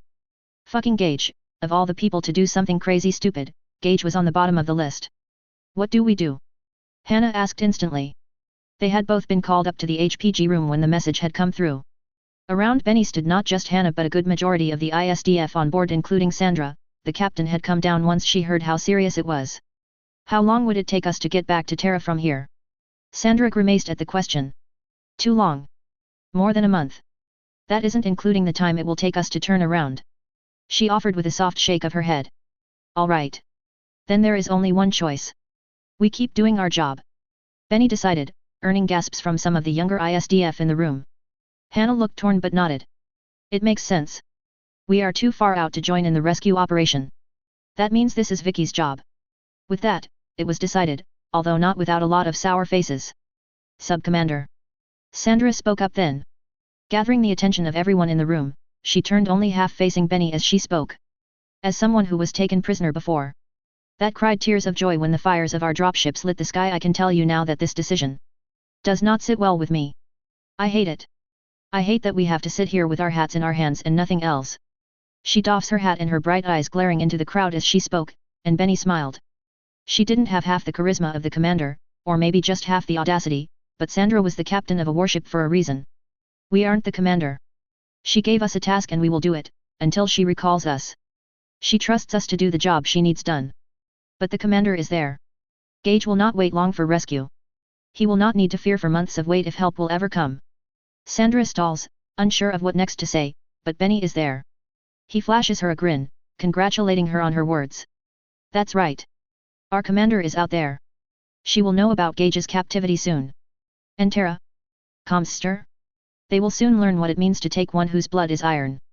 Vicky will remind them what the ISDF stands for. He called out, and a moment later there were nods around the room, firm and furious. Until then, the ISDF will do our job. We will cut down the Combine until it is no more. I will not make our commander a liar, will you? The look of shock across a few faces meant his words struck a chord. Because this is the final succession war, and I refuse to have those words be false. Now. Take the day. Put together words for Gage, or prayers. Because tomorrow we have samurai to kill. A different perspective. Jamie Wolf. Shutting down the archer, Jamie pulled off his neurohelm, and wiped the sweat from his brow. The archer had been a gift along with the dropship that now represented the first push of the Dragoons' main force. A Colossus moved a hell of a lot of mechs on point. It was almost like how it had been at the start. With their mechs having lost tech before they realized what they were doing was foolish. With mechs actually repaired as they should be. Without having to use sub-PAR parts. Of course the name of the jump ship it had came on, had nearly caused a heart attack among those in the know. None were sure if Vicky actually knew they were from the Exodus or just suspected, but Jamie had to admit. Turning it into the Dragoon's fist had a certain satisfaction carrying the name. Despite a few questions about changing it, they had decided to keep it. It fit. He opened the hatch of his archer. This new one, a 2RB, a Royal Archer. Its hatch didn't stick like his old one had after that dust up on Wyatt. Colonel. A voice called out, a mech tech throwing up a sign to check his radio, forcing Jamie to turn around and start up the radio system. Finally. Wolfnet just came in with a doozy. You need to get up here. Now. Major Stanford Blake, Jamie's intelligence officer, spoke urgently as the radio connected, surprising Jamie. He was usually less abrupt. On my way. Jamie offered. Normally he would grill someone speaking so abruptly, breaking discipline like that, but if your intelligence asset is freaking out, something big is happening. Jamie turned off the radio, and headed out onto the gantry. Hurrying through the dropship towards the command center. Although he never broke into a run. Best not to freak anyone out by seeing their colonel running through the halls. As he entered, he noticed his staff, including to his surprise Natasha watching a holovid. What's going on? He demanded as he walked up, only stilling when he noticed the holovid had a man in Comstar robes speaking. Replay it. Natasha spoke, and instantly Jamie was on guard. Natasha hated dealing with intel. Hated anything that wasn't combat really. But she was practically growling, hatred burning through every word. Worse than he had ever seen from her. Except perhaps, when his brother had died. But before Jamie could speak, Major Blake hit the button and the holovid began. All the while Jamie's frown grew deeper. This sounded bad.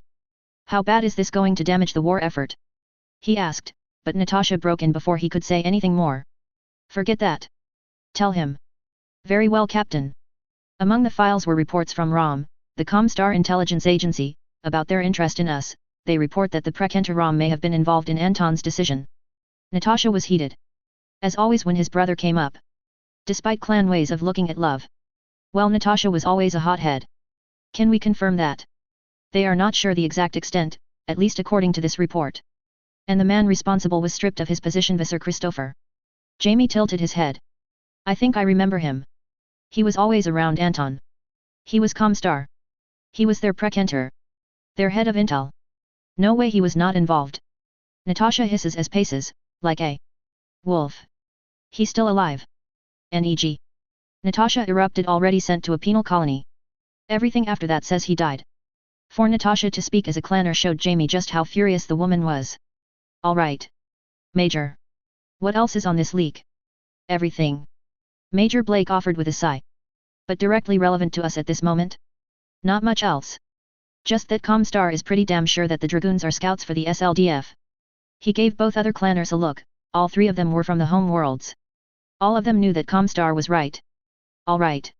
Then back to my first question. How bad is this going to disrupt things? Bad. Major Blake offered with a serious look.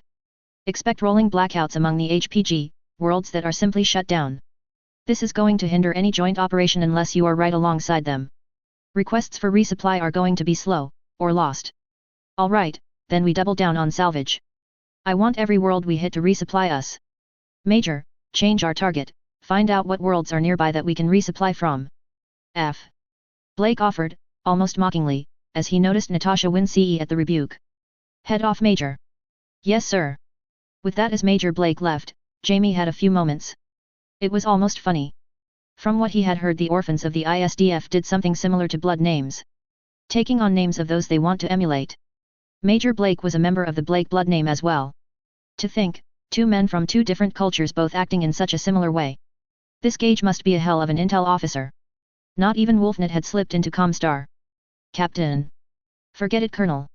I am just pissed. All this time the man responsible was not the one I killed. She grumbled, taking a moment to seemingly regain control of herself. I will handle it. The man is dead, nothing to go hunting now. Beside. We owe the Combine just as much. F. He agreed, smiling at the sharp look she gave him. The clan speak had taken a long time to fall out of, funny how easy it was to fall back into it. A different perspective. Governess Maria Alessa.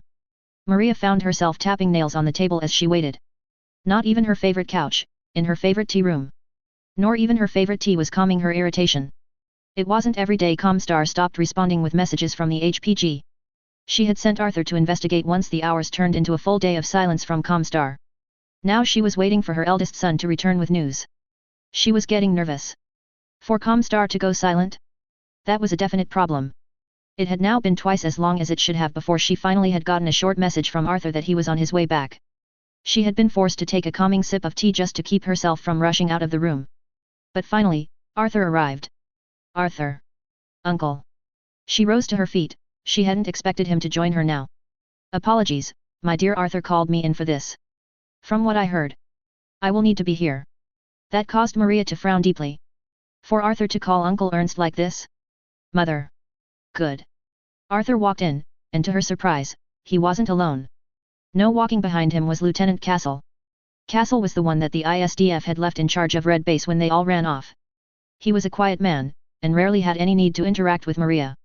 In fact, if she wasn't off, this was the first time outside of their initial meeting where he reported he would be her contact with the ISDF that they had spoken. Maria made a concerted effort not to have to speak to the ISDF. Not after all the embarrassments they had heaped upon her. She still wanted to know where her damn Leopard dropship was. She had rented it to the commander. A plan to better tie her to Xania. To begin rebuilding trust between them. Then she disappeared. Just long enough for news to come of what she had been up to. A warship. She still shivered at the thought that Victoria, no Vicky. She didn't like Victoria. That Vicky had a warship. Maria took a moment to remember she was on good terms with the girl now. Mother, this is ISDF Lieutenant Castle. Who I am sure you know, and behind him, is Adept Franz. Arthur spoke, and to Maria's shock, coming in behind the larger castle was a Comstar adept. I see. I suppose they are here to give me answers about why no messages have been coming in or out. Yes. And no. Arthur offered as he brought everyone inside and settled in.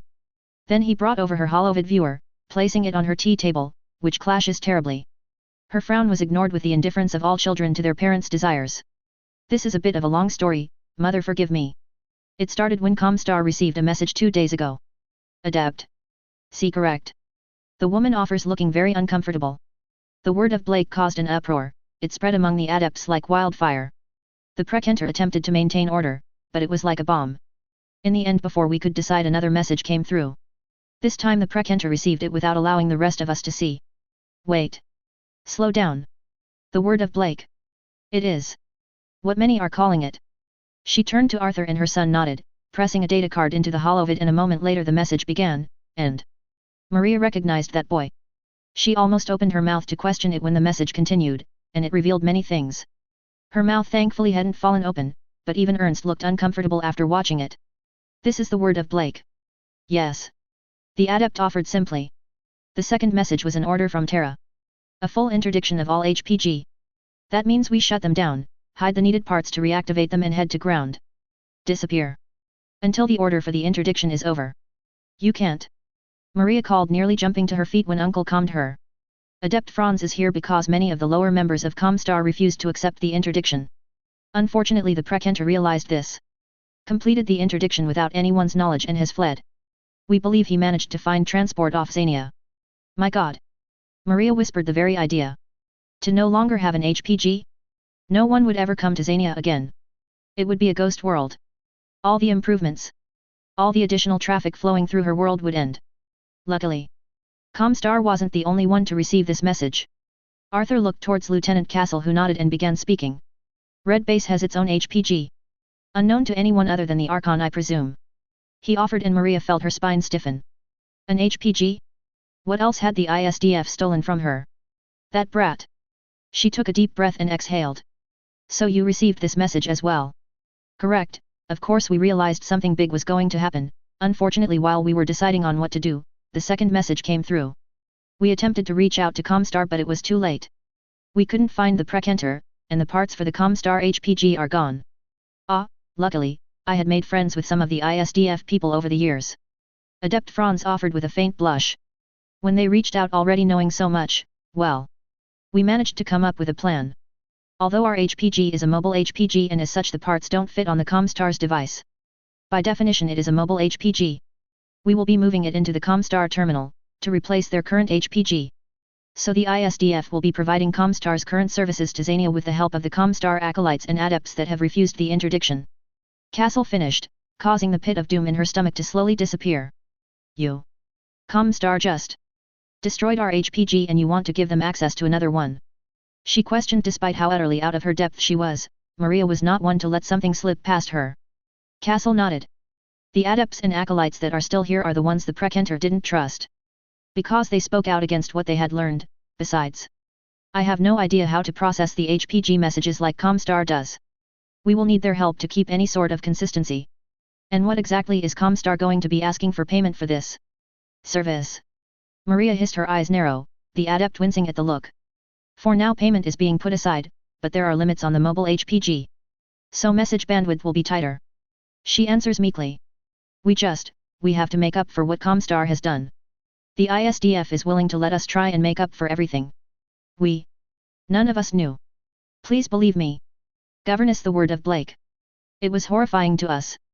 Everything we have spent years learning, and doing, believing it was for the benefit of mankind, only to find out Comstar has been lying to us all. Maria listened, and she nodded. That was truth.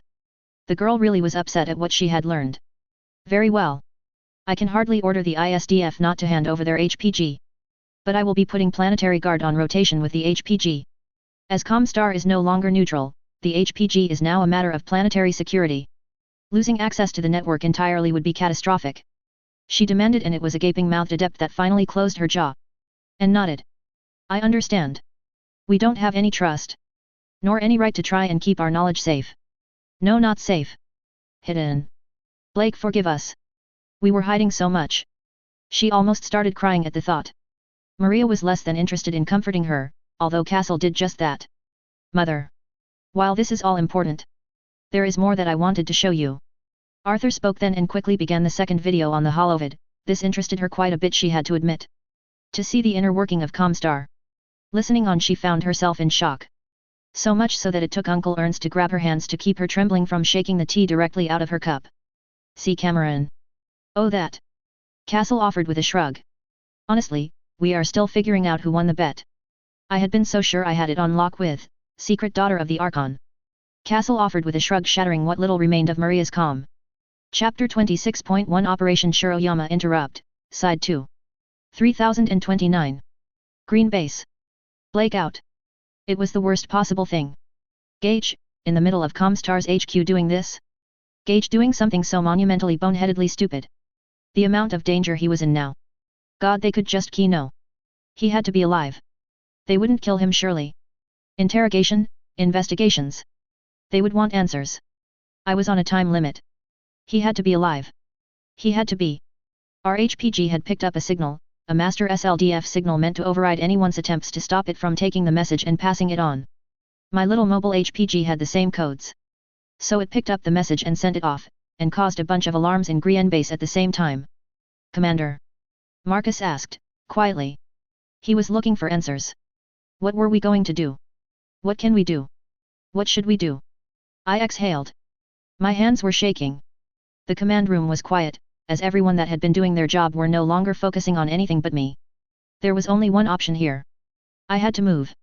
Fast. Faster than anyone expects. If I was to save Gage. Get. My voice failed me for a second. I swallowed my dry mouth. Get everyone ready. We are going to Terra. We will pick up some crew if we can when we hit Safel. I said calmly, my voice firm. Cold. No jokes. This was me at my most serious. Marcus interrupted. Commander. You want to pull everyone? Why not leave some of the non-coms here? Green Base without proper staffing is just a massive target. I'm taking our gunnery officers. Gonna need them. So we can't leave people here without protection. They all need to come. I'll figure it out. Hey. Marcus was there grabbing me, stopping me from rushing ahead. Slow down. He speaks softly just for us. Come up with a plan. Run it by everyone, we all want to save Gage, so let's do this right. I opened my mouth, to argue? To agree? Honestly, even I wasn't sure. So instead I jerked out a nod. Marcus let me go, allowed me to move, and so action was what I needed to do. Gage's life was on the line. I turned from the COMM station on the bridge of Green Base, grabbing one of the message phones and putting in my key so my voice would be heard throughout the base. Gage is in danger on Terra. I am going there to save him. As of this moment, that is our only concern. Move our hostages into a room close to the hangars. If they cause any trouble, shoot them. They are no longer important. Prepare for full mobilization. Green Base is disappearing, so don't leave anything behind. Hangar 1 will be our meeting point. With that I walked out of the room, grabbing my noteputer, to begin queuing up the system. Terra. That was a tough nut to crack. This wouldn't be easy. Unless I went at them sideways. I liked sideways. Yeah, that could work. I rushed to my hangar. I would need the Neurohelm chair to modify the construction to work this out safely. Commander. The voice stalled me, as I turned. William. I acknowledged the man had obviously started running not long after my message. He took a moment to catch his breath. Commander, what is going on? Who is Gage? I opened my mouth to speak, only for nothing to come out. How could I explain this? How could I explain who Gage was to us? To me? Nothing came out of my mouth when I tried. I shook my head. Not the time, Vicky. Not the time. Don't worry about that. William, we will give you a jump out to Lockdale. So you should prepare your men. Also, I need you to take the Kuritans. I won't have time to deal with them safely. And some of my people as well. I have non-combatants I can't take with, not to Terra. He instantly shook his head. Hell no. If you are going to Terra, obviously looking for a fight, you need us. You need your Black Watch. We aren't going anywhere without you. He said, his voice firm. I don't need. I cut myself off. Stop. Breath. Think. This could get messy. I needed fighters, and while Home Guard were good, I could use more fighters. I would already be low. Okay. Just your fighters. And any of your dropship's crew that can help me out. But we need a balance. I still need someone to move the prisoners out of here, someone I can trust. As you need. We do. He answered simply. Leave it to me. I swallowed, giving the man a nod as I turned and hurried along. I had work to do. The hangar was empty as it usually was and I settled into a seat. Pulling up the noteputer, the schematics. I already knew what I would need to do. No restraint. No holding back. No hiding. Never again. I winced as my work through the nanoforge over and over came back with errors and issues. The noteputer didn't like what I was doing. Modifying, altering, creating. It went against what the noteputer wanted. But it was possible. Mostly. Plus, I was angry enough. Focused enough to keep hammering my head against it until it did what I wanted. It was messy. It would break. It wouldn't last. It was expensive. And I didn't care about any of that. Eventually my head won. Dash. So that's my idea. I offer my group. I laid out my idea in front of my staff. This wasn't a plan I could pull off with just gumption and audacity. This was serious. If I fucked this up, I killed anyone coming with me. It's insane. I love it. Marcus offered with a grin. But I have no idea if it's possible. What do you think? He turned towards Kim, who had previously been one of our dropship officers. She had been one of the kids taken on KO, she had basically retired to Green Base to stay away from the war. I felt bad about dragging her into this, but she hadn't hesitated. To rescue Gage, she set aside her fears, her hesitation. She shook her head. Way outside my expertise, Commander. I can look through the training manuals. See what they say about what you are asking, but honestly, this is the sort of thing no one has ever done before. I mean. Marcus said it. It's insane. She offered, looking over the holovid display of the warship I had slowly being built outside Green Base. The Durkad warship would be needed to survive traveling through Terra's system. Terra did have protections.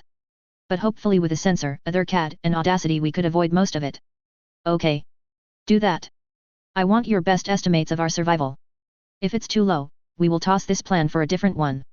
If nothing else, a warship raiding the system will cause Comstar plenty of problems. Will do. Kim offered, already reaching to grab a noteputer to start up her task. Marcus, anything you can point out? Well, if it can work. You don't have any of your metal extractors in the system, right?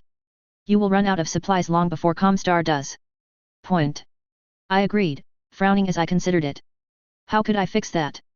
I needed metal extractors in the Terra solar system, but if I stopped to try and put them down? Dead. This idea wouldn't work without supplies. I need a few people who can fly dropships. I'll make 2 leopards. They can break off as soon as we hit the system, and create some extractors. I offer, earning a hesitant shrug from Marcus. Could work. But they could end up shot down. We should send them in after we hit. We can hire a jump ship at Safel. He offered. That's better. Ask around for volunteers. No pressure on anyone, volunteer only. And I mean it this time. Tell them it will be dangerous. Commander. That isn't going to stop anyone, but I'll make sure everyone understands the dangers. Good.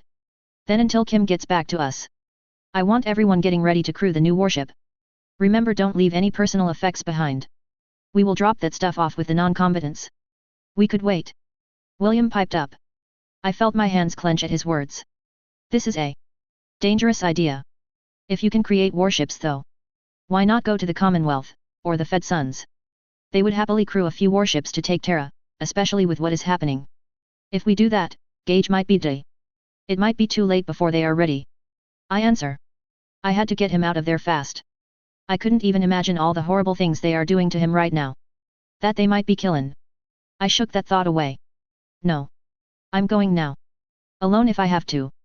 I answered simply, and that earned a frown from William, but he nodded. Where you go we follow. Well, I couldn't help but think. At least one good thing came out of this Cameron nonsense. A few more mech warriors was just what I needed right now. Dash. Welcome aboard. Remember your instructions. I ordered the group gathered together in a large conference room.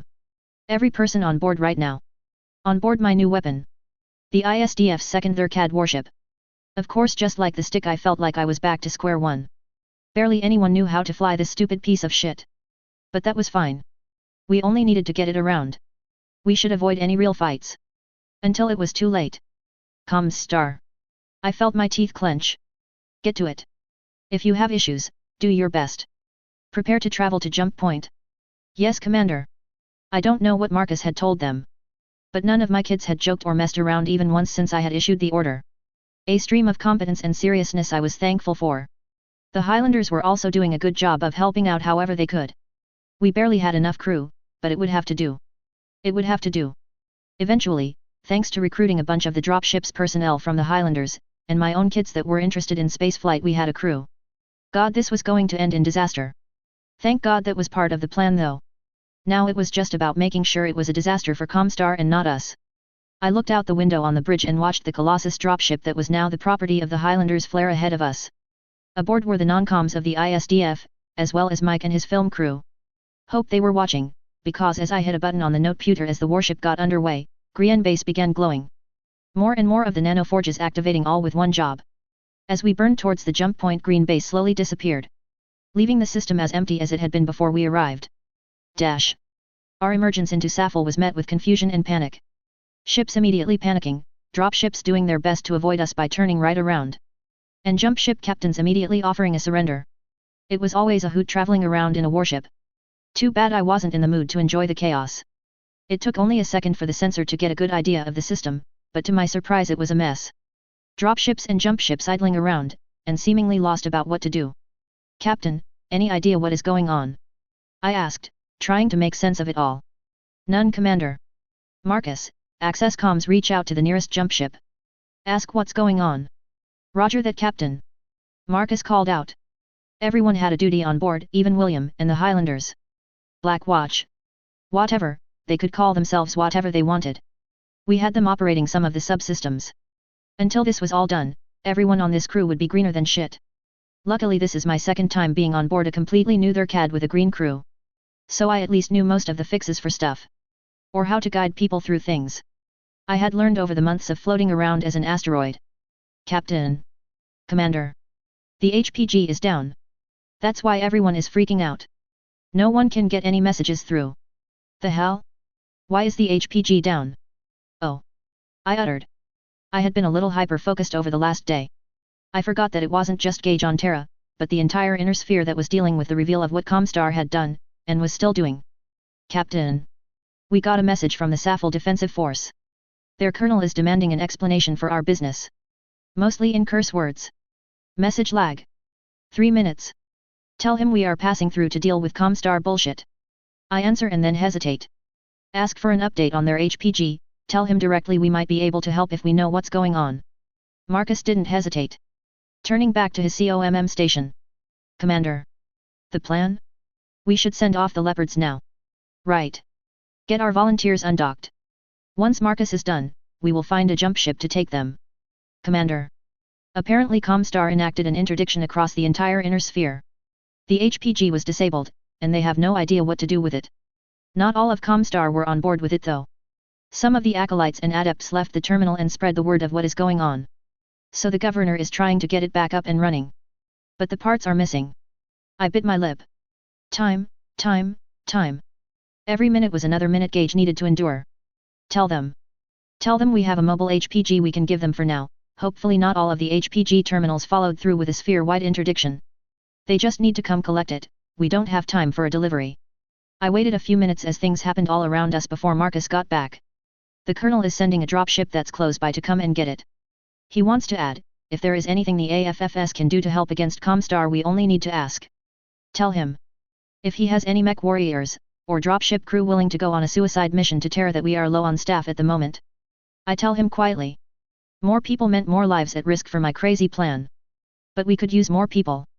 I waited a few minutes in quiet as Marcus answered a few questions over the COMM before he once more turned to me. Colonel Bracker says. Volunteers will be joining us shortly. As long as we can provide hardware. Tell him. Who the hell does he think we are? Then I stilled the smile of amusement on my face disappearing in a flash. Tell him we have mechs and equipment, we just need men. And remind him, that we weren't joking about the potential suicide mission. Roger that, Commander. Marcus offered, turning back to his COMM. While I noticed the whole crew had turned to stare at me. Their looks were gentle. What are you all looking at? I grumbled, earning at least the hint of smiles from some of them. My hands were shaking again. Damn it. Dash. A dropship came and docked with us in just under an hour, picking up the mobile HPG I had created in one of the ship's hangars that had been replaced with nanoforge hangars. We didn't have any ASF support. So better to fill them with nanoforges, and be able to create anything I needed on the fly. In fact, one of the hardest modifications to the warship was a mech-style neurohelm interface on the bridge. Basically I had access to all the nanoforges from a seat on the bridge where I could key up orders, and build as I would need. Honestly, it was a mess, and half the time I was crossing my fingers that it would even connect, but it worked well enough for now. I would just have to see how well it works after we take damage. The dropship captain, a merchant of some sort that had taken on the job of transporting the HPG, had looked ashen when it was loaded up. I don't think I had ever seen someone load something into a dropship so carefully before. There was one good thing about the HPG being out of order on Safel, it meant Comstar had no idea we were coming. Marcus handled a barrage of messages over the next few hours. As we waited for an invader that had changed course to meet with us. Apparently the entire system wanted to know what was going on. But I didn't have time for explanations. Marcus found a jump ship captain that would stop by Terra, about 40 minutes after we jumped, that would drop off the leopards. Although I had to pay them a pretty penny. No one wanted to find out what Terra's defenses would do. Speaking of the defenses of Terra.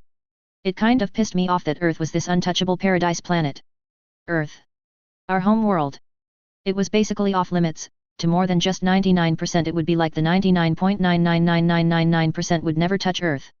I shook my head. Once again I was drifting into thoughts that had nothing to do with rescuing Gage. We were standing around one of the docking bays, floating around waiting for the AFFS crew that had agreed to head into hell with us to finish docking. You sure about this, Commander? William asked, his men having taken double duty to assist as security since everyone was so busy, and the Blackwatch mech warriors had the least experience.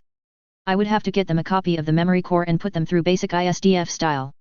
As sure as anything. I tell him. As the connections turned green and they opened. Permission to board. Permission granted. I called up the docking bay and then men began floating in. The first was an AFFS colonel, by the uniform, although the lack of spurs, and the rank pips told me he was a air colonel. ASF pilot? Or maybe just a dropship captain. Colonel Hiller, a pleasure to meet you, Commander Eisenbloom. I've heard a lot about you. Thank you, Colonel. It's a pleasure to meet you as well. Thank you for joining us. This won't be an easy mission. I heard. Assaulting Terra itself? Damn crazy plan that, but I like crazy. He turned behind him to the men streaming through and each of them were smiling alongside him. Crazy is in our name. Literally. Crazy Foxes. Or the 7th Safel Guard if you want to be exact. But we prefer the name. Nice to meet you. I offered a little shocked at the introduction. I guess this is what you get out of defense forces. But it was fine. I would take it. Let's get your men situated and we can fill you in on the plan, and get your men familiar with what we need them to do. Of course. Lead the way, Commander. We spent a few hours familiarizing our new crew with their positions on a warship. Most of them were taking over minor positions that allowed my kids more time to focus on the big things, although some of the actual dropship crew that joined were put on more important positions. Of course I also had to explain to the new colonel what the plan was. The look on his face as he took in what I said had gone from ashen to bright red as he paced and rubbed his beard as if what he was hearing was some horrible nightmare and not a military plan that he was now a part of. It's insane. Yet.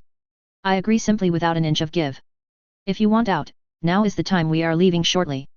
I tell him simply with my eye locked to his. We are going to Terra.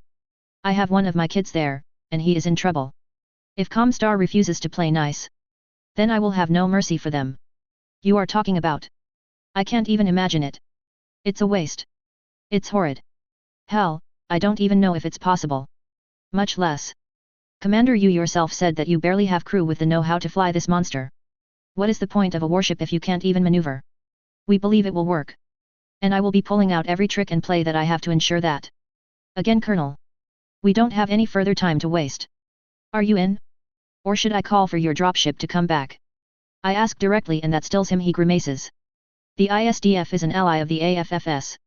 I agreed to help. I'm no liar. Do not slight my honor, or courage. I don't. Truly. I offer, although I was struggling to hit the consoling tone that would have came so easy to me only yesterday. I warned that this is a suicide mission. Not because I believe we will all die, I will not allow that.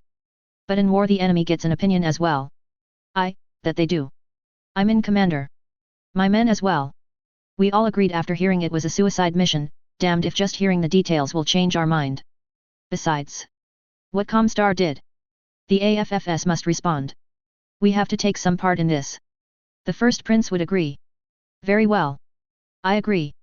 Send a message to all hands to prepare for jump. Inform the captain we are ready. I stood leaving the room. I would need to be on the bridge when we hit Seoul.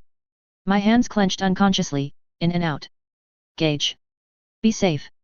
I took a breath and stilled for a moment outside the bridge. I needed to be calm. Clear. I had discovered that I liked war. I liked battle. That I had changed in this life.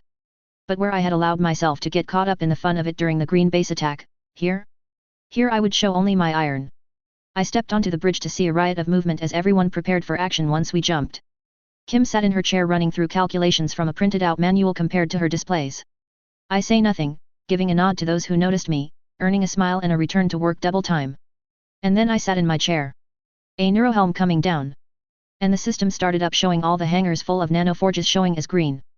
That many of the outer rooms on the hull had a nanoforge within. That our holds that were usually full of ammunition and other supplies, were instead full of metal processed out to give as much resource in my storage as I could fit. It was time. The Colossus that carried our non-coms, and our personal effects undocked. And as we watched it race towards the surface of Safel, the warship activated its jump drive. I had a moment of odd noises as if I could hear ancient words. Spoken so long ago that they had been lost to the ages. That I blinked and we were in Seoul. And then, slowly as if a waking monster, the alert of our appearance spread. Even as our engines engaged, I could practically see the spit takes across the charge station that we appeared next to. It took a while. As obviously whoever was in charge on the stations woke up their boss. And then that person probably ran for their boss. I waited for a while. For the station to reach out. I knew they would. I was wondering how many men got pulled out of bed or dragged out of some leisure activity before they found someone that actually decided to take action. Commander. Response from the recharge station Brandenburg. They are demanding immediate halt of entry into system, and identification. Send the prepared packet. I answer simply. Captain Kim didn't even wait a moment after I spoke to add her own order. Do not stop, continue on course. We shared a look. Before we had jumped, Kim had asked me about engagement, how we were going to handle this. The orders were simple enough. They either agree to release Engage to us, or our mission continues. I had a feeling that Comstar wouldn't agree to hand him over. Not without realizing just what sort of situation they were now in. 9 days. It would take 9 days of travel for us to reach Terra. Well, perhaps not. I grimaced. Everything about this depended on Comstar. We would be hearing from the first circuit soon, I bet. My hand gripped my chair. Commander. Something interesting on scopes. We have confirmation of a foreign warship. It is currently hidden in a station at Titan. From what I can see, it's undergoing maintenance. Mara called out. She was currently doing the initial sensor sweeps, since we didn't have much need of a fire control officer. For now. Fuck. I turned as Colonel Hiller spoke. He was looking at Mara in shock. Honestly, I wasn't sure if it had to do with the sensor, that we could see as far as Titan, or that there was more warships in the inner sphere. It didn't matter. Continue the sweep, Lieutenant. Once you are finished, keep an eye on the warship. Yes, Commander. Marcus. Any response from the recharge station after our packet? Negative, Commander. They cut our connection once the file was sent. Although I can tell you they are definitely sending comms to Terra. Alright, keep me apprised. I breathed out as the warship blasted off into the darkness of space. The complex equations needed to hit a moving planet, with a moving spaceship even more difficult considering our current plan. I could only pray that Comstar would see reason.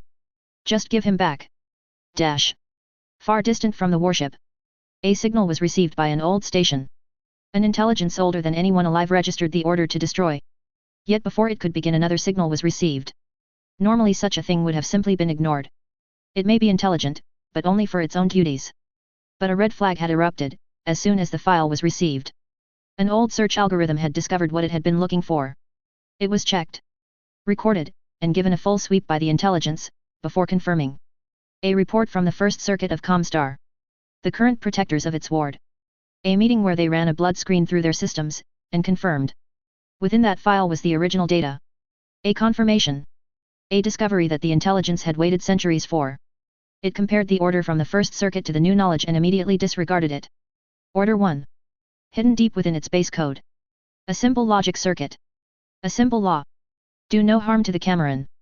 And so the SDS station, kept in modest repair by Comstar, disregarded the message it had received. It shut down, awaiting the order from its commander. Chapter 26.2 Operation Shiroyama Interrupt, Side 2. 3029. Sol System. A different perspective. Prekenter Ilrich. Saturn Defense Force. Prekenter. Ready all defenses. A warship is on its way to Terra. We will stop it. Has the emergency signal been sent? Ilrich asked. Normally something like this would cause the Terra HPG to send a message to Ross 248, to the secret fleet. We don't know. Terra's HPG was ordered to be locked down. The request was sent to Terra but we have received no response. Ilrich grit his teeth. It wasn't his COMM officer's fault that Terra was currently imploding. It was the damned first circuit. The warship entered system almost 12 hours ago. Blared out a video on all lines that had been almost too fascinating not to look into. It had caused more issues for his command, than the warship itself. A young woman. Come to rescue her friend. Willing to leave only if he was returned, but otherwise would head to Terra. A young acolyte revealing the depth of all the corruption at the heart of Comstar. And then years upon years of secrets now open and free. Ilrich had been forced to order the data lockdown. It didn't matter what horrors the first circuit had done. Right now they had a duty that could not be set aside no matter the reason. Protect Terra. That was all that matters. Sir. Reports from Adept Eagle, the enemy warship is in range of an ASF strike requesting permission to launch. Ilrich sighed. Rubbing his forehead. Any response from Terra? Nothing new, sir. Of course. Ilrich sighed. Destroy the warship. The only order that Terra had sent. Obviously someone had decided that complying with the release of Acolyte Blake was unconscionable. Damn them. Tell Eagle that a fire mission is go. Go with Blake. Roger. Fire mission is go. Flights confirm green for launch. The command room of the satellite around Saturn was quiet for a time. Likely many of those brave pilots would not return. Just for the foolishness of some arrogant fools. I want a direct line to Terra. If they refuse to pick up, keep calling. He demanded. His comms officer nodded. Hurrying to do as ordered. They both knew that if this continued many would die. Ilrich stood. Waiting. If it was any other time, the warship docked at Titan would be active and ready. But it was undergoing maintenance after an accident. Damn the first circuit for not even having the balls to be prepared. He hadn't even been alerted to the broadcast that even now he found himself slowly drifting towards. If he had known he could have begun preparing defenses for an attack.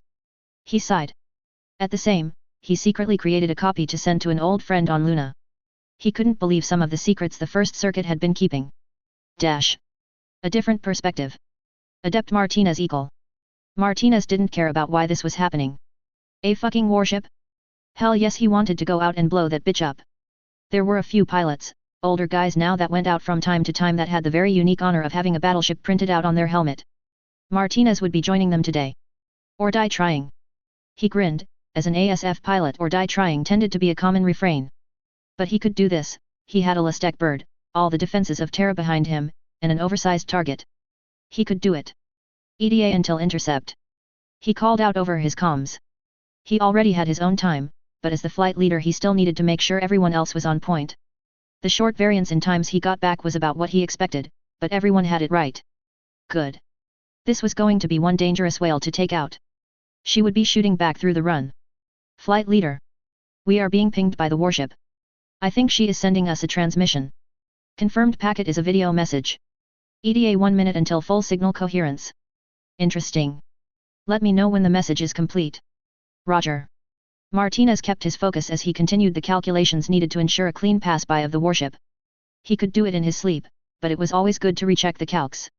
Last thing he wanted was to end up missing his target. Not this time. He would take out this warship. Make his name known across the inner sphere. Flight leader. Transmission is complete. Alright, let me see what the captain of that behemoth wants. He accepted the file transfer from his wingman and began playing the message. Only to flinch as it opened with a direct view of a very angry face. Gage Blake is on Earth. I am here to collect him and leave. I want to do that peacefully, but I see you have decided force. Turn around, pilot. Save your men, and your life. Because if you continue on this course, you will die. I will have no mercy for any man that stands between me and my brother's rescue. Eisenblum out. The message simply ended. Martinez took a moment to huff out a laugh. How stupid. These Spherians think they can just come to Terra and throw their weight around? Alright everyone. These hicks think they are the big kid on the block. Let's teach them the power of ASF pilots. Roger. You got it. He chuckled, sending back message of his own, demanding they power down and prepare to be boarded. He had no intention of actually boarding them, but it was the correct thing to do. If they did power down, well, that just meant they would be even easier targets. Commander. The ASF squadron sent a refusal. I won't bother bringing up what they want. Alright. Do we have their flight path? Yes, Commander. Then swat them. A different perspective. Adept Martinez equal. A few hours later, Martinez was like all of his men, starting to get bored. Flying straight in the blackness of space only to eventually intercept the enemy wasn't exactly riveting. Any change on our quarry? No, flight leader, they haven't changed course at all. You would think they would at least try to avoid us. I mean really, what are th? Commander confirmed destruction of 4 ASF by Gauss slug. Marcus called out with a whoop of delight. Really, firing a weapon at this distance would normally be easy to avoid, but they were so far away I doubted they even noticed the firing plume that we sent out. Idiots. Just because a normal ship couldn't calculate the coordinates of an intercept point this far away, didn't mean the ISDF couldn't. You would think Comstar would know that by now. Good, they will probably attempt to divert course. Keep harassing them. Yes, Commander. The game of cat and mouse continued. A different perspective. Adept Martinez equal. Status. Green. We lost red 3 and 4. Green, we also lost yellow 1 and 2. Green. Green. Damn bastards. Did anyone get eyes on what happened? Flight leader. I was close to red 3. It came out of nowhere, whatever it was. And it was moving fast. It didn't even register on my scopes before it hit. It wasn't an AC round. Moving too fast. Flight leader. The Durcat is equipped with naval gauze. It fits the profile. Another voice interrupted before Martinez took over. Alright. Silence. We are altering course.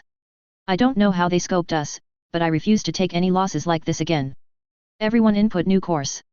Every flight should alter flight every 30 minutes until we intercept. Roger.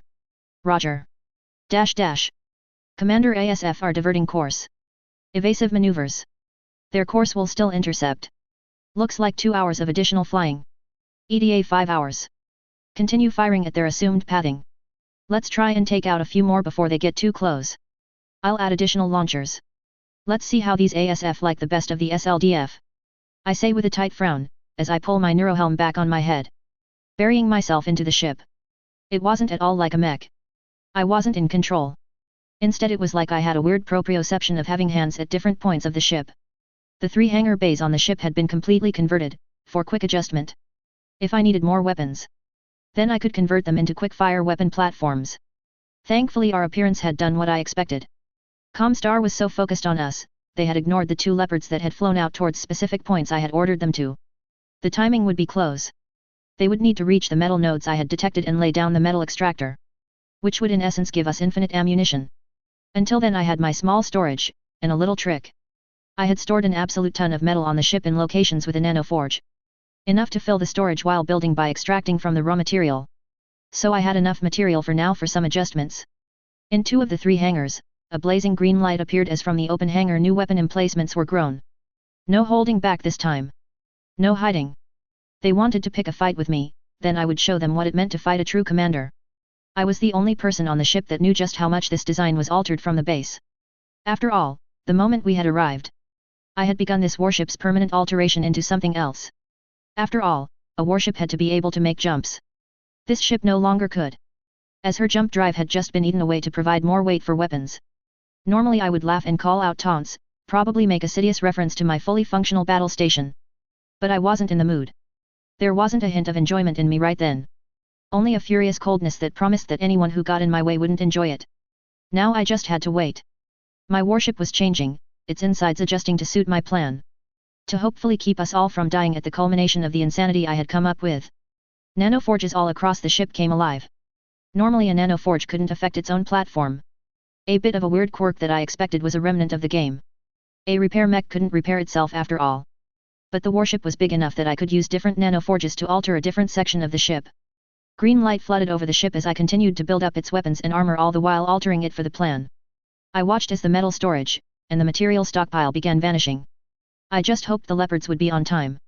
Without them this would all fail. A different perspective.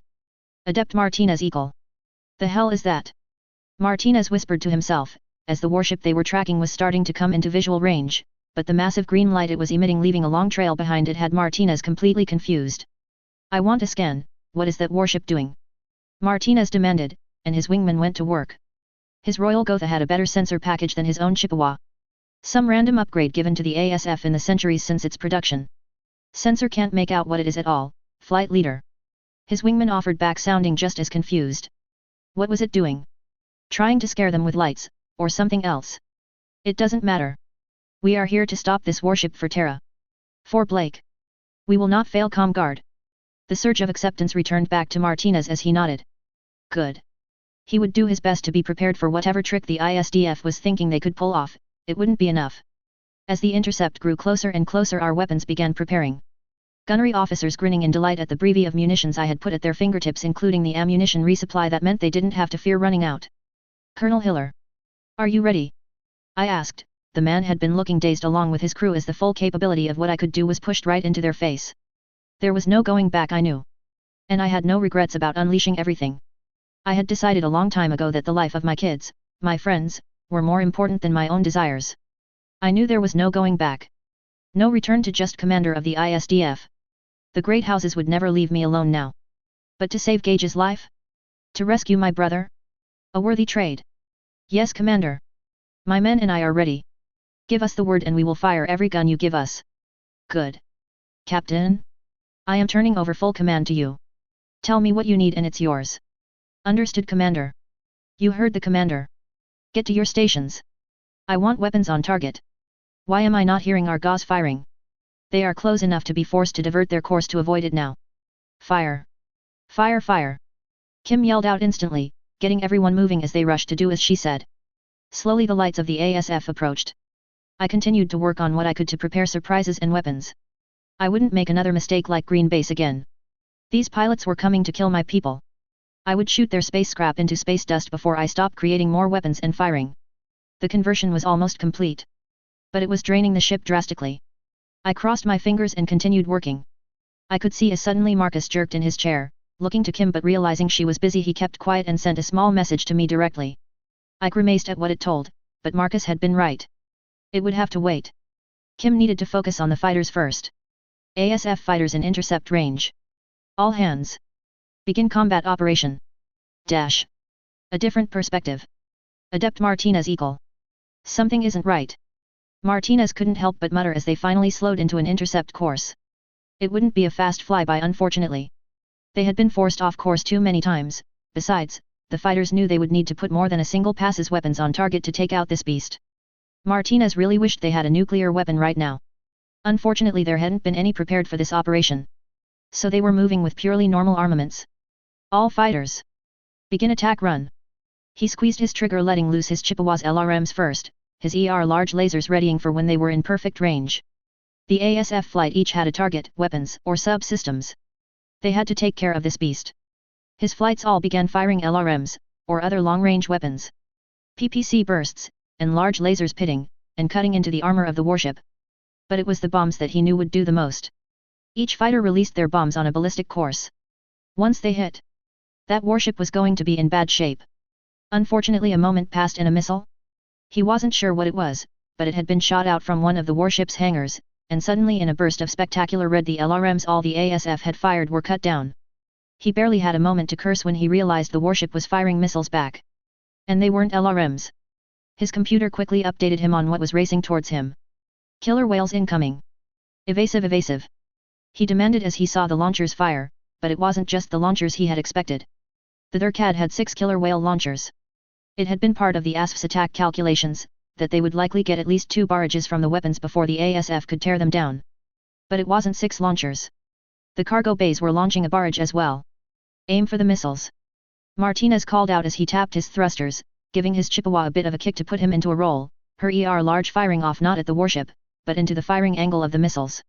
He stuttered them, his large causing a few eruptions as he used every second of skill he had accumulated in the cockpit. Just a few more. They had to try and take out as many of the missiles as they could. Damn them! How many one-off launchers had they put in the cargo bay? Bastards! He grimaced as he noticed one of the Gotha go up in flames as a killer whale smashed into it, its evasive attempts for naught. Just a few more. He grimaced the GS of his forced adjustment of the nose of his Chippewa causing his eyes to darken as he forced the fighter well past the tolerance range. And then as they cleared through the barrage with more losses than he would have ever dreamed of. The warship hadn't stood idle after firing so many killer whales. Its main weapons had been firing putting massive NAC shells through ASF flight paths. Firing barrages of LRMs itself. Not counting the disco array of lasers. Not everything hit. In fact, Martinez had a moment to almost laugh at how inaccurate some of the barrage was. But it didn't matter. He felt himself go slack for a moment. Not only did the 6 launchers on the front of the warship fire again. The barrage coming out of the hangar of the ship had just fired again. All flights. Abort. Full abort. Evasive now.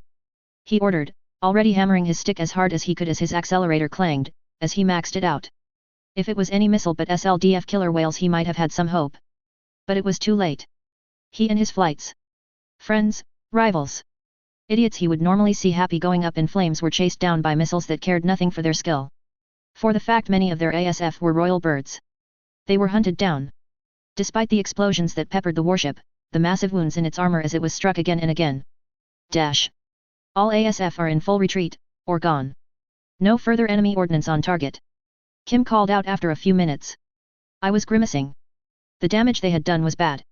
If it was anything other than this specific warship, it would be in full retreat right now. Damage report. Kim called out then, and we both frowned as the reports came in. If I hadn't specifically reinforced the warship for this plan, that likely would have been enough to cripple it. More than a few bulkheads had been blown out and were venting atmosphere. It was only luck that we were so short-staffed so no one was in them. Commander. Captain. Before the assault something important came up. Sending you the data now. Marcus called out. I watched as Kim frowned taking in the news. She turned to me. Repairs are underway. I tell her firmly, letting the captain ignore the problem. I grimaced. The front of the ship, which is where most of the ASF's bombs had hit, had ripped chunks out of it. We were lucky that the bridge was so well protected. I ignored it. The nanoforges in the area had been wiped away. It would take some time to have the forges across the ship slowly push back into the damaged area. Or, I just need someone who can pilot an ASF. I called out, getting a nod as one of Colonel Hiller's men nodded, and I directed him towards Bay 2. The former small craft hangar had of course been repurposed as a fire platform, but it only took a few moments to consume a few of the killer whale launchers and begin creating an NFX Stuka in their place. Within 20 minutes it was launched from the bay and it was flying around us, the nanoforge on the Stuka aimed as it began to repair the damage. It would speed up the process, ensure the front of our ship doesn't fall off now that we were out of the environment. Stop making jokes. I shook my head. This wasn't the time for games. I refocused. We should be all right. I doubt Comstar would know what we were doing. How could they? The inner sphere still had no idea the nanoforge existed. It was a completely out of context problem for them. They could launch as many strikes as they wanted against the warship. I would simply repair it after every one. Although that only counted if we survived. Then Kim called out, after her discussion with Marcus. All right. So we have. Whatever those are. Jumping into the system. I want numbers. Can they catch up with us? Kim demanded, looking around as her bridge crew swiftly began checking. While they are doing that, I'm not getting any registry information. I call out. I have no idea what those are.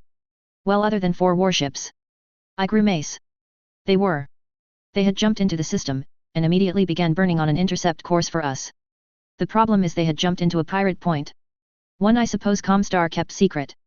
They were definitely moving faster than we were, but we did have a few advantages. One, we were already accelerated and on our way. The second was what we were planning. They won't catch up until our retro burn. The NAV officer called out a few moments later, much to the relief of our crew. Well, that is good. I mutter, especially since that would tie into our surprise perfectly. Marcus, get me a COMM channel with them. Send them the package. Understood, Commander. He called out, his hands dancing along the COMM console. The entire bridge was relieved at that, despite the shock of the warship's appearance. Although I still had no idea what they were. They weren't in any of the SLDF records. So Comstar had been busy, it seems. Repairs are estimated to take about 3 hours. If our resources hold out. I add quietly to my report. My fingers crossed that the leopards would get into position soon. Otherwise we would be sitting ducks. Without our armor fully restored, no way this plan worked. Dash. It was 9 days from jump point to Terra following standard times. We were not following standard times.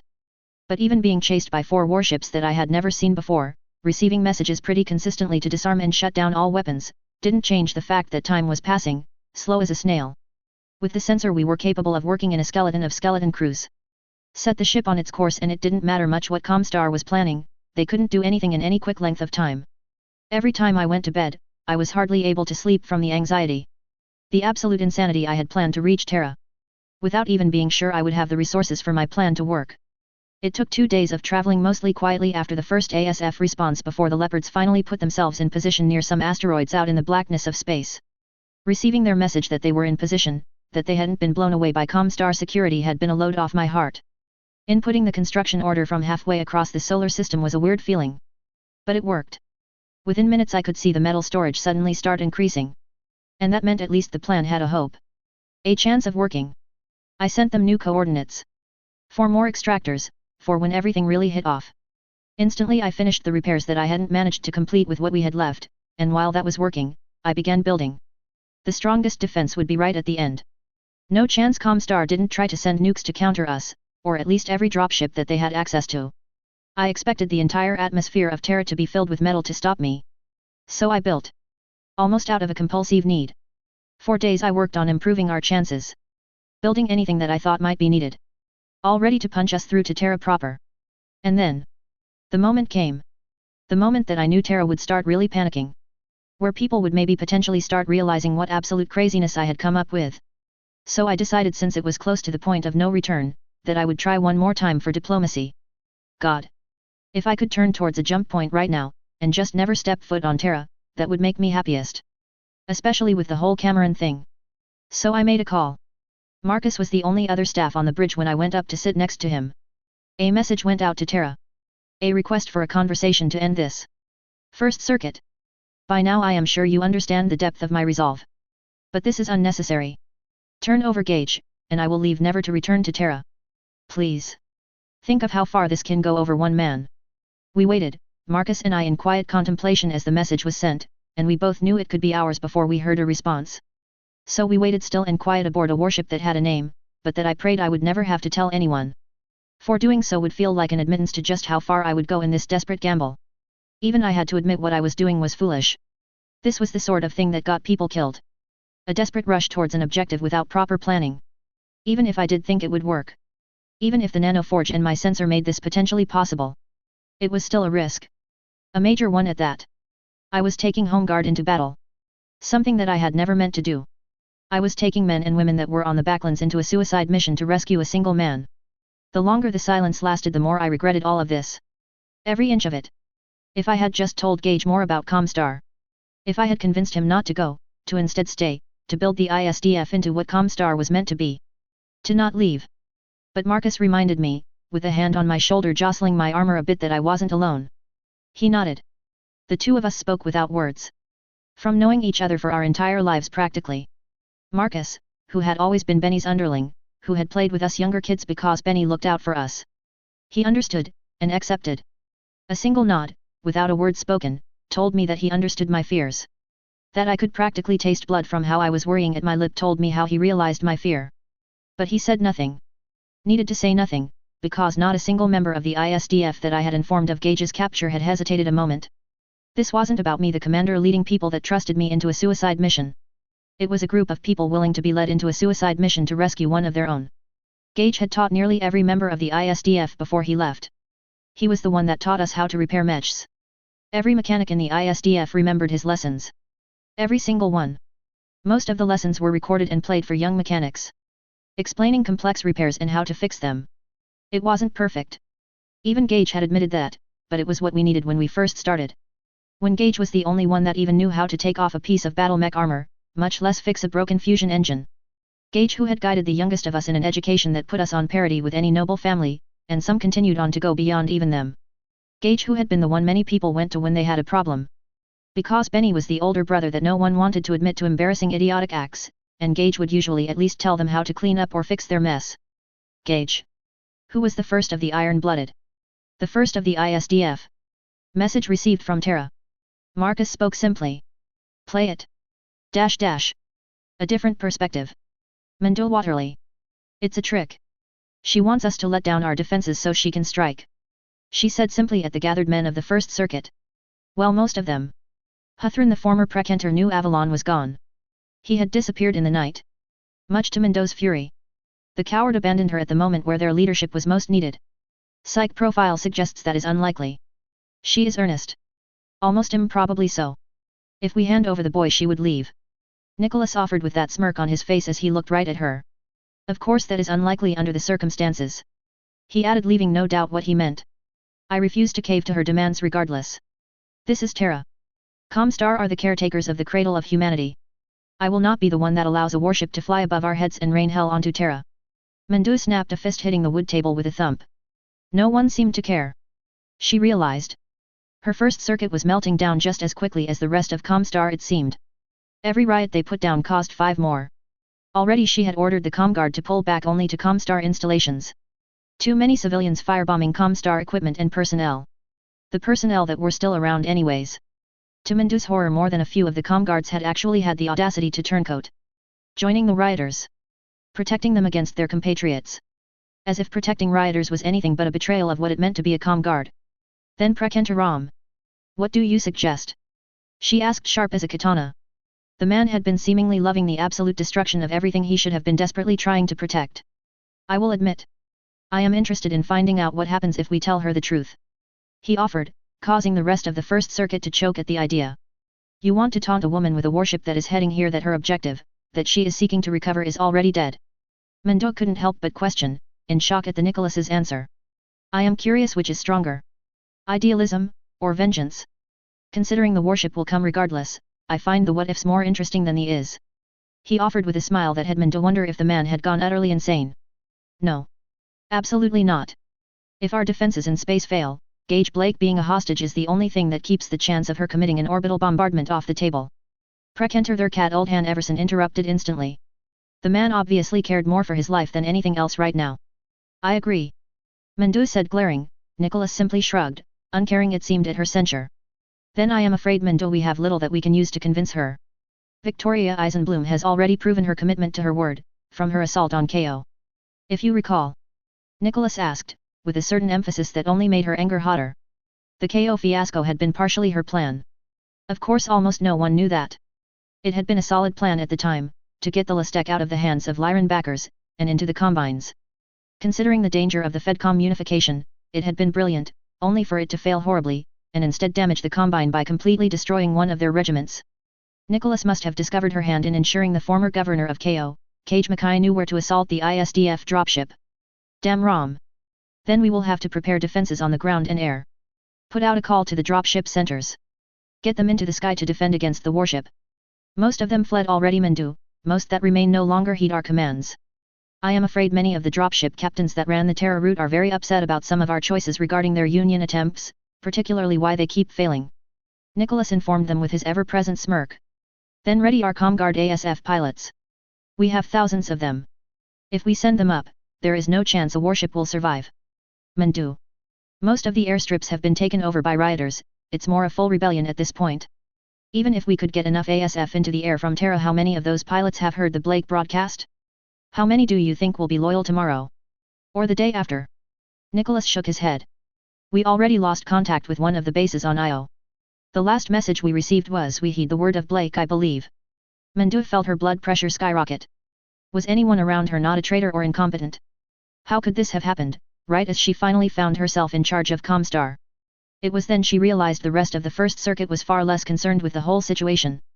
And she realized they hadn't fought her taking power because they believed she should lead, or were too afraid of her. No, they were too afraid to be the one in charge when the shit hit the fan. Cowards. Every one of you. Look at you. Comstar is dying, and instead of standing and taking responsibility, you all would rather put your feet up as everything around you burns? Wake up. They will hunt you down to the ends of the periphery and beyond. All of our necks are on the line today. Yes, Mendu. What exactly do you expect us to do? The entire inner sphere now knows our dirtiest secrets. All of us will be placed against a brick wall after a short but very pointed trial, and even our own people are actively trying to kill us. Old Han pointed out once more, reminding Mandu of the many betrayals. I expect you to stand firm and act. We are Comstar. We are destined to lead the inner sphere. She argued, but it didn't seem to have the effect she wanted. Most of the rest of the first circuit seemed uninterested in her words. I believe this all leads us away from the reason for this meeting. Nicholas reminds them, pointing towards the holovid with the commander's message. You are correct this time, Nicholas. We need a response. She said, glaring at the rest of the first circuit. We have only one option on the table. We either tell her Blake is dead, or we refuse to comply. Old Han spoke, sounding bored. Mandu frowned. She hated dichotomous thinking. That they only had two options was wrong. If we say nothing, we gain nothing. We do not rule the inner sphere by playing to our enemy's strengths. Very well. Let's tell this commander exactly what the cost of her actions is. Mandu offered with a sinister grin. If she was already here, ready to battle, then Mandu refused to back down. She would spit in this Cameron commander's face, and see if she blinked. Dash. Gage Blake will be executed. If you wish to save him, you have only one choice. Complete surrender. If you fire a single round at Terra, Blake will die. A gun will be held to his head until your surrender is accepted. I watched the message again, quietly listening to the woman's tone, the way she looked half crazed. I sighed. I truly just wanted my friend back. I just wanted this nonsense to end. Send my request and her reply in a full ping across the entire system. Marcus, add in one more thing for me. Record this, please. I waited a moment before he nodded. This is Victoria Eisenbloom. I have no intention of firing any weapons at Terra. But to the first circuit? I am coming. I nodded. Ending the recording. Damn them for forcing me to do this. And damn me for being willing to do it. I was silent for a long time. Watching space fly past. Long after the point of no return came and went. Despite the fact we didn't slow down at the point we would normally need to land safely. I guess I had learned something from Theodore after all. Dash. I could tell the moment that Comstar realized something was wrong. That I wasn't following the standard game plan. The 4 warships were adjusting their course, trying to find out what our course was. Normally we would have flipped around and started decelerating long ago. We didn't. Normally we would reach a point that would be easy for the enemy to catch up to. We didn't. Normally people don't come up with my insane fucking plan. We did. The Comstar warships accelerated even more when they realized we weren't trying to catch up. But it was too late. They realized it, we knew it. That we weren't slowing. Making no motion to do so. Well, not entirely, we were activating some light retro thrusters, but they were tiny ones. Just enough to help at the end. We weren't accelerating anymore either, but that only half solved the problem. Because when you started going real fast, slowing became an ordeal, especially when you didn't want to splatter squishy humans across bulkheads. Which is the genius of my plan. Because slowing down is when you get attacked by Comstar. They had launched more ASF to try and hit us as we turned to slow down. The enemy warships had thought the same, setting up a course that would have them meet us as we tried to slow down. But we didn't. I could practically feel the confusion in my enemies as we continued moving closer. Our course was set. The green fog of the nanoforge is active, hurriedly making the adjustments to the warship. I had practically covered it in weapons for when I expected Comstar to throw everything at us, but their actual attempts were almost anemic. The moon, and a few other satellites or bases, sent a force of ASF after us, but none really made any attempt to stop us. Almost like they were afraid of getting too close. Oh right. We had murdered an entire squadron of ASF already. What did they throw at us? Well, like I said, anemic. I jostled in my seat, as the shop rocked gently as the quartet of PPC managed to hit home against our armor, but after that it went quiet. The last of the defenses on our path blown away with such overwhelming firepower that it forced Kim to adjust the engines to put us back on course. I was forced to start breaking down some of the weapons after, as our engines were struggling to keep us on course with how overweight we were. A few minutes of breaking down weapons and Kim sent me an okay that we were back on our course. Where are the rest of Terra's defenses? I couldn't help but ask. Comstar controlled not just thousands of pilots and ships, but dropships and satellites. We had just blown through some of the defense satellites, but they had barely reacted. Hell, out of the 3 we were passing close enough to, only 1 actually fired. The other 2 were quiet. The fact nothing was seeming to be done about our approach was concerning. Captain. Commander. We are getting messages from Terra. A lot of them. I could see Marcus desperately trying to answer all the messages. Since we were getting closer and closer, the actual time from message to response was almost 1-to-1. Kim was of course getting a little annoyed by the fact his console kept pinging over and over constantly as messages were received. What is going on? I called out. Only for Marcus to finally have enough and pull his headset off. Apparently old Terran governments are reaching out. We got a message from multiple governments. I didn't even know Terra had this many governments. I'm struggling here, but they want to know what our intentions are. Connect them to me, Marcus. All of them. We were approaching Earth at far too fucking fast. I didn't have time for this.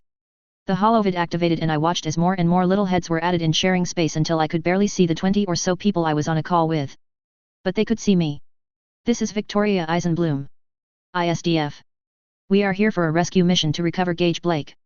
I am not here to attack Earth, but if anyone attacks us, I will respond with the full might of the ISDF. The voices all began talking, interrupting and talking over each other into a heady mix of noise and voices. I gave it a few moments, to see if any of them would actually shut up, but that didn't happen. Too many voices talking at once. Leaders all wanting to be heard. Too much fear. I could hear worship practically every other word from all of them, along with another word I didn't want to hear. Cameron. So I muted them. I am afraid, Terran leaders, I am not asking. No one. And I mean, no one. Kidnaps, or holds my people hostage. Not the Combine's coordinator, or even the King of Merry Old England. This time, it is Comstar. I am heading to Hilton Head. Now. I will only say this once. So that there shall be no misunderstandings. Get out of my way. I cut the COMM message. Alright. Everyone prepare for operation. I call out, since for some reason there weren't any further Terran defenses coming up to attack us, it was time to prepare for the crescendo. The entire bridge crew got out of their seats to leave. Every one of them. We all floated for a moment in silence. If this fails, I am sorry. But thank you. For trusting me. For fighting beside me. For being my friends. I tell them all in the quiet, earning odd looks from Colonel Hiller's men, but firm nods from the Highlanders. William looked proud for a moment from his position. But for the ISDF. For my family. There wasn't a dry eye in the bunch. It was Kim who stopped me from saying any more. The ISDF fights for what's right. That's something you taught me, Commander. Marcus spoke up next. The ISDF takes on the tough tasks. Even if we have to take risks. If we never risk, nothing changes. And the ISDF refuses not to change the inner sphere for the better. You taught me that. Around the bridge. More words were offered. For once it wasn't me giving the speech. But my people. My ISDF, my kids giving me a speech. I closed my eyes. This was for Gage. But also? It was for the inner sphere. The First Circuit had decided they wanted to be tyrants. So I would act. The ISDF would act. I had once told Katrina that I wanted to be a force for good. To be trusted by every side so that I could do more than just fight for territory. I had thought I had failed. By joining against the Combine, I felt I had burned my own goal aside for the reality of life. But failing wasn't the end. Only giving up was the end. So I failed. I had allowed myself to act in a way I hated. But I had done it. I wouldn't ever say it was the right choice. The best choice. But it was mine. And here again. I would make a choice. ISDF. Here is an order from your commander. Live. Not one of you has been given permission to die. Head out. Yes, Commander. The entire bridge crew roared out, startling the outsiders as they saluted and moved. They would all be entering an escape pod, either in a mech, or without. I myself would be joining them once everything was completed. My phantom was ready and waiting in an escape pod for me. But first, it was time. I sat back, and the effort I had been doing to modify the warship began in earnest. As far as I know, no one had ever thought to do something like this before. Not going this fast. Not with crew this green. And certainly not on Terra. This was something new. Something impossible to expect. As green light once more burst from the warship, covering it in a haze as more and more armor was added onto the ship in a second layer, a sort of egg around the weak insides. The entire thing took on a bullet shape.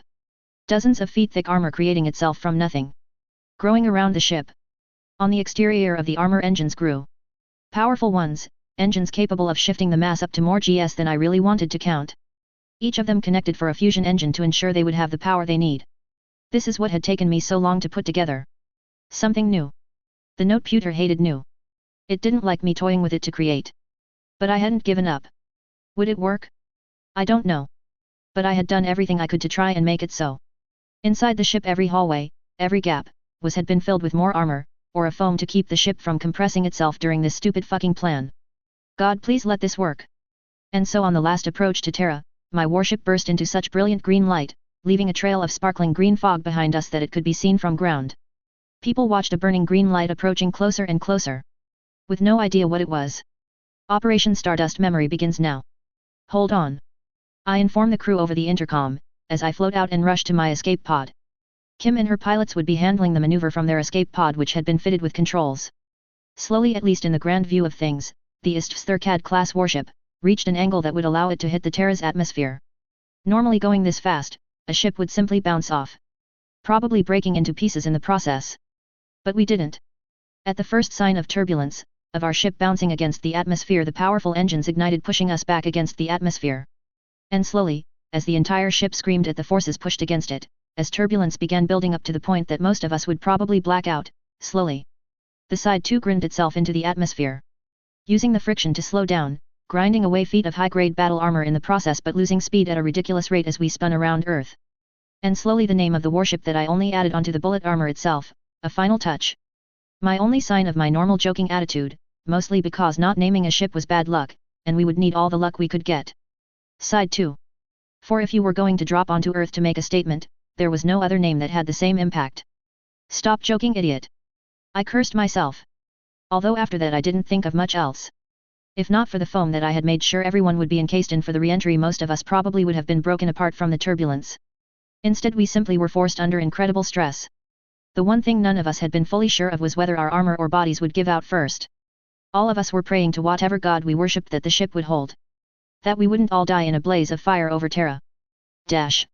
Everyone on Earth could look up into the sky, watching as a fireball stretched across the sky, slowing down as it circled the globe until finally, it had slowed enough that it wasn't destroying itself through natural forces.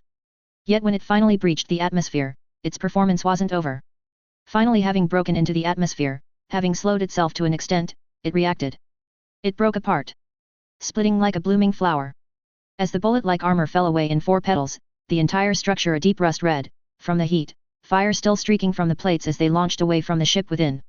All across the world, cameras had risen up to watch something odd. Something strange. Now even more rose up. The sight of a warship over Terra caused a horrified stillness across the population of everyone who saw it. Yet there was something awe-inspiring about its reveal, the flower-like burst of fire and metal behind it appearing like a firework in the darkened sky. Slowly, powerful engines littering the newly revealed warship burst to life. Not to fly, as the weight of the ship was too much for that, but it was enough to slow the fall of the warship, and ensure it fell on target. A small island off the coast of the continental former United States. Hilton Head. Chapter 27.1 Operation Shiroyama Interrupt, The One-Day War. 3029. Terra. Blurry. Everything was blurry. I realized I had passed out at some point. I gasped, pulling off the oxygen mask as I looked around. My Nightstar NFX Phantom's cockpit was still dark, full of re-entry foam to ensure that I didn't literally bash myself into pieces. Not that it stopped me from feeling like one entire bruise. But I was alive. Status. I gasped out, listening to the silence on the radio for a moment, before slowly, responses filtered in. We are in the atmosphere. Oh, on course. Kim spoke up weakly. I exhaled in relief. I can't believe it. We had actually survived. EA 5 minutes until surface sea contact. 3 minutes until drop pod release. Good. Good. Everyone. I want every light on my dash to be green. I expect everyone to confirm they are alive and awake. I yelled, hoping to awaken those that had passed out. We had just committed an orbital insertion while going at a cruise speed. The fact we all weren't dead was the greatest joke in the fucking universe. Slowly more and more tired, drowsy, or concussed responses filtered in. Slowly we prepared for the next step. This wasn't even my final plan. I sighed at how stupid that sounded right in that moment. I accessed the ship's systems. Most of the nanoforges were offline, and from what I could see from the reports, if we weren't already planning on crashing this thing, it would be done regardless. Its spine was broken. If we weren't already going forward, I am pretty sure the warship would have broken in two. So I did what I could to make sure it wouldn't do just that. Hasty repairs using what nanoforges I had left to basically glue the ship back together. Readying the ship for its final act. A different perspective. Maya Elliott. Maya had joined the rebellion. She had to. She had taken a copy of the Blake reveal, read through it to learn just what her leaders were up to. It had sickened her. Her family had been on Terra for as far back as anyone could remember. They weren't important.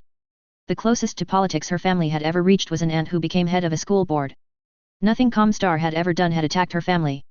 But reading about the people murdered, the knowledge lost, to learn that the rest of the inner sphere had lost so much, and yet every time they worked on improving themselves Comstar ensured it didn't happen. Her father had almost died from cancer years ago, only to be taken care of in a hospital. To know that the knowledge required had been lost to the rest of humanity? Not just lost, but that when they tried to recreate it the scientists had been murdered? Maya swore never again. So she had taken a stand. At first it had just been her fellow college students, protesting at the Hilton Head gates. But then, Comstar had deployed mechs. So many dead people she had known, friends and classmates. She wasn't protesting anymore. Like many around her, she wore a scarf around her arm. The old Star League flag. She wasn't sure who had picked it for the sign of their rebellion, but it had stuck. So had the name. SLDF.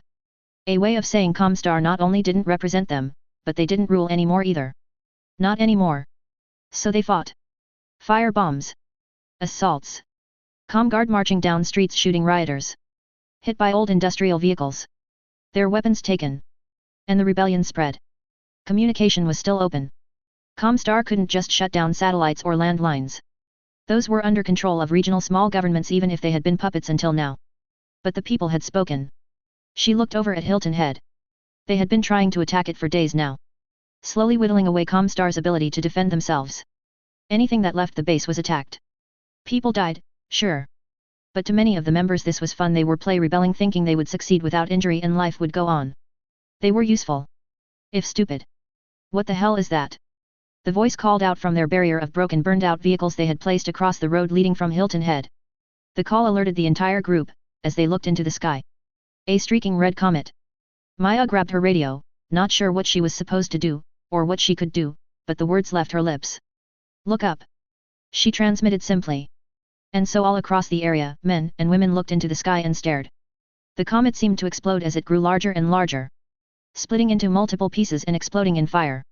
A flower exploded in the sky, bright and beautiful. But then whatever it was, kept coming. Maya grabbed her binoculars, aiming in on the object. She could see engines activating, seeming to shift the whatever it was. She had thought it must be a dropship at first. But as she watched, a realization of something filtered through her. She had always wanted to fly.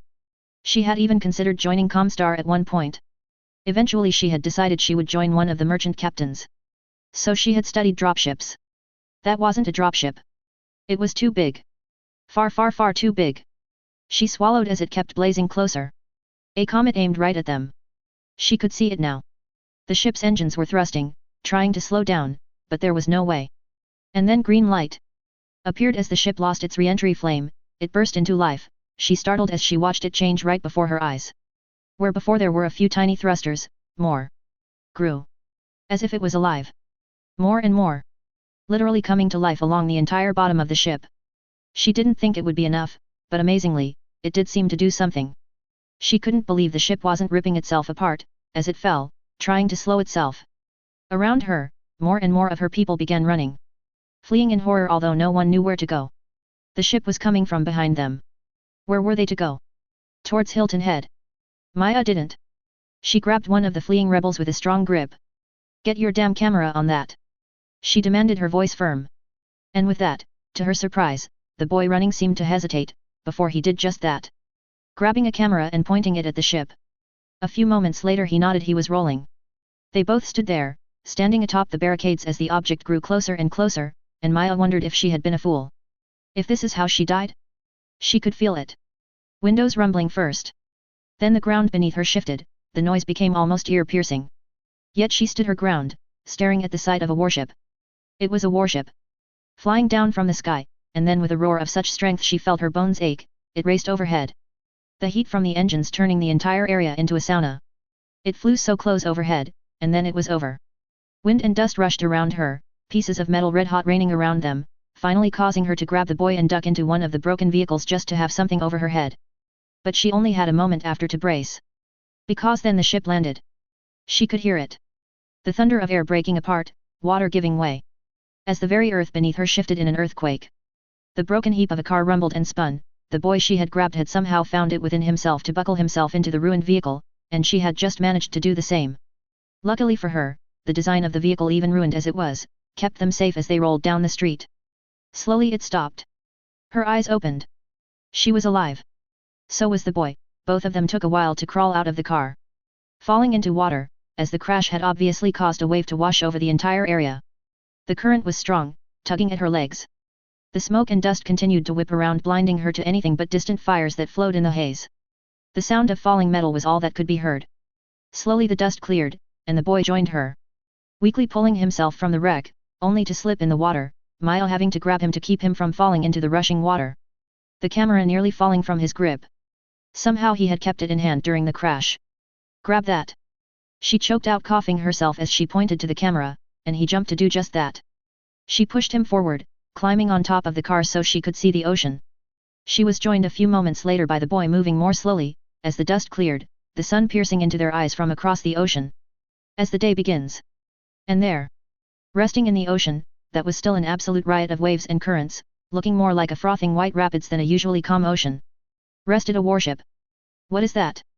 The boy asked, pointing his camera already on target, but it was having trouble getting a picture. Maya grabbed her binoculars, raising them up, before lowering them and rubbing the dust from the lenses. And then they were raised up. There, standing atop the warship, rising out of a crouch. Single-use rockets popping off in a silent refrain from this distance, was a mech. She watched, as more and more drop pods opened up overhead. Slowly, more and more mechs landed atop the broken warship. The steam from the boiling ocean blocking them from sight from time to time. Did they just surf a warship? The boy beside her asked in awe. Maya heard him, but it took a second to process what he had just said. What? No. That's stupid. She hissed at him even as she continued to stare. Who were these people? What the hell had just happened? But more importantly, why? She couldn't take her eyes off them, as they slowly gathered together. The mech in the middle slowly started moving. To her shock, a green fog burst from the front of the mech, rolling over the surface of the fallen warship, which once more began shifting. She held her breath. In fear? In awe? Surprise? She couldn't say. Slowly a pillar of metal rose up. And then the green fog became a wave, rolling over everything. She swallowed her dusty dry throat, because before her eyes, the warship started growing, as if this metal tyrant of the stars had fallen to earth and lived. Maya shook her head. Too much time in drama class, she decided, but it was moving. Growing before her eyes. Until slowly a wall rose up from the ocean around the ship, blocking the mechs from sight. It continued to rise, growing larger and larger, until it literally cast a shadow over the entirety of the island. Until the morning sun, once bright cutting the dust, was blocked completely from view. It expanded, widening until it was like she was staring at a castle wall. Growing more and more, until it dwarfed everything. And then appearing in a searing green light, in blood red, in front of her eyes, an image appeared onto the white ferrocrete building. A flower. Then it seemed to slow, the building finishing its expansion. Maya held her breath. What else could she do? What was she even looking at? What absolute madness had she found herself in? She was in college. Did she just walk onto the set of Immortal Warrior? No way. That's impossible. The boy standing beside her filming it all said, sounding hoarse and afraid. She was too. Because along the top of this castle, grown from the death of a warship, a massive weapon grew out of the green fog. Maya swallowed dryly. The gun that grew from the top of this structure was definitely the largest weapon she had ever seen. Once it was completed, it shifted, aiming down. And then another grew out beside it. And another. And another. And then a different type that looked like an LRM launcher. And then more. And more and more and more. Each time they finished, the weapons would adjust themselves before aiming down towards Hilton Head. Maya couldn't tear her eyes away, as this thing turned itself into a porcupine. She only hoped the boy was still recording. Because she knew no one would believe her. A different perspective. Mendu Waterley. Deep within the very bowels of Hilton Head, Mendu sat in a safe room. The entire first circuit, or at least those that were still here, had come down once they confirmed that the warship was definitely reaching Terra. Of course the concern had been nuclear weapons, or biological attacks. The warship was going too fast to enter orbit. The assumption had been a bombing run. Why else would you not retro-burn? The room now held not just the first circuit, but also some of the precantors that carried out important duties at Hilton Head. All of them had been watching the exterior, and satellite cameras in horror. Some of the men that were in charge of the comm guard, those with military experience, had assured Mendu that the warship would pass right on by. They were deep enough, and secure enough they could survive whatever trick the ISDF was planning. Those men were now no longer saying anything. Does anyone have an explanation for anything I am seeing? Mendu asked darkly, as the cameras watched warship. A warship, make re-entry into an atmosphere intact. The room was quiet. Partly because no one wanted to try and explain this. But also because everyone was staring at the cameras. From dozens of angles, some orbital satellites all watched what was going on in a mix between horror and awe. Mendu hadn't thought so. Ready the comm guard. She ordered, only for no one to move. No one to act. She grit her teeth, furious and frustrated, and more than anything terrified. Ready the comm guard. She yelled, using every ounce of her breath, startling the room to all look at her, but then nothing happened. The men immediately dismissed her. The comm guard Prekenter simply turned back to the holovid. She rose, ready to lash out more than verbally, when a hand firmly pushed her back into her seat. A strong hand that broke no weakness. Relax, Mendu.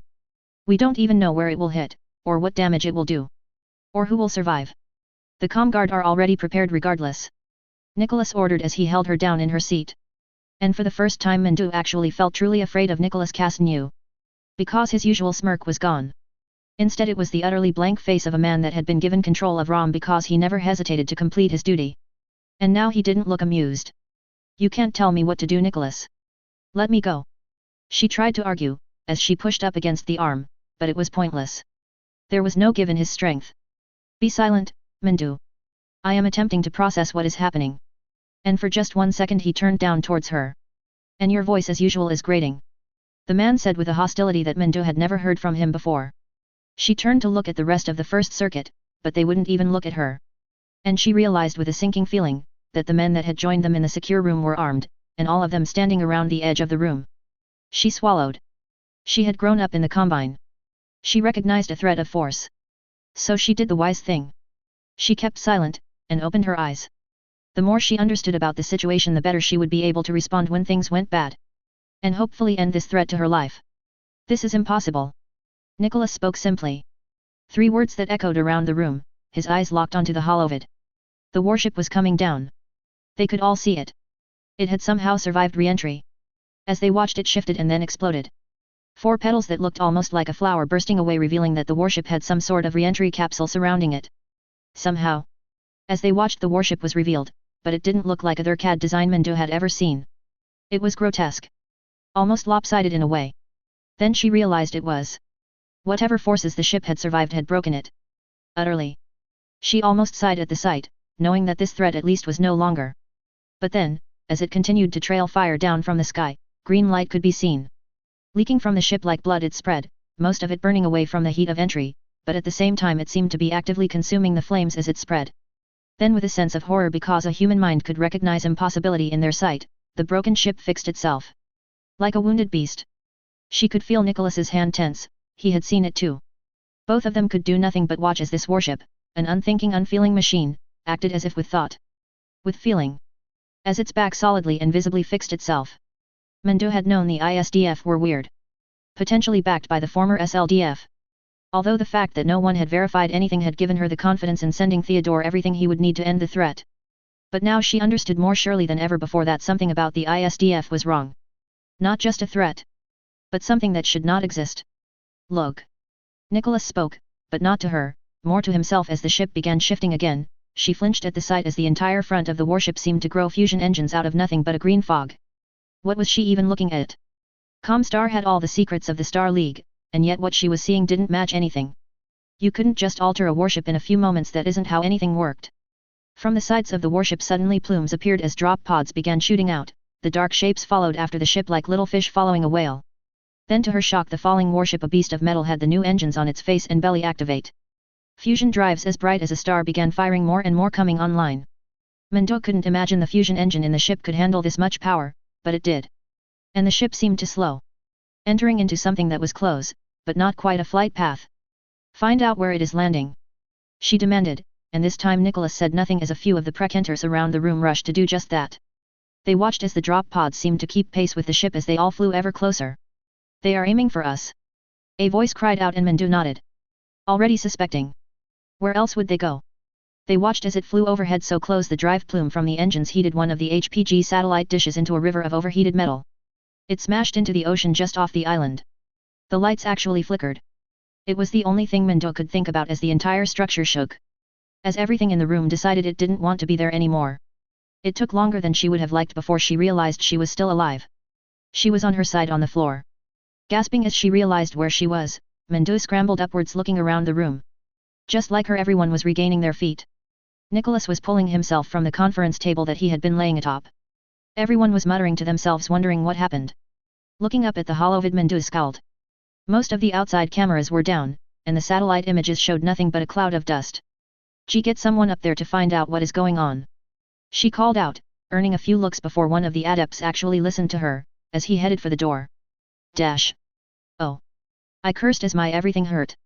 The single-use jump jets popped off my mech now that I stood atop side 2. The landing hadn't been graceful, but I had made it. It was too bad I felt like mashed potatoes. I adjusted the phantom, catching sight of all the other jumping mechs aiming for the top of the fallen ship. I nodded, it looked like everyone was on target. The escape pods that held our pilots and other crew were coming down as well, but they would be here long after the mechs. Mostly because they were actually shuttles and not just escape pods. Just one of those little adjustments I had forced on side 2. But I needed a safe place for them when they got here. So step 1, as always as a commander, was to build. I grit my teeth as I looked over the utterly shattered waters between me and the island. We had definitely caused a tsunami from our entry, not counting the steam that had shot up from the engines trying to slow the bulk of side 2 from simply shattering everything for miles. I breathed a sigh of relief, that while the structures on Hilton Head had seen better days, and that poor forest was on fire, at least the city behind it wasn't suffering from an orbital drop too much. I could see smoke still, but that would have to be something the locals dealt with for now. I would rebuild or something after. Shit, this was such a stupid idea. I shook it away. The doubt. The hesitation. The fear. Gage, the goal. That was all that mattered. I lowered the nose of my Nightstar, its ERP-C replaced by a nanoforge for the first time, and then in a haze of green the first activated it. There weren't any nanoforges still active in the ship that could do what I need. So instead I simply built atop it. Like it was a green hill and I was planting trees. First I consumed down, where I began putting a fusion engine to power the nonsense I was about to start creating. Then I resealed it, before creating a large nanoforge right atop it. Sticking up out of the ship. The green fog of the nanoparticles went from a small stream to a wave, as I began inputting orders. Creating a design using pieces of ferrocrete, and Castle Bryan designs I had grown so accustomed to messing with the basic building blocks, I didn't even need to think about it. The walls began forming. Thick ferrocrete began rising around us. First a bulwark, a wall to ensure that any Comstar members on the island wouldn't be able to simply shoot at us with impunity. That was my job. The Black Watch landed and swiftly surrounded me on guard, but I paid them no mind. They weren't needed to protect me right now. Because here atop a monument to my own arrogance I was not going to stop. I had come too far to hesitate now. As the walls rose up around us, growing larger and larger as the green fog spread, I simply waited. Once my people in the shuttles were with us, they would man the guns. And only then would I send one final call to Comstar. It didn't matter that the army of mechs hidden under the island were all preparing, moving out to reach the surface. It didn't matter how many soldiers they had wearing Tornado Pa'el, or even a few of their remaining Nighthawks. Because nothing on Earth could stop me from rescuing Gage now. Commander. The noise startled me. After confirming everyone was on their way I had begun building and blocked everything else out. Eris? What is it? I asked after a moment, working on a tricky bit of the castle to ensure its gun emplacements would be able to reload. I think I found Blake. His cooling suit anyways. Looks like they are sleeping in a room. I felt my heart soar. Yes. We had done it. I quickly accessed her scanner and found the room in question. It didn't look like a prison or something, but then again Comstar probably just stuck him in a room, not like he was getting out of there. Alright Eris, get the ground team informed, once they land. I want them suited up.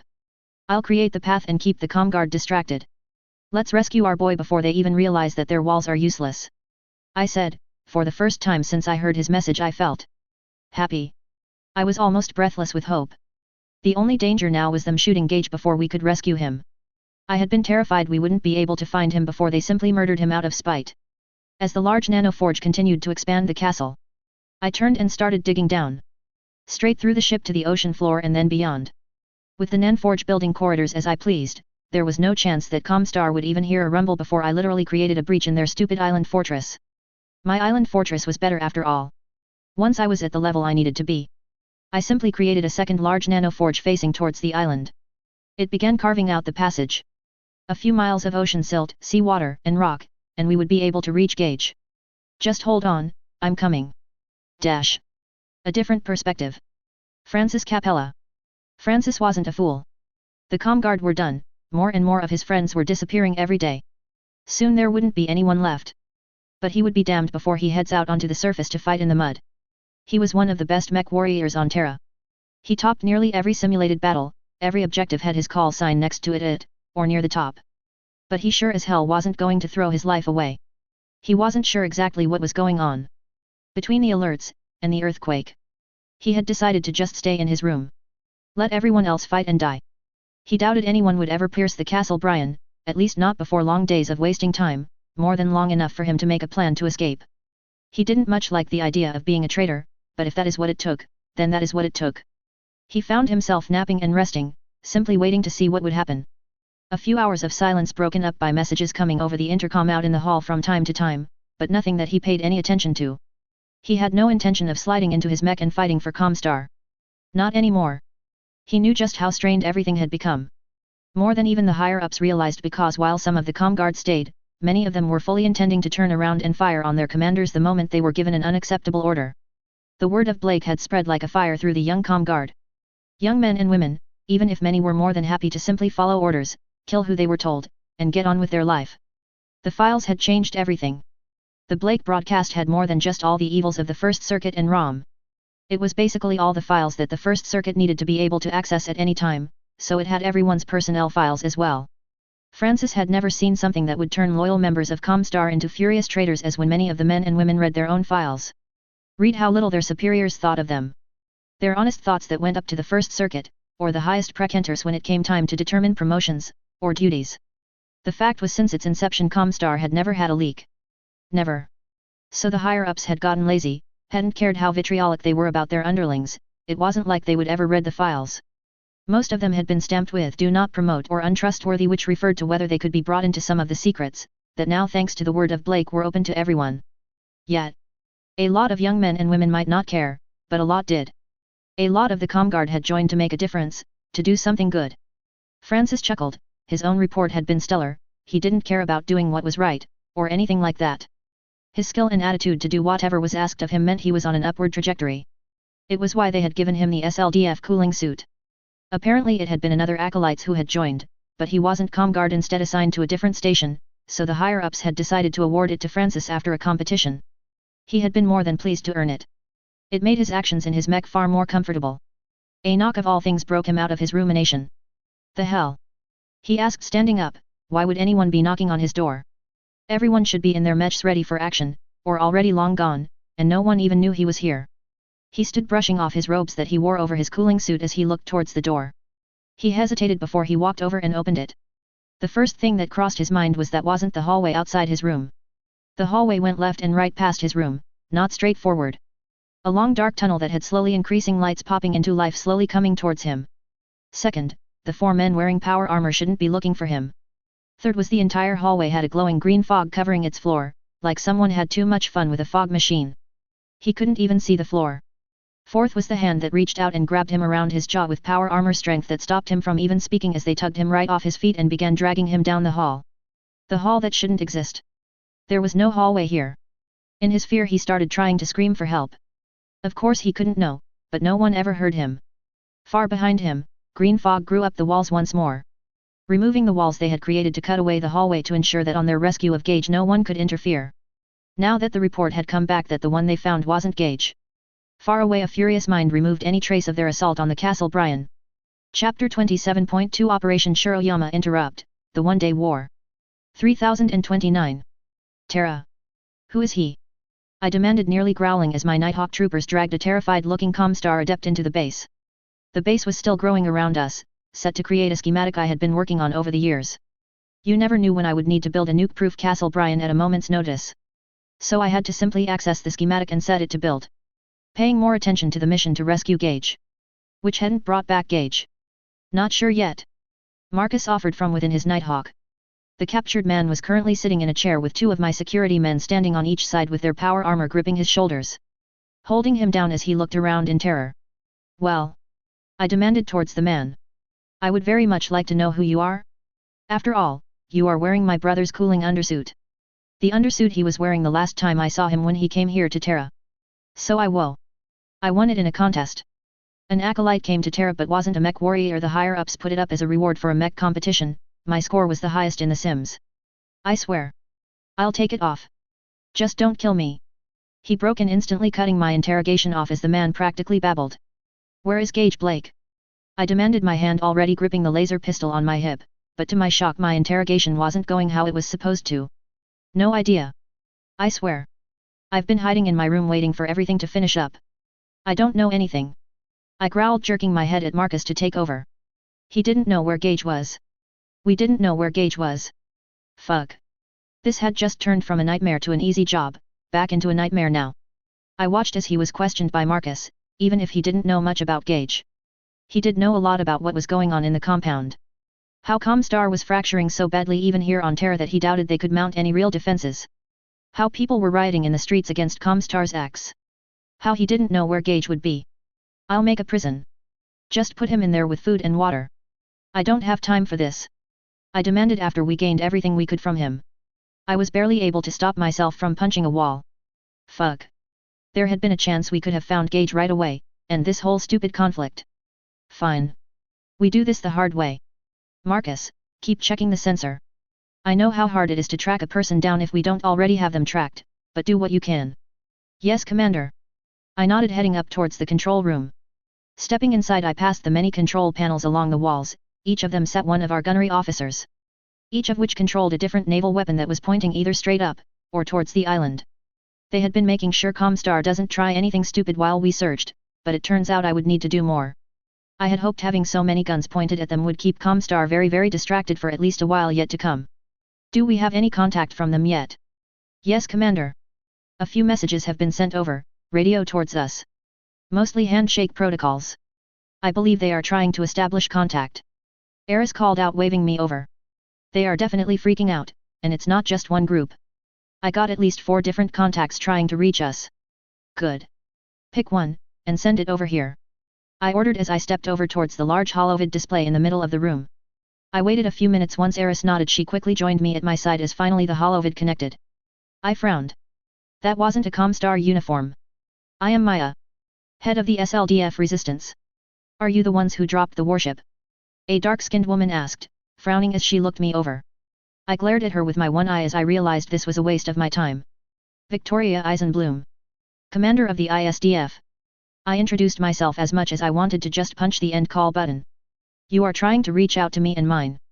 What do you want? The woman blinked at that before seeming to rise to her own. You crash a warship almost on top of me, and you're surprised we want to know what the hell is going on?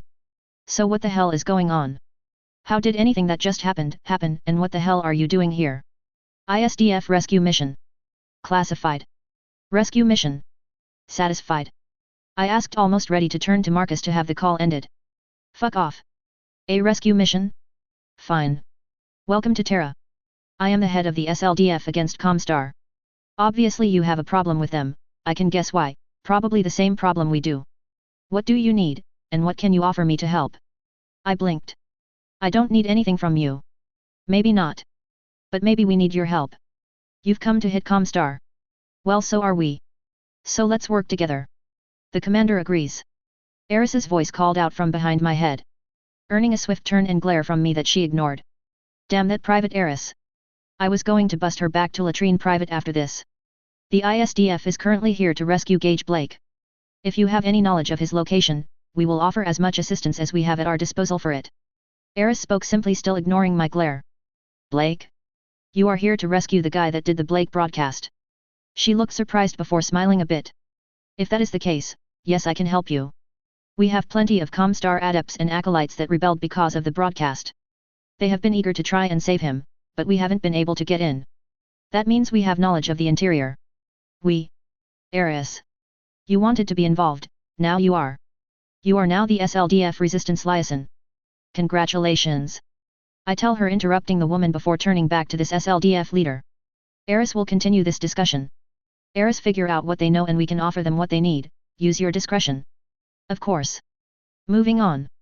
I order Marcus, cutting the holovid I was using as Eris sighed at my lack of diplomacy. I knew that was what she was sighing about. I had gotten good at understanding Eris's sigh. Marcus next connection. I ordered waiting a minute for the holovid to connect as someone realized we had accepted the connection.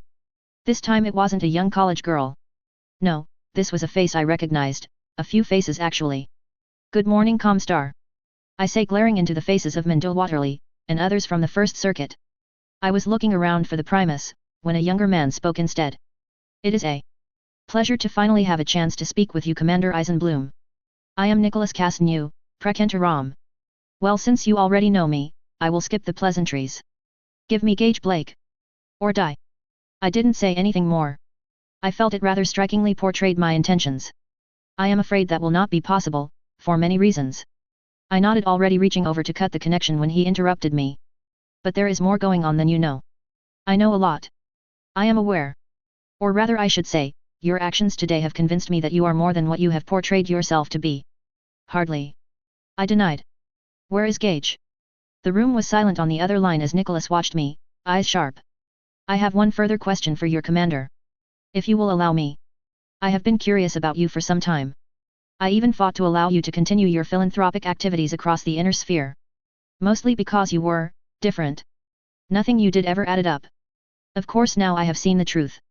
So please, answer me one question. What are the intentions of Victoria Cameron? Eisenbloom. My intention Rom, is to rescue my brother. Kill everyone who tries to stop me from doing that. And then go home. And if you can't? If we drag out Gage Blake right now, and put a bullet in his head, as Mendo has threatened. My breath hitched at the very idea, and I felt my hand form into a fist. I knew I was baring my teeth, practically growling as I glared at this man, that dared to say that to me. You would find out just what kind of commander I am. No, just what kind of monster I am. He shook his head. Will you be a monster? I am very interested now in just what kind of person you are. Someone like you? With so much power at your fingertips? The Cameron returned? I wonder. Will you be another Jocasta Cameron? A saint that rules with such finesse that the inner sphere follows her every word? Or will you be the next Richard Cameron? What is it that drives you, Commander? Idealism as you have said up until now? Or greed? I'm getting really tired of these games. I am not here to discuss politics. Give me Gage. The man looked at me for a while, a silent staring contest as he contemplated something in that mind of his. Gage Blake is dead. He was shot and killed as we secured the HPG. You came all this way for nothing. I blinked. The room around the man went utterly still, even Mendo sitting behind him jerked as she stared at the man in horror. I opened my mouth to say something I am sure. But nothing came out. I closed my mouth. And now Commander. I get to see what kind of person you really are. The COMM ended, he actually hung up. I could hear the others in the room begin stirring. Talking about what we had just been told. I could even feel Marcus come over and put a hand on my shoulder. But none of it registered. Dash. A different perspective. Mendel Waterley. What have you done? Her not knowing Blake is dead was our only point we could negotiate with. She. What she will do Mendo is exactly what I wish to see. I already told you. Comstar regardless of what we do today is done. We will certainly not be in charge. No, in fact our heads will likely be decorating spikes soon enough. But this girl, isn't it interesting? To find out what kind of person she is. No, I don't find this very interesting. She snapped, turning to the other men. Since the landing everyone had been quiet in the room, a few injuries dotted amongst them showing that most hadn't gone unscathed from the force of the ISDF arrival. Well? Are the rest of you going to just sit there? Let Nicholas just throw away our only bargaining chip. Mendo, shut up. Most of us are just waiting for our escape plans to come into play, you're the only one stupid enough to think we have a chance in hell anymore. Prekenter their cat Old Han Everson spoke simply. And since our Prekenter Rom has already decided to throw away his life, I don't find myself in any further mood to listen to you. Gentlemen. Mendo. Good day. He said, rising to his feet and stepping towards the door. Mendo was sure Nicholas was about going to have him killed, but nothing of the sort happened. You are just going to let him go?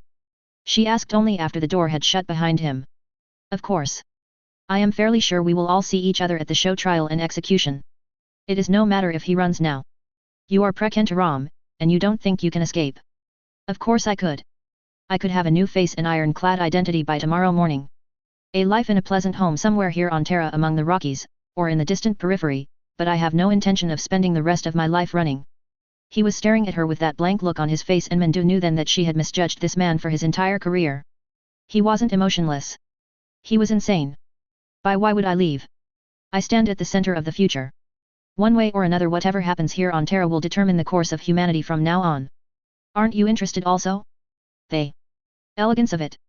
A Cameron returned, the conquest of Terra, and the future it all leads to. Death. It leads to nothing but death. The successor houses will never allow a Cameron to rule. He nods smiling.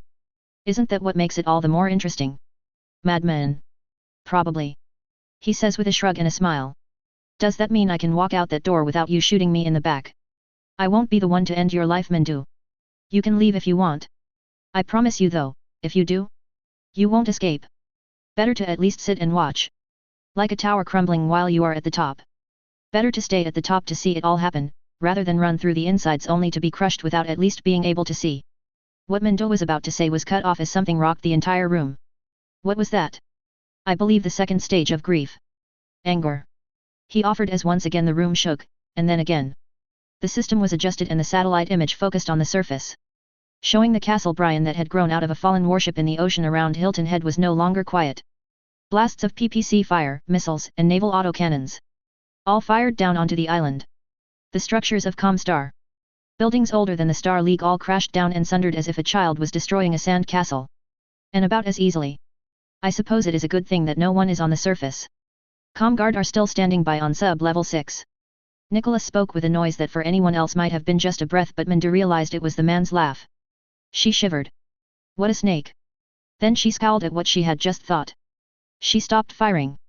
He commented then as Minda realized the rumbling had stopped. There. He said, pointing, but again Minda knew he wasn't focused on her, or the other precantors or guards in the room. No, it was like a child pointing out things of interest. He was fascinated by this. No, by the commander. Minda decided then and there, she wasn't going to stick around any longer. This madman could stand atop his tower as it tumbled down if he liked, but she was going to take the chance that she could race down the stairs fast enough. This would not be how her life ended. She rose and walked out the door, and not a single person stopped her. Of course she had her own escape plans. One doesn't live in the Combine without developing the habit of learning to set up a way out. Not that you always could in the Combine, but you still did it. So she hurried down the hallway. You should stop. You aren't hitting anything. Eris tells me as I stand atop the very peak of my castle. Watching the island below me be hammered into fury and dust. At least, I would be watching, but I couldn't see much through the tears. Why? What's the point? I snapped back, rubbing my eyes. The stupid eye patch that I had taken such a wicked enjoyment in sporting to mess with the Combine somewhere on the floor behind me. What am I even still doing here? Gage is dead. We came all this way, did all these stupid things, and for what? To rescue a dead man. I turned intending to snap at her only to find myself pulling into a hug. Gage was your brother. I understand. I lost my family too. She whispered as she held me tight even as I weakly protested. I couldn't. If she did this, I wouldn't be able. I wouldn't be able to go on. They killed him. Eris, they killed Gage, he was doing what I said. This is my fault. I shouldn't have let him go, or I shouldn't have ever told him we could make the inner sphere better. I put this stupid shit in his head and now he is dead. I screamed into her shoulder, gripping her tightly, because if I let go, I wouldn't be able to stand. This was my fault. Gage was a man. He was entirely in control of his choices, and I remember you moping when he left. He didn't ask you permission, Vicky. He told you he was leaving. Remember? That doesn't help. He is dead.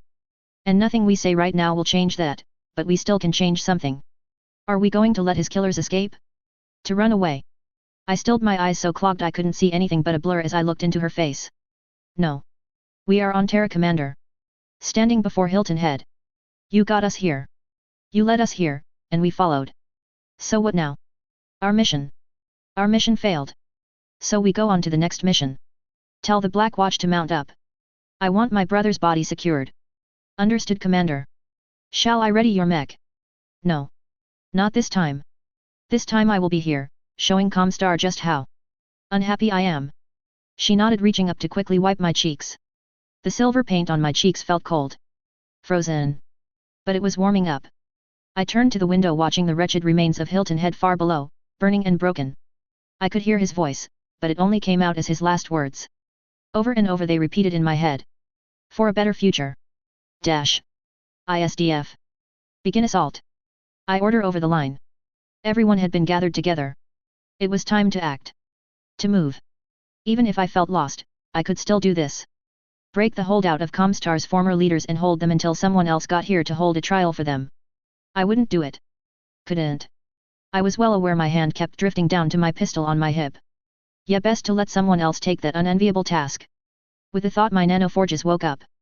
From the base of my castle, green fog began spreading, creating a ferrocrete bridge over the water. Slowly growing outward.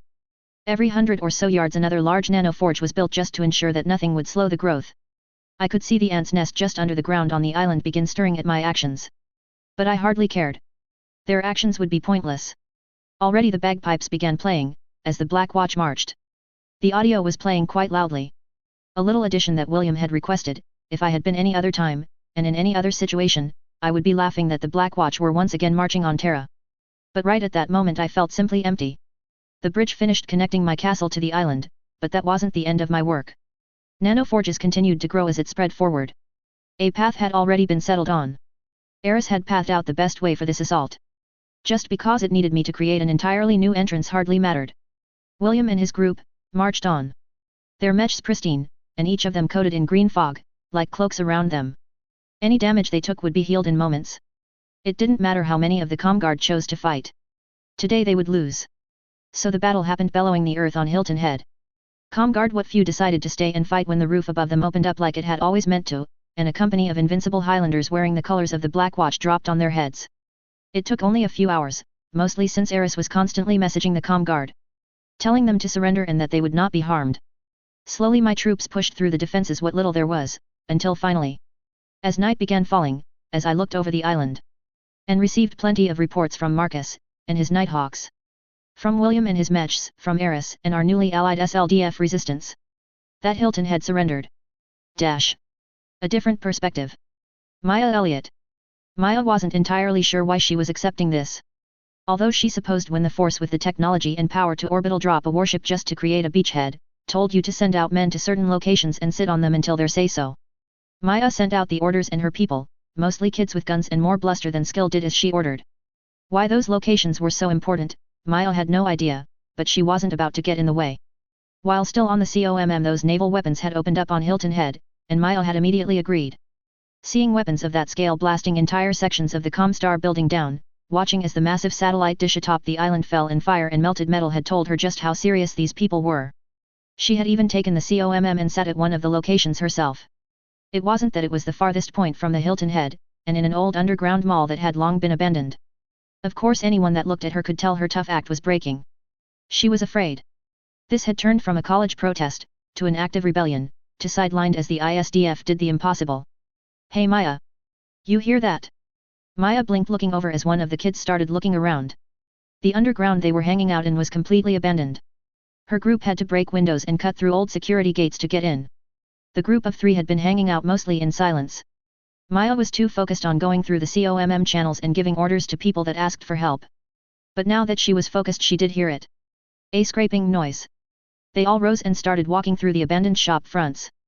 The noise was growing louder and louder, and while it echoed around, it was easy enough to figure out where it all came from. Down a side path past some bathrooms was a maintenance room, at least that is what it said on the door with fading white paint. The sign also said authorized personnel only, but no one even hesitated as they opened the door and stepped inside. The noise of the door opening was utterly hidden by the noise one of the walls was making as it slowly grinned its way upwards. Dust trailing down, the wall was about head height now, and behind it a long hallway trailed off into the distance. But it was the woman that was scrambling around inside an old locker that had much newer clothes and equipment that grabbed Maya's attention. It took one look before her decision was made. She walked up, her rifle raised, and as she got right on top of the woman she struck. The buttstock of her rifle smashed into the side of her head, just like old Phil had shown her a few days ago. When striking with a buttstock, don't just tap them, aim for a location past their head, and that way when you strike they won't be resisting. She crumpled into a heap, and Maya grinned as she grabbed her radio. ISDF, this is Maya SLDF Resistance. We got a Comstar Precenter by the ropes trying to sneak off through a hidden door. Yes, we suspected they might use that escape path. Please secure her. Once we are done here, we will finish contact. Over. Maya blinked. Done here? What are they going to take on the entire Comguard in an hour or something? What are we supposed to do with this? She asked, nudging the woman who was moaning a bit as she stirred. Hell if I know. I'm sure we can find some rope or something. Just make sure she doesn't have a weapon. One of her people said as he started looking through her robe to do just that. Yet. 2 hours later I stepped into the panic room deep beneath the surface. The Comster First Circuit were sitting in chairs facing me, my Nighthawk-clad troops standing behind them, weapons pointed and ready. I turned to see Mendel Waterly among them. The woman had been caught as had many of the Prekenters by the SLDF resistance. I still sighed every time I thought of the name the Terran people had decided on. You are all under arrest. Do not resist, and you will be treated. Well, I won't torture you, and you will get food and water. I looked over the group of terrified or furious people. Some of the most powerful people in the inner sphere. Now they were completely incapable of even raising their voice against me. And they all knew it. You. I point at the Prekenter Ram. The only one that seemed completely unfazed by the way Eris was holding her weapon against his head. You will take me to Gage. Very well. He said, simply nodding as slowly rose, purposefully not making any sudden moves as Eris shot me a look. Prekenter Ram. The spy. Probably the most dangerous man in the room, but also the one man I didn't expect to still be here. He should have easily managed to escape, well, perhaps not with our sensor, but he should have at least attempted it. But he didn't. If my mind wasn't so focused on making sure, I would have possibly been more interested in his plots and plans. Right then, now that I was walking through the underground of Hilton Head, as the Comster members we passed were guided around in handcuffs. I wanted to finish my job. I had to see. We walked through the long corridors for a while, until finally we came into a medical bay. More than a few beds were filled, doctors were wandering around, but stilled at my entrance. The pair of Nighthawks walking at my shoulders and pointed guns did tend to draw attention. I followed after the Prekenter as he walked through the room into a back room, which was obviously a morgue. I hesitated at the entrance. Right now it felt fake. I felt almost blank, but I knew. If Gage was here, it wouldn't be fake anymore. But my feet took a step, and another as I walked into the morgue where the Prekenter was standing beside a pole drawer. The fact it looked so similar to morgues I would have seen on TV a lifetime ago, made the entire situation feel almost inauthentic. As if I expected something more futuristic. I stepped forward, ignoring the Prekenter's explanation of which one as I grabbed the drawer and pulled. A body in dark body bag was pulled out, and it took me a moment with shaking hands to pull down the long zipper. I didn't even have to draw it down very far. I knew. I saw.